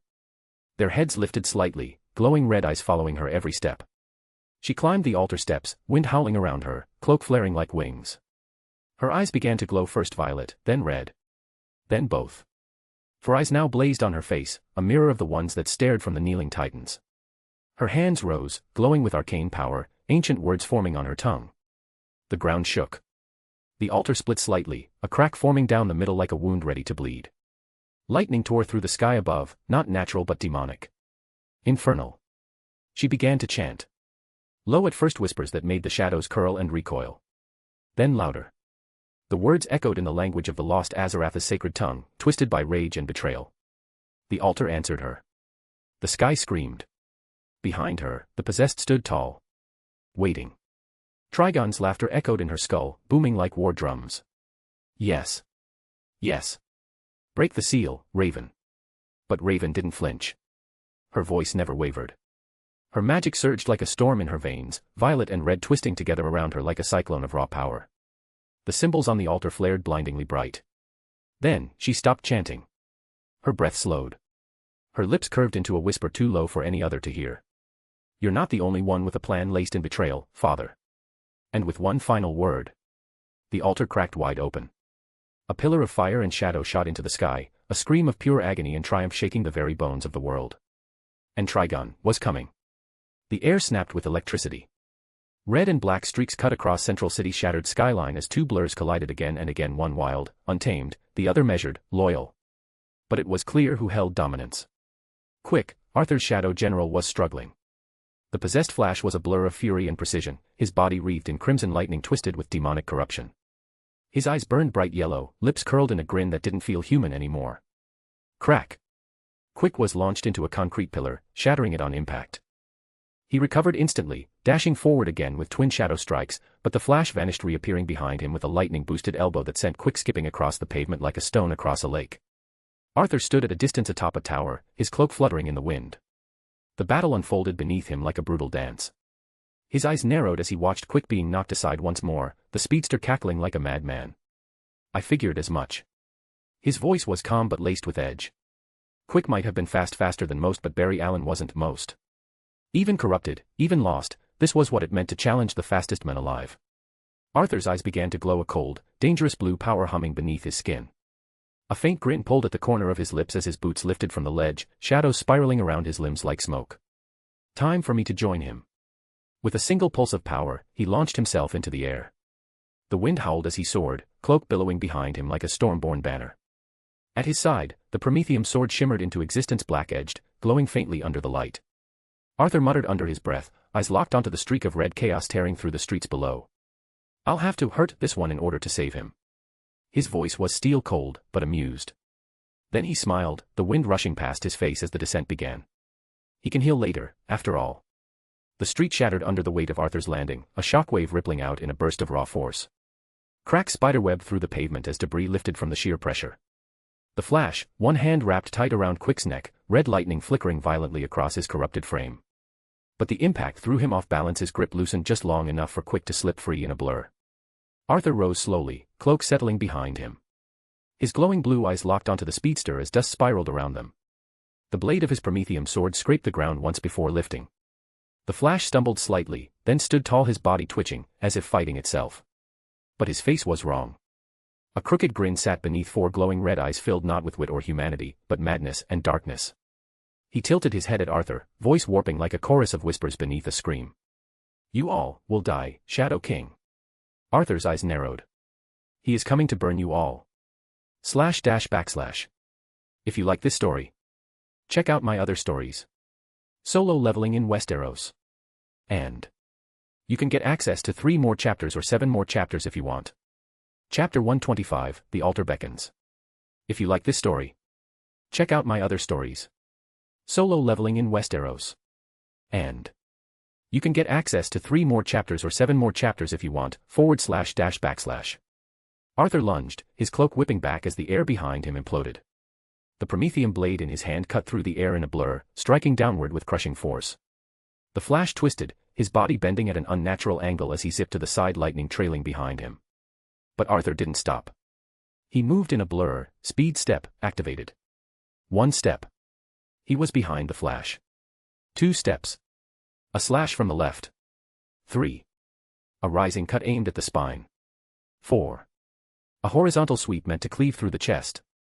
But each time, the Flash dodged effortlessly, mockingly fast. His corrupted form shimmered in bursts of red and yellow electricity. Sparks flew as the tip of Arthur's blade carved into air, inches from flesh, then nothing. Then a fist slammed into Arthur's ribs. Another clipped his jaw. A final blow to the shoulder sent him skidding back, boots grinding into the pavement. He snarled, spitting blood, wiping his chin. TCH. The Flash tilted his head, still jittering with energy. His voice came out cracked and layered. "You're nothing, Shadow King. Not fast enough." Arthur's eyes glowed brighter, flaring cold blue. "I wish I still had that device Lex made," he thought, as he flexed his fingers. "Though I doubt it would work on this Flash. Not like this." A low hum came from beneath him, shadows stirring. Arthur stepped forward and the shadows exploded upward. 10 shadow demon knights surged from the darkness like hunters from the abyss. Their armored forms gleamed with magic, each brandishing a weapon forged of darkness, their eyes glowing faintly violet. With a sweeping motion of his arm, Arthur called out, "Attack!" They descended like a pack of wolves, swarming the Flash in coordinated precision. The speedster danced between them, flickering in and out of reach, leaving torn metal and shattered pavement in his wake, but even he couldn't ignore numbers forever. That's when Galatea dropped from the sky. Her landing was a comet cracking the ground as she drove a punch toward the Flash, who dodged by an inch only to be met by a swing from a Shadow Knight. He ducked again, then quick burst in, red-black lightning clashing with the Flash's corrupted energy. For a moment, it was chaos. Flashes of steel. Fists. Lightning. Explosions. Arthur stood at the center of it all, calm, composed, watching every move, waiting for an opening to finish it fast.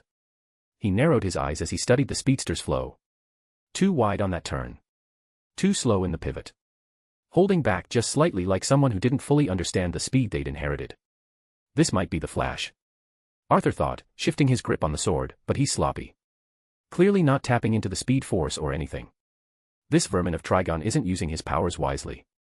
Then he stepped forward, blending into his shadow, and vanished. He emerged behind the Flash mid-strike, sword raised in silence. "I never said I'm doing this alone." He brought his blade down just as Galatea and Quick struck in unison from opposite angles, Shadow Knights lunging to pin the Flash's escape routes. The possessed speedster's eyes widened just for a moment. Arthur smiled. Their eyes met.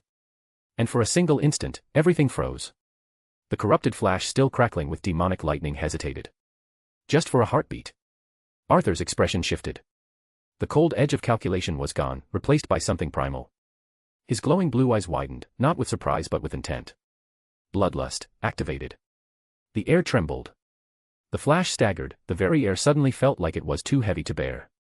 His feet refused to move. His lungs caught fire. Every nerve in his stolen body screamed one thing. Danger. He was fast, the fastest, but in that moment, he couldn't move at all. It's over now. Arthur vanished, then reappeared again in the blink of an eye, unleashing sword rush. A flurry of cuts tore through the air, blades moving faster than mortal eyes could follow, dancing in a rhythm known only to the wielder. The possessed Flash twisted, arms raised to block, lightning lashing out, but it wasn't enough. A final stab drove the Prometheum blade clean through his leg, piercing flesh and armor, slamming into the ground below. Ag! The Flash let out a howling shriek, inhuman, layered with a second demonic voice screaming in tandem. His body convulsed, the red lightning sputtering, four glowing red eyes flashing open. He reached to rip the blade free, but before he could. Boom. Galatea hit him like a meteor, grabbing him by the throat, pinning him to the broken pavement. Her boots cracked the earth beneath as she drove him down, eyes blazing with red-hot fury. Stay down, she growled, her voice low, teeth clenched. Her heat vision flared to life, two glowing beams humming with deadly force. The red light lit up the Flash's trembling face. He snarled, thrashing, possessed voice spitting venom. Arthur raised a hand, stepping forward calmly. Whoa there. Galatea blinked, still burning, but paused, waiting. We're not here to kill him, Arthur said, his tone calm but firm. At least, not yet. He knelt beside the pinned speedster. The injector gun materialized in his hand in a swirl of shadows, hissing faintly. Arthur looked down at the writhing, broken form of the possessed Flash, the sword still stuck in his leg, blood sizzling on the ground. He's already in a bad shape, he muttered. No need to make him worse. With a casual motion, Arthur pressed the injector against the side of the Flash's neck and fired. A soft hiss, a flash of pale light, then silence. He'll heal. He paused, then added with a slight shrug. Perhaps. For a breathless second, nothing happened. Then a ghost-like black smoke slithered out of the Flash's mouth, twisting upward like a serpent in retreat, hissing as it evaporated into the air. The four red eyes snapped shut, vanishing. The red lightning died. The body beneath Galatea's grip went limp. Flash collapsed. Arthur rose, hand still outstretched, and with a flick of his fingers, ruler's authority activated. The sword ripped free from the Flash's leg on its own, snapping into Arthur's waiting grip, dripping red blood. No sign of pain on his face, just cold focus. He turned away from the unconscious speedster as Galatea stepped back, releasing her grip. "One down," Arthur said quietly. "Too many left to go." He turned, stepping away from the fallen speedster, shadows already rising around his feet, coiling upward like living mist. "Exja," he began to say, voice low. "Wait." The voice wasn't demonic. It wasn't snarling, twisted, or laced with hatred. It was human. Broken. Barely audible. Arthur stopped. He turned back, eyes narrowing. The Flash, no longer possessed, was barely conscious, one hand trembling against the shattered street beneath him, blood still pooling around his leg. His chest heaved in slow, ragged breaths, and his face pale and strained, tilted upward with effort. "You're that Arthur, right?" the speedster rasped. Arthur blinked. "He's still conscious." He turned, slowly approaching, his expression unreadable, sword still at his side. The Flash coughed, trying to prop himself up, but failed. Arthur stood over him silently, offering no words. Just waiting. While they were, in my head, Barry wheezed, voice hoarse but desperate, "I was heading somewhere, before that shadow speedster of yours got in the way." He groaned, clutching his side, pain clearly rippling through every word. "Metropolis," he finally said. "I could see it through my own eyes. There was an altar, glowing with demonic symbols. Trigon should be." His voice cracked. The effort was too much. Then his eyes rolled back. He collapsed. Arthur caught him before he hit the ground fully, gently easing him down. He glanced at the wound in the Flash's leg, still mending itself slowly. His expression softened just barely. "All right," Arthur murmured. "I understand. No need to push yourself." He stood up, turned to Galatea, who had watched quietly the whole time, hovering nearby like a silent guardian. "Take him somewhere safe," Arthur commanded. "He'll heal on his own." Galatea nodded once. No words were needed. She stepped forward, lifted the Flash with precise care, cradling him like fragile glass. Her eyes briefly met Arthur's calm, questioning if anything more needed to be said. "Go," Arthur added. With a gust of wind and crackle of air, Galatea soared into the sky, vanishing toward the horizon with a sonic boom. Arthur remained still, the broken battlefield around him quiet once again. The faint breeze tousled his hair. He turned his gaze toward the west, toward Metropolis. "Metropolis, huh? Just so it happens I have a shadow there." A faint smile tugged at the corner of his lips, not of joy but grim anticipation. He flexed his fingers. The shadows at his feet stirred in response. Exchange. The darkness surged upward like a tidal wave, swallowing him whole. In the blink of an eye, Arthur was gone.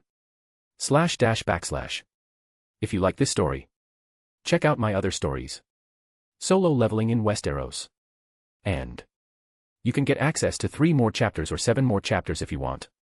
Chapter 126, The Awakening of Trigon. If you like this story, check out my other stories. Solo leveling in Westeros. And you can get access to 3 more chapters or 7 more chapters if you want. // Metropolis. The city of Metropolis was busy as usual. Cars honked in crowded intersections, families pushed strollers through sidewalks, food trucks lined up beside parks, and the air was filled with laughter, conversation, and the hum of a world unaware. But then, shadows flickered. And from an alleyway that had been empty only seconds before, the darkness twisted into a vortex and Arthur stepped through. His boots clicked softly against the pavement. The shadows retreated back into his own form, and he stood tall among the living city, cloaked in black, his blue eyes scanning everything. No one even noticed him. To them, he was just another man in a coat. Maybe a little better dressed. Maybe a bit intense. But the veil of normalcy was thick in the city. More than it should be. Arthur walked forward slowly, weaving through the sea of people. Something wasn't right. He could feel it in his bones, a tension underneath the calm. The kind that whispers right before a storm. His eyes narrowed as he tried to focus. There's magic here, faint. But deep. His senses stretched through the concrete and steel, brushing against threads of energy subtle, buried far beneath the surface. Old and corrupted. He clenched his jaw. If that bastard hadn't destroyed my shadow soldier, it would have taken seconds to find it. A faint growl rumbled in his throat. Damn it. Just then, a soft buzz vibrated from his coat. Arthur reached inside and tapped his comm device. Robin's voice crackled through. "Arthur, I've picked up something. There's a magical signal coming from Metropolis." Arthur raised an eyebrow. "That might just be me," he said dryly, glancing around. "I'm already here." There was a short pause. No, Robin replied, his tone shifting, more serious. This one's different. It's surrounded by multiple magical signatures, each one different, chaotic, and not passive. Something's beneath the surface. Arthur stopped walking. His eyes widened slightly. Multiple. I assume it might be the other Justice League members. Flash did mention that he was heading somewhere here, he muttered. Robin continued. Constantine and Zatanna managed to help the corrupted Titans. They'll be joining us soon.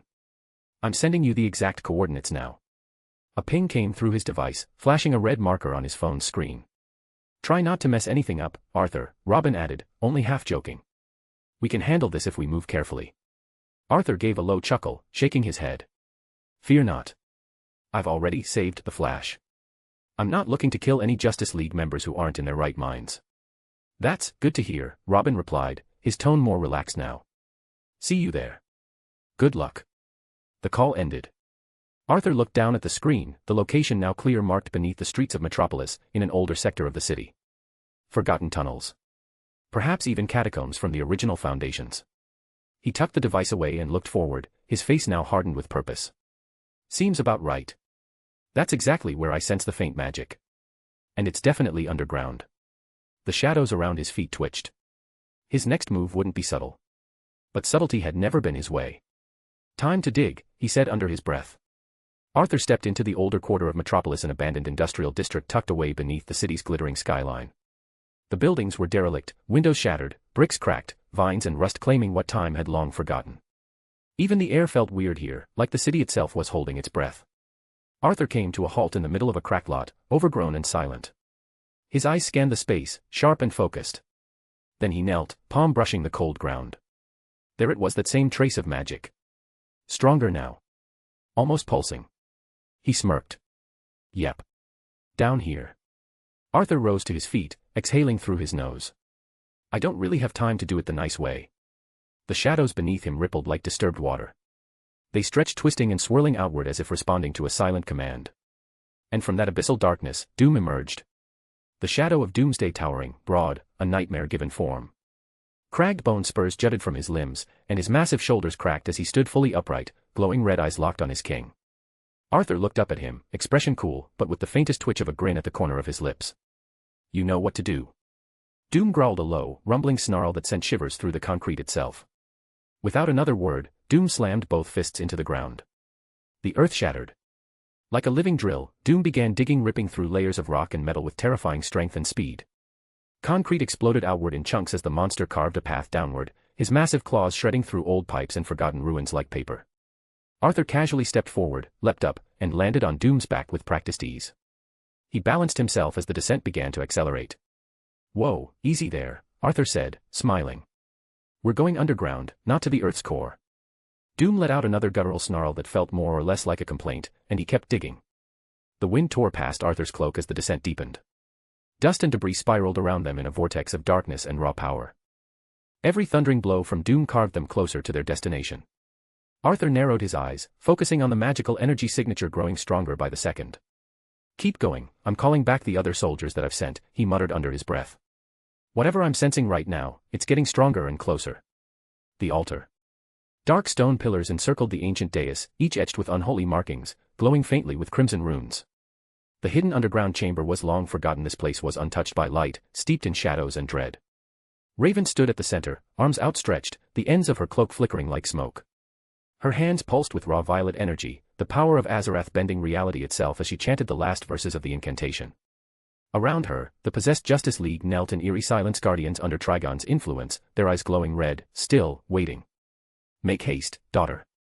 Trigon's voice rumbled from the void, echoing in her mind like 1,000 drums pounding at once. I can feel the chains breaking. The seal weakens. You are so close. Soon, soon, my body shall return to me. Raven clenched her fists midair, her jaw tight. You've waited for an eternity, she said coldly, her voice steady. You can wait a few more seconds. A guttural snarl echoed through her skull. Trigon didn't answer, but she could feel his fury.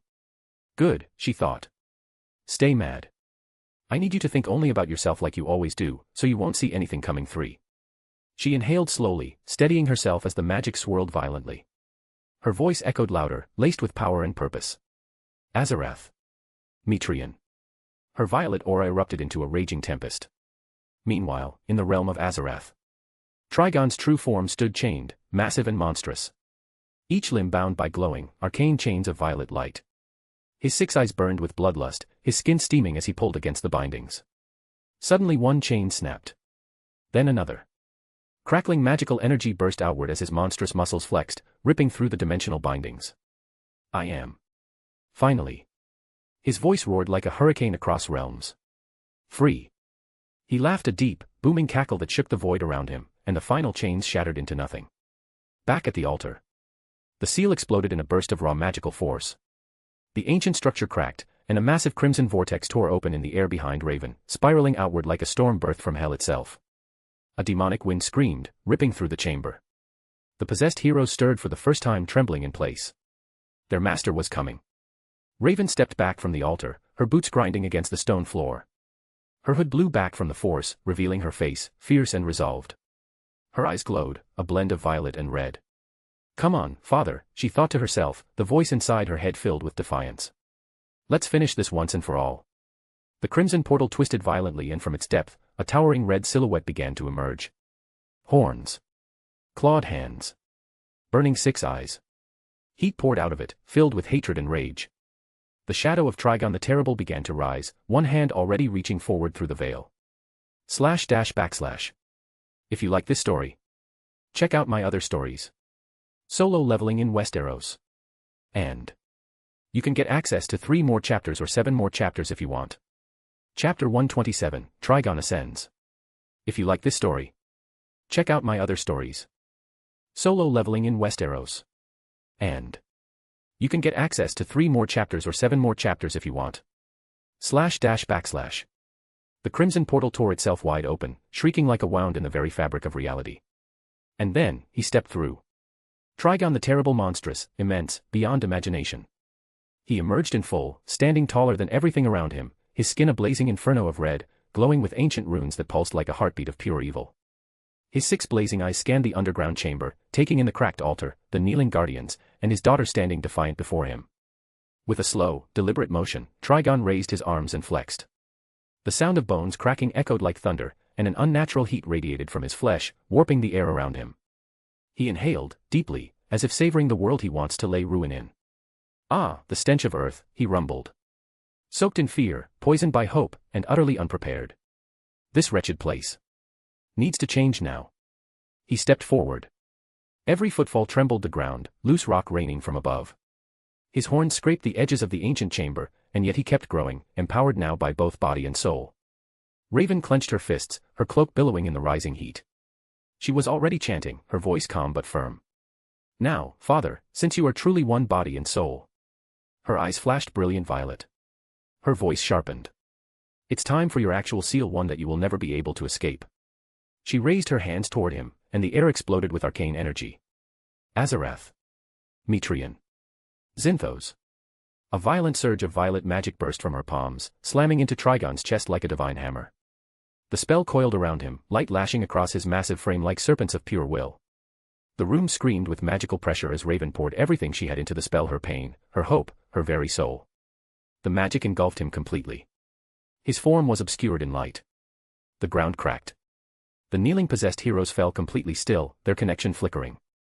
And for a moment, just a brief moment, Raven thought it worked. Then the light was gone. Burned away in an instant. And Trigon still stood. Unscathed. He tilted his head slightly, 6 burning eyes falling onto her. Oh, daughter, he said with a mockery of tenderness. Still clinging to the illusion that you can stop me, did you really think I didn't anticipate this? Raven took a shaky step back, her breath caught in her throat. No. It should have worked, it should have. But Trigon turned his gaze from her, as if she were already beneath his notice. After all, you are my daughter, and I want you to see what I'm about to do to this world, he said, voice swelling with promise. Every man, woman, and child broken, their minds shattered beneath the weight of despair. Just like back then in Azarath. Their souls, offered up in flames as my banner is raised over this cursed realm. There will be no more hope. Only obedience. Only ashes. Raven tried again. She began forming a new spell, her hands trembling, her lips parting. But Trigon looked at her. Just looked. And instantly, fire chains of pure force burst into being around her, wrapping her midair, binding her limbs and silencing her spell with a crushing grip. She gasped, eyes wide, as the spell fizzled on her lips. "You will watch," Trigon said, his tone now cold as iron. "You will witness their end." He raised his clawed hand toward the chamber ceiling. The earth above trembled and the very stone cracked. And with a roar of ancient power, Trigon began to levitate. His massive form rose effortlessly, burning with raw demonic might. As he ascended, the very rock and earth above him began to melt, exposing the modern world sunlight above, briefly shining down on his monstrous form. The earth itself began to quake. He was rising. Ascending. To unleash hell upon the surface. Doom clawed through ancient rock, pulverizing stone like it was sand. Arthur stood tall on his back, cloak flaring from the wind of their descent. Every second was a blur of black and gray rushing past them until the world changed. Arthur's glowing blue eyes flared wide. He felt it, no, he sensed it. A force so monumental, so drenched in magic and hate, that it cut through the countless magical traces that Arthur felt beneath the city. It wasn't just powerful, it was ancient. Endless. Awakened. What the hell is this? In that moment a blur of red fire and black smoke screamed past them, rising toward the surface. Time seemed to slow. Arthur's eyes followed its monstrous silhouette, red, horns, 6 burning eyes ascending like a god of ruin. He whispered, breath caught in his throat. "Is that Trigon?" His words hung in the air. The aftershock of the being's presence left a pressure in his skull, and for the first time in a long time he felt small, especially after the fact that Trigon paid him no mind. Doom roared and smashed through one final wall of earth, bursting into a vast chamber lit by crimson fire and ash. Arthur leapt from his back and landed with a crunch, boots crushing the edge of a demonic sigil carved into the stone. What he saw froze him for a heartbeat. Raven, bound to the ground, struggling against chains of living fire that hissed with Trigon's foul essence. Her cloak was torn. Her face pale. Her voice silent. Around her, kneeling like dark paladins guarding their master or prisoner, were the possessed Justice League members Superman, Aquaman, Hawkgirl, and Black Canary, their eyes void, skin marked by twisted runes, shadows swirling around them like armor. Arthur muttered under his breath. And I guess we're too late." His eyes flicked from face to face. Even now, corrupted, they radiated power. But he wasn't afraid, he was annoyed. "Superman, and a bunch of nobodies," he sighed. "Just my luck. And of course, I've used that one shot I had on the Flash, the others are with Robin, so I can't do it the nice way." The kryptonite sword materialized in his hand with a hum, the green glow pulsing like a heartbeat. He tilted his head, eyes scanning the bindings around Raven. "I'm starting to hate spells and magic and all of this demonic filth. I'm tired." He looked straight at Raven. "Idiot," he barked. "I just want to confirm one thing. Was that Trigon I just saw flying his demonic ass up through solid rock?" Raven lifted her head weakly, voice hoarse, her soul heavy. "Yes." She breathed, eyes lowered. "He's free. I messed up." Arthur sighed hard through his nose, muttering as his grip on the sword tightened. "Good lord. You really are an idiot, ugh, fine. Just stay there," he growled. "I'll take care of these guys." His shadow twitched beneath his boots. Then stretched. Then expanded like a living wave across the ground, swallowing light. Arthur smiled, not out of joy, but out of resolve. His voice dropped, quiet, firm, commanding. "Come forth." From the edges of the room, shadows twisted then exploded upward. Doom, who was already standing by his side, his monstrous fists flexed, red eyes locked onto Superman. Quick, red-black electricity crackling across his frame, zipped to Arthur's flank like a loyal knight. Galatea, floating just a little above ground with folded arms, her eyes already glowing as she set her sights on Hawkgirl. Ultra, his cape fluttering behind his massive violet frame. And Empress, stepping forward like a phantom, silent, waiting for the moment to strike. Arthur lifted his kryptonite sword slowly and pointed it forward. No words were needed. Not with them. They understood. Monarch's domain, activated, further enhancing his shadow's strength. And in one terrifying instant the Shadow General surged forward like a tidal wave of death.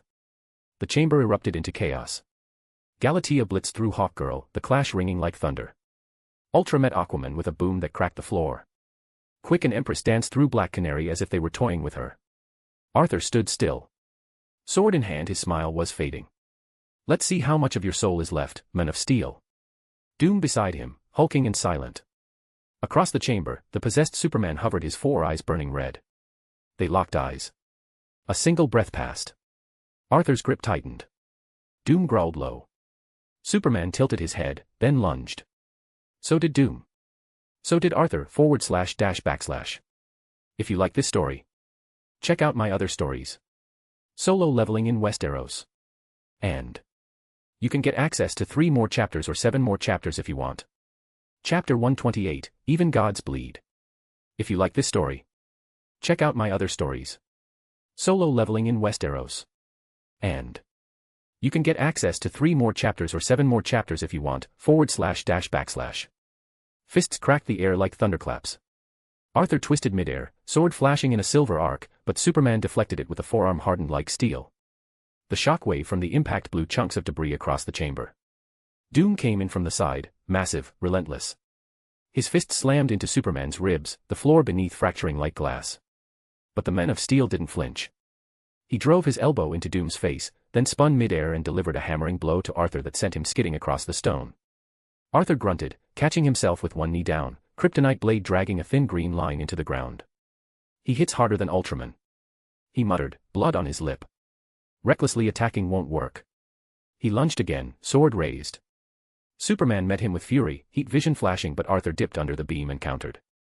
Sparks flew with every clash. His blade met fists, elbows, shoulders, but the kryptonite didn't seem to slow Superman down much. Arthur ducked another punch and gritted his teeth. He's moving too well, too clean for someone who should be on his knees by this much kryptonite. Doom lunged again, swinging wide. Superman met him midair, their blows colliding with the force of tectonic plates.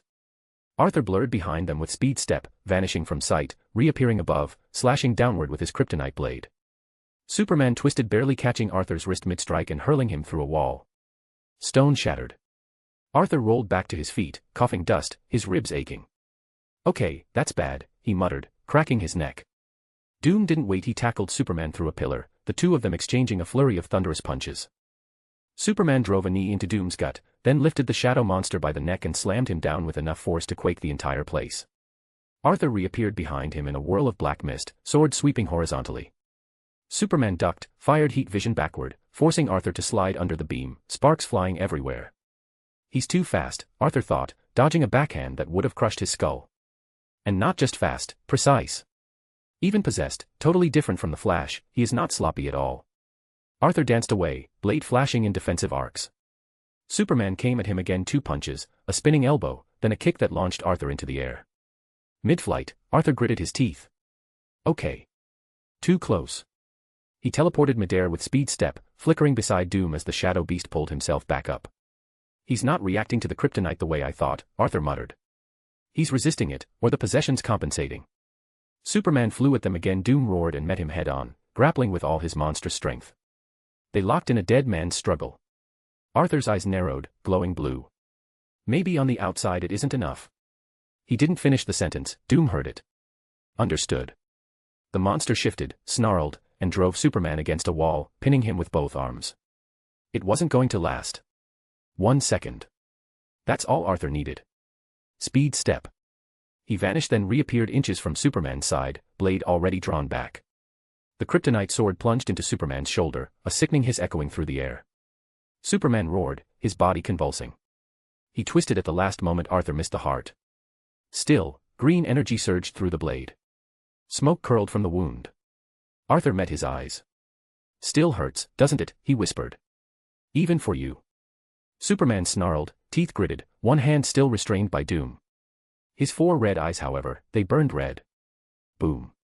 A beam of pure heat exploded from his eyes, point-blank. Arthur was blasted across the room, crashing through debris and tumbling across stone, cloak singed, armor cracked. He groaned, rolling to his side, spitting blood. Okay. Definitely not doing that again, he muttered. Doom was thrown aside next, crashing into a support pillar, which crumbled and collapsed around him. Superman appeared in a blur. His fist plunged into Doom's torso with such force it echoed through the underground cavern like thunder. The punch tore through dark matter, piercing Doom's chest. Arthur froze for half a second, his expression darkening. You actually got him. The shadow trembled. For the first time, Arthur saw Doom falter.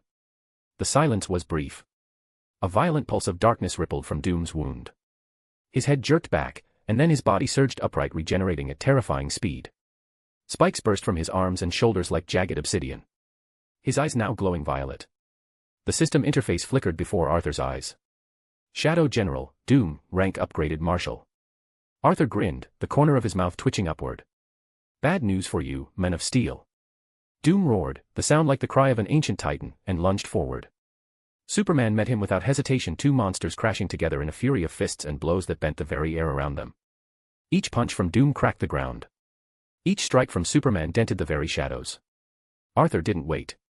He turned just enough to see the rest of the battlefield. Ultra stood there grabbing Aquaman by his throat. Quick and Empress had knocked out Hawkgirl. Galatea stood over Black Canary. Galatea smirked, using nothing but her legs to keep Black Canary pinned as the woman thrashed beneath her. My king, she called out, mockingly formal. Shall I crush this one's throat? Arthur chuckled, clenching his fist as the Doomsday Bone gauntlets materialized over his arms, his kryptonite sword still pulsing in his grip. No. Just keep them restrained. He turned back and flew. Doom and Superman collided again. Arthur joined the chaos like a crashing meteor. Speed step. Arthur blurred into view beside Superman and launched a brutal combination left gauntlet punch to the jaw, knee to the ribs, right hand slash with the kryptonite blade. Superman blocked, parried, countered his blows coming with explosive power, enough to send shockwaves through the cavern. Arthur grit his teeth, each impact rattling his bones. He's still fast. Still sharp. Arthur dodged a beam of heat vision, eyes narrowing. Arthur laughed, you're holding up better than I expected, Clark. Together, Doom and Arthur fought in perfect rhythm. One punch opened an opening, the other delivered the strike. Superman blocked and parried, but he couldn't keep up. Not anymore. Arthur shouted as his gauntlet smashed into Superman's gut, forcing the Men of Steel down to one knee. Doom's fist came down next, cracking against his spine and pinning him. Arthur leapt forward. His blade shone with violet lightning as he activated his skill. Mutilation. In a blur, the kryptonite sword slashed again. Once. Twice. 10 times. Each slash left glowing green gashes on Superman's body, cutting through flesh, blood, and sparks fell to the ground. Superman groaned, the last of the energy draining from his limbs. He collapsed to his knees, breathing hard, skin pale, blood dripping. Across the battlefield, Raven watched with wide eyes, her breath caught in her throat. Her lips trembled. Arthur stood over the Men of Steel, sword still glowing. He raised it. Raven whispered, no, not like this. And then. A pulse of energy. A portal ripped through the air. From it stepped Robin, followed closely by Cyborg, Constantine, Zatanna, Starfire, Blue Beetle, and Beast Boy, each battle-worn but resolute. Robin's eyes scanned the battlefield, widening at the sight of Arthur's shadow generals standing over the subdued Justice League members. Superman knelt, battered and scarred, with Doom and Arthur looming beside him. Possessed or not, he actually reduced Superman to that state. Robin murmured to himself, awe evident in his voice. Constantine's gaze shifted between Arthur and the fallen Men of Steel. Bloody hell, is Clark even alive? Arthur lowered his sword, its glow dimming. Good thing you're here, and yes he is, you don't really fight someone like him without going for the kill. Otherwise I'd just die instead, he said, addressing Robin and Constantine. Now. Just give them that injection or perform an exorcism, whatever. Also, Trigon is free, he added grimly. Cyborg stepped forward, urgency in his voice. We know. He ascended into the sky, and it looks like he's preparing to unleash something catastrophic. We need to move fast. Robin nodded, swiftly injecting Superman, then moving on to the others. Constantine approached Raven, who remained bound by fiery chains. Hello, halfwit, he greeted, his tone a mix of sarcasm and concern. Raven couldn't meet his eyes. Did your plan fail, eh? Daddy Trigon proved too strong once he became whole, he asked mockingly, casting a spell to break her bindings. Arthur interjected, his tone sharp. Enough, John. You've had your fair share of fuck-ups too. Caught off guard, Constantine had no retort. Arthur knelt beside Raven, gently lifting her chin to meet his gaze. I trust you won't make the same mistake twice.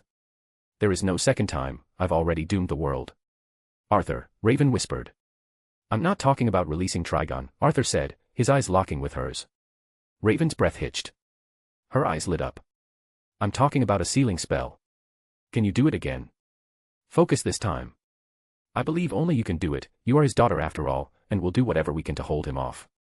// If you like this story, check out my other stories.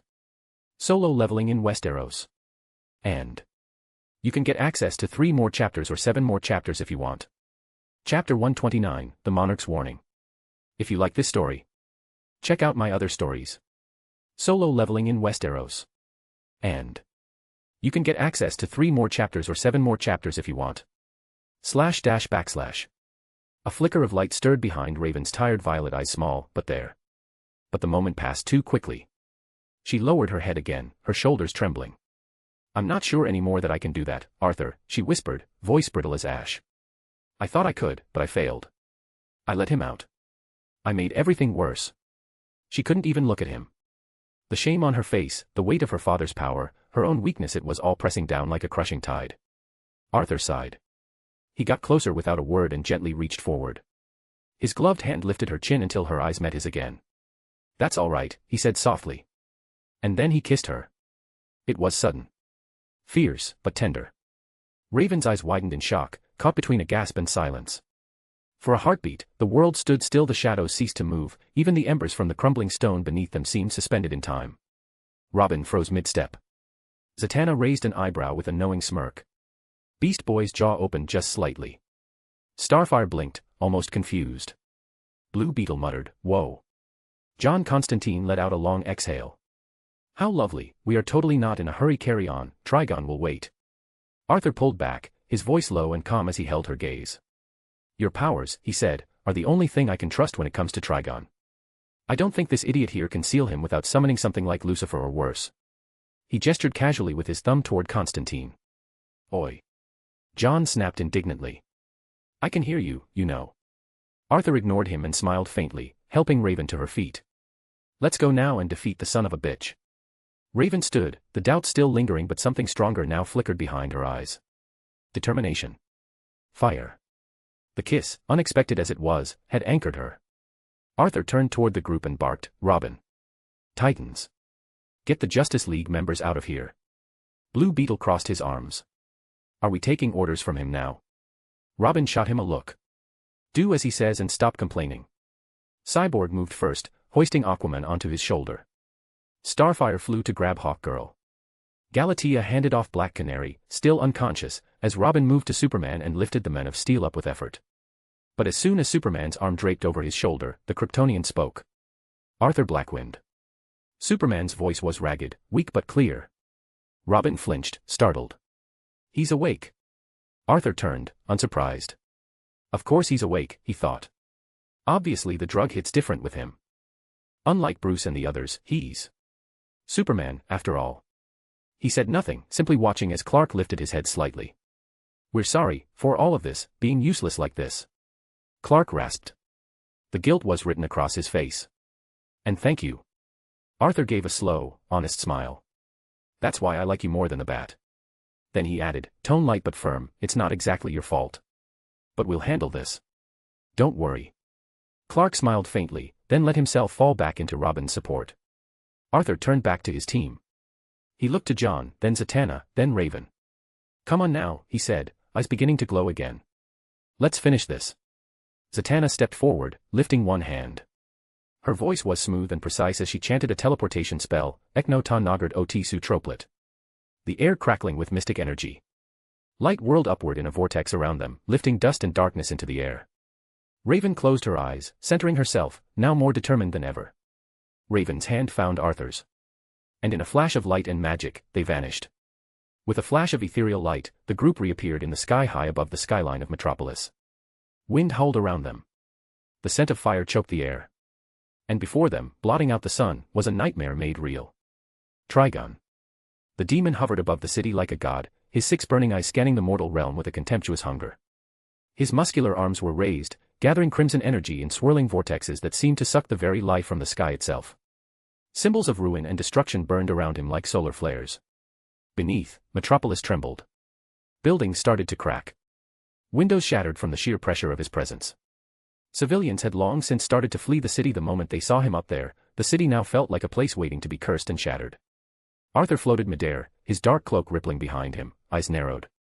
Beside him, his shadow generals hovered ultra, radiating violet power, his eyes glowing. Galatea, arms crossed, calm, but she was eager for a fight, an empress, her form cloaked in dark mist, her sword out, ready to strike. Zatanna, hovering behind him, clutched John Constantine's collar. Hold on, she muttered, snapping her fingers with a sharp incantation. A glowing sigil formed beneath John's boots, allowing him to levitate. John scowled. Could have just given me a bloody broomstick, he muttered. Raven's eyes locked on the demon in the sky, her father and her curse.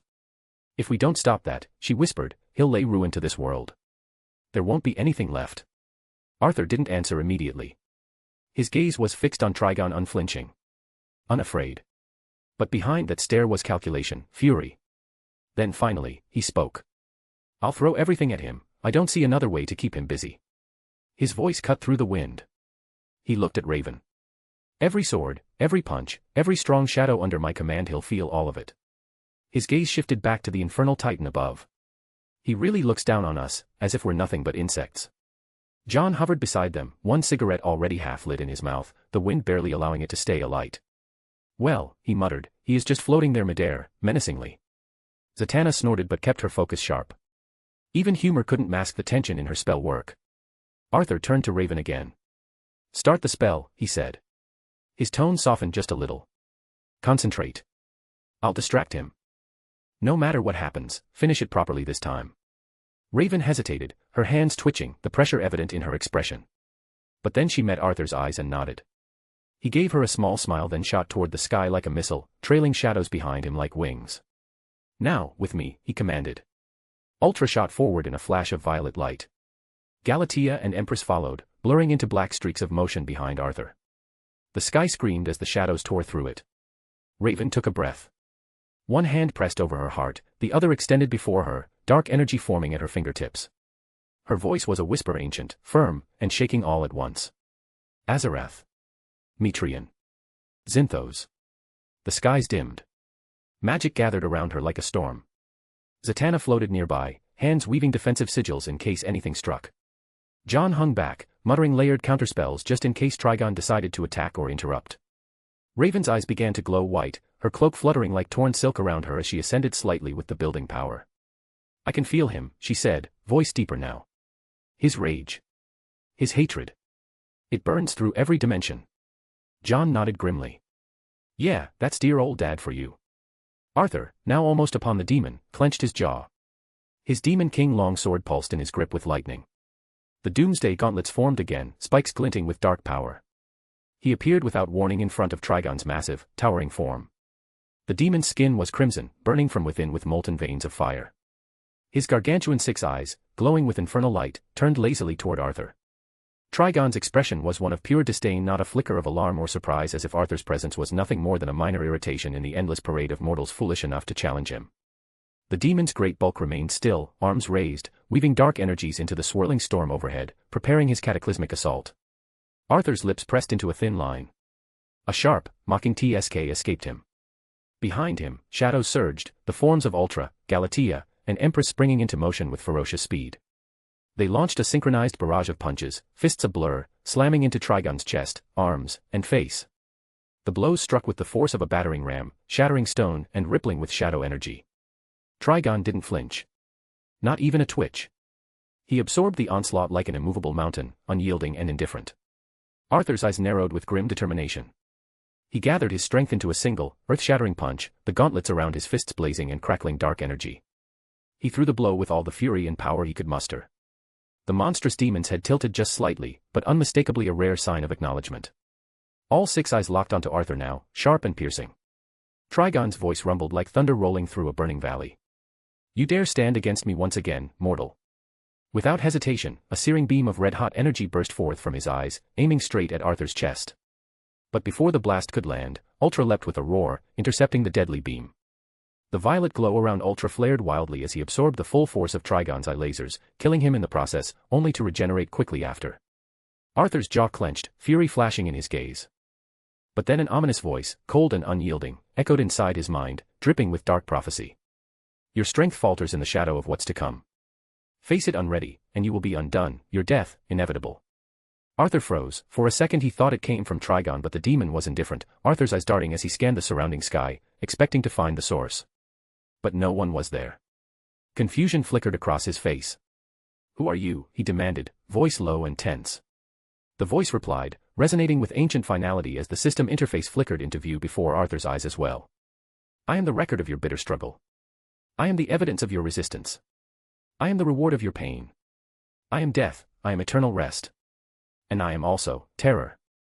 Arthur's breath caught in his throat. Ashborn, he whispered, voice trembling with a mix of confusion and awe. //. If you like this story, check out my other stories. Solo leveling in Westeros. And you can get access to 3 more chapters or 7 more chapters if you want. Chapter 130, Shadow Monarch vs. Trigon the Terrible. If you like this story, check out my other stories.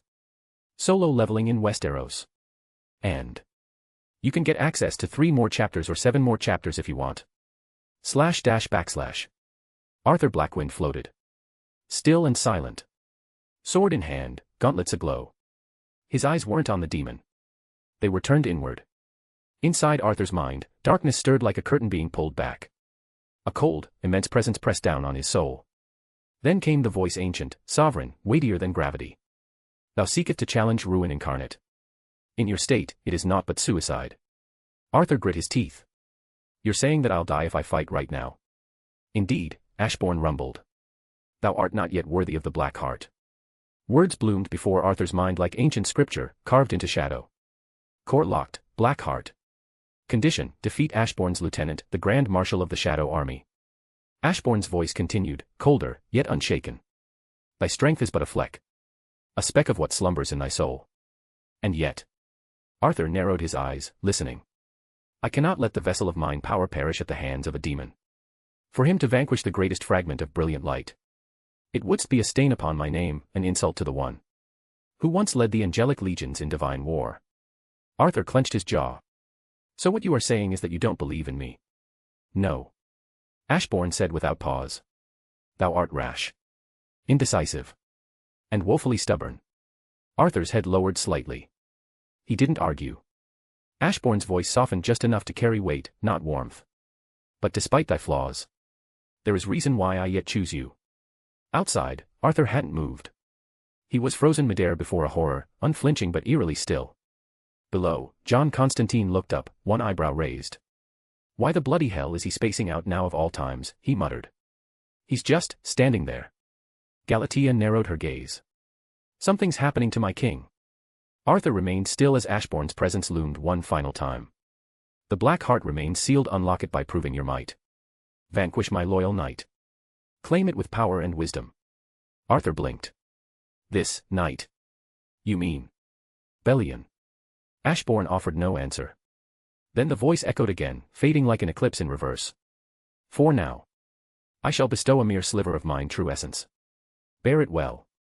And make thy defiance known to this demon. May death and terror guide your hand. Arthur opened his mouth. Wait, Ashbourne, I still need to ask. But the voice was gone. And then it hit him. A surge of power deeper than the ocean, darker than midnight, colder than the void. It rushed through him like a dam breaking, violent and absolute. The shadows around him spiraled wildly, snarling, writhing, consumed by new hunger. Arthur arched back midair as dark shadows erupted from his body, then steadied, breath sharp, focused. His fingers trembled around the hilt of the Demon King longsword. Not from fear, but from the overwhelming energy. He slowly opened his eyes. They now burned with a violet gleam so sharp, so vivid, it pierced the dusk like a beacon of war. Ultra, Galatea, Empress all behind him froze at the sight of their monarch. Arthur exhaled once.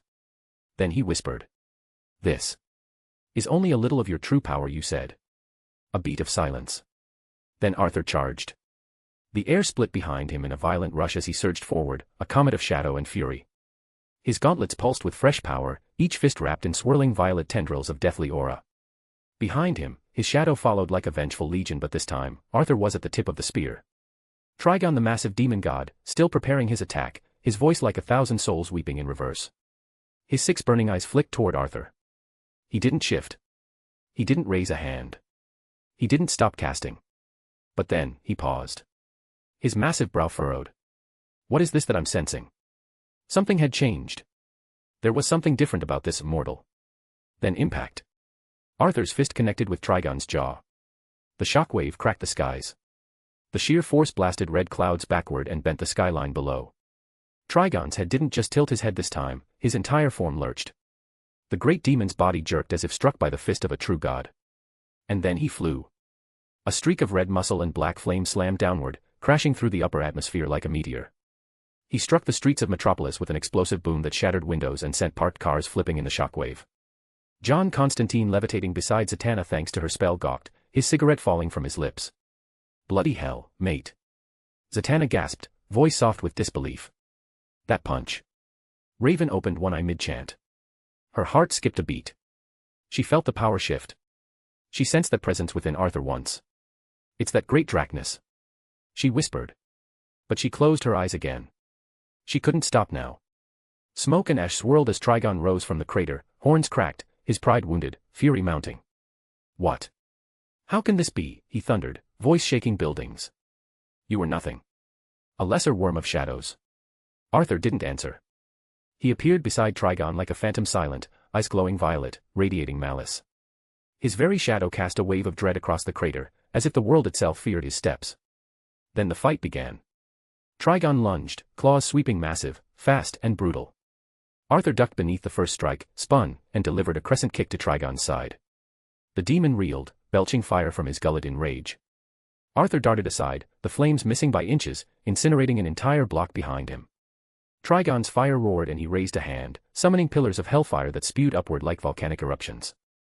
Arthur flew between them, weaving, fists cracking against ribs, knees slamming into flesh like hammers of vengeance. From his 6 eyes, Trigon unleashed streams of laser fury. Arthur vanished. Speed step. He reappeared mid-spin, striking Trigon in the throat. The demon choked, staggered. Still Arthur said nothing. No quips. No taunts. Only silence. Trigon bellowed. You dare strike me? You think a puppet of death can challenge me? I am the end of worlds. Arthur's answer came in the form of another blow. His shadow surged around him, and the Demon King's longsword began to materialize in his right hand, runes glowing blue with lightning, forged from the very shadows. It howled as it finished forming, as though it too wanted blood. Arthur gripped it and struck. A flash of silver-black mixed with lightning fury tore across the battlefield. He aimed for the head but Trigon shifted at the last instant. Still, the blade bit. A terrible screech of bone splitting echoed across the city as one of Trigon's massive horns was severed clean. The jagged stump smoldered. The horn fell like a monument, crashing through buildings below. Trigon screamed. Insolent. He howled in pain and rage, shadow and flame billowing around him. John let out a slow breath, watching from afar. That mad bastard actually drew blood. Zatanna stared, voice reverent. I didn't think it was possible for him to bleed. Raven kept her focus, chanting, but her lips quivered. Her heart thundered in her chest. He's actually fighting him. Not surviving him. My father's being pushed back. This wasn't the reckless, stubborn Arthur she'd come to know. She knew it was a whole different presence, something terrifying, and at the same time it gave that sense of salvation. Arthur walked forward, slow and steady, his boots dragging through cracked stone. Each breath came harder than the last. Sweat clung to his skin, blood trickled from his side, his strength faltering a bit, but his eyes, still violet, still determined. Behind him, a sudden ripple in the air. Zatanna, John, and Raven appeared beside him. John landed rough, brushing ash from his coat. Well, that was something. His eyes narrowed at Arthur. But you don't look too chipper, mate. Arthur didn't respond at first. He was staring ahead, watching Trigon slowly rising again, the broken horn still crackling beside him. Then, Arthur took a shaky breath, sweat sliding down his temple, and muttered. I don't think I can keep this pace anymore, so. He didn't even get to finish. Raven stepped forward, her voice clear and unwavering. I am ready. Her violet eyes glowed with power. Purpose. Her cloak fluttered in the infernal wind, and the marks of Trigon shimmered faintly along her face, but she didn't hide them anymore. She embraced them. Arthur looked at her, and despite the fatigue, he smiled faintly. In that case, he exhaled, tightening his grip on the Demon King's longsword, let me make sure he doesn't move. Trigon raised his hand, surging into a gathering inferno. Arthur vanished in a blur of shadow and speed, his form flickering like death incarnate. // If you like this story, check out my other stories. Solo leveling in Westeros. And you can get access to 3 more chapters or 7 more chapters if you want. Chapter 131, White Raven. If you like this story, check out my other stories. Solo leveling in Westeros. And you can get access to 3 more chapters or 7 more chapters if you want. // Doom emerged behind Trigon and surged forward, leaping high into the sky. The ground trembled as he smashed into Trigon with a flurry of devastating blows, his massive fist slamming into ribs and chest in a relentless barrage. Insect. Trigon roared, and with a backhand that cracked the air, he smashed Doom away, sending him spiraling into the horizon like a broken comet. But that's when Arthur struck. He was already there. A single punch clean, brutal slammed into Trigon's gut. It folded the demon forward, wind bursting from his monstrous lungs. Before Trigon could even respond, Arthur spun his body midair, twisting the motion into a brutal follow-up. He drove the Demon King's longsword straight into Trigon's stomach. The blade pierced deep, erupting with shadow and lightning. Purple-black energy exploded inside the demon's form, crackling and convulsing through his core. Trigon screamed, the sound like a storm howling through 1,000 damned souls. But he didn't die. With all 6 eyes glowing violently, he retaliated. A single, focused laser bright as a sun blasted through Arthur's side, searing a hole through flesh and armor. Arthur staggered. His blood spattered across Trigon's chest. He grit his teeth, nearly losing grip of the sword, but he held on. He held strong. He grabbed Trigon by his massive throat. One arm, shaking, burned, but he squeezed. Trigon's clawed hands grabbed at Arthur, trying to tear him away. Insignificant mortal. Arthur leaned close, his voice a whisper, blood dripping from his lips into the demon's face. This won't be the last time we see each other, demon. He spat blood again and grinned through the pain. You said you were eternal, right? I can arrange that. Sealed or not, I'll come for you again. You'll endure, bound to me. A shadow that never fades. He gritted his teeth and bellowed, now, Raven. Raven's cloak rippled, no longer black, but a blinding white. A pillar of light erupted around her. Her feet rose off the ground as a sacred wind coiled around her frame. Her face was calm. Her eyes, glowing pure white, stared into Trigon with a look of love and sorrow, rejection and destiny. Zatanna had to shield her eyes. Even John took a step back. Raven's voice echoed ethereal and absolute. Azarath. Metrian. Zinthos. The spell struck like judgment. Light divine and violent tore from her body like a sun exploding. Her soul screamed into the magic, chains of ancient magic spiraling from her hands. Her chant still lingered in the air like an aftershock as the spell took hold, ripping at the very reality around Trigon. Arthur stepped back, bloodied and panting. He staggered a few steps away from Trigon, just enough to watch, just enough to breathe. His body ached, ribs screamed, and blood dripped freely from his side, but he stood and watched. Trigon's 6 crimson eyes widened. What is this? The magic struck him, wrapping like coils of ancient serpents made of white flame and umbral smoke. They lashed around his limbs, pulled at his chest, and bound his massive form. His skin blistered under the weight of it, runes crawling across him like glowing shackles. No, no. This is not possible. You are nothing. Nothing. But it was happening. The demon who once stood over the ruins of worlds like a god now flailed, his massive claws tearing at the glowing chains, but each one snapped back tighter. The ground beneath him cracked and opened, revealing a dark abyss, white and violet light swirling together in a terrifying vortex. Arthur's breath hitched. He stepped back and finally let go, collapsing to one knee, sword slipping from his hand with a dull clang. He winced but looked up. He needed to see this. Trigon roared again. How? A chain of pure white light shot up from the ground and wrapped around his throat, dragging his head down. You dare defy me, Raven? I gave you life. I created you. And then? Raven stepped forward. Hovering slightly above the cracked asphalt, her white cloak billowing in the infernal wind, her glowing eyes fixed on the face of her father. The sigils from her spell still flickered in the air like burning stars. Her voice was calm. Heavy and final. I never asked to be your daughter. Another chain erupted from the ground, binding Trigon's other arm, dragging it lower. You won't see the light of day again, father. Not through my eyes. Not through anyone's. The seal deepened.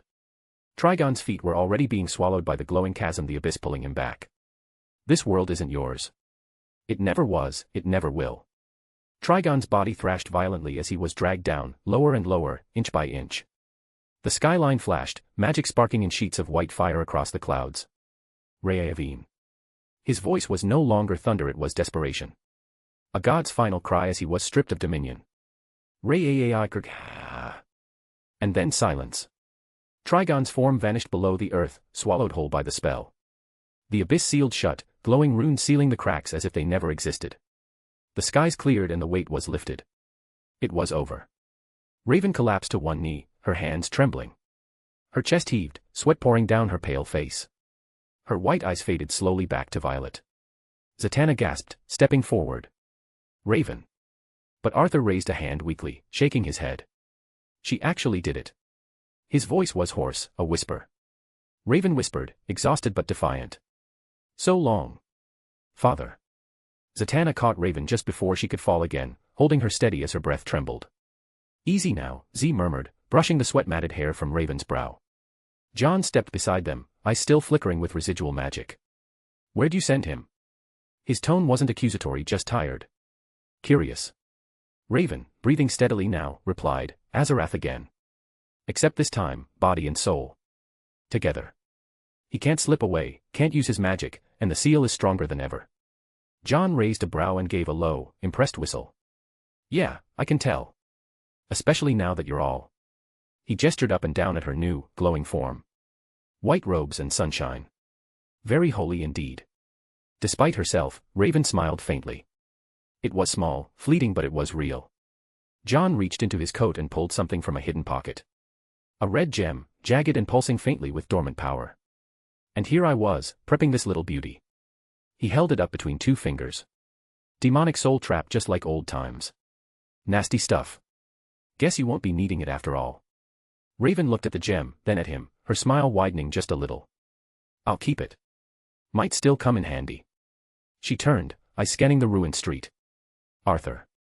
He lay amidst the rubble, his body sprawled across fractured concrete, chest rising and falling hard, covered in soot, sweat, and blood. His gauntlets cracked. His cloak torn. But he was alive. She walked toward him, steps slow but steady.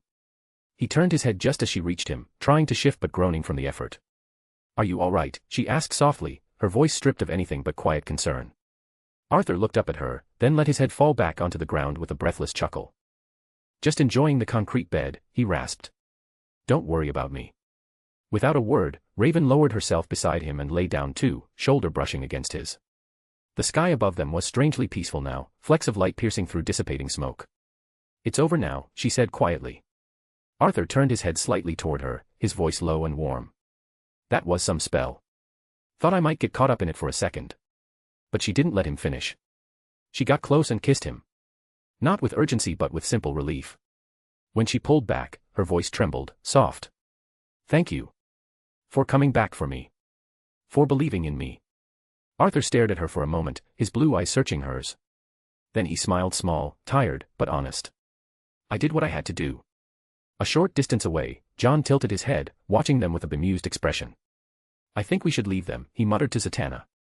She nodded, brushing her hands together. Yeah. John turned, preparing to walk away when Arthur's voice, loud and unmistakable, roared from the rubble. Where do you think you're going, you useless bastard? John stopped, blinked, then slowly turned back, lifting his brow. What did you just say to me, wanker? Arthur, still lying flat on his back, raised one shaky hand and pointed at him. Useless bastard. You did nothing.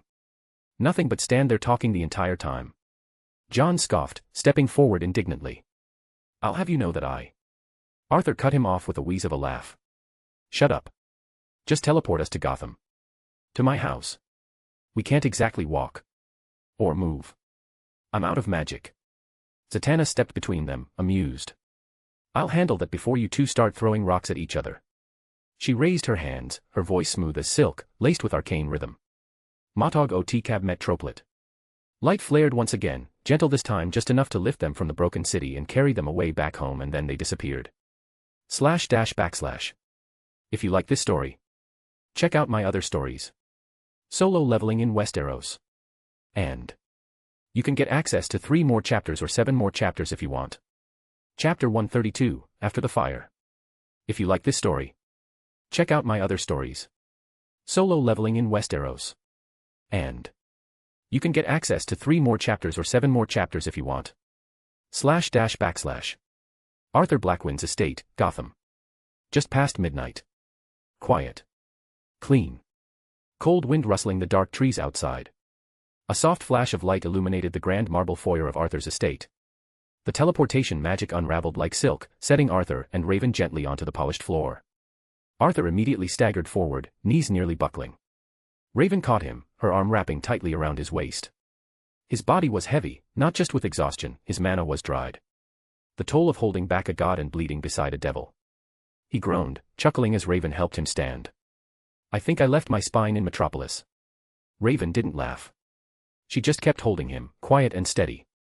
From the grand hallway beyond, brisk footsteps echoed. A tall man in an immaculately tailored black suit approached with a speed and concern unbecoming of his usual decorum. Silver hair slicked neatly back, gloves pristine despite the hour. "Master Arthur." George called, his voice rich with refinement yet it laced with unmistakable alarm. "By the stars, what happened to you?" Arthur smiled, barely. "Trigon happened. No big deal."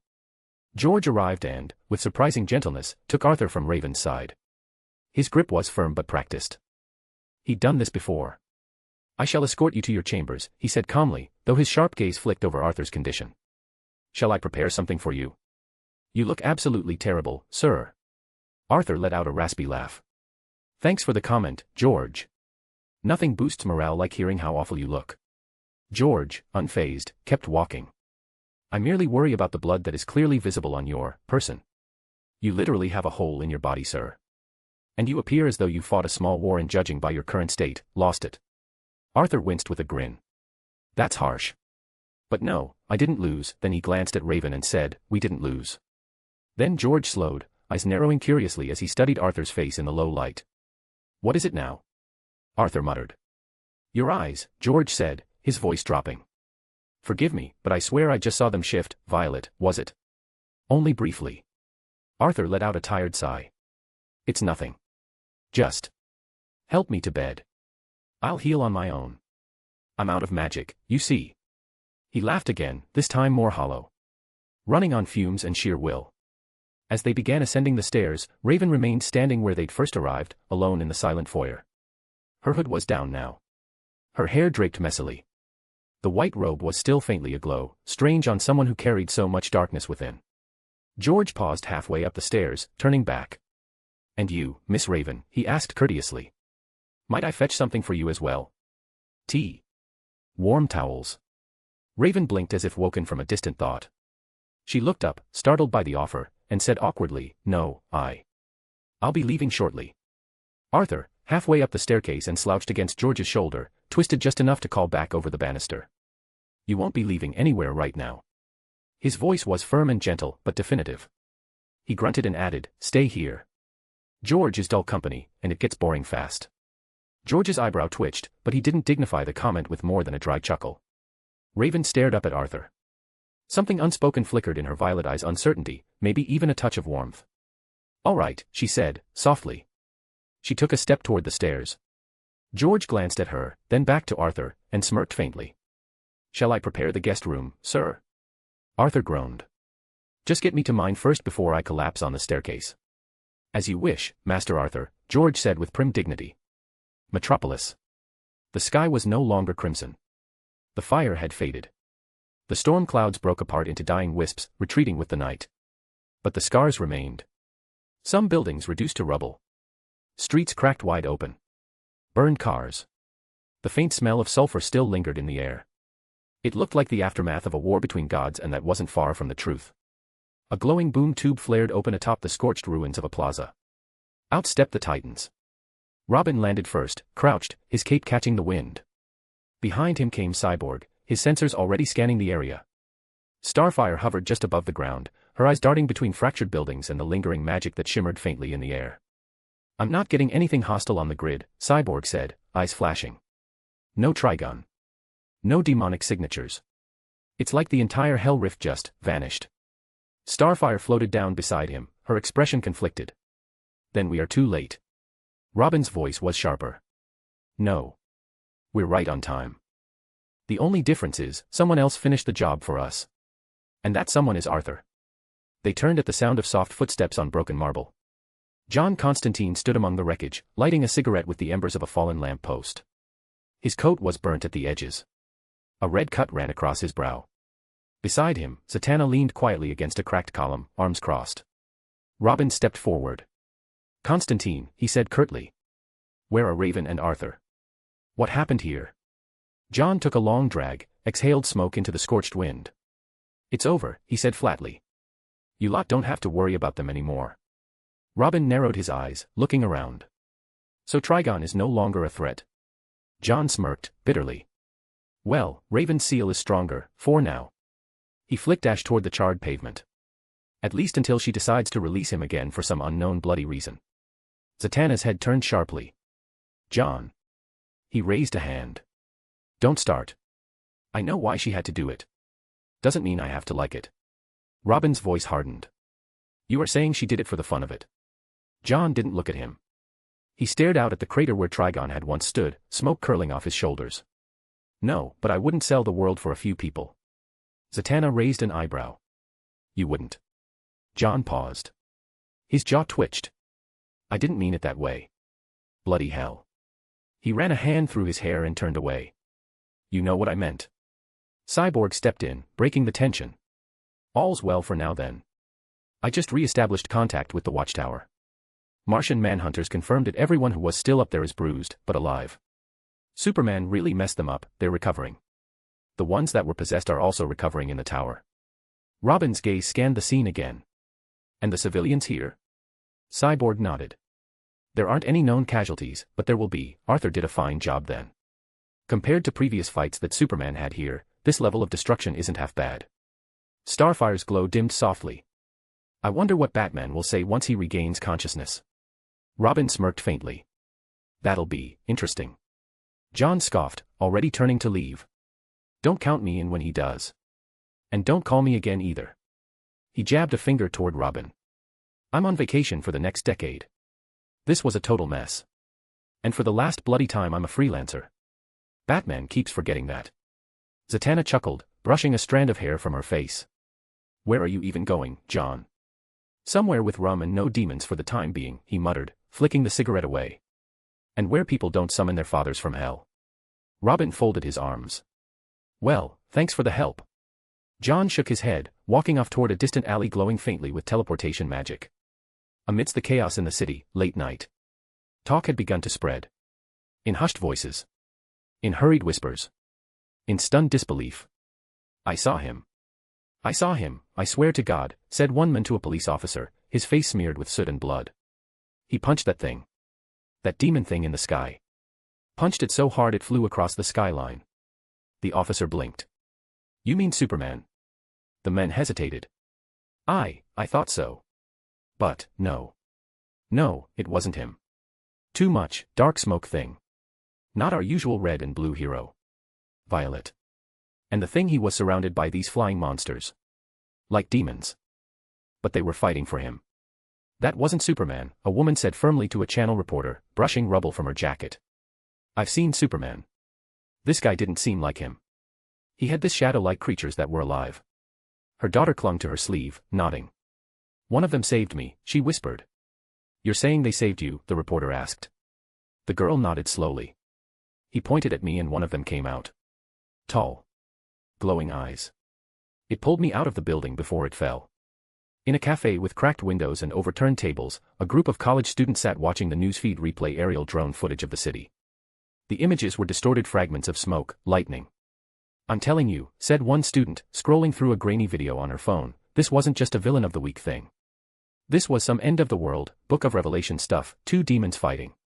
Yeah. Another muttered. And no one knows who that guy was.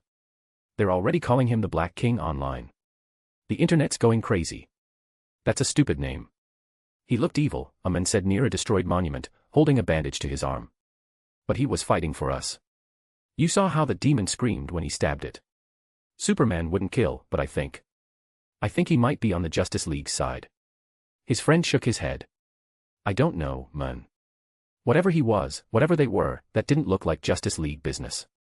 // If you like this story, check out my other stories. Solo Leveling in Westeros.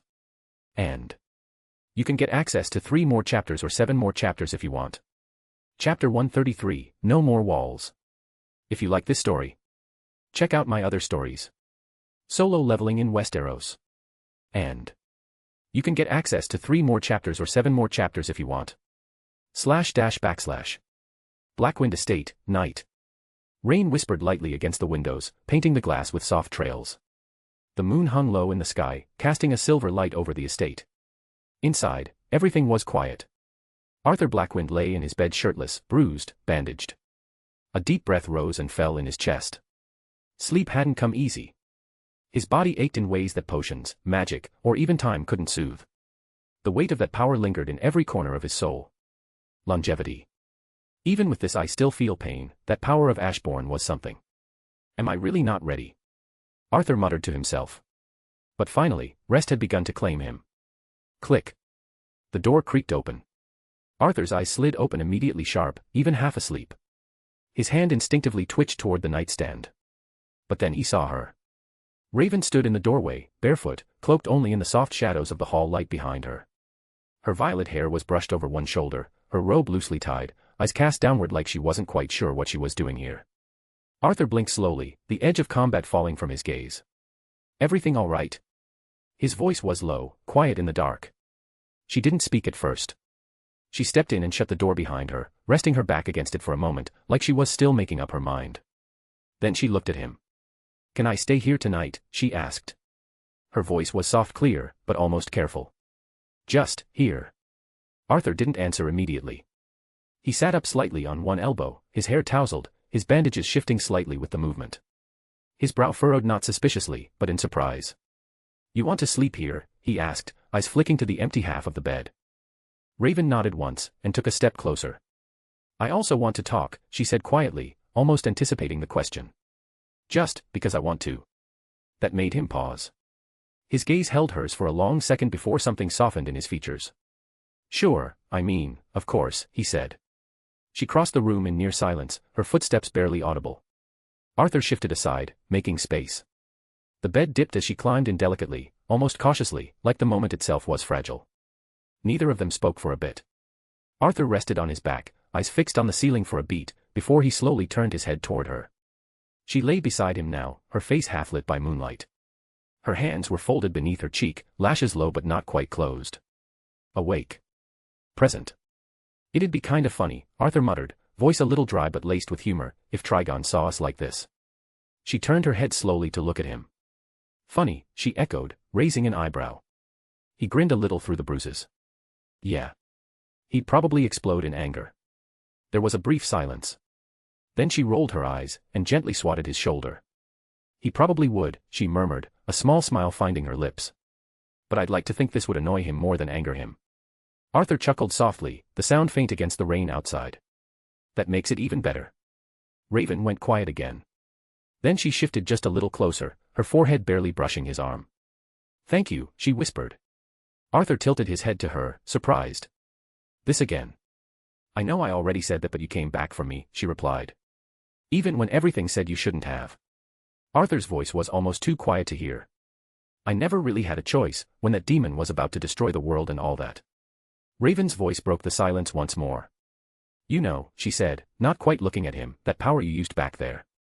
Arthur turned his head toward her, eyes half-lidded. What about it? Raven met his gaze now. It was darker than anything I've sensed from you before. But there was something else. Her brows furrowed slightly. Something I couldn't place. While it was pure darkness, there was also light. Just a flicker, but it was there. Arthur blinked. A flicker of a smile pulled at the edge of his lip. Light. He murmured, then glanced toward the ceiling. Ashbourne is sort of a fallen angel, in a way. So it's not that far-fetched, I suppose. She was quiet, waiting for him to answer and explain. But when the silence stretched on, he gently deflected with a question of his own. And what about you? He asked. That white form, your magic was different. Stronger. Brighter. That happened when you finally accept both sides. The demon and the human. Raven gave a small nod. It's hard to explain. But, yes. Something clicked. I wasn't fighting myself this time. I was just being my true self. And I knew exactly what I needed to do. I've never felt so. She paused, choosing the word carefully, whole. And all I could think about was protecting the people I hold dear. Arthur raised a brow and smirked, his tone teasing. Oh. Raven narrowed her eyes and, without a word, punched him gently on the shoulder. Arthur winced dramatically. Careful, he groaned, some of us are still bleeding internally. She smirked. You'll live. But you do care, don't you? Arthur teased, reaching over and poking her side. She swatted his hand away. Don't start. He poked again. This time closer to her ribs. She lunged, aiming a soft push at his chest. He caught her wrist midair. You are in this state yet you can still be this childish, she said, narrowing her eyes. Call it a monarch's pride, I must end everything on a win, he replied, half grinning. She pushed again, trying to get him back for the poke, but her balance slipped. One of her knees caught the edge of the bed, her other hand slipped on the blanket. And then suddenly, Raven was on top of him. Both froze. Arthur blinked up at her, their faces inches apart. Her hair curtained around them. The rise and fall of his chest brushed against hers. The air grew still. Raven didn't move. Didn't scramble away. Didn't apologize. She looked down at him for a long, quiet moment. Then, without a word, she leaned in. Her lips touched his slow, hesitant at first, but warm. The tension between them didn't break. It shifted towards something real and intimate. Raven closed her eyes, letting the moment wash over her. Arthur's presence to her was electric and calm all at once. When she finally pulled back, Arthur's let out a breath and smiled up at her, voice dry and low. I guess we're not sleeping now, are we? Raven narrowed her eyes playfully. That depends. Are you going to keep making bad jokes? Probably. She let out a quiet, almost amused breath. Then, slowly, she leaned down, her hand resting on his chest, fingers splayed over the steady rhythm of his heartbeat. Her lips brushed his, featherlight, as she whispered, then definitely not. But the kiss that followed said otherwise. It was longer this time, slower, deeper. Her hand moved from his chest to the side of his face, thumb tracing the line of his jaw as she pressed her body closer. Arthur responded instinctively, his arms winding around her waist, drawing her in as if she belonged there. Her breath hitched slightly as his fingers trailed up her spine, and she didn't pull away. Neither of them did. And when she finally broke the kiss, her forehead resting gently against his, eyes searching his face, there was no hesitation in her voice, only a whisper, soft and sure. Don't stop. Arthur's lips curled into a crooked, tired smile. This was your original plan all along, wasn't it? Raven's eyes sparkled something mischievous just beneath the calm. Maybe, she said, her voice teasing, her smile growing as her fingers gently brushed through his hair. I do like to be one step ahead.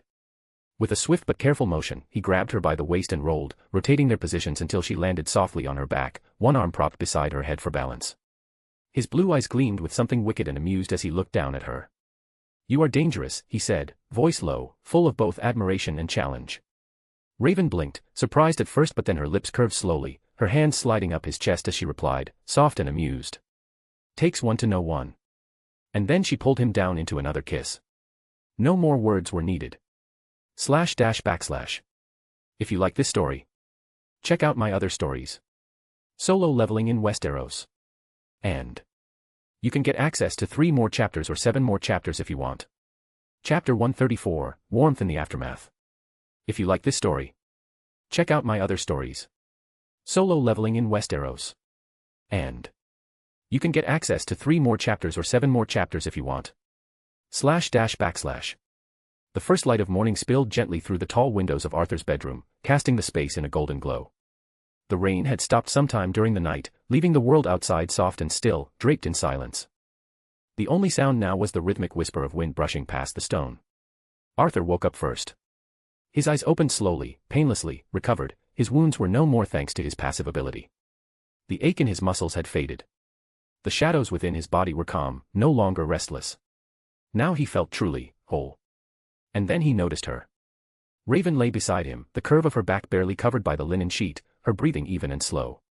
Her violet hair fanned across the pillow between them, a strand resting lightly against his chest. He didn't move for a moment, he just looked. There was something surreal about this. Not the magic, not the battle he had, not the near apocalypse. Just her.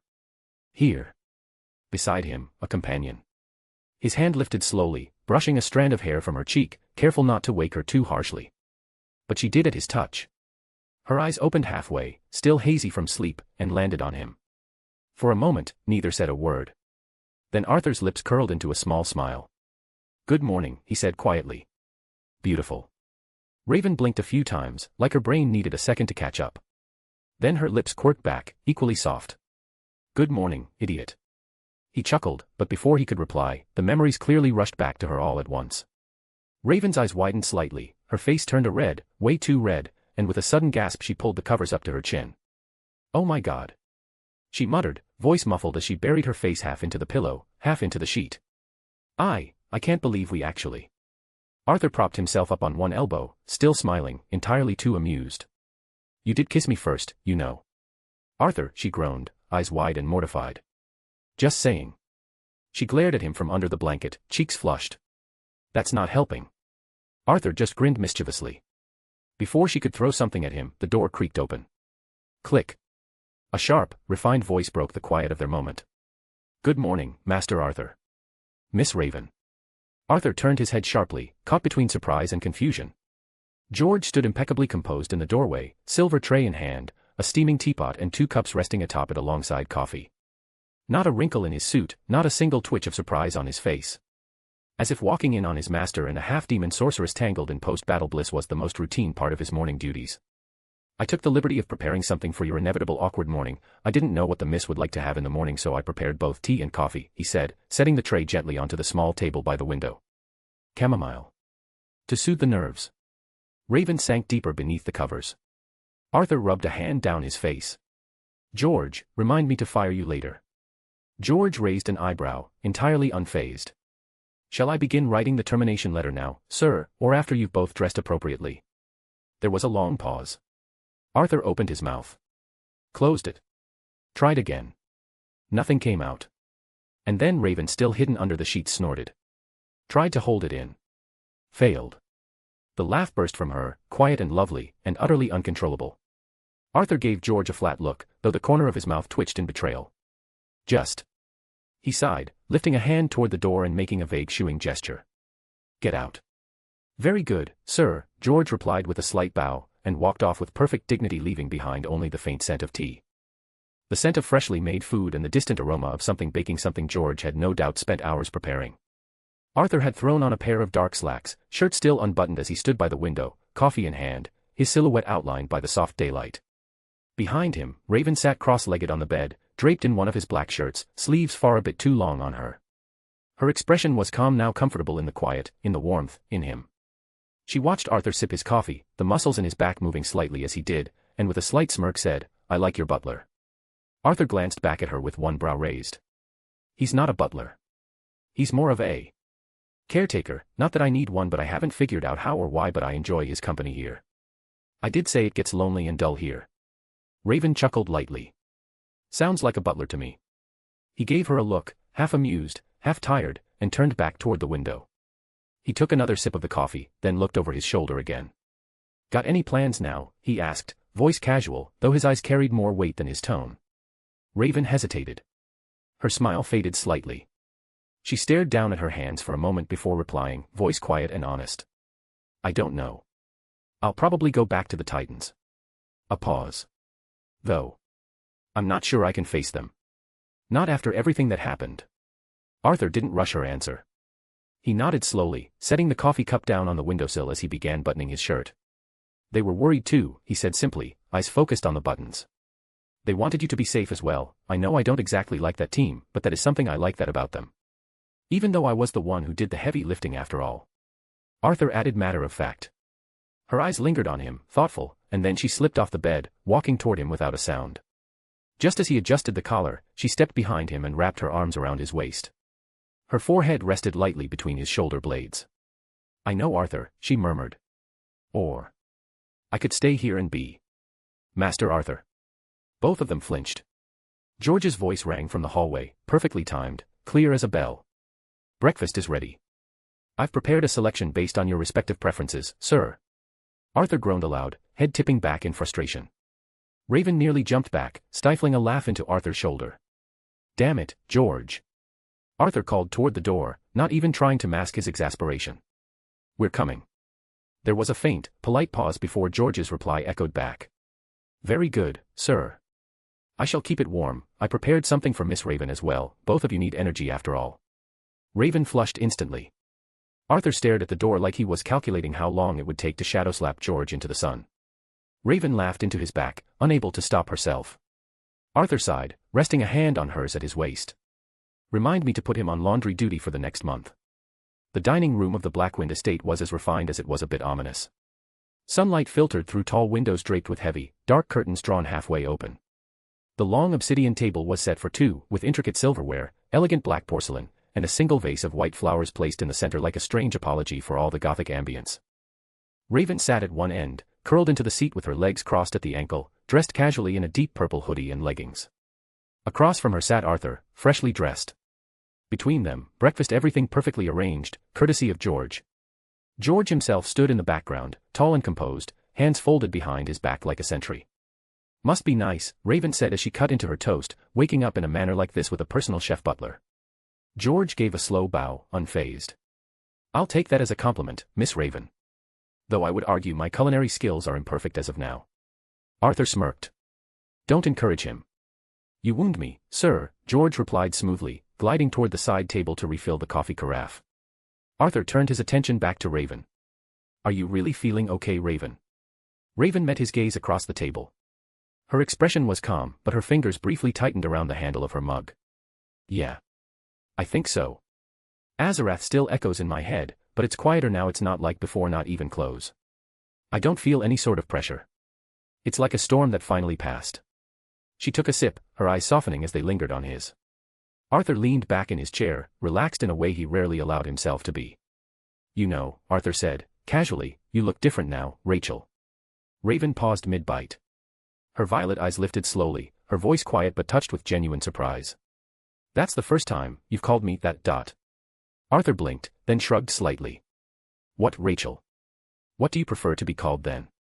Raven smiled faintly, brushing a stray lock of hair behind her ear. I'm fine with both. Her eyes lingered on him. But it sounded nice. He met her gaze, something warm and unspoken passing between them. Before the moment could deepen, a voice buzzed softly from the TV mounted in the corner of the room.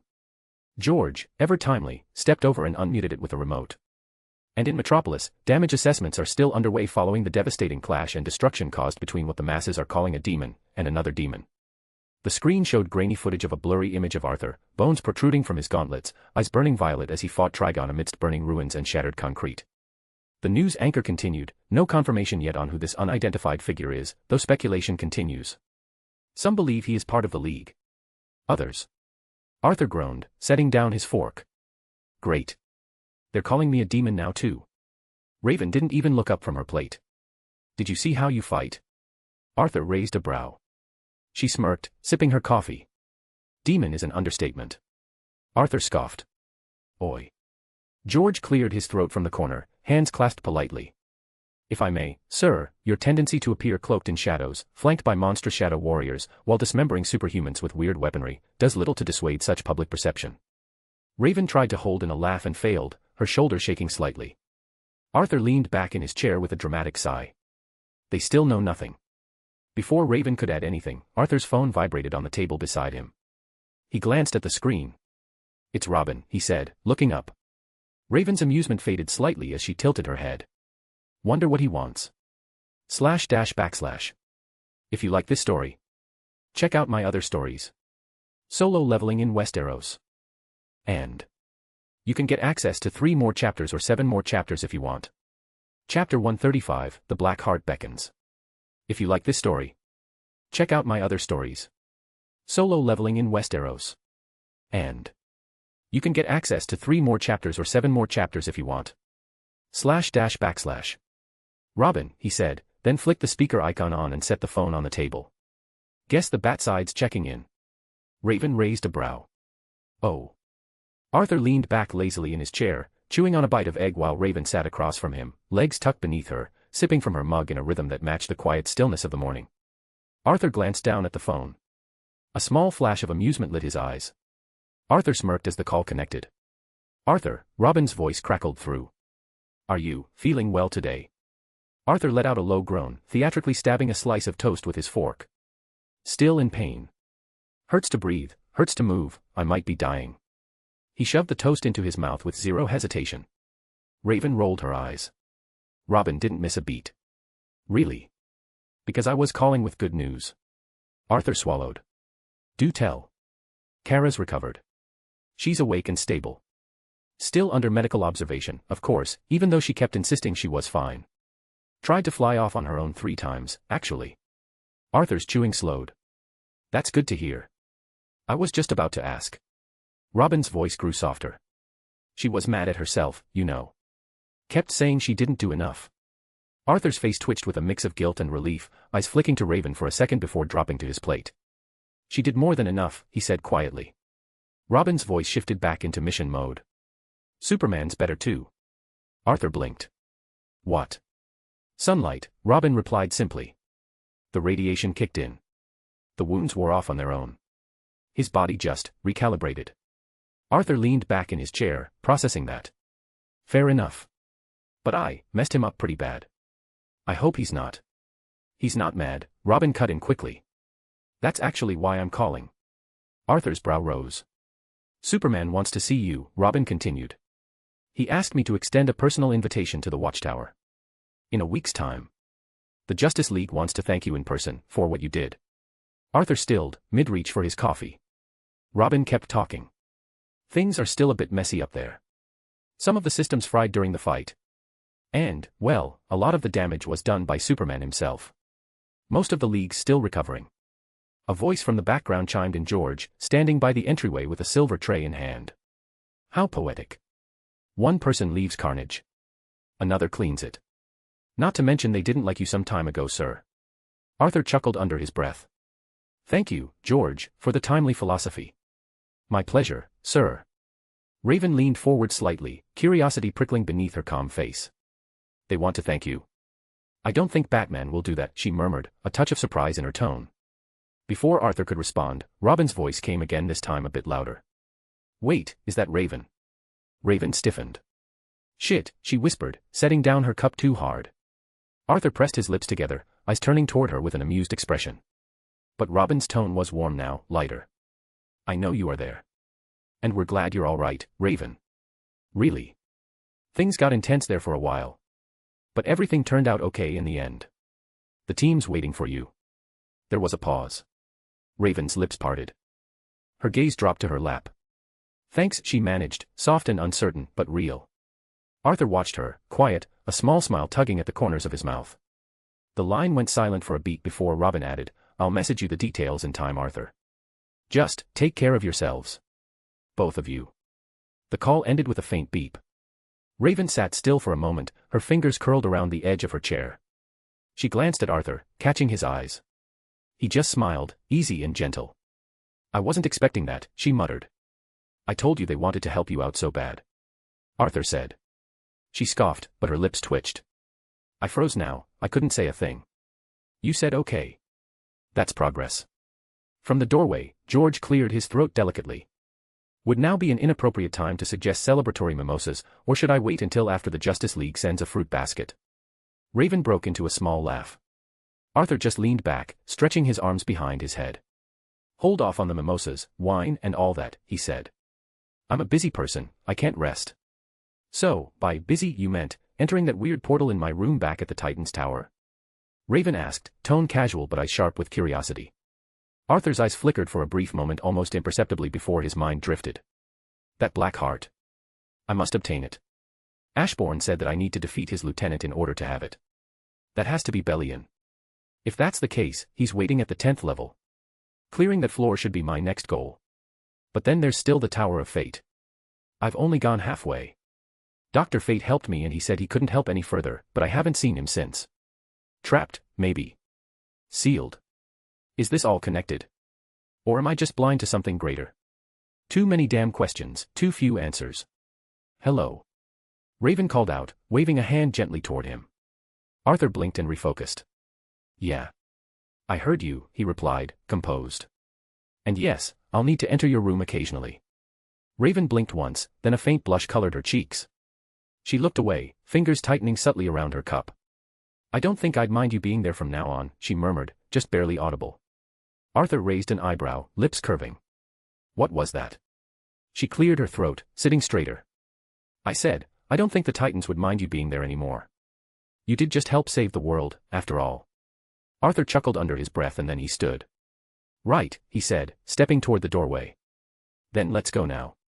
But before he could reach the hall, George appeared as if conjured by the thought, holding a dark leather-bound planner. Sir, he began with dignified restraint, forgive the interruption, but if I may offer a sincere suggestion from one who has watched blood on you far too often recently, take a vacation. Miss Raven. Miss Kara. Or whomever you see fit. Sunlight, sea air, and perhaps a place where your bones aren't broken every third sunrise. Raven blinked, visibly surprised by the sudden and unusually heartfelt proposal. She looked at Arthur, hopeful for a moment. Arthur paused mid-step. He turned back, eyeing George with a neutral expression before something in his gaze hardened not out of anger, but clarity. "No," Arthur said. "What I need right now is to get stronger." His voice was quiet, but heavy with meaning. Trigon made me realize something. There are things out there, things that he made me remember. George, there are cosmic threats, beings that don't just walk through the door, they break reality when they knock. If I don't keep pushing myself, if I get complacent, I won't stand a chance when they decide to make this world their next meal. There was silence for a beat. George nodded slowly, setting the planner aside.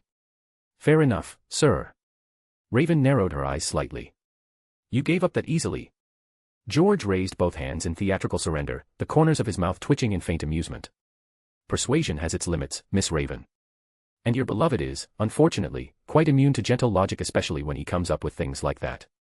Raven scoffed but couldn't help the smile tugging at her lips. "Why am I leaving through the door, anyway?" Arthur muttered aloud. Raven raised a brow, clearly entertained. "Yeah, I can teleport us there. You know, mystic powers, portals, actual magic. No need to walk there." Arthur turned toward her slowly, eyes narrowed playfully. He stepped closer. She expected a quip, maybe a smug remark. But instead, his voice came low. "No." Raven blinked, surprised. "No." Arthur's eyes met hers intense, focused. "I want to do it my way." He moved in before she could respond, arms slipping around her waist with the smooth confidence of someone who knew exactly what he was doing. Raven tensed for a moment, caught off guard not by the gesture, but by the intimacy. Her breath hitched as her hands instinctively rose, palms resting against his chest. He was too close. She looked up. Their faces were inches apart, lips not far from meeting. The warmth of his breath mingled with hers, the quiet drawing in around them. Her heart thudded once. And then the shadows moved. Black tendrils crept upward from beneath them, slow and elegant like ribbons in water. They coiled around Arthur's back, swirled up Raven's arms, and began to devour the light. The air turned cool, the sound around them fading into nothing. Arthur whispered one word into the hush between them. "Exchange." And in a blink, they were gone. In their place, a hulking shadow demon emerged with a heavy thud. It blinked twice, confused, then sniffed the air before wandering off around the estate. George, who had been standing watching all of that the entire time, exhaled through his nose. He adjusted his collar and looked to the spot they had vanished from. "Youngsters," he muttered, shaking his head and stepping away with impeccable grace, // If you like this story, check out my other stories. Solo leveling in Westeros. And you can get access to 3 more chapters or 7 more chapters if you want. Chapter 136, Legacy Shadow Legion Dungeon, Level. If you like this story, check out my other stories. Solo leveling in Westeros. And you can get access to 3 more chapters or 7 more chapters if you want, // The shadows receded like ocean tides as Arthur and Raven appeared inside the Titan's tower in the familiar, silent gloomy room of hers. For a moment, they remained in the same intimate stance, his arm still around her waist, her hand resting against his chest. The shadow's energy dissipated with a hiss, and reality settled again. Raven blinked, caught in the closeness. Then, with a slight, awkward shuffle, she stepped back, smoothing the folds of her clothes like she needed something to do with her hands. "That was certainly a nice way to get here," she said, trying not to sound too breathless. "Quite different from the portals I use." Arthur smirked. "Told you. My way's better." She rolled her eyes, though there was a reluctant curl at the edge of her lips. Her eyes scanned the room, a sanctuary of the arcane and magic. Now it felt a bit too weird for her. "It feels like ages since I've been here," she said softly, almost to herself. "Everything's exactly the same, but it doesn't feel the same at the same time." "I did some snooping while you were gone," Arthur said, strolling casually toward one of her shelves. "Found traces that John did too. Left behind some magical item that got me into Azarath with the help of someone, and of course the lingering smell of cigarettes, that was another clue." Raven sighed. "That's expected from him. Subtlety has never been John's strength." But then her gaze narrowed slightly. "Wait, did you mess with my personal things?" Arthur turned around slowly, both hands rising as if to surrender. "I didn't." She raised an eyebrow. "Arthur. I swear," he added, grinning. "You can ask Kara. She practically was the one that stopped me from doing so. Besides, even if I did, my only intention was to find anything that could help me locate you. That's it." Raven studied him, then gave a small shrug. "It's fine." Arthur's grin widened. "Of course it's fine. You're mine now." He said it so casually, like it was the most obvious thing in the world with certainty. Raven's eyes widened, her face flushing with red. She didn't deny it. She couldn't even make eye contact. Just quietly turned and busied herself with brushing some dust off her old spellbook. Arthur took the moment to pace slowly, looking at the center of the room where the air always felt heavier, denser. A place steeped in magic, the location of his dungeon entrance. "You should go see your team," he said. "Pretty sure that Robin already knows we're here." Raven hesitated. "I don't know what to say to them." Arthur looked over his shoulder. "Just be yourself. You'll figure it out." A key formed in his palm, curling into shape like smoke solidifying into steel. The runes along its edge glowed softly, resonating with him, and only him. Raven stepped closer, her curiosity overcoming the moment of doubt. "How does this work?" she asked, tilting her head. "I tried to recreate it myself when I was trying to find you, but nothing worked." Arthur looked at the key, then back at her.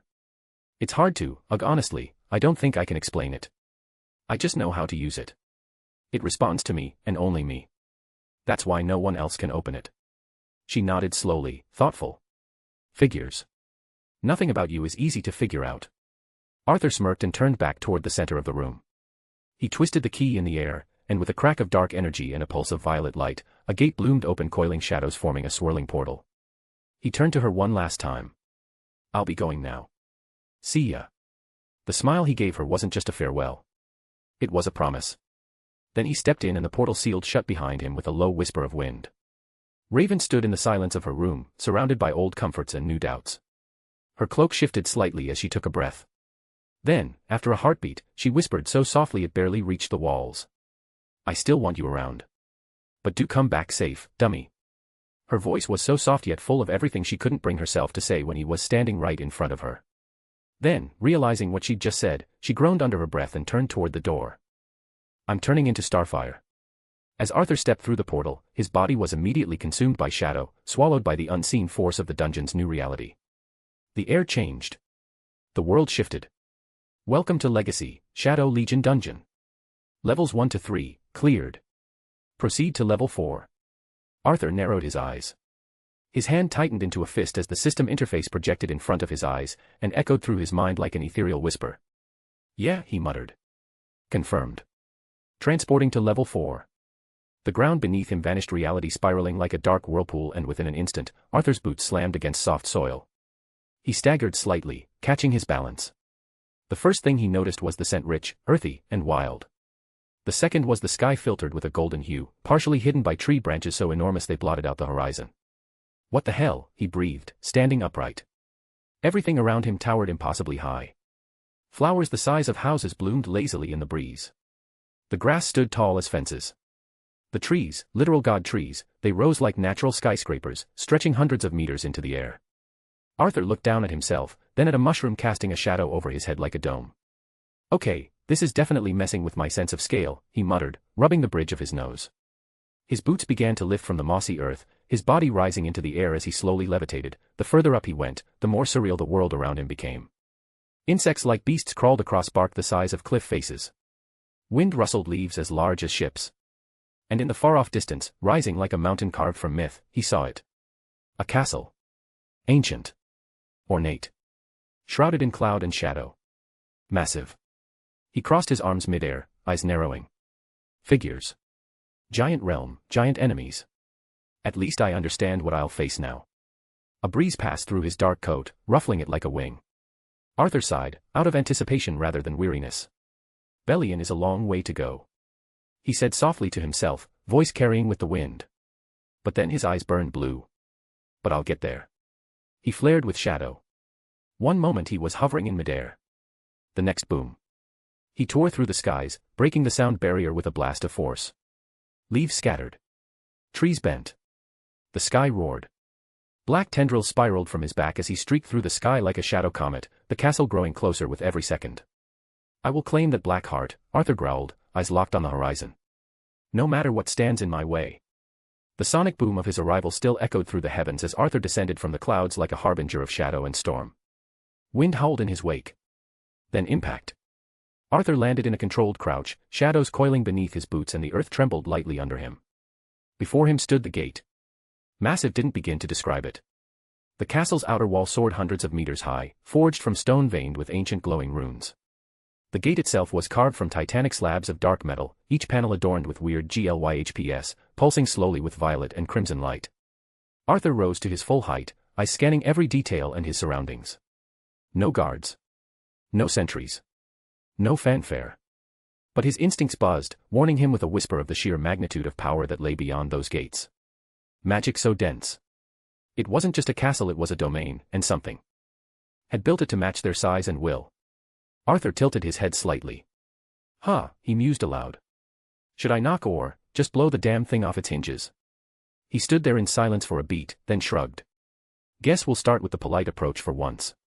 He raised his hand and gave the massive gate 3 solid knocks, each one sending a ripple of vibration through the towering doors.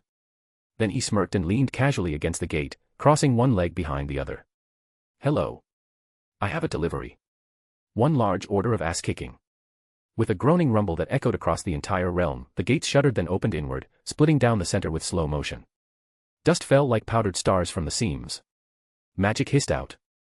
Arthur blinked, raising a brow in mild surprise. Well. What do you know, he said, stepping forward as shadows curled around his feet. Not everything has to be solved with violence. The moment he passed through the threshold, the world seemed to stretch again, his senses adjusted just in time to feel it. They were coming. From beyond the distant corridors, giants emerged, walking titans of war, some clad in ancient armor, others wrapped in thick hides and ruined cloth. Their footsteps made the stone quake. Eyes like molten fire locked onto the lone figure standing at the gate. Arthur smiled. He raised his right hand, the Demon King's longsword materialized in his grip. The blade growled into existence, humming with dark and electric energy, sparking blue lightning. He rolled his neck slowly. All right, he muttered, gaze focused, wild grin tugging at his lips. His voice was full of excitement.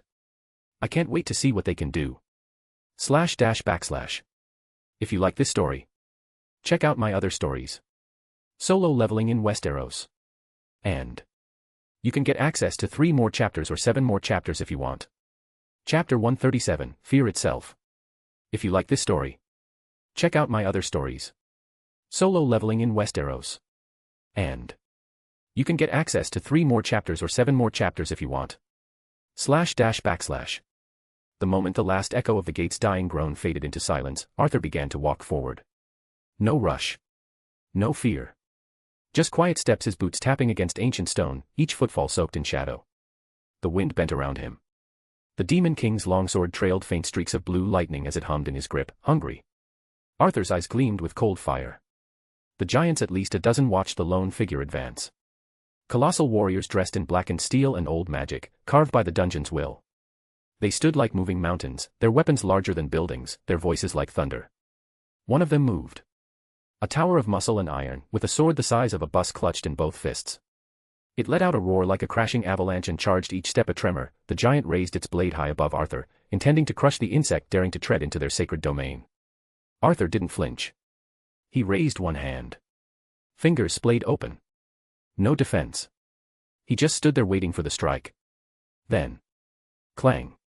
The massive blade slammed down. And stopped. Arthur's palm caught it. The shockwave shattered the earth around him. Cracks split the stone beneath his feet.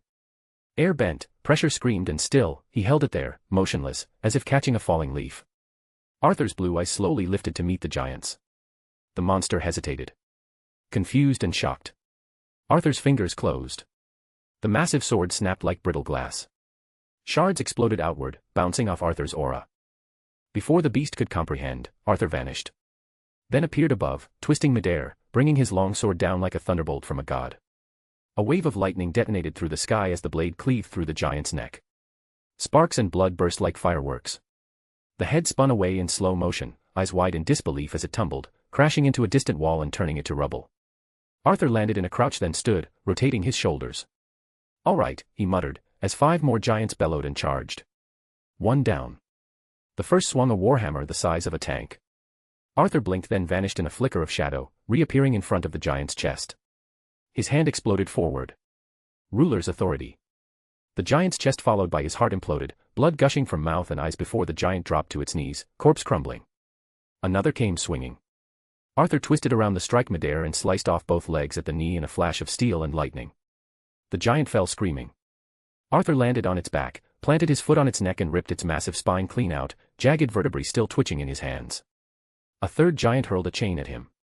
Arthur extended one hand lazily. Ruler's authority once again. The chain stopped midair. Reversed. Whipped backward into the thrower's face at breakneck speed, smashing the skull in like a wrecking ball. Blood sprayed across the castle wall like graffiti. He kept moving in an unrelenting storm of violence. Arthur flew upward in an instant. A sonic boom cracked the air like thunder and he reappeared mid-flight, a blur of black and lightning. He flew straight through the giant's chest, bursting out the other side like a cannonball of death. Flesh and armor ruptured, a hole the size of a car torn clean through the giant's torso. Blood sprayed in a geyser behind him as the creature blinked once, then collapsed, mouth still open in a wordless death rattle, its heart already ash. Arthur hovered for a moment in the aftermath, breath steady, cloak rippling behind him. Then a second giant charged. He flew sideways past a giant's torso, the Demon King's blade spiraling with lightning.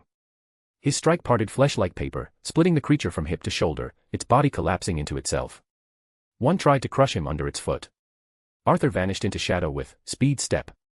Then emerged next to his other foot, grabbing the ankle with one hand and twisting violently with ruler's authority.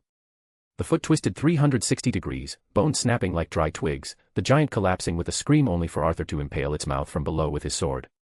The battlefield was ruined now. The castle's interior was shattered, walls destroyed, floors torn up, statues decapitated. Magic sparks rained down like dying stars. Arthur stood in the center of it all, the last giant still twitching, coughing blood beside him. He wiped gore from his cheek, tossed a piece of giant armor aside. His chest rising and falling, blue eyes alight, he rolled his neck with a grin. These dungeons, he muttered, voice low and satisfied, are the only place I can actually let loose. Dust still curled from shattered pillars. The air pulsed with leftover magic, thick with blood and ruin. Limbs the size of trees lay strewn across the battlefield. Giant corpses, monsters of muscle and steel, lay in heaps, slain by a single man who now stood still, longsword in hand. Arthur let out a quiet breath, then drove the Demon King's longsword into the stone with one clean motion. The blade sank into the ground like it belonged there, crackling with residual lightning. He didn't need it for what came next. A smirk crept onto his face. Arise. The word cut through reality like a divine command. Shadows thick and black as death flooded from beneath the corpses. They slithered, and rose up in unnatural spirals. The ground rumbled as forms took shape, colossal, grotesque, monstrous reflections of the slain giants, now reborn under his will. One by one they emerged. 12 in total. Shadow-forged titans with blank glowing violet eyes, obsidian armor cracked by violent power, each carrying the warped remnants of the weapons they once wielded in life. And every one of them knelt. A thunderous quake followed as their knees crashed against stone, sending shockwaves through the broken floor. Like loyal knights before a warlord king. Arthur's eyes glowed brighter, and his smile widened into something dark and satisfied. Formidable addition to my army. He muttered, walking slowly between them, gaze sweeping across the hulking monsters. They'll draw attention, sure they are massive targets. But that's exactly what I need. He reached out and let his fingers brush the helm of one shadow giant. The creature twitched, as if responding to his touch like a hound awaiting command. Let them come. You'll tear through our future enemies. Then he turned. Past the corpses, past the ruin and storm, stood a massive door. 10 times the size of the last. Guarded until moments ago by the giants now kneeling at his feet. And yet, now. Only silence lay before it. Heavy. Waiting. Arthur narrowed his eyes. I know, he said under his breath, stepping toward the door. It's not over. Not yet. Behind him, the 12 shadow giants slowly dissolved, their forms breaking apart into black mist, returning to Arthur's shadow like soldiers sinking back into the void between worlds. The battlefield was once again empty. Except for him. He walked forward, alone. He raised one hand toward the gate, then paused. Let's get this over with, he said. In the vast, endless stretch of space where nebulae burned like sleeping titans and there is nothing but silence, a figure hovered motionless, arms crossed in the vacuum of space. His gaze was fixed. Locked onto one small, distant world. Earth. The planet spun quietly in the void, fragile and bright. A blue spark of life. He had been watching for some time. And now, he spoke. Interesting fellow. His voice was deep. Measured. Laced with intellect. He radiates it. Not power. Not hope. Fear. The real kind. The kind that makes beings kneel and monsters hesitate. His lips curled into a faint, deliberate smile. I had my doubts after our first plan failed. That Joker fellow didn't achieve what I really wanted. I thought perhaps I would find candidates, someone who can truly be part of something great. I thought I miscalculated. His eyes glinted. But now I am certain. I found one. And he's more than fitting to wear this. He raised a single hand pale against the stars and a golden glow began to pulse from one of his fingers. A ring, burning with sickly yellow light. Behind him, movement. Dozens no, a large number of shapes began to emerge from the starlight, silhouettes of beings from every corner of the galaxy. Tall. Towering. Monstrous. Each lifted a hand. And one by one, each hand began to glow. Yellow. Not just light, emotion, weaponized and focused. The first figure didn't turn. He simply spoke again, voice calm and reverent. We are going to change the cosmos. The Guardians will panic, and the green fools will tremble. I can already see it. // If you like this story, check out my other stories. Solo leveling in Westeros. And you can get access to 3 more chapters or 7 more chapters if you want. Chapter 138, Giant Slayer. If you like this story, check out my other stories. Solo leveling in Westeros. And you can get access to 3 more chapters or 7 more chapters if you want. // Arthur raised one hand toward the gate, shadows swirling at his fingertips like a silent storm gathering. Let's get this over with. Crack. The air trembled. With an imperceptible gesture, ruler's authority lashed out, invisible and undeniable. The massive castle gate towering like the wall of a fortress shattered inward with a deafening groan, splinters of enchanted wood and metal flying in every direction like thrown spears. The very stone arch above it cracked in protest, dust raining down as the remnants of the gate crumbled into the darkened hall beyond. And then a wave of magic hit him. It surged from the depths of the chamber ahead, not as a blast but a tide ancient, crushing, alive. The hairs on Arthur's arms stood on end, lightning crackling faintly across his shoulders in response to the sheer pressure. He narrowed his eyes and muttered under his breath, almost admiringly, "That's impressive, it feels stronger than anything I've faced in the previous levels."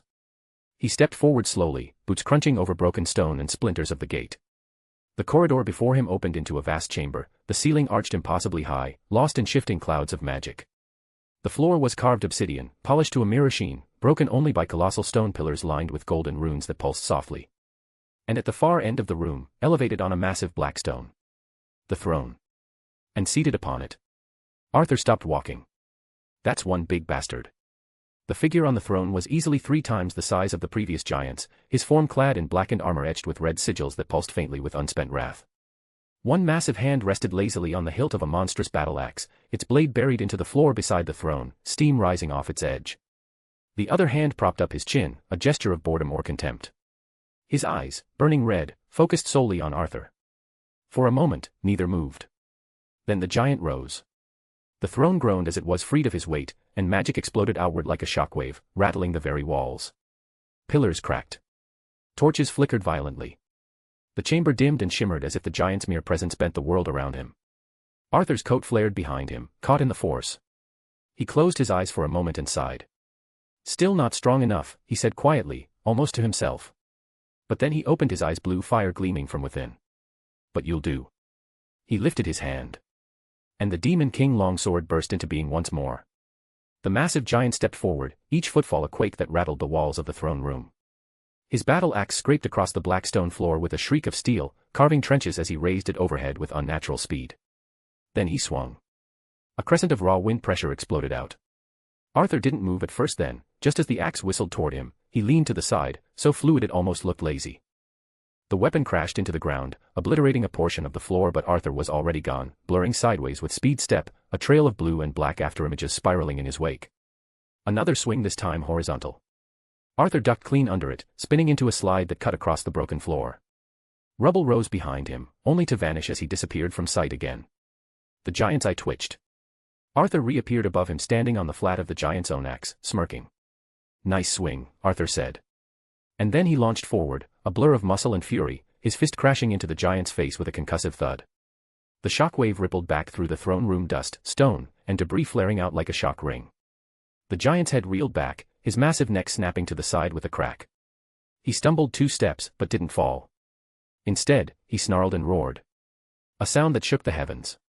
Arthur floated midair, hair and coat whipping violently, shadows coiling around his boots like tendrils. The giant's axe ignited with flames and his red eyes burned brighter crimson infernos of raw hatred.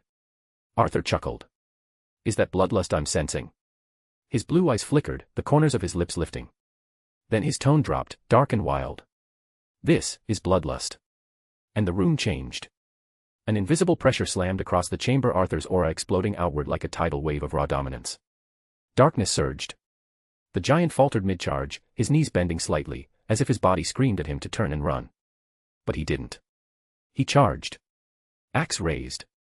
Magic swirling around him like a storm with fury. Arthur's smile widened. All right, he muttered. I've seen enough. His eyes glowed bright blue. With a thunderous crack of lightning, Arthur took flight, shadows trailing behind him. The axe came down again fast, brutal. Arthur spun past it. One cut. A flicker of light.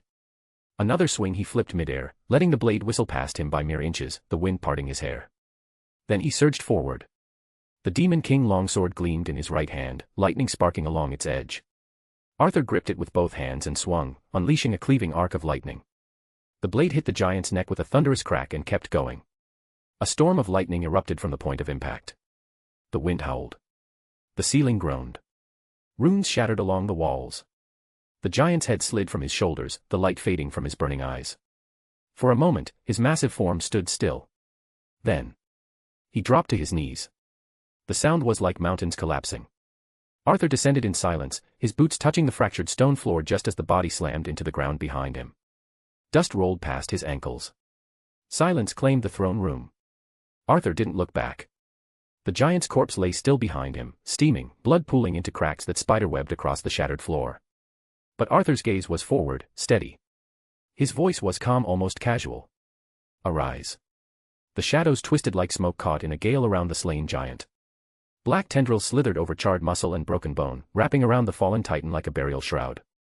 And then a massive shadow emerged. Its eyes snapped open, no longer red, but now glowing a deep violet. The giant rose again, this time as a loyal eternal shadow soldier. On one knee, kneeling before Arthur, head bowed, hand across its chest in silent deference. Above the creature, the system interface flickered into view. Shadow extraction, success. Class Elite Knight. Shadow designation, awaiting name. Arthur tilted his head slightly, studying the behemoth with a glimmer of amusement in his eyes. Elite Knight, huh? He muttered.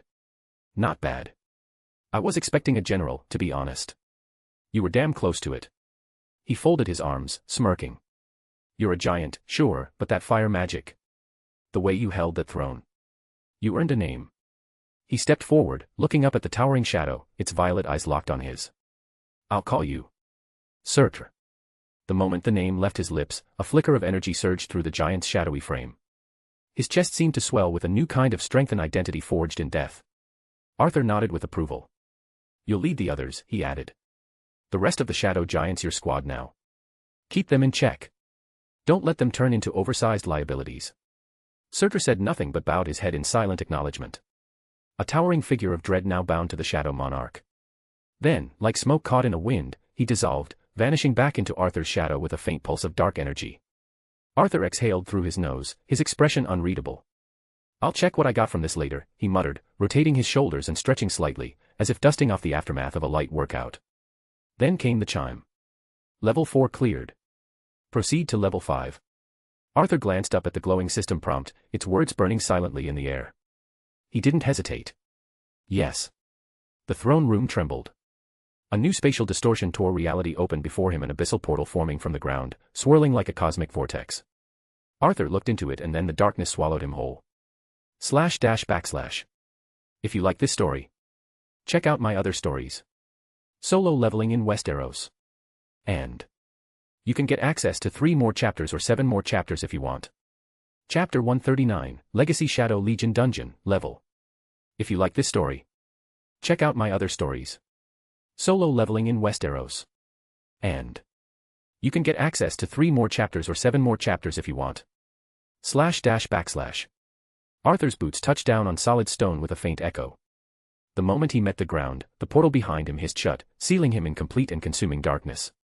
No stars. No sky. No wind. Just still, damp air and the faint sneeze of magic. He narrowed his eyes, taking in the environment: jagged cave walls, moss-draped rock, and narrow tunnels that stretched like veins through the belly of the earth. "Okay," Arthur muttered. He exhaled, and as he did, his irises shimmered faintly with arcane light. The silence spoke to him more than sound. He closed his eyes, reaching out not with his hands but with something deeper. Sense. Predator instinct. A pulse. Arthur's eyes snapped open. He turned to the right. That way. He didn't hesitate. He moved forward, each step echoing down the hollow tunnel.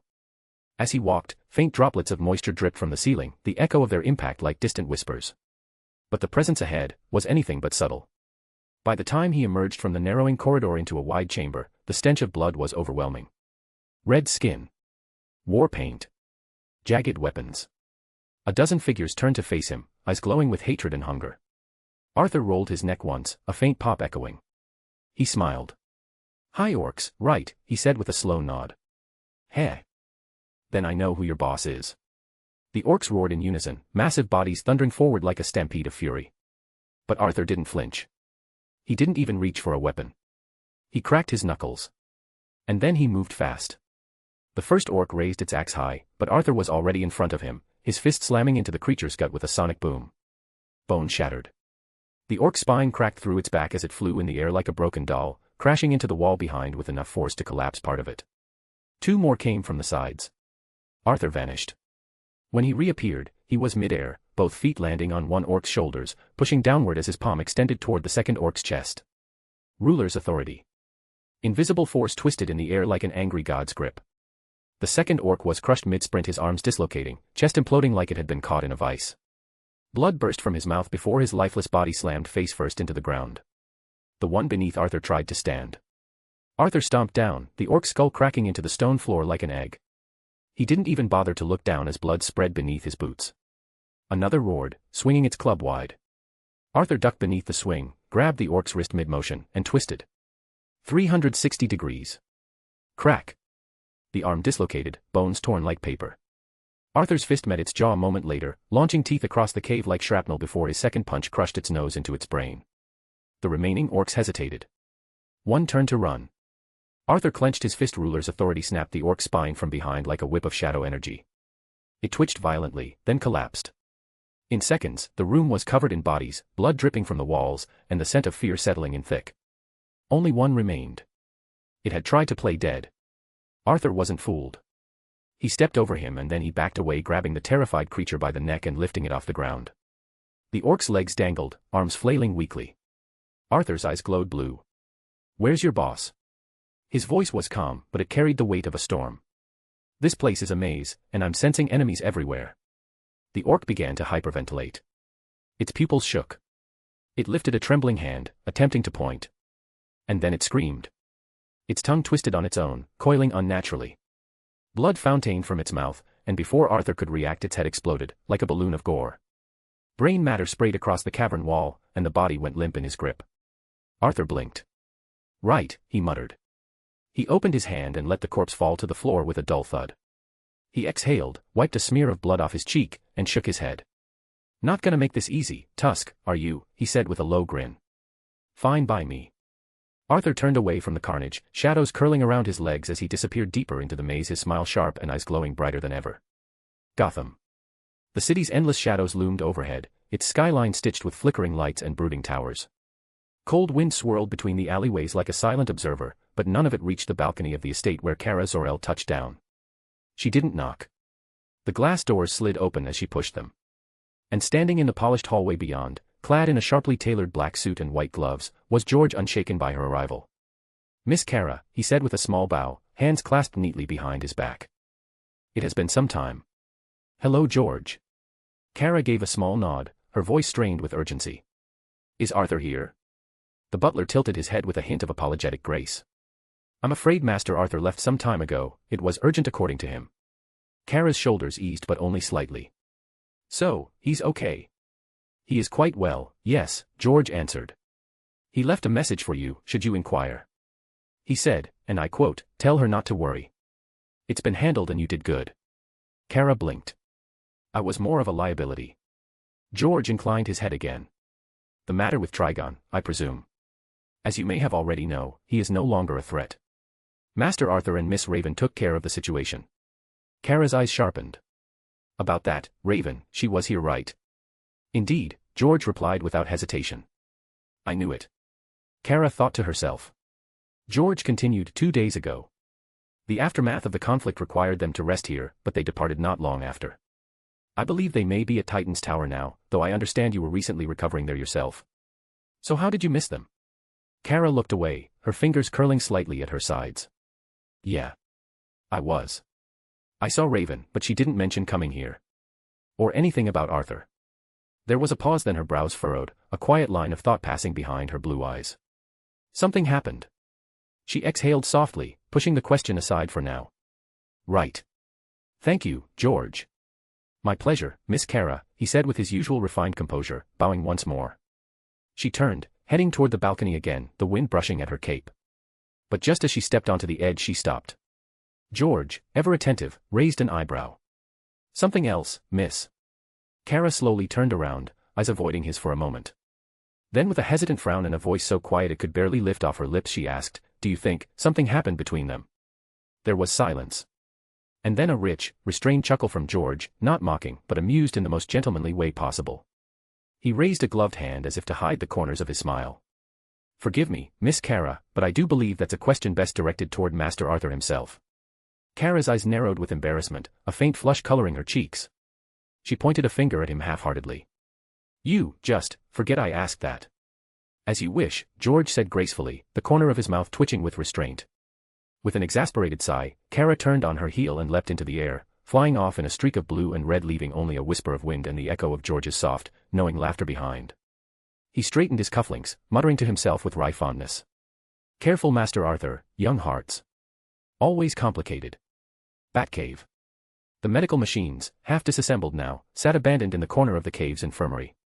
Only the quiet hum of the bat computer far behind kept the darkness from swallowing everything. Bruce Wayne started to wake up. His eyes opened slowly, steadily, as if the world had been underwater and he was surfacing from beneath. The overhead light was dim, softened to avoid a jarring wake. He tried to sit up instinctively, but a firm, gloved hand gently pressed on his shoulder.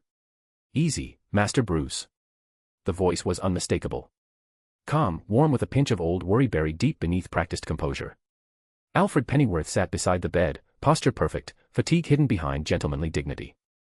Bruce blinked again, finally letting out a breath. Alfred. The League, the demons, what happened?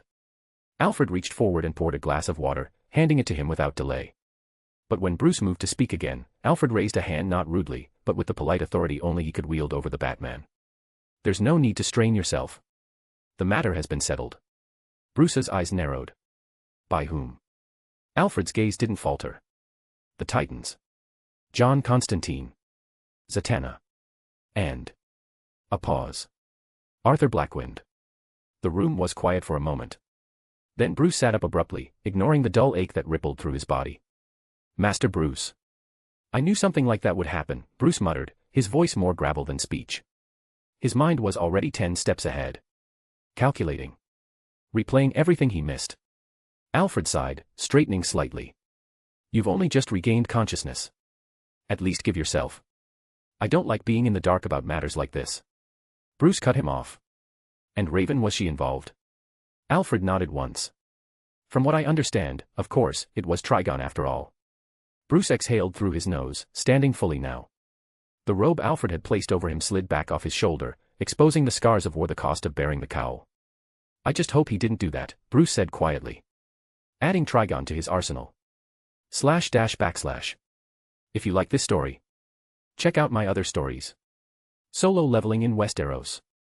And you can get access to 3 more chapters or 7 more chapters if you want. Chapter 140, Arise, Tusk. If you like this story, check out my other stories. Solo leveling in Westeros. And you can get access to 3 more chapters or 7 more chapters if you want. // Level 5, Boss Chamber.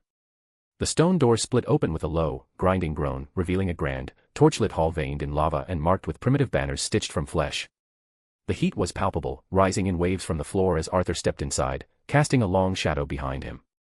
At the far end, on a throne of jagged rock and skulls, sat an orc shaman, tall, emaciated, adorned with bone charms and tribal tattoos that glowed faintly with magic.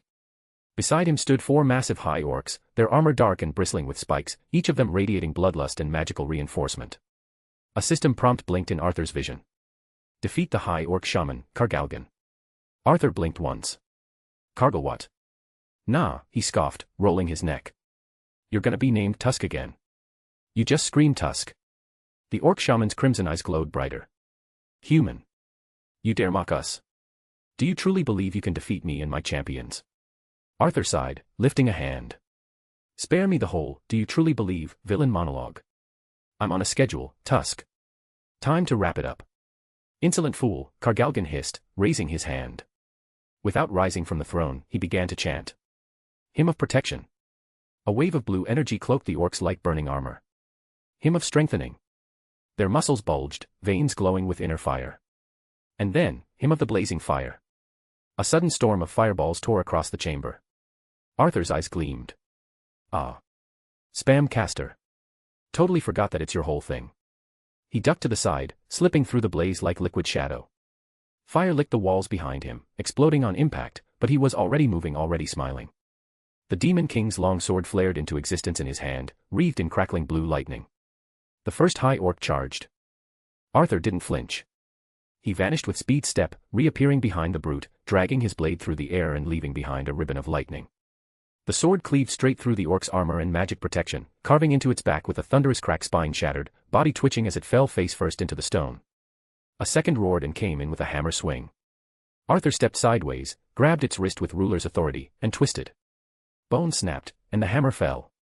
Arthur used the same spell to drag the orc forward, its body ragdolled, and he slammed his fist into its face, caving in the skull with a sickening crunch. 2. The third and fourth came together, coordinating their attacks. One swung vertically, the other horizontally.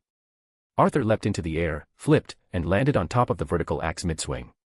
He ran along it with perfect balance, vaulting over the orc's head, beheading him just as he leapt. In midair, he threw his sword forward, and with a whisper of ruler's authority, it shot ahead with intent.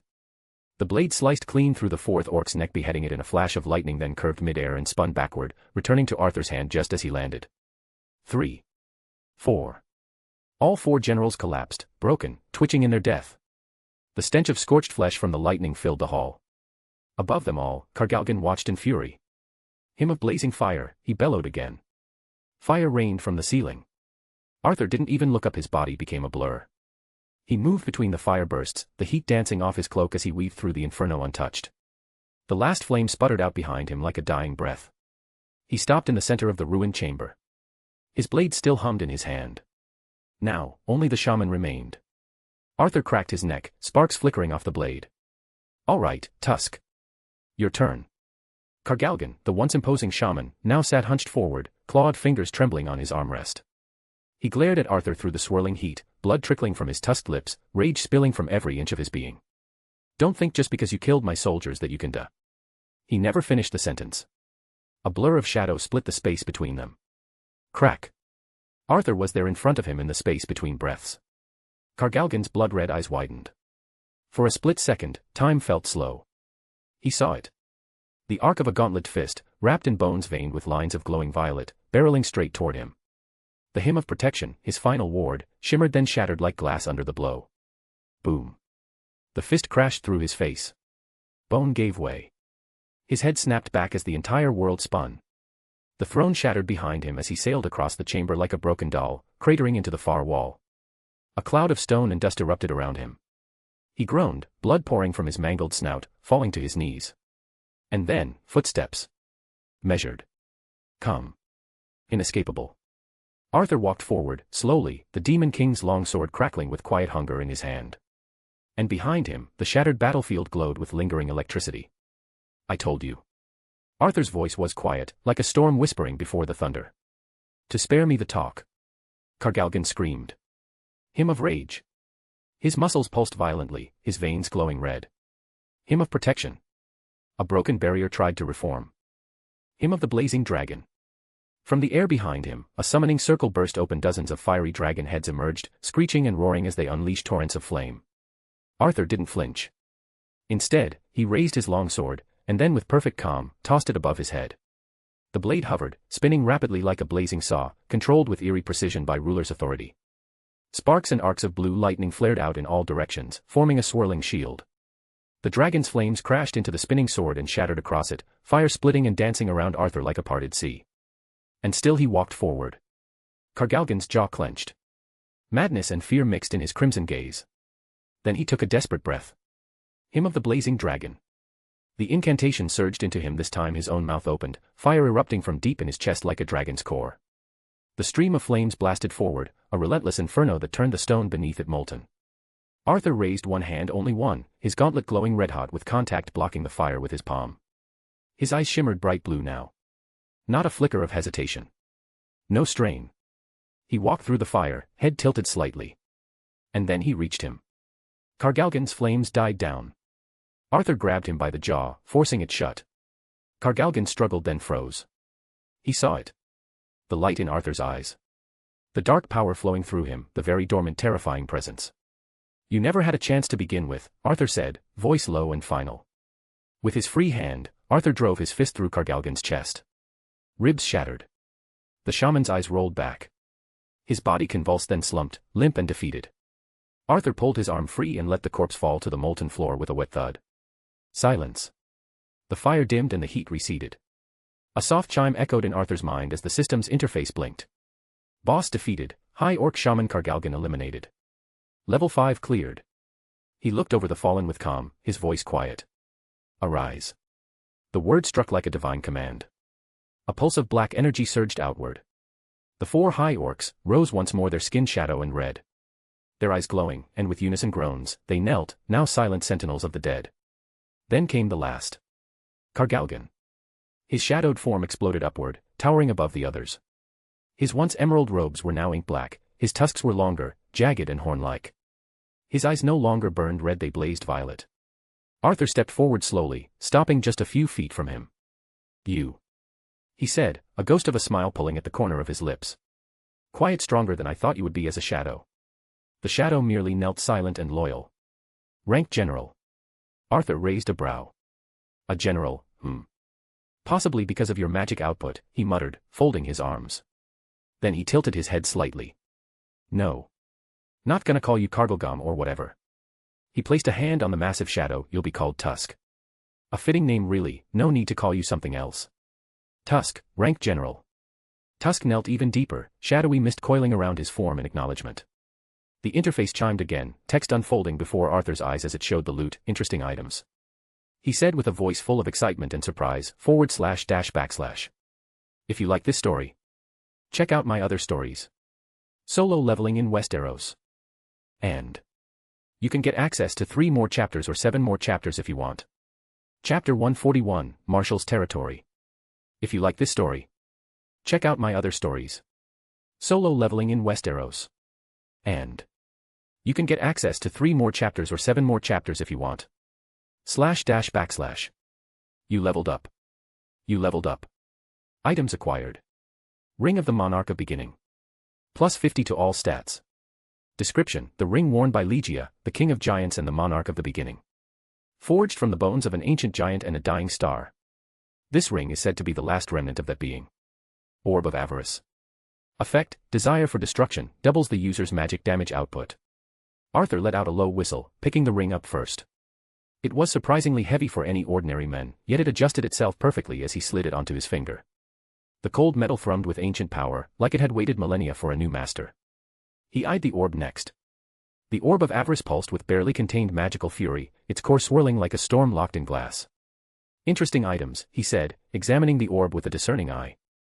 This ring, remnant of the Monarch of Giants, does that mean they are dead or something? These descriptions don't seem to be there for no reason. He glanced toward Tusk, who stood silently behind him, a dark staff in hand, cloaked in drifting shadow. But this, the orb, this is more your style. Arthur walked up and handed it to him directly.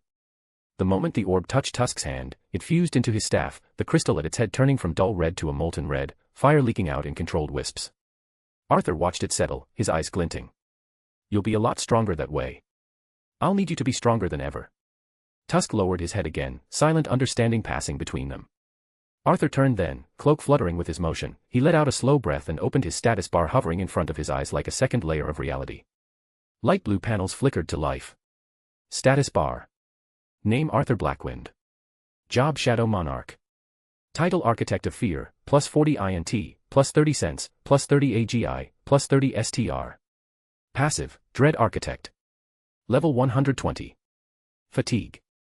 HP 9800, plus 2500. MP 10850, plus 4500. Strength 221 226, plus 80. Health 200 205, plus 50. Agility 210 215, plus 80. Intelligence 216 223, plus 90. Sense 182 200, plus 80. Available ability points 15. Passive skills. Tenacity, level 1. Insanity's Gambit, immunity to mind control, fear, and sanity-based debuffs. Job-specific skills. Shadow Extraction. Shadow Exchange. Monarch's Domain. Skills. Bloodlust, level 2. Ruler's Authority. Mutilation. Sword Rush. Speed Step. Kryptonian Flight. Equipment. Omega Hardened Hide. Abyss Forged Necklace. Cape of Silent Descent. Ring of the Monarch of Beginning, plus 50 all stats. Demon King Longsword. Inventory. Doomsday's Bone Gauntlets. Abyss Forged Necklace. Azarath Knight Armor Set. Prometheum Sword. Anti-Kryptonian Blood Vial, Epic. Shattered Bolt. Kryptonite Sword. Solar Gauntlets. Lasso of Submission. Voltum's Cracked Ring. Venom Sac Flask Times. Baruka's Dagger. Tower of Fate Key. Legacy Shadow Legion Dungeon Key. He closed the panel with a blink. All right, Arthur muttered, brushing soot off his shoulder. Considering I didn't get kicked out yet, that means I'm about to. He stopped mid-sentence. The air grew colder not in temperature, but in feeling. Something shifted in the very tone of the world around him. And then the notification appeared. But this one was not like the others. The text didn't just glow. It burned across the void. It felt like it was spoken rather than written. Ahead lies not mere beasts, nor creatures of rage or instinct. But commanders of extinction. Masters of silence. Swords of dread. You walk toward the marshes of forgotten names and cursed banners. Where the lieutenants of death keep their watch. The ever-watchful marshals of terror. Arthur took a long moment. The tension in his jaw eased, but not from fear. From understanding. He rolled his neck once, the faint crackle of his spine accompanying the motion. His fingers curled into a fist. I see. He said quietly, staring at the flickering words. So it's Marshall's time. He grinned. It wasn't joy, not entirely. It was pure excitement. I wonder which one first that I'm going to face, he added, almost to himself. His voice was laced with anticipation, now no longer just a man on a journey to obtain an item, but a predator who knew the real hunt had finally begun. Another window blinked to life before him. Proceed to level 6. Yes/no. He didn't hesitate. Not even a heartbeat passed. Absolutely yes. The shadows around him twisted violently as the room cracked, the stone fracturing like glass under pressure. A surge of violet-black light erupted beneath his feet, swallowing him whole. Watchtower, command deck, 4 days since Arthur entered the dungeon. The vast, star-studded void stretched endlessly beyond the massive observation window, a silent reminder of the galaxy's unfathomable scope. The watchtower hovered quietly in orbit above Earth, a lone sentinel against cosmic threats. Batman had just arrived, stepping from the sleek, humming transport pod into the command deck. His cape trailed silently behind him, eyes scanning the holographic star charts flickering around the room. Hal Jordan approached, his emerald ring glinting faintly in the low light. The usual cocky grin was tempered, replaced by a rare seriousness. Martian Manhunter stood nearby, his imposing form calm but alert. Bruce, Hal said, voice low but urgent as he closed the distance. Sorry, I know you just recovered and got here, but you need to hear what I have to say. Batman didn't answer immediately. His gaze never left the star map, cold and calculating. Hal's voice dropped further. There's been reports from my fellow Lanterns that there is an unusual Yellow Lantern activity, out in Sector 2814. That's us. Sinestro's clearly recruiting and aggressively strengthening his core. Whatever's coming, it's not small. Batman finally turned, eyes narrowing beneath the cowl. Sinestro. What's different this time? Martian Manhunter's deep voice broke in, smooth and measured. Recent events here on Earth may have something to do with it. The chaos will contain fear, it's drawing them out. Sinestro sees an opportunity and he might take it. Hal nodded grimly. Exactly. More than a few lanterns are on edge. I've already reached out with them, some of the best across multiple sectors. They're mobilizing. If Sinestro comes, we won't face him alone. Batman's jaw clenched. Good. We'll need them if he decides to show up with his full force. But something else is worrying me. Martian Manhunter knew who Batman is talking about and his eyes glowed faint red. The Yellow Lanterns feed on fear. Their strength will grow with every crack in our resolve. I don't think it's time to worry about others. Batman said nothing. Hal's ring pulsed softly as he summoned a star chart, highlighting a cluster of distant stars. That's where the report said they're gathering. We'll be watching, waiting. And when the time comes, we strike first if possible. Batman's voice was calm, resolute. No, he is not stupid, we should prepare here. Every contingency mapped, every ally informed. I won't let Earth or this galaxy fall to fear. The three warriors exchanged a long look, a silent pact forged in the cold light of distant suns. Level 6. The air was suffocating with heat. Ash curled through the sky like drifting ghosts, carried on winds that howled with fire. Cracked stone pillars jutted from scorched earth, some still bearing the melted skeletons of creatures who seemed like they sought shelter. Burned buildings lay in smoldering heaps, their structures twisted into charcoal sculptures of suffering. Arthur Blackwynd floated high above the chaos, arms crossed, his cape snapping in the updraft of scorched wind. Shadows trailed beneath him, long and formless over the broken landscape.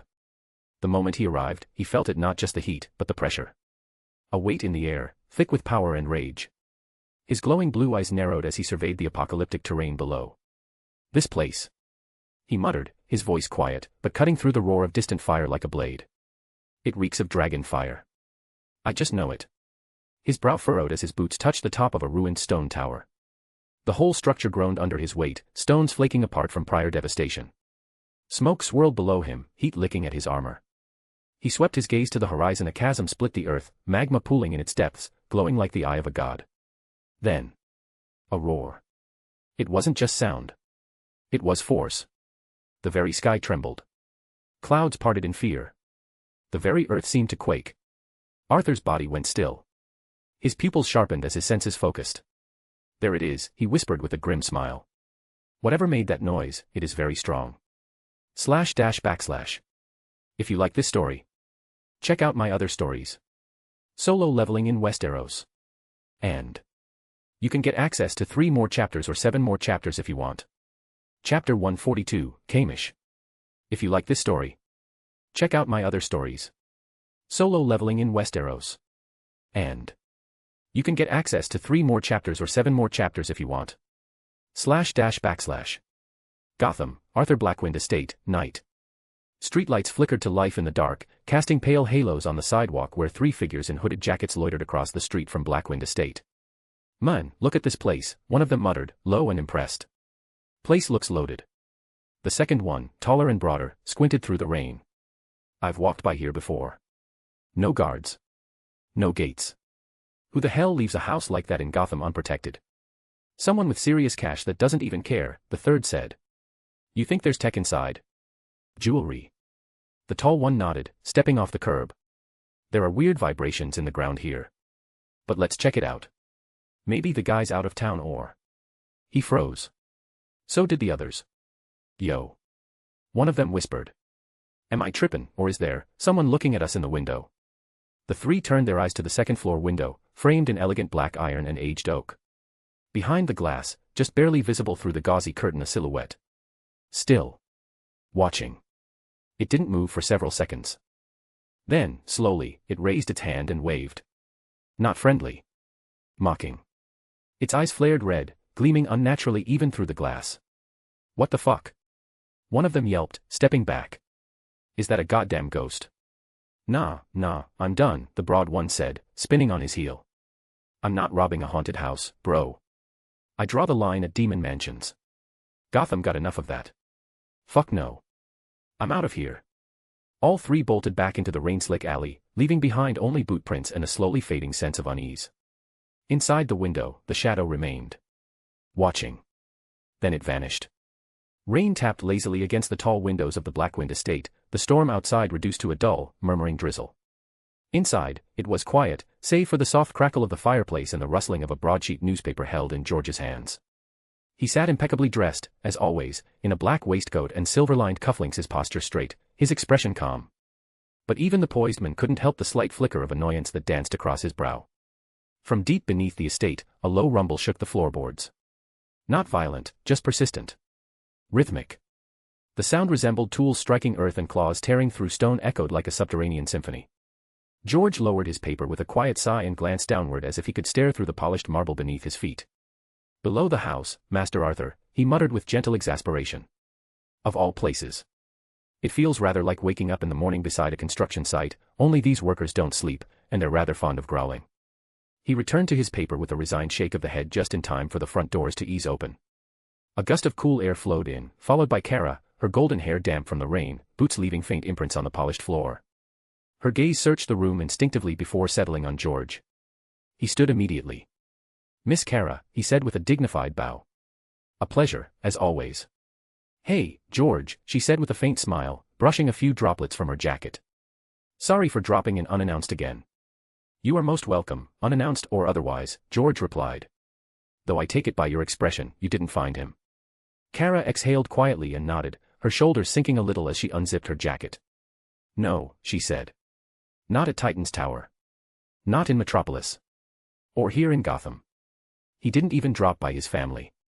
He's gone quiet again." George studied her for a moment. There was no bitterness in her voice, only that subtle frustration of someone searching for someone who matters deeply. "And had questions of her own."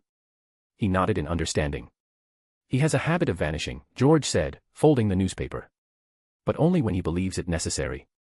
I imagine Master Arthur will return shortly, he always does." "Yeah. I know that," Kara murmured, almost to herself. "I just—" "You worry," George finished gently. "As do I, but I assume you still have questions." She looked up, surprised by the softness in his tone. "Come," George said, already moving toward the kitchen, "allow me to bring you something warm. You look as though the weather followed you in." Kara chuckled faintly and sat down, glancing around the room. It was cozy quiet in a way she didn't always associate with Gotham. But that quiet was once again interrupted by the low rumble beneath her boots. She frowned slightly, her enhanced hearing picking up the vibration strikes against stone, deep movement, the echo of creatures shifting the very earth. Her X-ray vision kicked in instinctively. And what she saw made her eyes widen. There was an entire network of tunnels beneath the estate, a sprawling cavern now being hollowed out by dozens of Arthur's shadow creatures. Humanoid figures slithered and clawed through the earth tirelessly, some carving walls, others dragging up strange materials or reinforcing archways. It was organized chaos. More than that, it looked deliberate, very much so. George returned a moment later with a silver tray, placing a cup of hot tea beside her with practiced grace. "Chamomile," he said, "unless you've suddenly become a coffee drinker." Kara blinked, then quickly composed herself. She pointed down, her voice amused but edged with curiosity. "George, what exactly are they doing down there?" George followed her finger, then sighed in that soft, weary way only a man used to being surrounded by the inexplicable could manage. "Ah. Yes. That." He straightened. "That would be the digging. A rather intense endeavor, if I may say so." "He didn't tell you, did he?" "He did not," George admitted, "but I've learned not to be insulted when Master Arthur withholds information. It's rarely personal, more often, tactical." Kara raised a brow, leaning forward. "Okay, so if he didn't tell you, what do you think he's doing? Because that doesn't look like a wine cellar. That looks like a fortress." George gave a small, knowing smile. "I dare say, you and I are thinking quite alike, Miss Kara," he said. "Though calling it a hideout would be far too modest, I imagine. He's likely crafting something far more strategic. Perhaps even a throne room," he said sarcastically. Kara laughed, shaking her head. "A throne room under his house? That sounds like him." "I'm not sure if it's practicality or dramatics," George said, sipping his own tea. "With Master Arthur, it can be both." Kara leaned back into the chair, letting out a long sigh. Her eyes flicked toward the ceiling, thoughtful. "Silly Arthur," she said softly, "suddenly my mood just got better." George glanced at her, his expression kind. "I'm glad to hear that, Miss Kara," he said simply. Level 6. Arthur Blackwynd flew slowly across this ruined world, arms crossed, cloak flowing behind him. His eyes scanned the desolation below with quiet precision. He narrowed his gaze.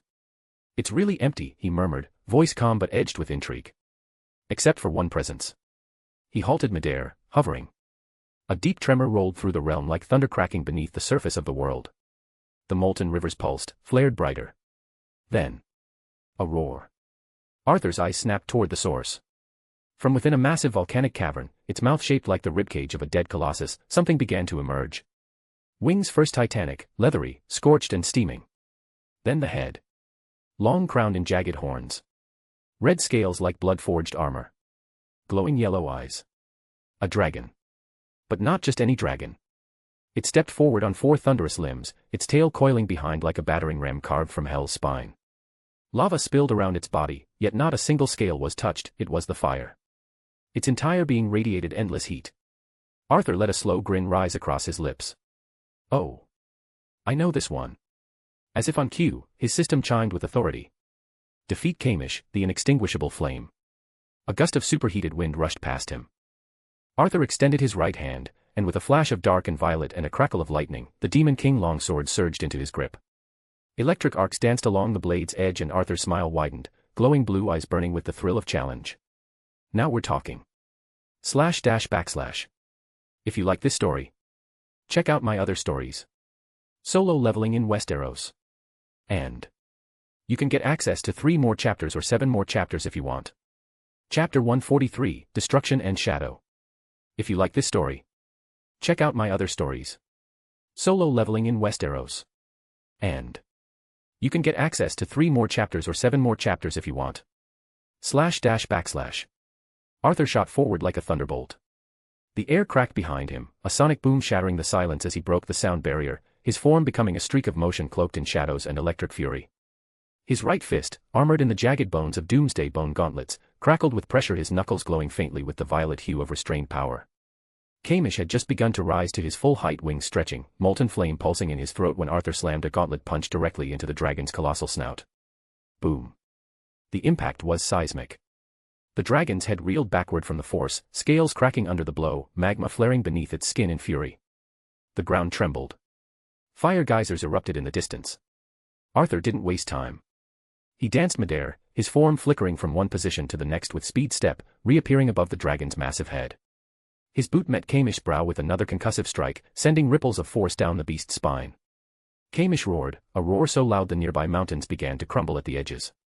In a snap of reaction, it coiled its massive tail and whipped it like a falling tower, aiming to swat Arthur out of the air. Arthur ducked beneath it barely. The tail sliced through a crag behind him. As he flipped, Kamish's massive clawed hand swung like a boulder. Arthur blocked it with both arms crossed. He was sent crashing into a ruined obsidian column, but he twisted in midair, landing with a roll, and came back up grinning. All right, he muttered to himself. Big, fast, and mean. Just how I like em. Arthur realized what he just said and then, wait, why did that sound wrong? Kamish reared back. Then he breathed. Not a single stream of fire, a storm of it.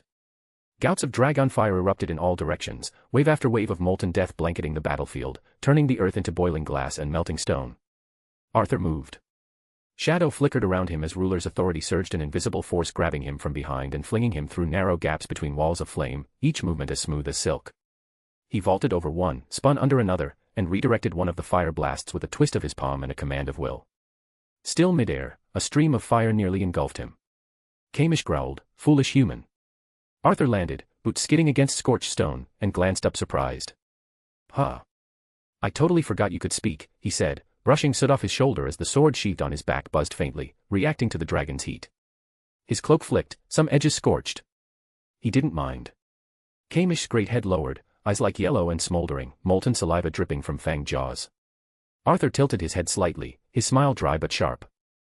Though I must say. He flexed his gauntlet-clad fingers, the faint tremble of impact still echoing through them. You're strong. Those weren't light attacks from me. The dragon growled low, the ground shaking beneath them. And Arthur, calm, confident, hungry for more, simply rolled his neck with a soft crack.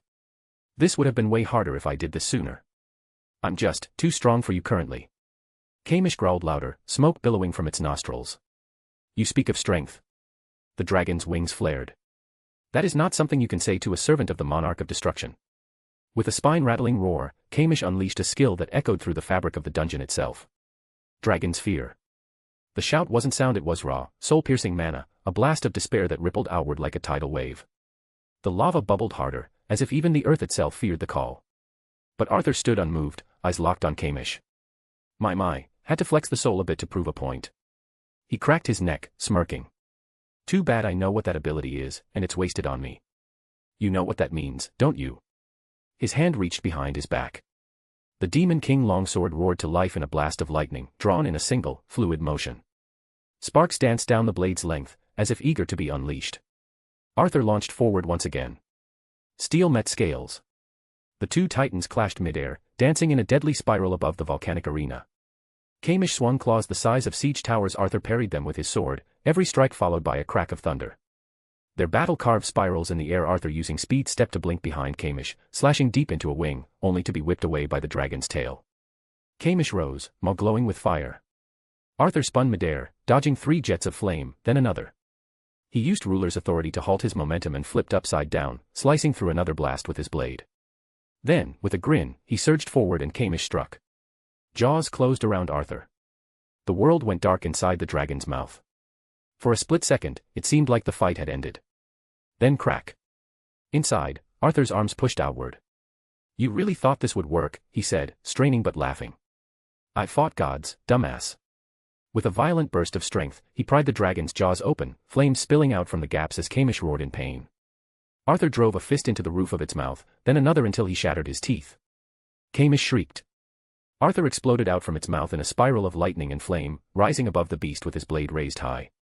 Lightning coiled around the Demon King longsword, growing brighter, wilder until with one downward swing, he let it loose.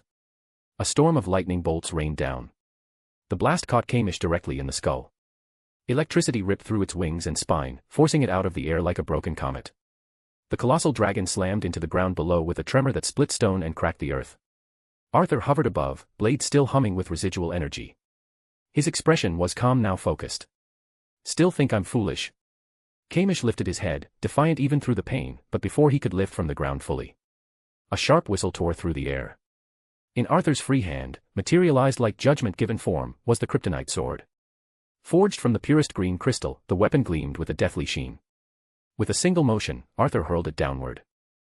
It struck one of Kamish's massive wings mid-beat, piercing straight through the leathery flesh and slamming into the cracked stone below with a crunch. The dragon shrieked, body twisting, as the impaled wing pinned him to the earth like an insect under glass. Kamish struggled, but Arthur was already moving. With lightning exploding around him, he dropped from the sky like a meteor, the Demon King longsword raised in a two-handed grip. Electricity coiled around the blade, building with every second. Arthur drove it down straight into the other wing. The sword pierced bone, then stone, nailing the dragon's second wing into the earth. And when it landed, it howled with wrath. A surge of lightning exploded from the blade like a living thing, racing across Kamish's body, striking nerves, scorching muscle, cracking scales. The storm lashed through him like judgment incarnate. Kamish roared, the sound primal, pained, and wrathful. And in his agony, he unleashed a torrent of dragon fire. The flames burst forth with desperate might, engulfing the battlefield in a sun-hot inferno, surging toward Arthur himself. Arthur raised his hand. Ruler's authority pulsed. The flames bent unnaturally, parting before him like a curtain drawn by invisible hands. The inferno spilled to either side, scorching the ground, melting stone, but not touching him. He walked through the fire untouched. Boots crunching against ruined stone, his gaze never left Kamish, whose chest now heaved, wings crucified to the earth, lightning still snapping across his body. Arthur came to a halt before the dragon's massive, smoldering face. The glowing blue of his eyes pierced into the beast's. Kamish met his gaze. There was no fear in his eyes, only the slow dawning of reality.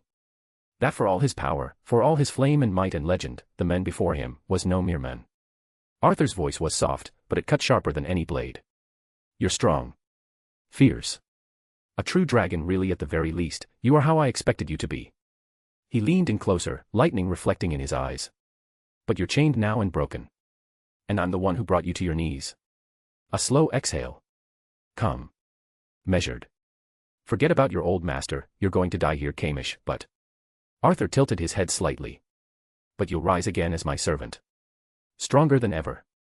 Kamish let out one last defiant growl, but even that trembled. Arthur straightened, his hand gripping the hilt of his sword with ruler's authority, still buried in the dragon's wing. A silence stretched between them, brief and final. And then lightning gathered once more. // If you like this story, check out my other stories. Solo leveling in Westeros. And you can get access to 3 more chapters or 7 more chapters if you want. Chapter 144, Arise, Kamish. If you like this story, check out my other stories. Solo leveling in Westeros. And You can get access to 3 more chapters or 7 more chapters if you want. //. The Demon King Longsword answered. It tore free from where it was pinned in Kamish's wing with a flash of blinding blue and black light, pulled across the battlefield like a streak of vengeance. Sparks scattered as it returned to its master's grip with a thunderclap, the force alone sending a shockwave that split the earth beneath his feet. Arthur's hand closed around the hilt.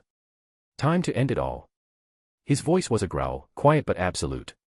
In a single motion, Arthur exploded forward, speed step shattering the air like glass. One moment he stood before Kamish, the next, he was in motion, a blur of shadow and storm. The skill activated. Sword rush. The blade became an extension of his fury. He darted across the dragon's body, each slash carving through scale and flame alike gashes so deep they shimmered with inner fire. The first blow split the jaw. The second tore across the snout. The third drove through an eye, sending an arc of lightning bursting from the socket. Kamish reared back in agony, the entire sky lit by thunderous cracks of magic-infused steel and fury. Arthur didn't stop. He spun, blades dancing like a storm-given form, and slashed across Kamish's face in a whirling flurry. Each strike left ruined chunks of scale shattered, bone cracked, fire gushed from open wounds. The final blow hit square in the center of Kamish's head. Boom. An explosion of lightning and pressure followed, as if a bomb had gone off from the impact. Kamish's head jerked back, steam bursting from his mouth in a scream of agony. His entire skull smoked, the flesh around his eyes flayed open by force alone. But even now, Kamish tried to fight back. With a guttural, wounded roar, the Crimson Dragon tried to summon one final desperate surge of fire. His chest swelled, an inferno ignited behind his fangs, lava light flickering in his eyes. Arthur stood still, watching. Then he extended his palm, and the sword began to spin. Not fast at first, but then it got faster, faster, until it whirled in his grip like a saw of pure lightning and malice. Thunder cracked above them as he gathered it all of it into one final strike. Die. He hurled it. Not like a man throws a weapon. Like a king delivering a sentence. The sword screamed through the air, a bolt of wrath guided by ruler's authority, spinning with such speed it tore reality behind it in a jagged wake of lightning and void. Kamish opened his mouth to fire, but it was too late. The sword entered through his maw. And kept going. Down the throat. Through the heart. Along the spine. Until it burst from the tailbone in a shower of scale, fire, and gore, embedding itself into the stone beneath with a final thunderous clang. Kamish froze. Last good eye wide and burning. Then dimming. The fire died behind them. His limbs twitched once. Twice. And then stilled. The body of the mighty Crimson Dragon, Kamish, the inextinguishable flame slumped forward. The battlefield trembled beneath his weight, smoke rising in ribbons from the corpse. Arthur extended his hand. The sword answered once more, ripping free from the stone and soaring cleanly back into his grip, dripping molten blood that hissed on the scorched stone. Arthur stood tall, sword resting against his shoulder, eyes glowing, unmoving as the final embers faded. A whisper in the wind. At last. Smoke still curled from the corpse of Kamish as Arthur stepped forward, boots hissing against molten stone. His expression was unreadable for a moment, the adrenaline of battle still pumping beneath his skin until a slow smile crept across his face. He knelt beside the dragon's massive body, and reached out a hand, his fingers pressed to the cracked, blackened scales. His blue eyes glowed with ethereal light, shadows coiling around his arm. And then his voice rang out, low, commanding, brimming with delight. Arise. A pulse of darkness exploded from the corpse. Kamish's entire body shuddered. A deep, thunderous groan escaped the carcass. Then a shadow poured through the gaps. From the corpse of fire, something else was being born. A colossal wing erupted from the side of the beast, but it was no longer crimson. It was black and violet, shimmering with ghostly mana. Scales darker than void itself rippled across a reformed body. Fangs of obsidian, eyes glowing violet, Kamish had risen, no longer calamity incarnate, but death-given wings. He unleashed a roar that shook the very level itself. It wasn't just sound. It was mana. The sheer weight of his presence pressed into the earth, choking the air, forcing even the distant firestorms to bend in reverence. The world itself seemed to tremble. Arthur couldn't stop himself, he laughed. A deep, satisfied, delighted laugh as he looked up at the towering shadow dragon, wings spread like a god's mantle, its massive head lowered in submission. All right, this is what I'm talking about. Kamish, reborn in shadow, lowered his head to Arthur in silent oath. The system chimed, its tone was different this time, almost reverent. Kamish, rank marshal. You leveled up. You leveled up. And then a second notification appeared. Arthur's gaze sharpened. Item acquired, Kamish's twin blades. Forged from the fangs of Kamish the inextinguishable flame, these twin blades are of unparalleled sharpness. Their mana sensitivity is exceptional. Capable of evolving with the wielder's growth. Born of destruction. Sharpened by death. Now bound to the monarch. Effect, scales with the user's strength, agility, and mana output. Will grow alongside its master. Arthur summoned it instantly. Blood-red twin blades shimmered into existence before his outstretched hand. The craftsmanship was otherworldly. Sleek and curved, yet brutal in design, like talons forged by gods. They didn't look like they were made from bone or fang, they gleamed like crystallized rage. He took it into his hand, feeling the weight or rather, the lack of it. The twin blade moved as if it were a part of him. He stepped forward, slashed once, then again, each arc whispering through the air with such precision that it left visible gashes in the smoke itself. Arthur narrowed his eyes. Whispered to himself. It feels like I'm cutting the air itself. He twirled the blades once more, and then smiled. I think I just found my new favorite weapon. But the system wasn't done. New skill acquired, Dragon's Fear. Unleash a mana-infused roar from the soul. Anyone weaker than the user is driven into overwhelming despair and panic. A power born of dragons, now wielded by death. Arthur blinked once. Then chuckled. Basically bloodlust with extra steps. Arthur exhaled slowly and muttered, that was a rather nice loot.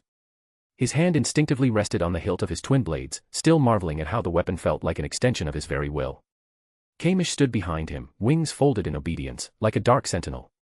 Then came the familiar chime, subtle at first, but followed by something he didn't expect. He tilted his head. The system was silent. No new prompt. No invitation to proceed to level 7. No gates of fire. No trials waiting to be unlocked. Instead, reality began to bend. The air thickened, warping like heat haze around him. Lines fractured the sky, like glass breaking from behind a mirror. The world inside the dungeon was unraveling. Arthur's eyes narrowed, his body tensing. The hell? Everything began to vibrate, not with sound, but with force. The sky above collapsed inward, like being sucked into a singularity. His vision distorted. Kamish's enormous form began to blur like smoke as he returned to Arthur, the ground beneath his feet cracked and then shattered. A jolt struck his chest like lightning. The systems rang out once again, final.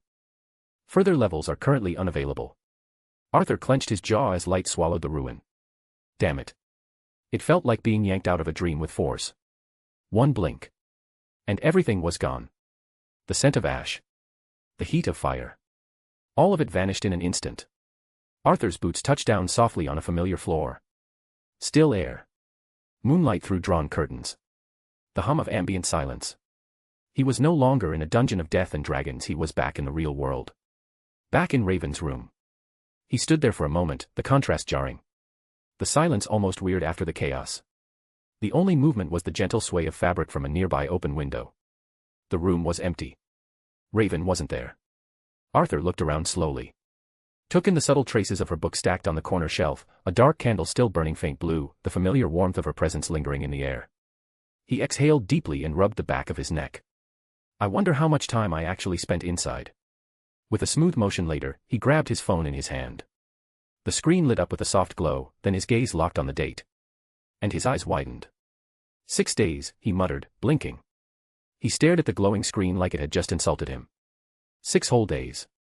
No wonder I feel like I could sleep for a week, he muttered under his breath, lowering the phone slowly. // If you like this story, check out my other stories. Solo leveling in Westeros. And you can get access to 3 more chapters or 7 more chapters if you want. Chapter 145, The League Wants a Word. If you like this story, check out my other stories. Solo leveling in Westeros. And you can get access to 3 more chapters or 7 more chapters if you want. // Arthur stood in the dim glow of Raven's empty room, phone in hand. The screen was crowded, missed calls blinking incessantly. Kara, his brother, even his mom had tried more than once. He scratched the back of his head, muscles tight. Shit, he muttered. He stared at the names, feeling the weight of days lost. My bad, I guess. He sighed, pocketed the phone, and flexed a hand. Exchange. In an instant, he reappeared in his estate's hallway. The familiar scent of old wood and faint candle wax anchored him back to reality. George standing by the staircase, a portrait of calm authority in a crisply tailored suit. Master Arthur, George began, arching an eyebrow politely. It did seem to take you quite a while to return. You see, I should remind you that. Later, George, Arthur interrupted with a wry grin, leaning forward in apology. I'm going to take a bath, as you can see. George studied him closely, folding his hands. And with that, sir, I cannot argue. You are positively drenched in sweat, blood, and I'm loath to ask, other substances. Arthur lifted an eyebrow, amused and slightly embarrassed by the understatement. Yeah. Something like that. George inclined his head, ever the composed butler. Did you come from a place crawling with well, never mind, sir. Arthur let out a half-laugh, masking exhaustion. Okay. With that, he strode down the hallway toward the bathroom. Steam curled lazily around the edge of the marble tub. Arthur leaned back, arms resting on the sides, eyes half-closed in rare peace. For once, there was no blade in hand, no shadow to command, no system alert screaming in his mind, yet he felt a bit of unease. I did get stronger, I left with new strong shadows, but I feel no satisfaction whatsoever. Arthur thought to himself. I need that black heart, otherwise what I can do will still be very limited, he added. Arthur's mind was consumed with that kind of thoughts until his senses twitched. His eyes snapped open, glowing faint blue beneath the haze. A second later, he exhaled and smirked. Oh. It's just her. The front door of the house had barely shut when Kara stepped inside. Her boots made little noise, but her presence brimming with restrained energy was unmistakable. George, ever the attentive person, met her at the entrance with a slight bow. Miss Kara, he said warmly, hands clasped behind his back, what a pleasant surprise, your return is rather swift. Hey, George, Kara replied, brushing a strand of blonde hair behind her ear. I was just in the neighborhood, sort of. George's eyebrow rose. I assume you heard him. Or saw him. Kara blinked. That pause was damning. Stupid question to ask a Kryptonian such as yourself, George said with the faintest trace of amusement. Kara tried to respond, but her eyes involuntarily drifted toward the upper floor, toward the hallway. And she froze. Then coughed. Hard. Her cheeks turned bright red, and she quickly averted her gaze, suddenly finding the ceiling molding incredibly interesting. Oh, yeah, definitely heard him. And that's why I'm here, she said too fast, laughing awkwardly as she scratched at the side of her head. George blinked slowly, nodding. His face remained composed, though the glimmer in his eyes betrayed him. Of course, Mississippi welcome, as always. Arthur, still lounging in the bath above them, chuckled quietly to himself. She definitely saw, he muttered. He tilted his head back against the edge, letting the warm water lap against his shoulders again. Might need to ward this damn place from Kryptonian vision. Or, not. Back to Kara, she coughed again, clearly trying to erase the mental image and utterly failing. Would you care for something to drink while you wait, Miss Kara? George offered, the very picture of decorum. Water. Cold. Please. As you wish. Moments later, Arthur descended the stairs with the confidence of someone who had nothing to explain. A towel hung around his neck, another wrapped around his waist, water still glistening on his shoulders. He looked impossibly relaxed for someone who'd just survived a brutal dragon fight in another dimension. Good to see you, Kara, he said with a slight grin as he finished drying his hair. Kara looked up, her expression softening into a smile. It's been a while.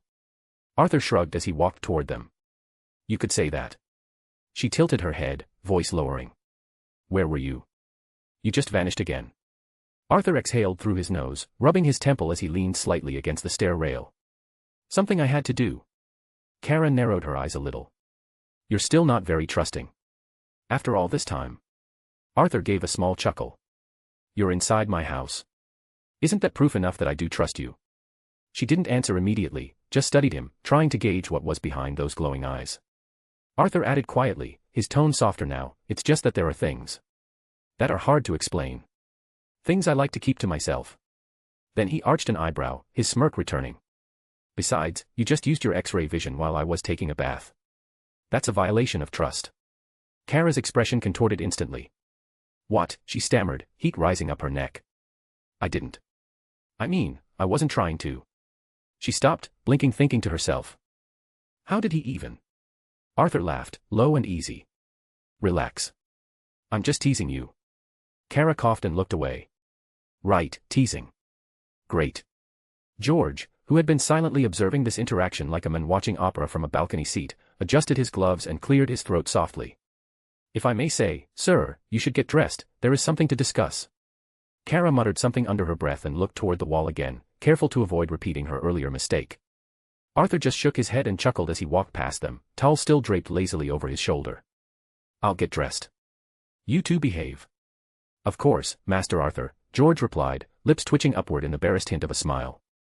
Kara, arms crossed now, watched Arthur's retreating form and exhaled with a soft smile. Despite his secrets, despite how frustratingly mysterious he could be, she was just glad he was back. Arthur joined them again, fully dressed now in a fitted black shirt, dark slacks, and boots that echoed faintly on the polished floor of the estate. His damp ashen white hair was pushed back, still drying from the bath, and a faint scent of perfume clung to the air around him. Kara sat cross-legged on one of the couches, nursing a glass of water with her boots kicked off to the side. George, always composed, stood nearby with a tablet in hand and a respectful tilt of his head. But the moment he entered, Kara's drew her eyes up from her glass. Her gaze lingered a beat too long. She didn't mean for it to, but the moment her eyes landed on him, her breath caught slightly in her throat. Kara blinked and quickly looked away, lifting her glass of water in a casual motion and taking a slow sip to buy herself a second of composure. Arthur hadn't noticed. Or at least he didn't act like it. Kara, meanwhile, maintained a neutral expression, but she pressed her lips together a little tighter than usual, and her legs once comfortably crossed shifted restlessly. She tucked a strand of hair behind her ear, casually brushing it off like nothing had changed. George, of course, noticed everything. "Sir," he began, glancing up, "you do, in fact, have an invitation formal, from the Justice League.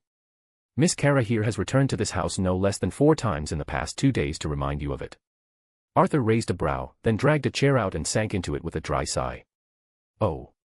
That." Kara leaned forward slightly, eyes glinting. "Duh.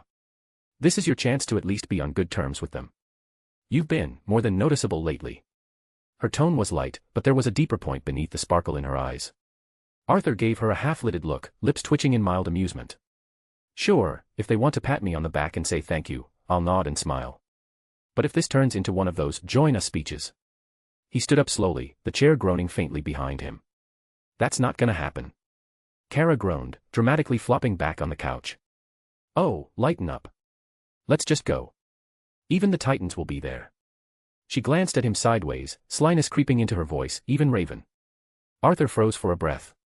His eyes narrowed faintly, and he tilted his head toward her. "Is there something you're not telling me?"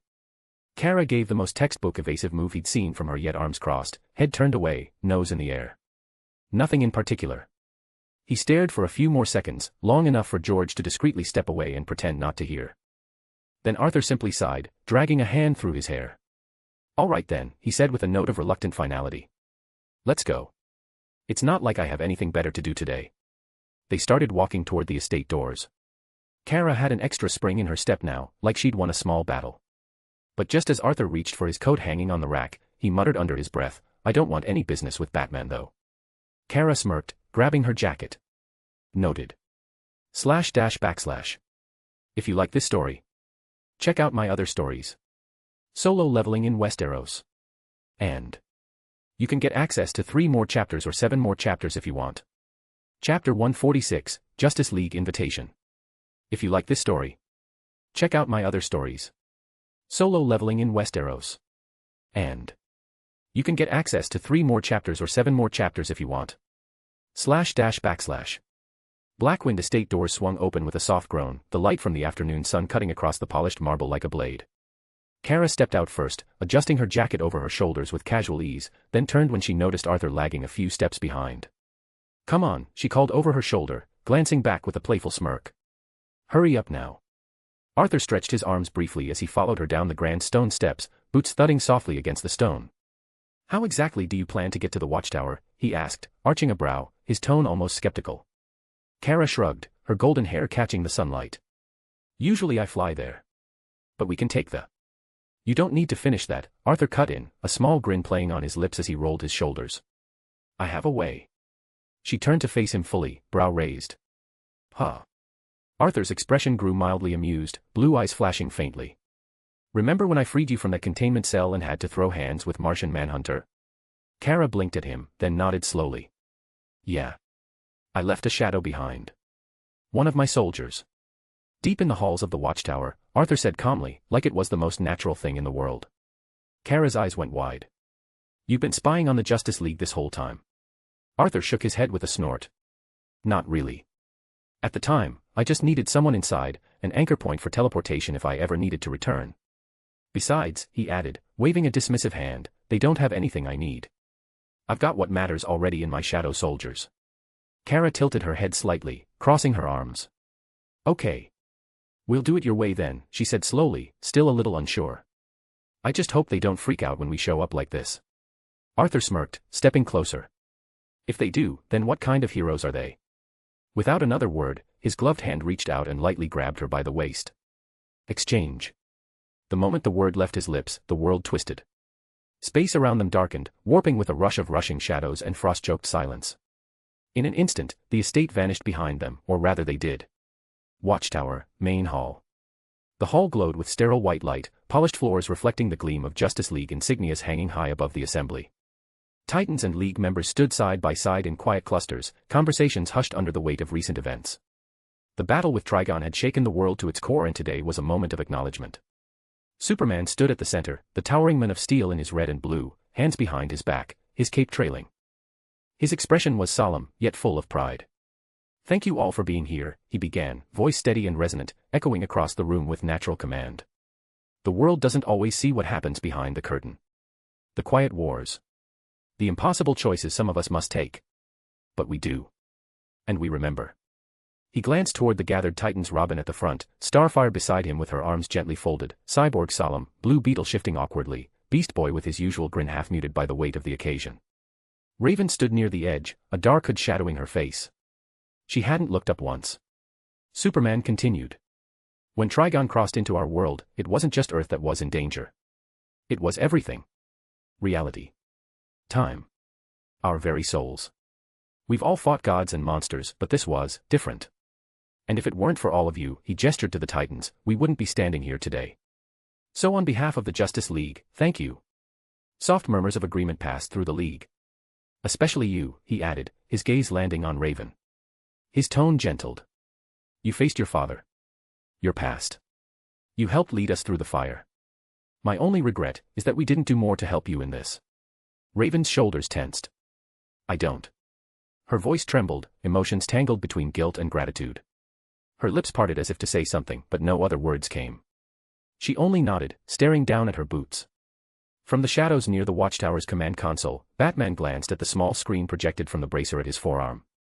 A small notification flickered. Intrusion detected. He tapped the screen, and a faint outline of two figures materializing near the containment chamber came into focus. He sighed, low and tired. It's him. Moments later, the doors to the hall hissed open. Kara stepped in, brushing her blonde hair back awkwardly, a nervous smile on her lips as dozens of heads turned. Her cheeks flushed under the weight of attention. You're late, Kara, Superman said, his tone light with affection. Hi. She said, lifting her hand sheepishly. Yeah, sorry about that. But Superman wasn't looking at her. His eyes had already drifted to the one stepping in behind her. Black boots. A long coat fluttering at his heels. Ashen white hair, still a little tousled. That unmistakable calm and calculated presence, like a shadow too aware of itself. Arthur Blackwynd had arrived. And the entire room reacted as if the temperature had dropped. Every Titan turned. Robin blinked in disbelief. I didn't think you'd actually come. Arthur gave a faint nod toward Superman, then to Robin. I was just a bit busy. From across the room, an astonished voice, Shazam, spoke up, large grin cracking his face. Oh, so that's him. Hal narrowed his eyes slightly. Arthur, could it be? Barry leaned closer. You know, I think all of us have already fought him. One way or another. Hal didn't answer. Hal. Barry nudged him with an elbow. Hello. Earth to Lantern. Yeah, Hal murmured, still deep in thoughts. Barry rolled his eyes. What did I just say? Hal blinked and turned to him. Wait, what did you just say? Barry's jaw dropped. Seriously? Hal ran a hand down his face. Sorry. It's just. I'm thinking about something right now. Superman didn't hesitate. He strode forward and placed both hands firmly on Arthur's shoulders, smiling broadly. You deserve the biggest praise, Arthur Blackwynd, he said. It was you who led them. Who held the line. Who defeated Trigon. He paused, then chuckled. Even if your methods were questionable. Arthur smirked. You mean when I beat you too? Superman laughed, not offended in the least. Yeah. That too.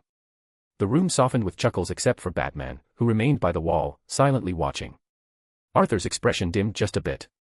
I appreciate all of this, but I didn't do it for praise. Earth was at stake, he said, voice quieter. My loved ones. And he looked toward Raven. For Raven as well. Raven flinched, her eyes widening. A flush of crimson touched her pale cheeks as she immediately looked away, hood shielding her face. Kara noticed. Beast Boy raised an eyebrow in amusement. Starfire's lips curled into a knowing smile. Robin just blinked. Everyone noticed. Superman followed Arthur's gaze and raised an amused brow. That is something I can respect. And I understand it. It turns out you are not that different from us, he said, turning his head slowly toward the bat in the corner, and it seems some people were wrong about you. Batman said nothing. He looked at Arthur, eyes unreadable. Then down at his screen again. Superman patted Arthur once on the shoulder and stepped away, turning to face the assembled league. His voice rose again, strong and formal now. Arthur Blackwynd. Your efforts have been recognized. And after long discussion, we've come to a unanimous decision. He turned back to face Arthur. I formally invite you to join us, the Justice League. A silence hung. Some gasps from the Titans, especially Beast Boy. Others curious stares. Arthur narrowed his eyes. He looked at Superman, then to Batman, whose expression hadn't changed. Are you really fine with that? Arthur asked flatly. A beat passed. Batman finally nodded once. Yes. Arthur glanced sideways at him, brow slightly arched, and thought to himself. Your face says otherwise, Bruce. No, you're not okay with that. Either you know my answer or you are simply want me close to figure out more about me. // If you like this story, check out my other stories. Solo Leveling in Westeros.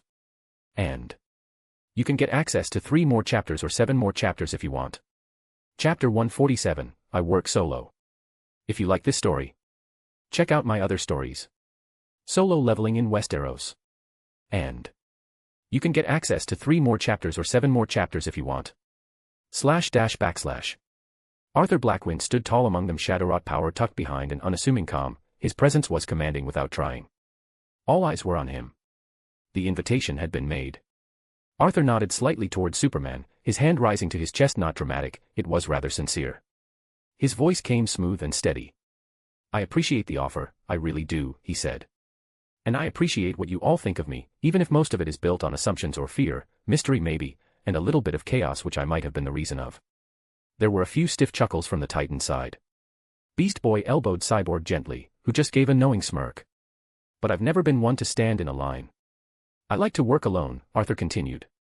Not because I think I'm better or that I think little of you, but because the things I deal with don't usually play well with teams. He paused, eyes scanning the gathered heroes, each one powerful, principled, and dangerous in their own way. Then his gaze softened just slightly. That said, if you ever need me, he added, and it's within my power, and it doesn't drag me away from something more urgent, I'll come. Of course.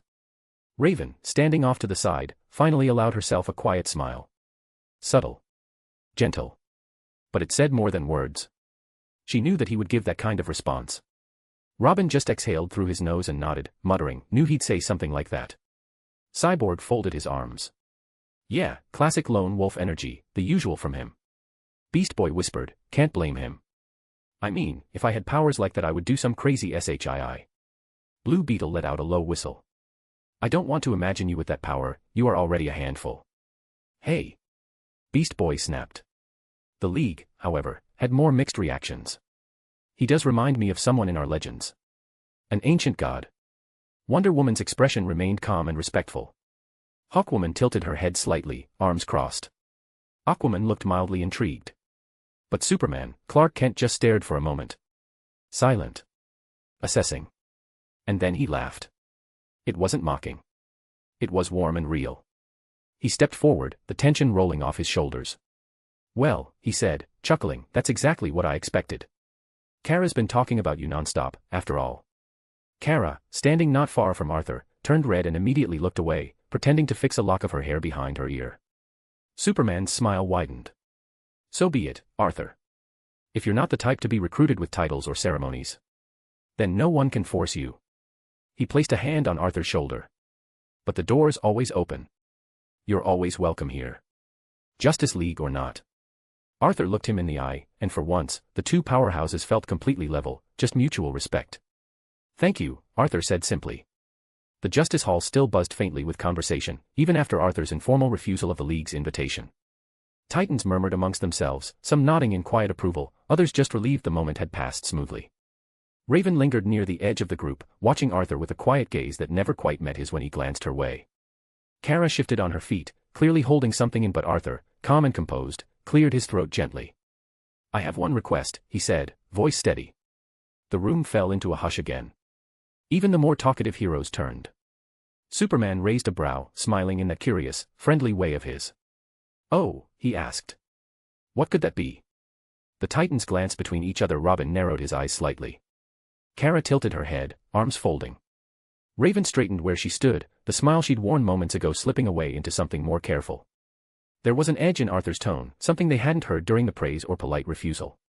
Kara opened her mouth, unsure if she should ask what he meant, but Arthur was already moving, already gesturing slightly towards Superman and Batman. A conversation. Privately. Superman and Batman exchanged a look. Bruce gave a slow nod. Moments later, they were behind sealed doors in one of the Watchtower's upper briefing chambers, walls layered with soundproof shielding, tech humming quietly in the background. Arthur paced once, slowly, then stood still in the center of the room. His expression was still calm, but Superman could tell there was something heavier lying beneath. Batman, already scanning the walls with his cowl's HUD, finished his inspection and gave a curt nod. "You're good," Bruce said. "No ears." "If I were outside this room," Superman added, "I wouldn't hear a thing." Arthur exhaled, not in relief but like he'd been holding something he hadn't wanted to burden others with. "All right then," he said. "I'll save you the long version, but, after Cadmus, I ended up in a different reality. A different Earth. Not a dream. Not an illusion. Real. Tangible." Batman's brows lowered slightly, but he said nothing. Arthur continued, voice low. "That Earth was devoured. Wiped clean. Nothing left. And it wasn't because of some villain or a war. It was something far worse, a being known as the Anti-Monitor." Superman frowned. "I believe I've heard of this in old Kryptonian records. Rumors, cosmic-level threats. But nothing confirmed, at least other than what we already know. This is new to us." Arthur nodded.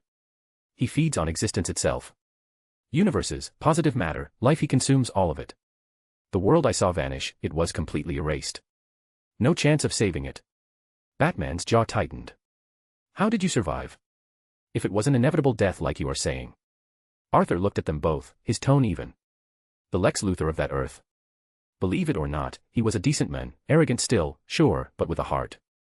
He built a machine for me. The same one our Luthor built in Cadmus. I'm sure you already have it here. It's the one he used on me after all." Batman didn't deny it, but Superman could see the slight twitch in his fingers as he folded his arms. Arthur went on. "That machine sent me back. Right before the collapse. But the point is, this Anti-Monitor. He's out there. And eventually he will get here. Could be a month, years, decades, more. But it's coming, and it could be long after we're gone." Superman absorbed the words in silence. Bruce's face was a mask, unreadable as always. But the sheer implications made the silence feel like thunder. "Then we prepare." Batman could tell that Arthur was not making this up, and he finally said. "However long it takes." Superman nodded slowly. "That's a lot to take in. But thank you for telling us." Arthur shrugged lightly, as if the weight of it didn't bother him much. "I had to share this. I'll go in." The doors hissed open. Hal Jordan stepped in, uninvited but not looking to apologize. His face was unusually serious, brows furrowed. "Sorry for intruding," he said, eyes locking with Arthur's, "but there is something I want to talk with you about, Arthur." Kara stood with her arms crossed near Raven, eyes lingering on the sealed doors where Arthur had vanished. Her brows were slightly pinched in thought, the corners of her mouth twitching between curiosity and worry. "What do you think he wants to talk to them about?" Kara finally asked aloud, glancing sideways at Raven. "Any idea, Raven?" Raven was quiet for a moment, arms draped inside the sleeves of her cloak. She looked toward the door, toward the place Arthur had stood before disappearing behind secrecy and steel. "I have no clue," she said at last, her voice low and flat, but not dismissive. "If it's Arthur, it could be anything." Cyborg let out a soft whistle. "I can't do anything to listen since they are in that room." Blue Beetle leaned forward with a grin, gesturing animatedly. "Come on, it's gotta be something big, right? You don't just call the big two for a chat over coffee. What if he's warning them about something? Then came Beast Boy's voice, adopting an overly serious tone and furrowing his brows in a dramatic scowl. "I like to work alone," he said, puffing out his chest and deepening his voice in a laughably over-the-top impression of Arthur. Kara snorted almost immediately, covering her mouth but failing to hide her grin. Blue Beetle let out a short burst of laughter, nudging Beast Boy with the back of his hand. "Bro, that was spot on," Jamie said. "You just need some glowing eyes and an army of relentless shadow monsters." Beast Boy immediately frowned, noticing the sarcasm from Jamie. Starfire tilted her head, her expression equal parts amused and confused. "I do not understand. Was that not simply Arthur being Arthur?" Raven tried to suppress it, but a small, genuine smile curved at the edge of her mouth, brief, rare, and faint. It vanished just as quickly, but it had been there. Beast Boy caught it. He raised an eyebrow, grinning wide. "Oh, I saw that," he teased, elbowing her gently. "You smiled. That confirms a lot of things." Raven gave him a flat look, her voice dry as ever.